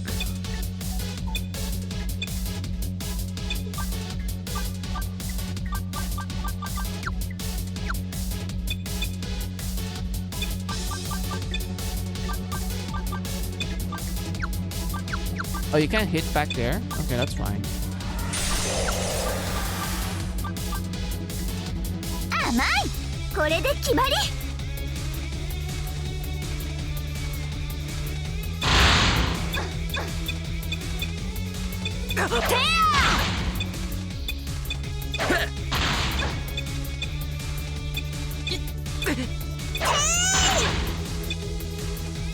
Hey, good job. The BB gun works.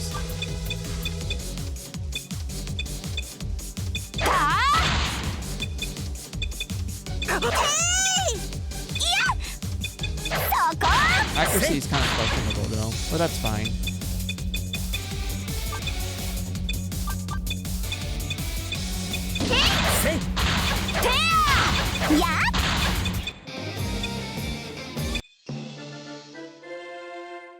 Hey, leveled up.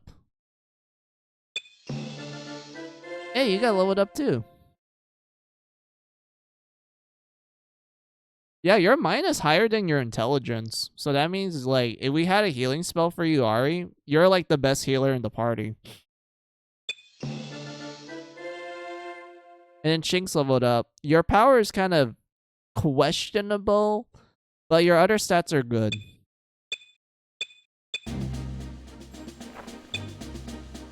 Nice, yep.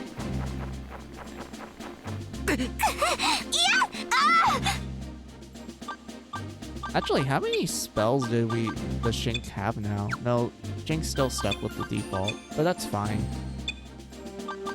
Let's see. Lookout, float, protection, guts. Oh, you have guts. That's good. Heat up, environmental, breaking. Fallen Angel, Gex, Flex is still so questionable. I'm kind of hoping you'll learn some spells, Hell's Eagle. I'm really hoping because you're like 4% in your main subject and you haven't learned a spell yet. You only learned skills.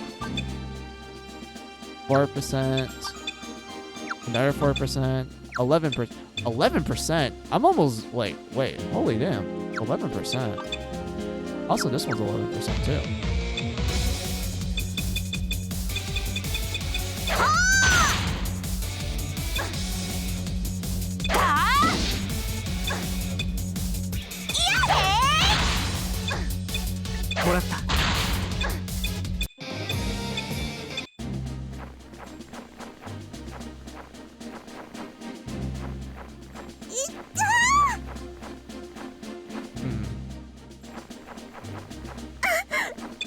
Item.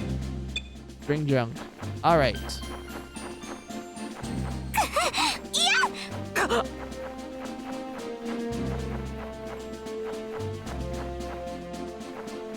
Oh, there's nothing here. Okay. Yeah, I'm reading the map properly, so go down here.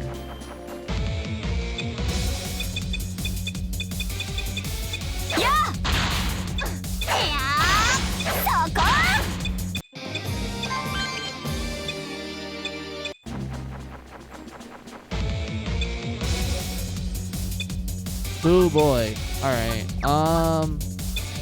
Cover. Strawberry milk.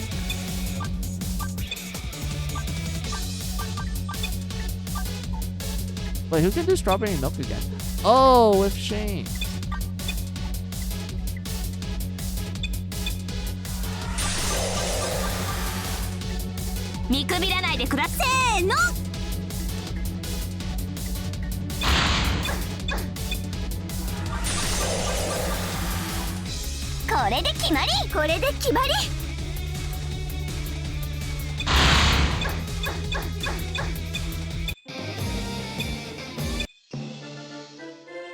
Hey, leveled up.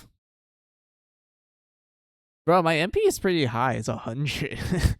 That's pretty good. Also, I have some points in mine, which is, I mean, it's not double digit, but at least it makes my healing a little better.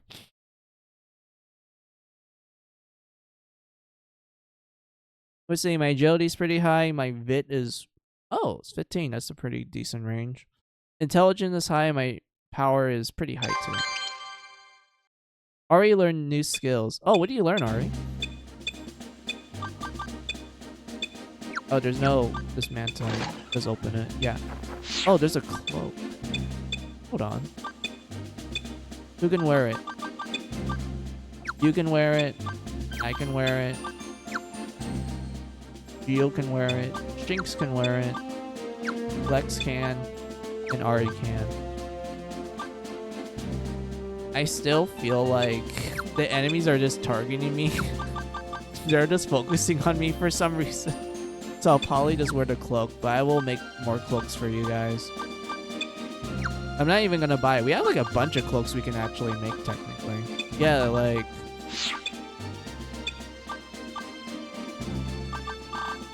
yeah, we can make boots. And I thought we got like a ripped cloth. So we can make cloaks. I mean, everyone focuses on the Cinder, right? Do you have new Classic Heroes wallpapers? I do not, unfortunately. I couldn't find any. So we're kind of stuck with what we have at the moment.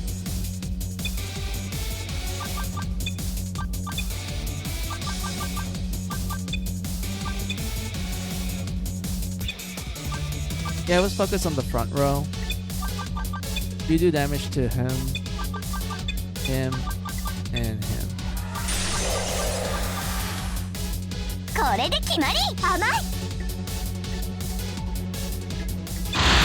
I like this mini game. It's so cool. I like it. It makes you a little bit engaged, just, like by a small bit.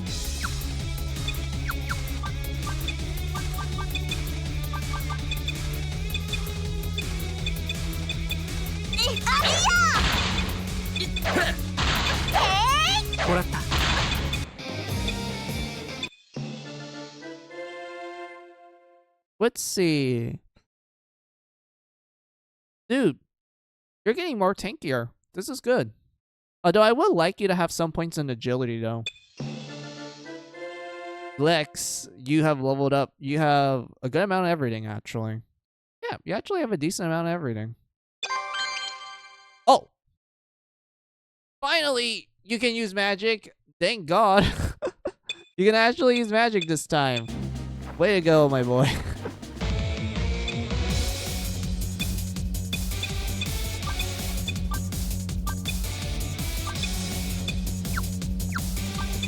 What kind of magic can you use? You can use all 4 elements at the moment. Not bad.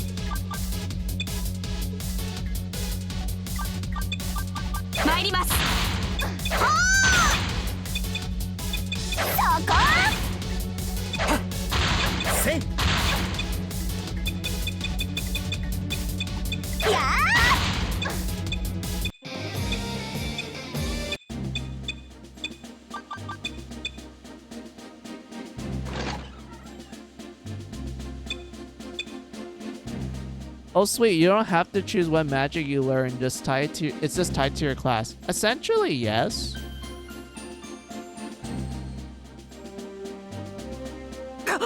Like the magic you learn is tied to the class you have, well you choose essentially. Like for example, like I said, Tsundere, we only get access to like ice and healing essentially. Oh, hold on.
Let's see. Oh, one of the things I dislike in Wizardry is choosing which spells you get, and the fact that early game spells are very bad at the later levels. If you, how I word this? I do remember you do have to pick the spells you want to use in like Wizardry 6, 7, and 8, and I do get the concept and idea. I think it's neat, but it is kind of odd when you kind of think about like the utility of it later on. Like, I know for a fact that, like, for Class of Heroes, it does use the later Wizardry game formula from, like, Japan, where the magic you learn is tied to the class, and it's a little random. Like, the rate you learn it, I mean. It's, like, based on several factors.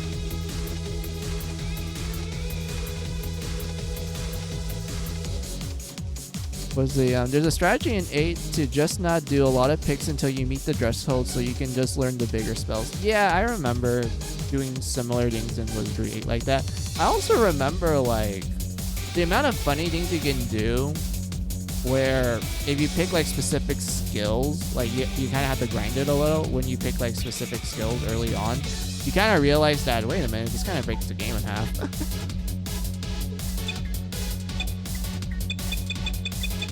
Oh, we can sneak attack these guys.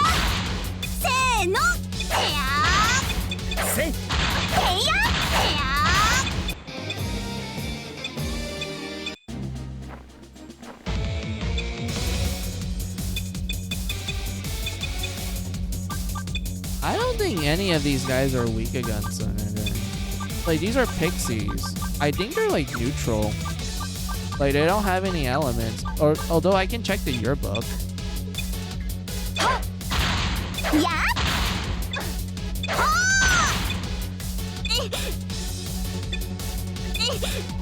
Oh damn, these pixies hit hard.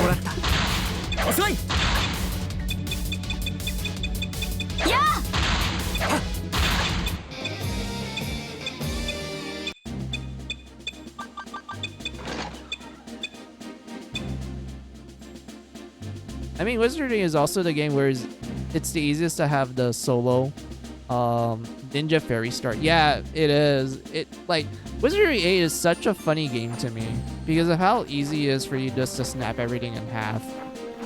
Like, you could make the argument you can apply that to some of the other Wizardry games, but I feel like 8 is the one where it's definitely possible just to break it in half by, like, in an instant when you start.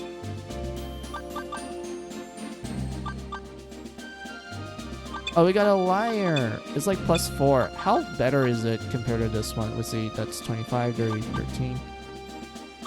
Oh, hold on. This one gives you +2 luck. This one does not give you any luck. So that's how they kind of counterbalance it. They make it crap, but they give you some benefits to it. I don't know. The magic attack is pretty great, but I don't know. I think the mic is probably fine for you. I'll get like a better weapon later.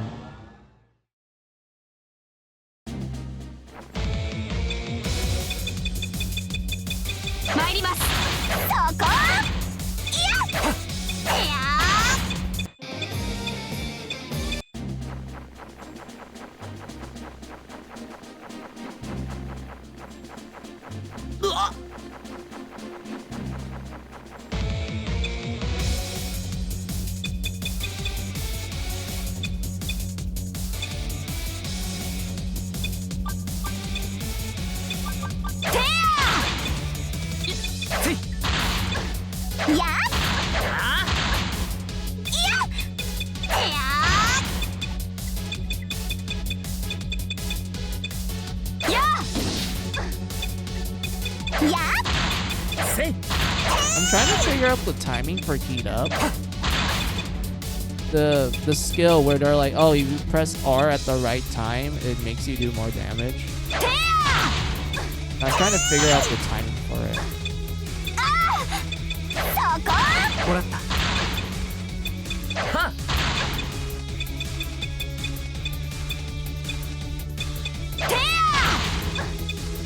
Is it during the exclamation point? I don't think so.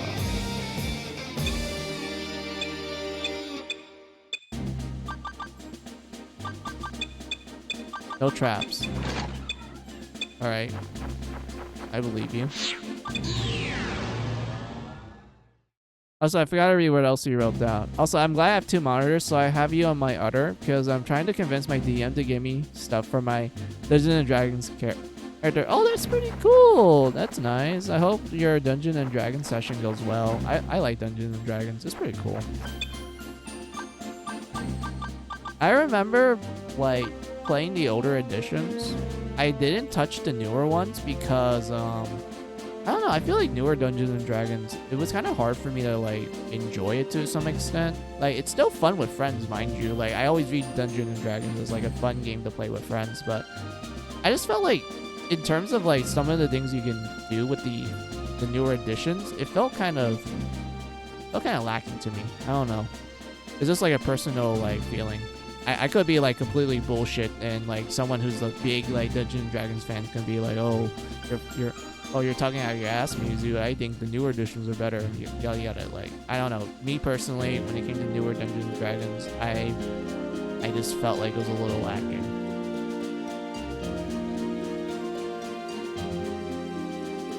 I think this, when you show me what have shown me has over Class of Heroes 1 and 2, is that your HP gain is great.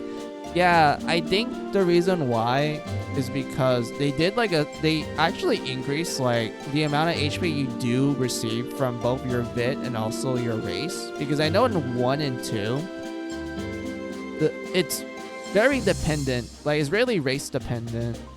Like, for example, it's obvious that dwarfs and dragon people are going to get the most HP from level ups, and like every other race is like either on the medium or low side. It gets really bad if you have really low VIT, because VIT does calculate how much you do get sometimes.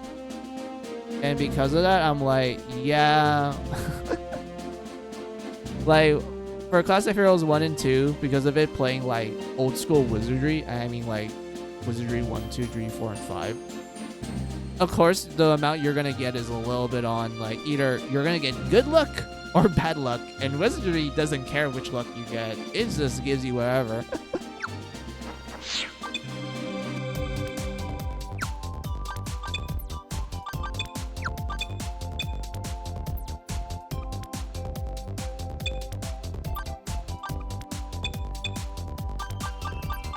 Man, we did good. We actually got a good amount of levels. Good amount of stats from it as well.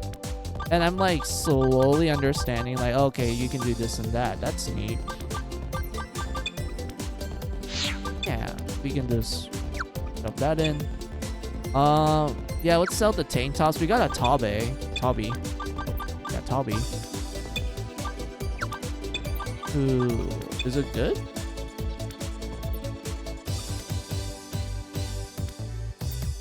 Not much defense though. Oh, okay, so it's kind of like beginner gear. No point in it. All right.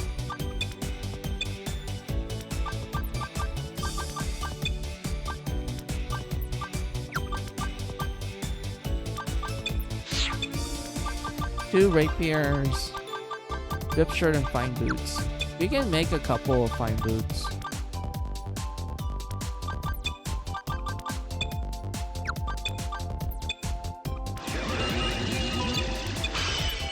Oh, +1. Sweet.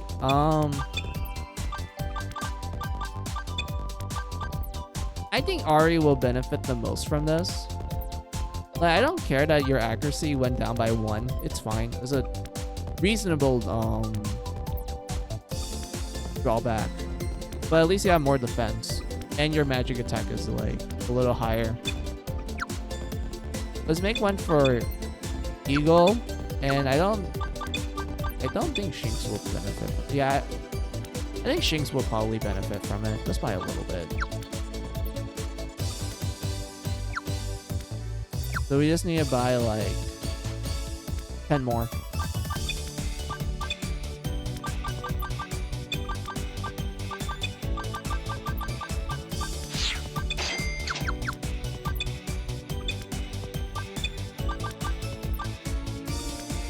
Wait, did I bought the wrong thing? Oh, no, I didn't. I thought I bought the wrong thing. I would have been so mad at myself if I did.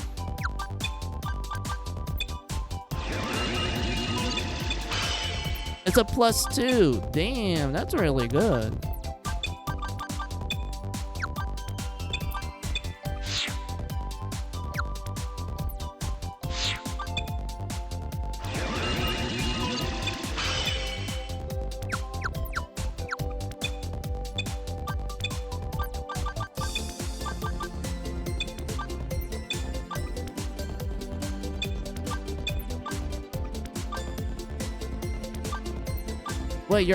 Wait, your evasion goes down. Why?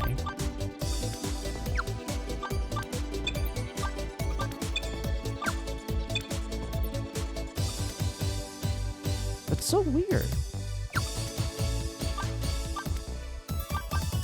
But your accuracy, your agility actually goes up by a lot. Why would it go down?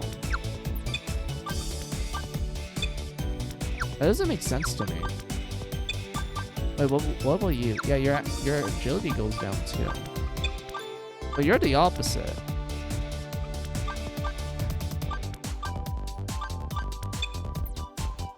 I guess that's fine for now, I guess. That means you get the first turn more often, so you can like buff everyone. But still, that's just weird. I'm just confused by that.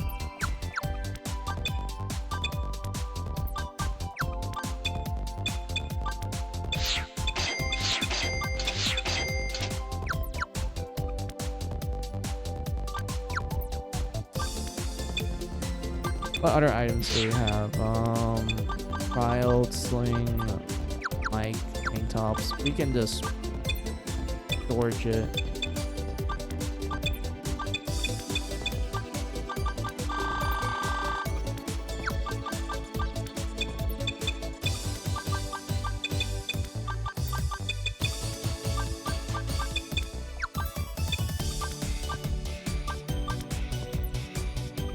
Upgrade weapons? I mean, seems like a pretty good idea. For rapier, for mace. And another right here. Also the drying pole too. And the knife. I feel like BB gun's probably gonna be like kind of the first priority since it's like a range attack. And we kind of need that to be pretty strong too. And then I'll probably do drying pole next as well.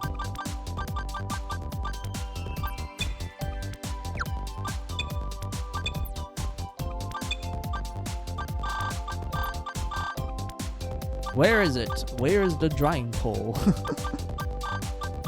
Yeah, like liars would be this good. Yeah, liars are. Wait, this is like a beginner liar? Wait, this has more attack. This one has more range.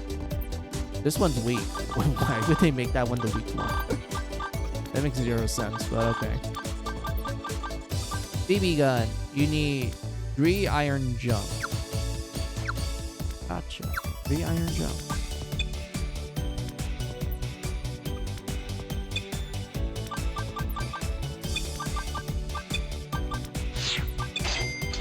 Can we buy, what am I thinking of? Oh yeah, can we buy like Hearthstone? Yeah, we can buy these. I thought we couldn't. I really thought we couldn't buy it, but alright, that's good.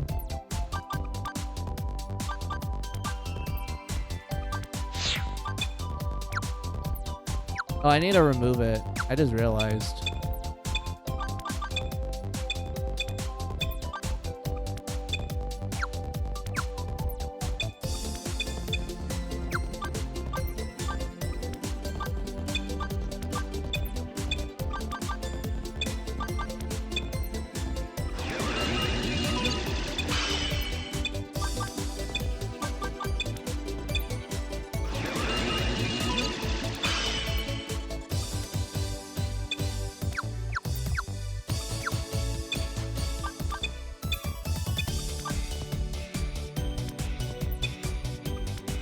BB gun is 16.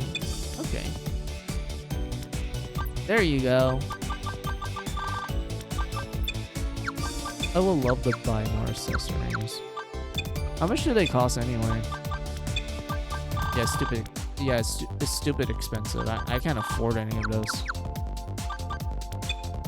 Let's do one more round, and then I'll end stream.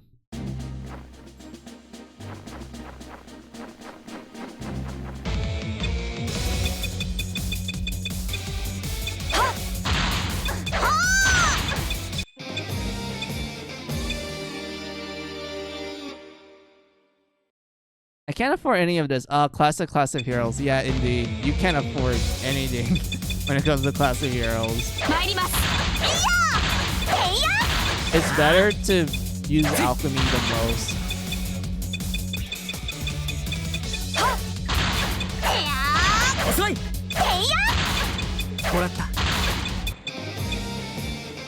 Scrap dummy. Fine boots.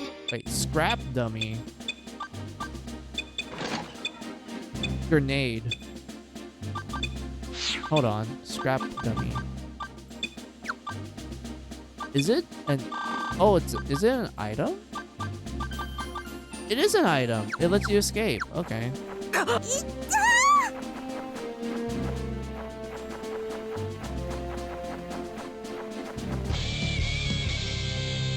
Something appeared.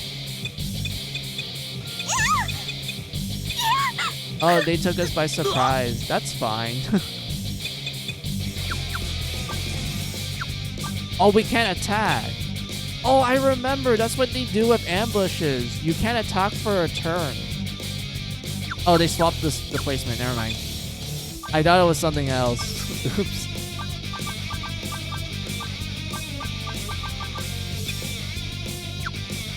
There, we fixed it. For a second, I was confused. I was like, wait. Did they prevent me from attacking? No, they just swapped the positions.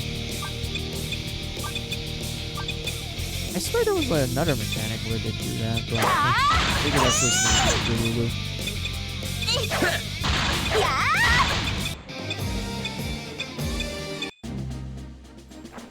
Any treasure?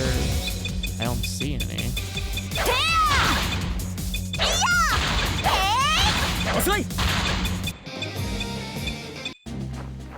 Yeah, no treasure.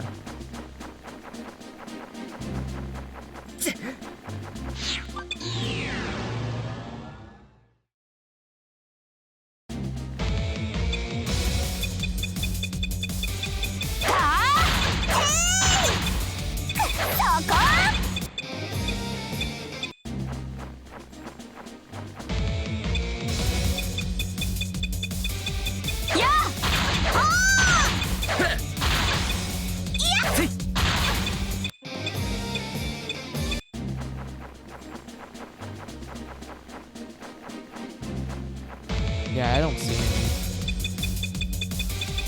I'm hoping there's some treasure because they usually give us equipment from it.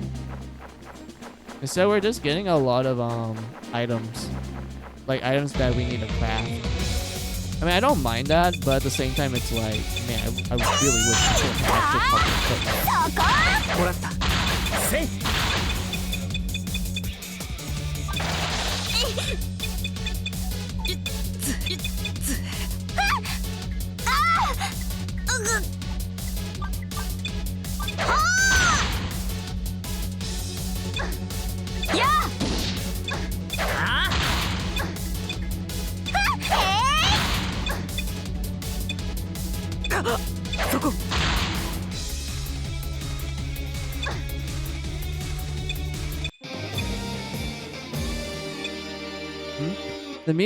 The game music kind of overwhelms your mic voice. Oh, okay. Hold on, let me adjust it real quick then.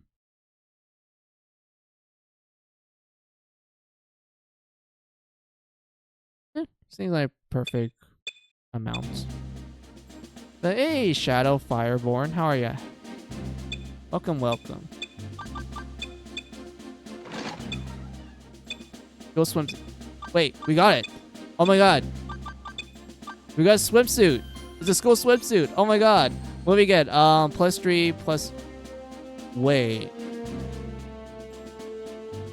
This is really good. +3 luck? That would make our def a lot better.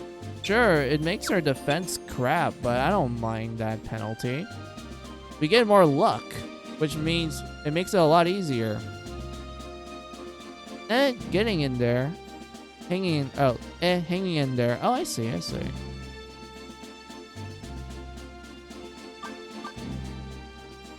What was I? Oh, yeah. Is it a fair trade-off? I mean, it only takes away 1 point of defense. Our accuracy is also down by 1, but our evasion and luck is pretty high. Can I technically dismantle it and make it again? I think we can. So let's just try it on for now.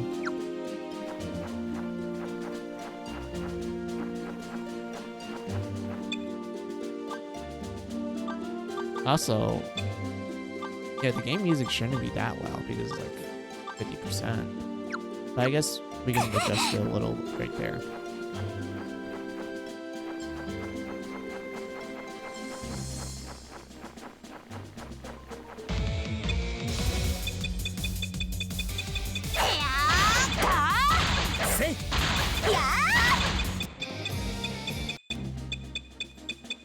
Let's see, Class of Heroes Academy hack. You can take apart something and put it back to reroll the bonus and penalty, but some items have additional items that are lost when dismantled, so be wary of that. Yeah, I remember that when I was playing like the first game.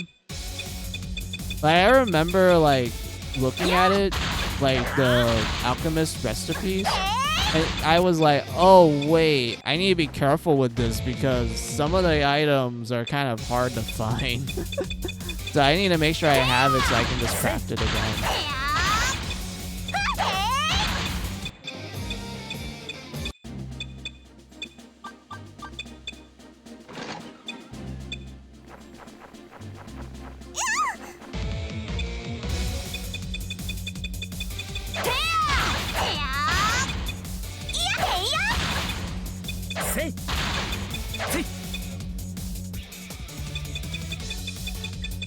But still, I am curious with this swimsuit.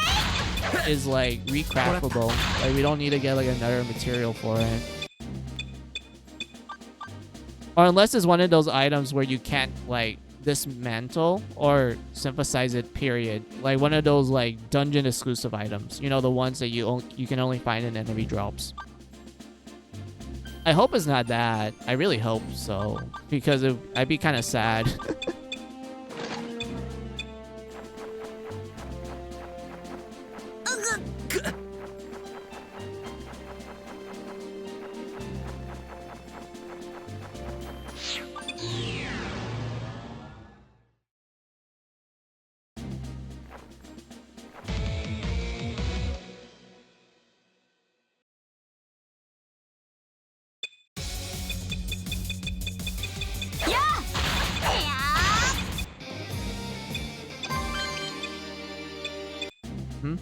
Oh, I see. A Bahamut, Dragon Knight, a Diabolos. I don't know what class that is. Oh, let me read the rest of your comment. An elf summoner, a dwarf thief, a celestial fallen angel, and a gnome. I don't know what that class is either. Okay, so the two classes that you don't know what it is. This is the Cinderate class. It's kind of like a Magic Knight class. It also knows a bunch of like things like dual wielding, counter, heat up, and like hitting the enemy 6 times. And then for the gnome, it's the Otaku class. They're essentially a buffing class. They also learn stuff like guts, heat up, and environmental breaking. They also know, well, I can't show you the full spell list because we don't have everything unlocked, but they learn spell lists. They learn buff skills essentially.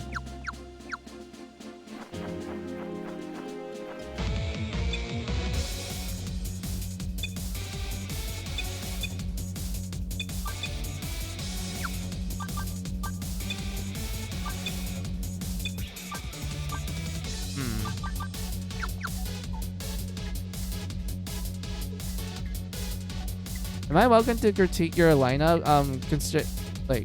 Constructive, not negative, I promise. I mean, I don't mind, but I do want to kind of point out that this is more of a... I let chat choose the classes, so they just pick whatever class they like, and I'm just like, alright, I can like deal with this. I can like improv it. It's pretty easy for me. But because of that, I'm like, yeah, that's fine. I don't mind if you have like something to say about it, because to me I welcome any form of like I guess like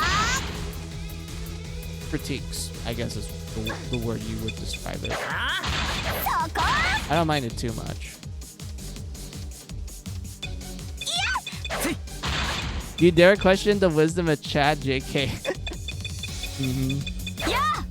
But yeah, I don't mind it, Shadow.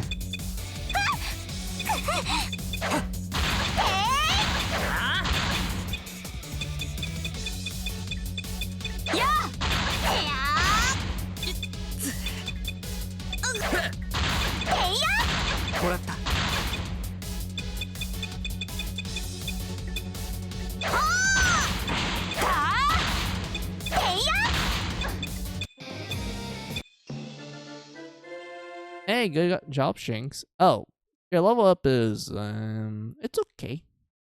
I don't mind it too much. Dog food required. You got dog food? Really? Hold on.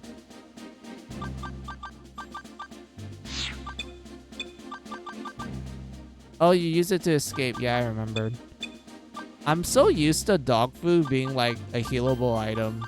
And I think that's because I played Wolfenstein, where that is the case.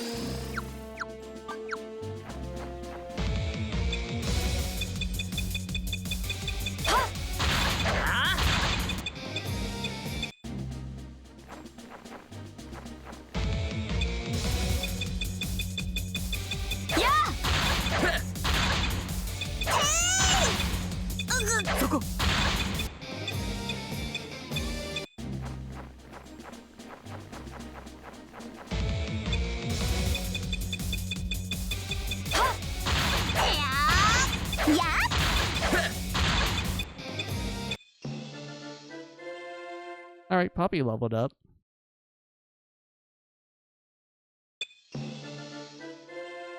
Ari leveled up. Oh my god. Eagle actually learned some spells. Thank you. That was a stone trap.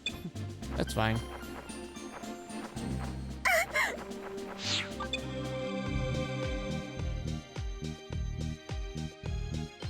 Alright.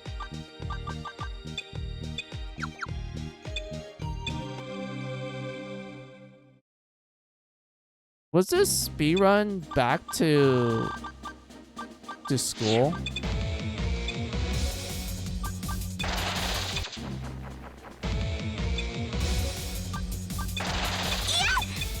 Oh, we can't run. Are you kidding me? Are we forced to fight? I think we're forced to fight. Hold on.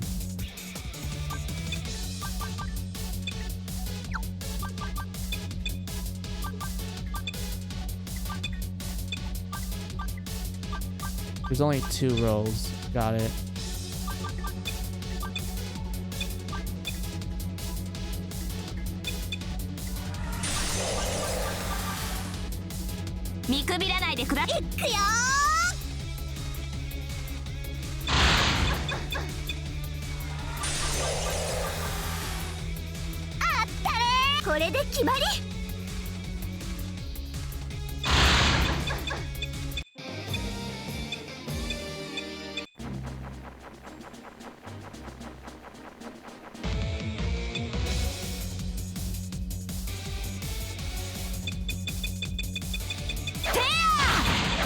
Let's see. Okay, so Baho Moon, Dragon Knight, great first liner pick. They're sturdy to begin with. Yeah, that's true. That's been like that since the first one. Let's see. Dragon Knight as their race class just adds light and healing magic to their kit. Yeah, they're pretty much paladins when you think about it.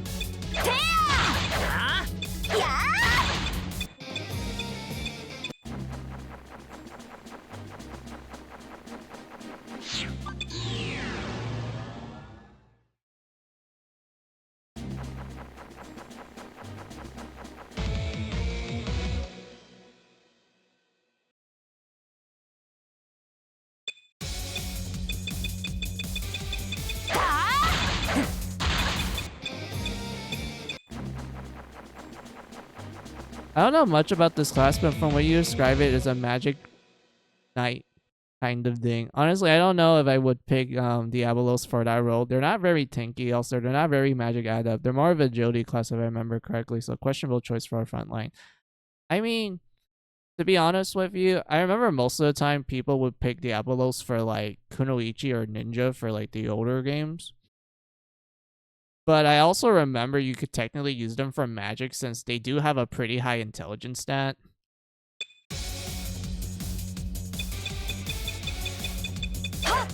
Like, yeah, it's pretty high for this game because it was around the, like, the 11 range. So because of that, I went like, yeah, Magic Knight will work, technically. I know Diablos does have, like, average HP growth. So because of that, I'm like, yeah, like, I don't think I'm gonna get a lot of HP in the long run, but it's fine for what I'm trying to go for.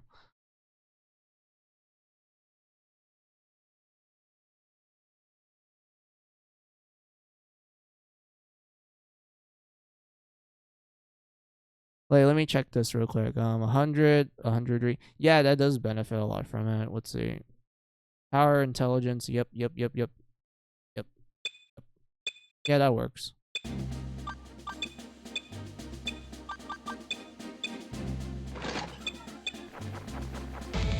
Well, yeah, Kunoichi and Ninja are agility classes. Yeah, I do remember that. I do know, like, Kunoichi and Ninja, you can also make hobbits into, well, hobbits and fairies for classic heroes. They do kind of work for it because of their high dodge rate for it, but at the same time, I'm like, I do think Diabolos works better for it because they have, like, the strength to kind of back it up along with it. Although they have, like, the most terrible luck, period, so you're not going to do a lot of stats effects with it. Yeah!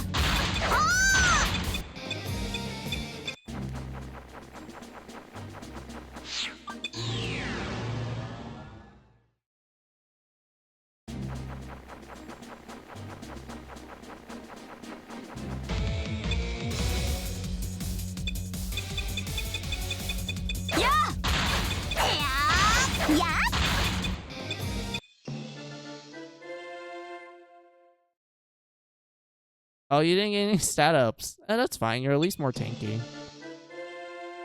For Glex, you're okay, actually.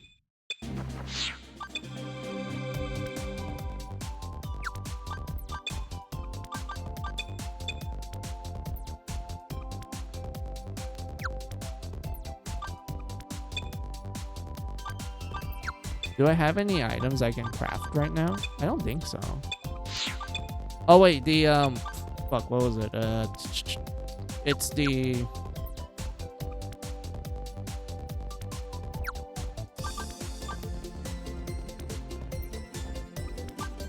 swimsuit. The swimsuit. Yeah. Hold on.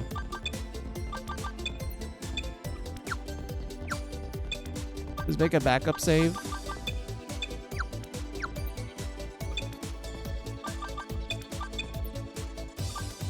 No, we can't dismantle it. It's a dungeon exclusive item. God damn it. Well, yeah, it's a non-craftable item is what I mean to say. God damn it. I was hoping we could like we can do some funny stuff with it, but nope.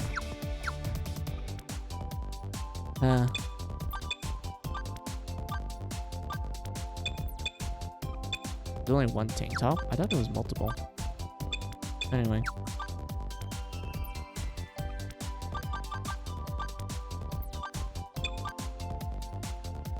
Pudding is 300. It sells that much? Damn. And I've been using it to like recover myself.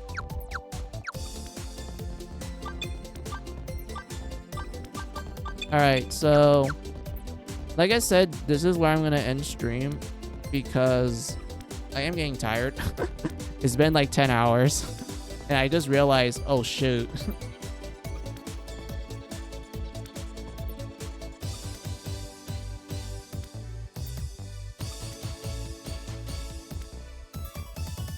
I realize I've been going on for a while. Let me read what you wrote down real quick, Shadow. Hold on.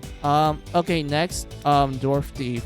Kind of weird choice. They're sturdy warriors. They don't have the agility and luck stats to see the trap dismantling thing. I guess the way you're using it as a frontliner, Dwarf makes more sense. They have a second highest HP gain out of all the races. Second close to dragons. So using that in the front line does kind of work. Yeah, that was pretty much the reason, Shadow, because I was thinking, well, I told chat that I need a div. Like, I 100% need a div. And the only place we have left is the front row. So because of that, I was thinking really hard of what class would have the okay luck stat to be in the front. Because I don't want to put like a hobbit and a fairy in the front. They're going to die instantly. They're going to get one shot. So I went like, okay, what other classes are there? There's Celestia. They have plus 10. You do kind of realize they're restricted to Dream by Dream. Wait, am I not? I'm used to that format. Let me check. Oh, you can actually put more on the back row. Oh, that makes more sense now. Because I'm so used to the Dream by Dream format. Okay, that actually changes a lot. But I'm keeping my div. I'm keeping it. She's been doing good. So we're keeping her.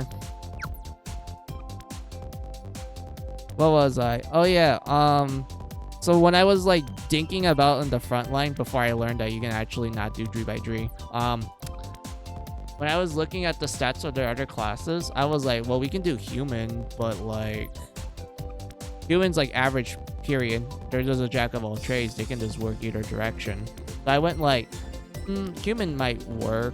And then I look at the other classes and the other races. I went like, well, I can't do fell pull, because they have like terrible luck. I thought about like another dragon person, but I went like, not really a good idea. So after debating it hard, I went like maybe dwarf, because dwarf does have a decent luck stat for the most part. When, well, compared to the other races, it's like average. It's okay. So because of that, I was like, yeah, dwarf works, and then I just bump all of the bonus points into the luck and agility, and some bit and some strength as well. So because of that, my dwarf deep is just pretty much a frontline fighter that can lockpick essentially. So yeah, that's kind of what I did. Because I was just too scared that my my hobbit and fairy would just die in the front. Because remember, I didn't know, oh, I'm not restricted by the 3x3 format. So because of that, I was like, yeah, I don't want my hobbit in the front. They don't have good HP. They can't take a hit. Because Ikazu and deep fairies are the best, but I prefer making my fairy the sage. Yeah, ever since sage was a thing, I feel like magic fairies are kind of just pretty good in general. But deep fairies are pretty decent. They're pretty good because of their high agility. And they also have the good luck as well. Although I think hobbits have the highest luck out of all the classes, so it's probably better to do that. But both races work for deeps. Both of them are good.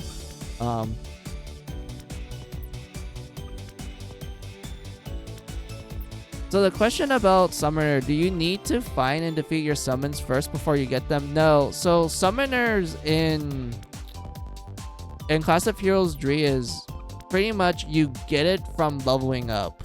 Well, not in the traditional sense, because the way how the classes work is that you can gain class experience for your class, and you get more spells depending on how much you master said class. It's kind of similar to Final Fantasy V. If you know how the job system works in that game, it's pretty much the same thing.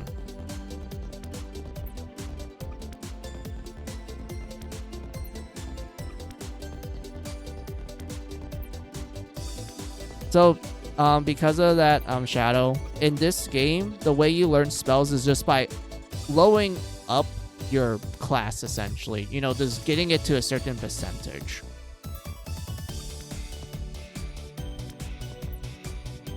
So because of that, it's kind of like a bit of a slow process, but I don't really mind it too much, because to me it's just like, well, I know later on in the game you are going to find like a spot where you get a bunch of class points so you can level them up. Also, another question, the Fallen Angel is a frontliner. Why do you have them in the back? Oh, that's because Eagle, he told me to make him into a glass cannon. He literally just told me, hey, can you make me into a glass cannon where I can just get one shot? And I'm just like, sure, I'll put you in the back with a spear or some long-range weapon. I think that'd be fine for the most part. And for the keyword is for the most part. It took a while for Eagle to learn some spells. But he managed to get it. He managed to learn some spells, and I'm happy for that. It's better that way. Yep. It is indeed. It took a while though. I was like literally questioning so many things. I was like, why does it take a while to learn spells in this class? I'm pretty sure we're in the high percentage. What do you mean it's only 8%? I've been grinding so much. Everyone else is at 20 or 19 or 11.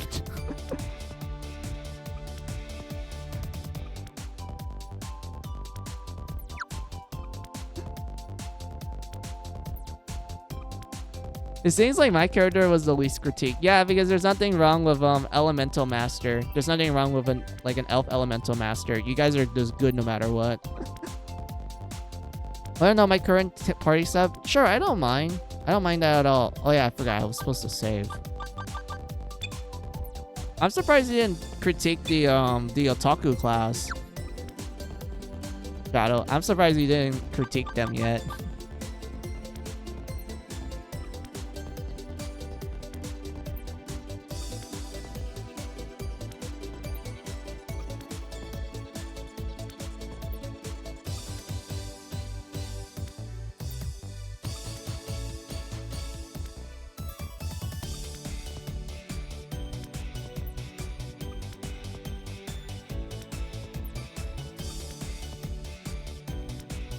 Oh yeah, I was telling you guys I don't know about the otaku to critique.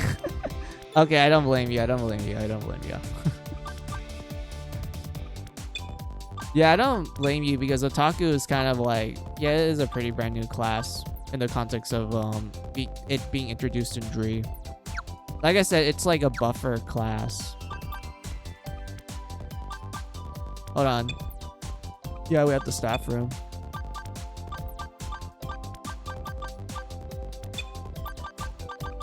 Right here. It's just designed for buffs. And like add elemental to your attacks. And debuffing, also add debuffs to attacks as well. Wait, that means you can technically make your party like debuff the enemies often, like with status effects and everything. Yeah, that is pretty useful. They're like, yeah, they're pretty much a buff team. Now that I think about it, yeah.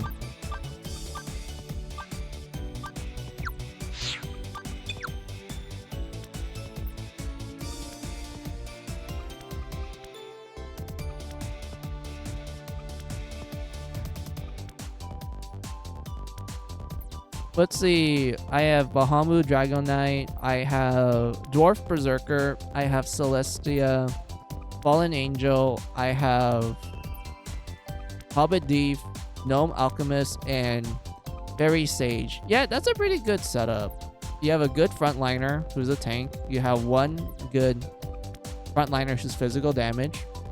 You have Fallen Angel, which I'm assuming that you didn't design yours to be a glass cannon, so it's more balanced.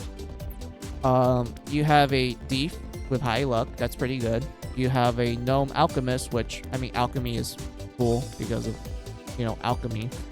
Although I'm not really a fan of their skill set when it comes to this game compared to the previous one. But, and then you have Fairy Sage, which is just god broken. We all know how powerful Fairy Sages are.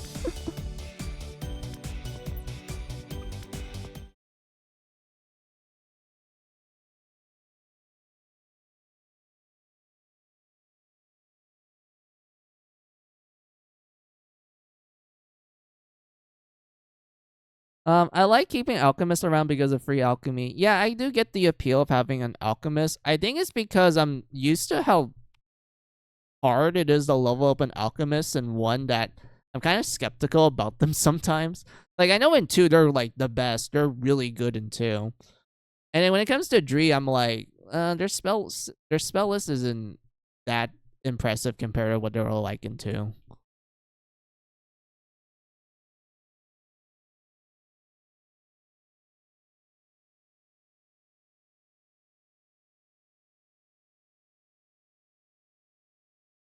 But like, yeah, guys, this is where I'm gonna end stream because I am kind of tired. But I do enjoy you guys just talking to me in general because like I said, you guys give me the opportunity just to kind of yap and like interact. It kind of helps me regain my speaking skills and everything. So yeah, I do appreciate you guys. So yeah, what's the streaming schedule? Oh, let me see where you wrote down real quick, Shadow, and then I'll tell you guys when I'm gonna stream next and everything. Let's see. Actually, thinking about it, with how freely we can change classes, there might be no reason to keep a Alchemist in the combat line. Maybe get their class proficiency to 100, but just keep the gnome so you can class them over to an Alchemist when needed. Yeah, pretty much. Like, I feel like because of how Dree handles the class system and how you can just, there's not really much to a negative drawback to like swapping it compared to the previous 2 games. I do feel like it is a lot more cooler to like swap classes in this game. Like, you're given more flexibility, I guess is the word I'm looking for. Thanks for the stream. It was a good time. Hope you have a good night. No problem, Ari. I do appreciate you just stopping by. It's been a really long time since I last saw you, and it's just nice catching up with you. I do appreciate it. Also, when you do stream again, I'll definitely stop by and like lurk and everything.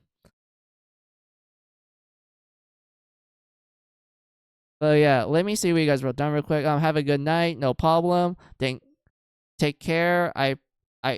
Thanks for humoring me and my critiques. No problem, Shadows. I'll tell you this.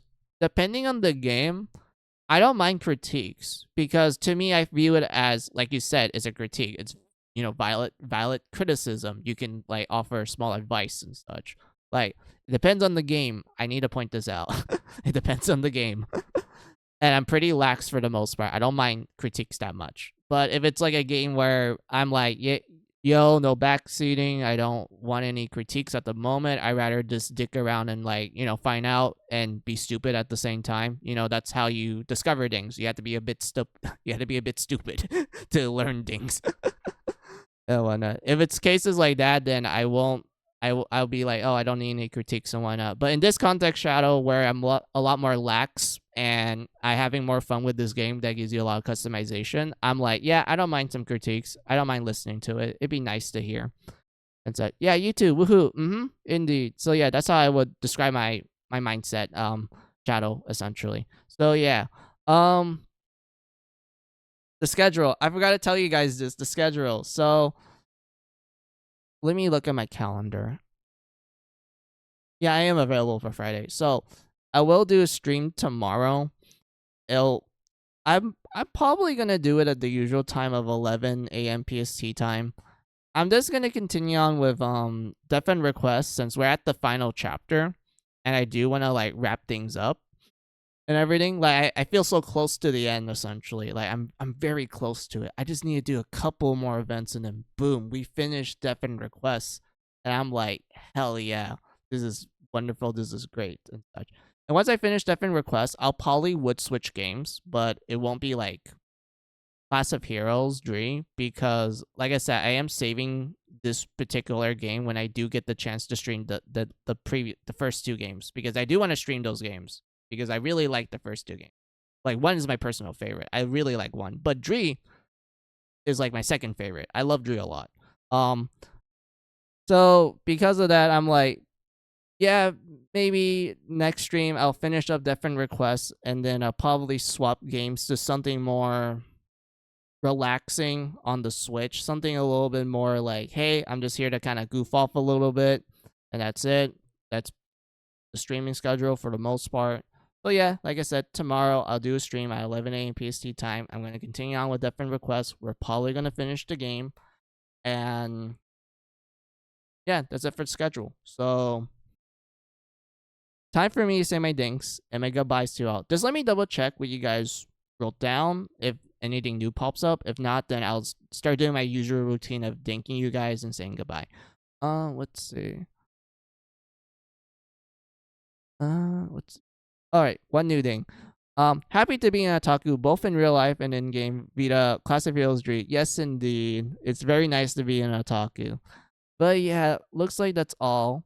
So, time for me to say my thanks and my goodbyes to you all. So, thank you all for watching me. I appreciate it a lot. Those who've been lurking, I appreciate the support. You guys are cool. Those who've been chatting with me, I enjoyed the conversations we have. Today's conversations, pretty great. I'm like yapping so hard about game mechanics. I'm just like, yo, I really like this game. I'm glad I waited 15 years for this. But I really enjoyed it a lot. I do appreciate you guys just talking to me. Like I said before, I always like it when you guys kind of make me just talk in general because I do feel like I do need to improve my talking skills in real life. So this is like good practice. I appreciate it quite a lot. Thank you. Thank you very much. Let's see. Thanks for the stream. No problem, Eagle. Thank you for like stopping by and everything. So yeah, I guess that's all for thanks. So time for me to say my goodbyes to you all. So have a good day. Have a good night. Have a good afternoon, whatever time it is on your side of the world. This is Final Mizu saying goodbye. Goodbye. Raid? Oh, no raid, Ari. I am feeling really tired. I don't think I have enough energy for me to like set up a raid and everything. I just kind of want to shut off. Like I just want to go get dinner and then just eat and then just pass out. Just checking. No problem, Ari. I don't mind like you guys being like, oh, are we gonna do a raid and such? To me, I'm like, oh, it's a nice question, but at the same time, I am really tired. I really do need to shut off. But yeah, like I said, bye all.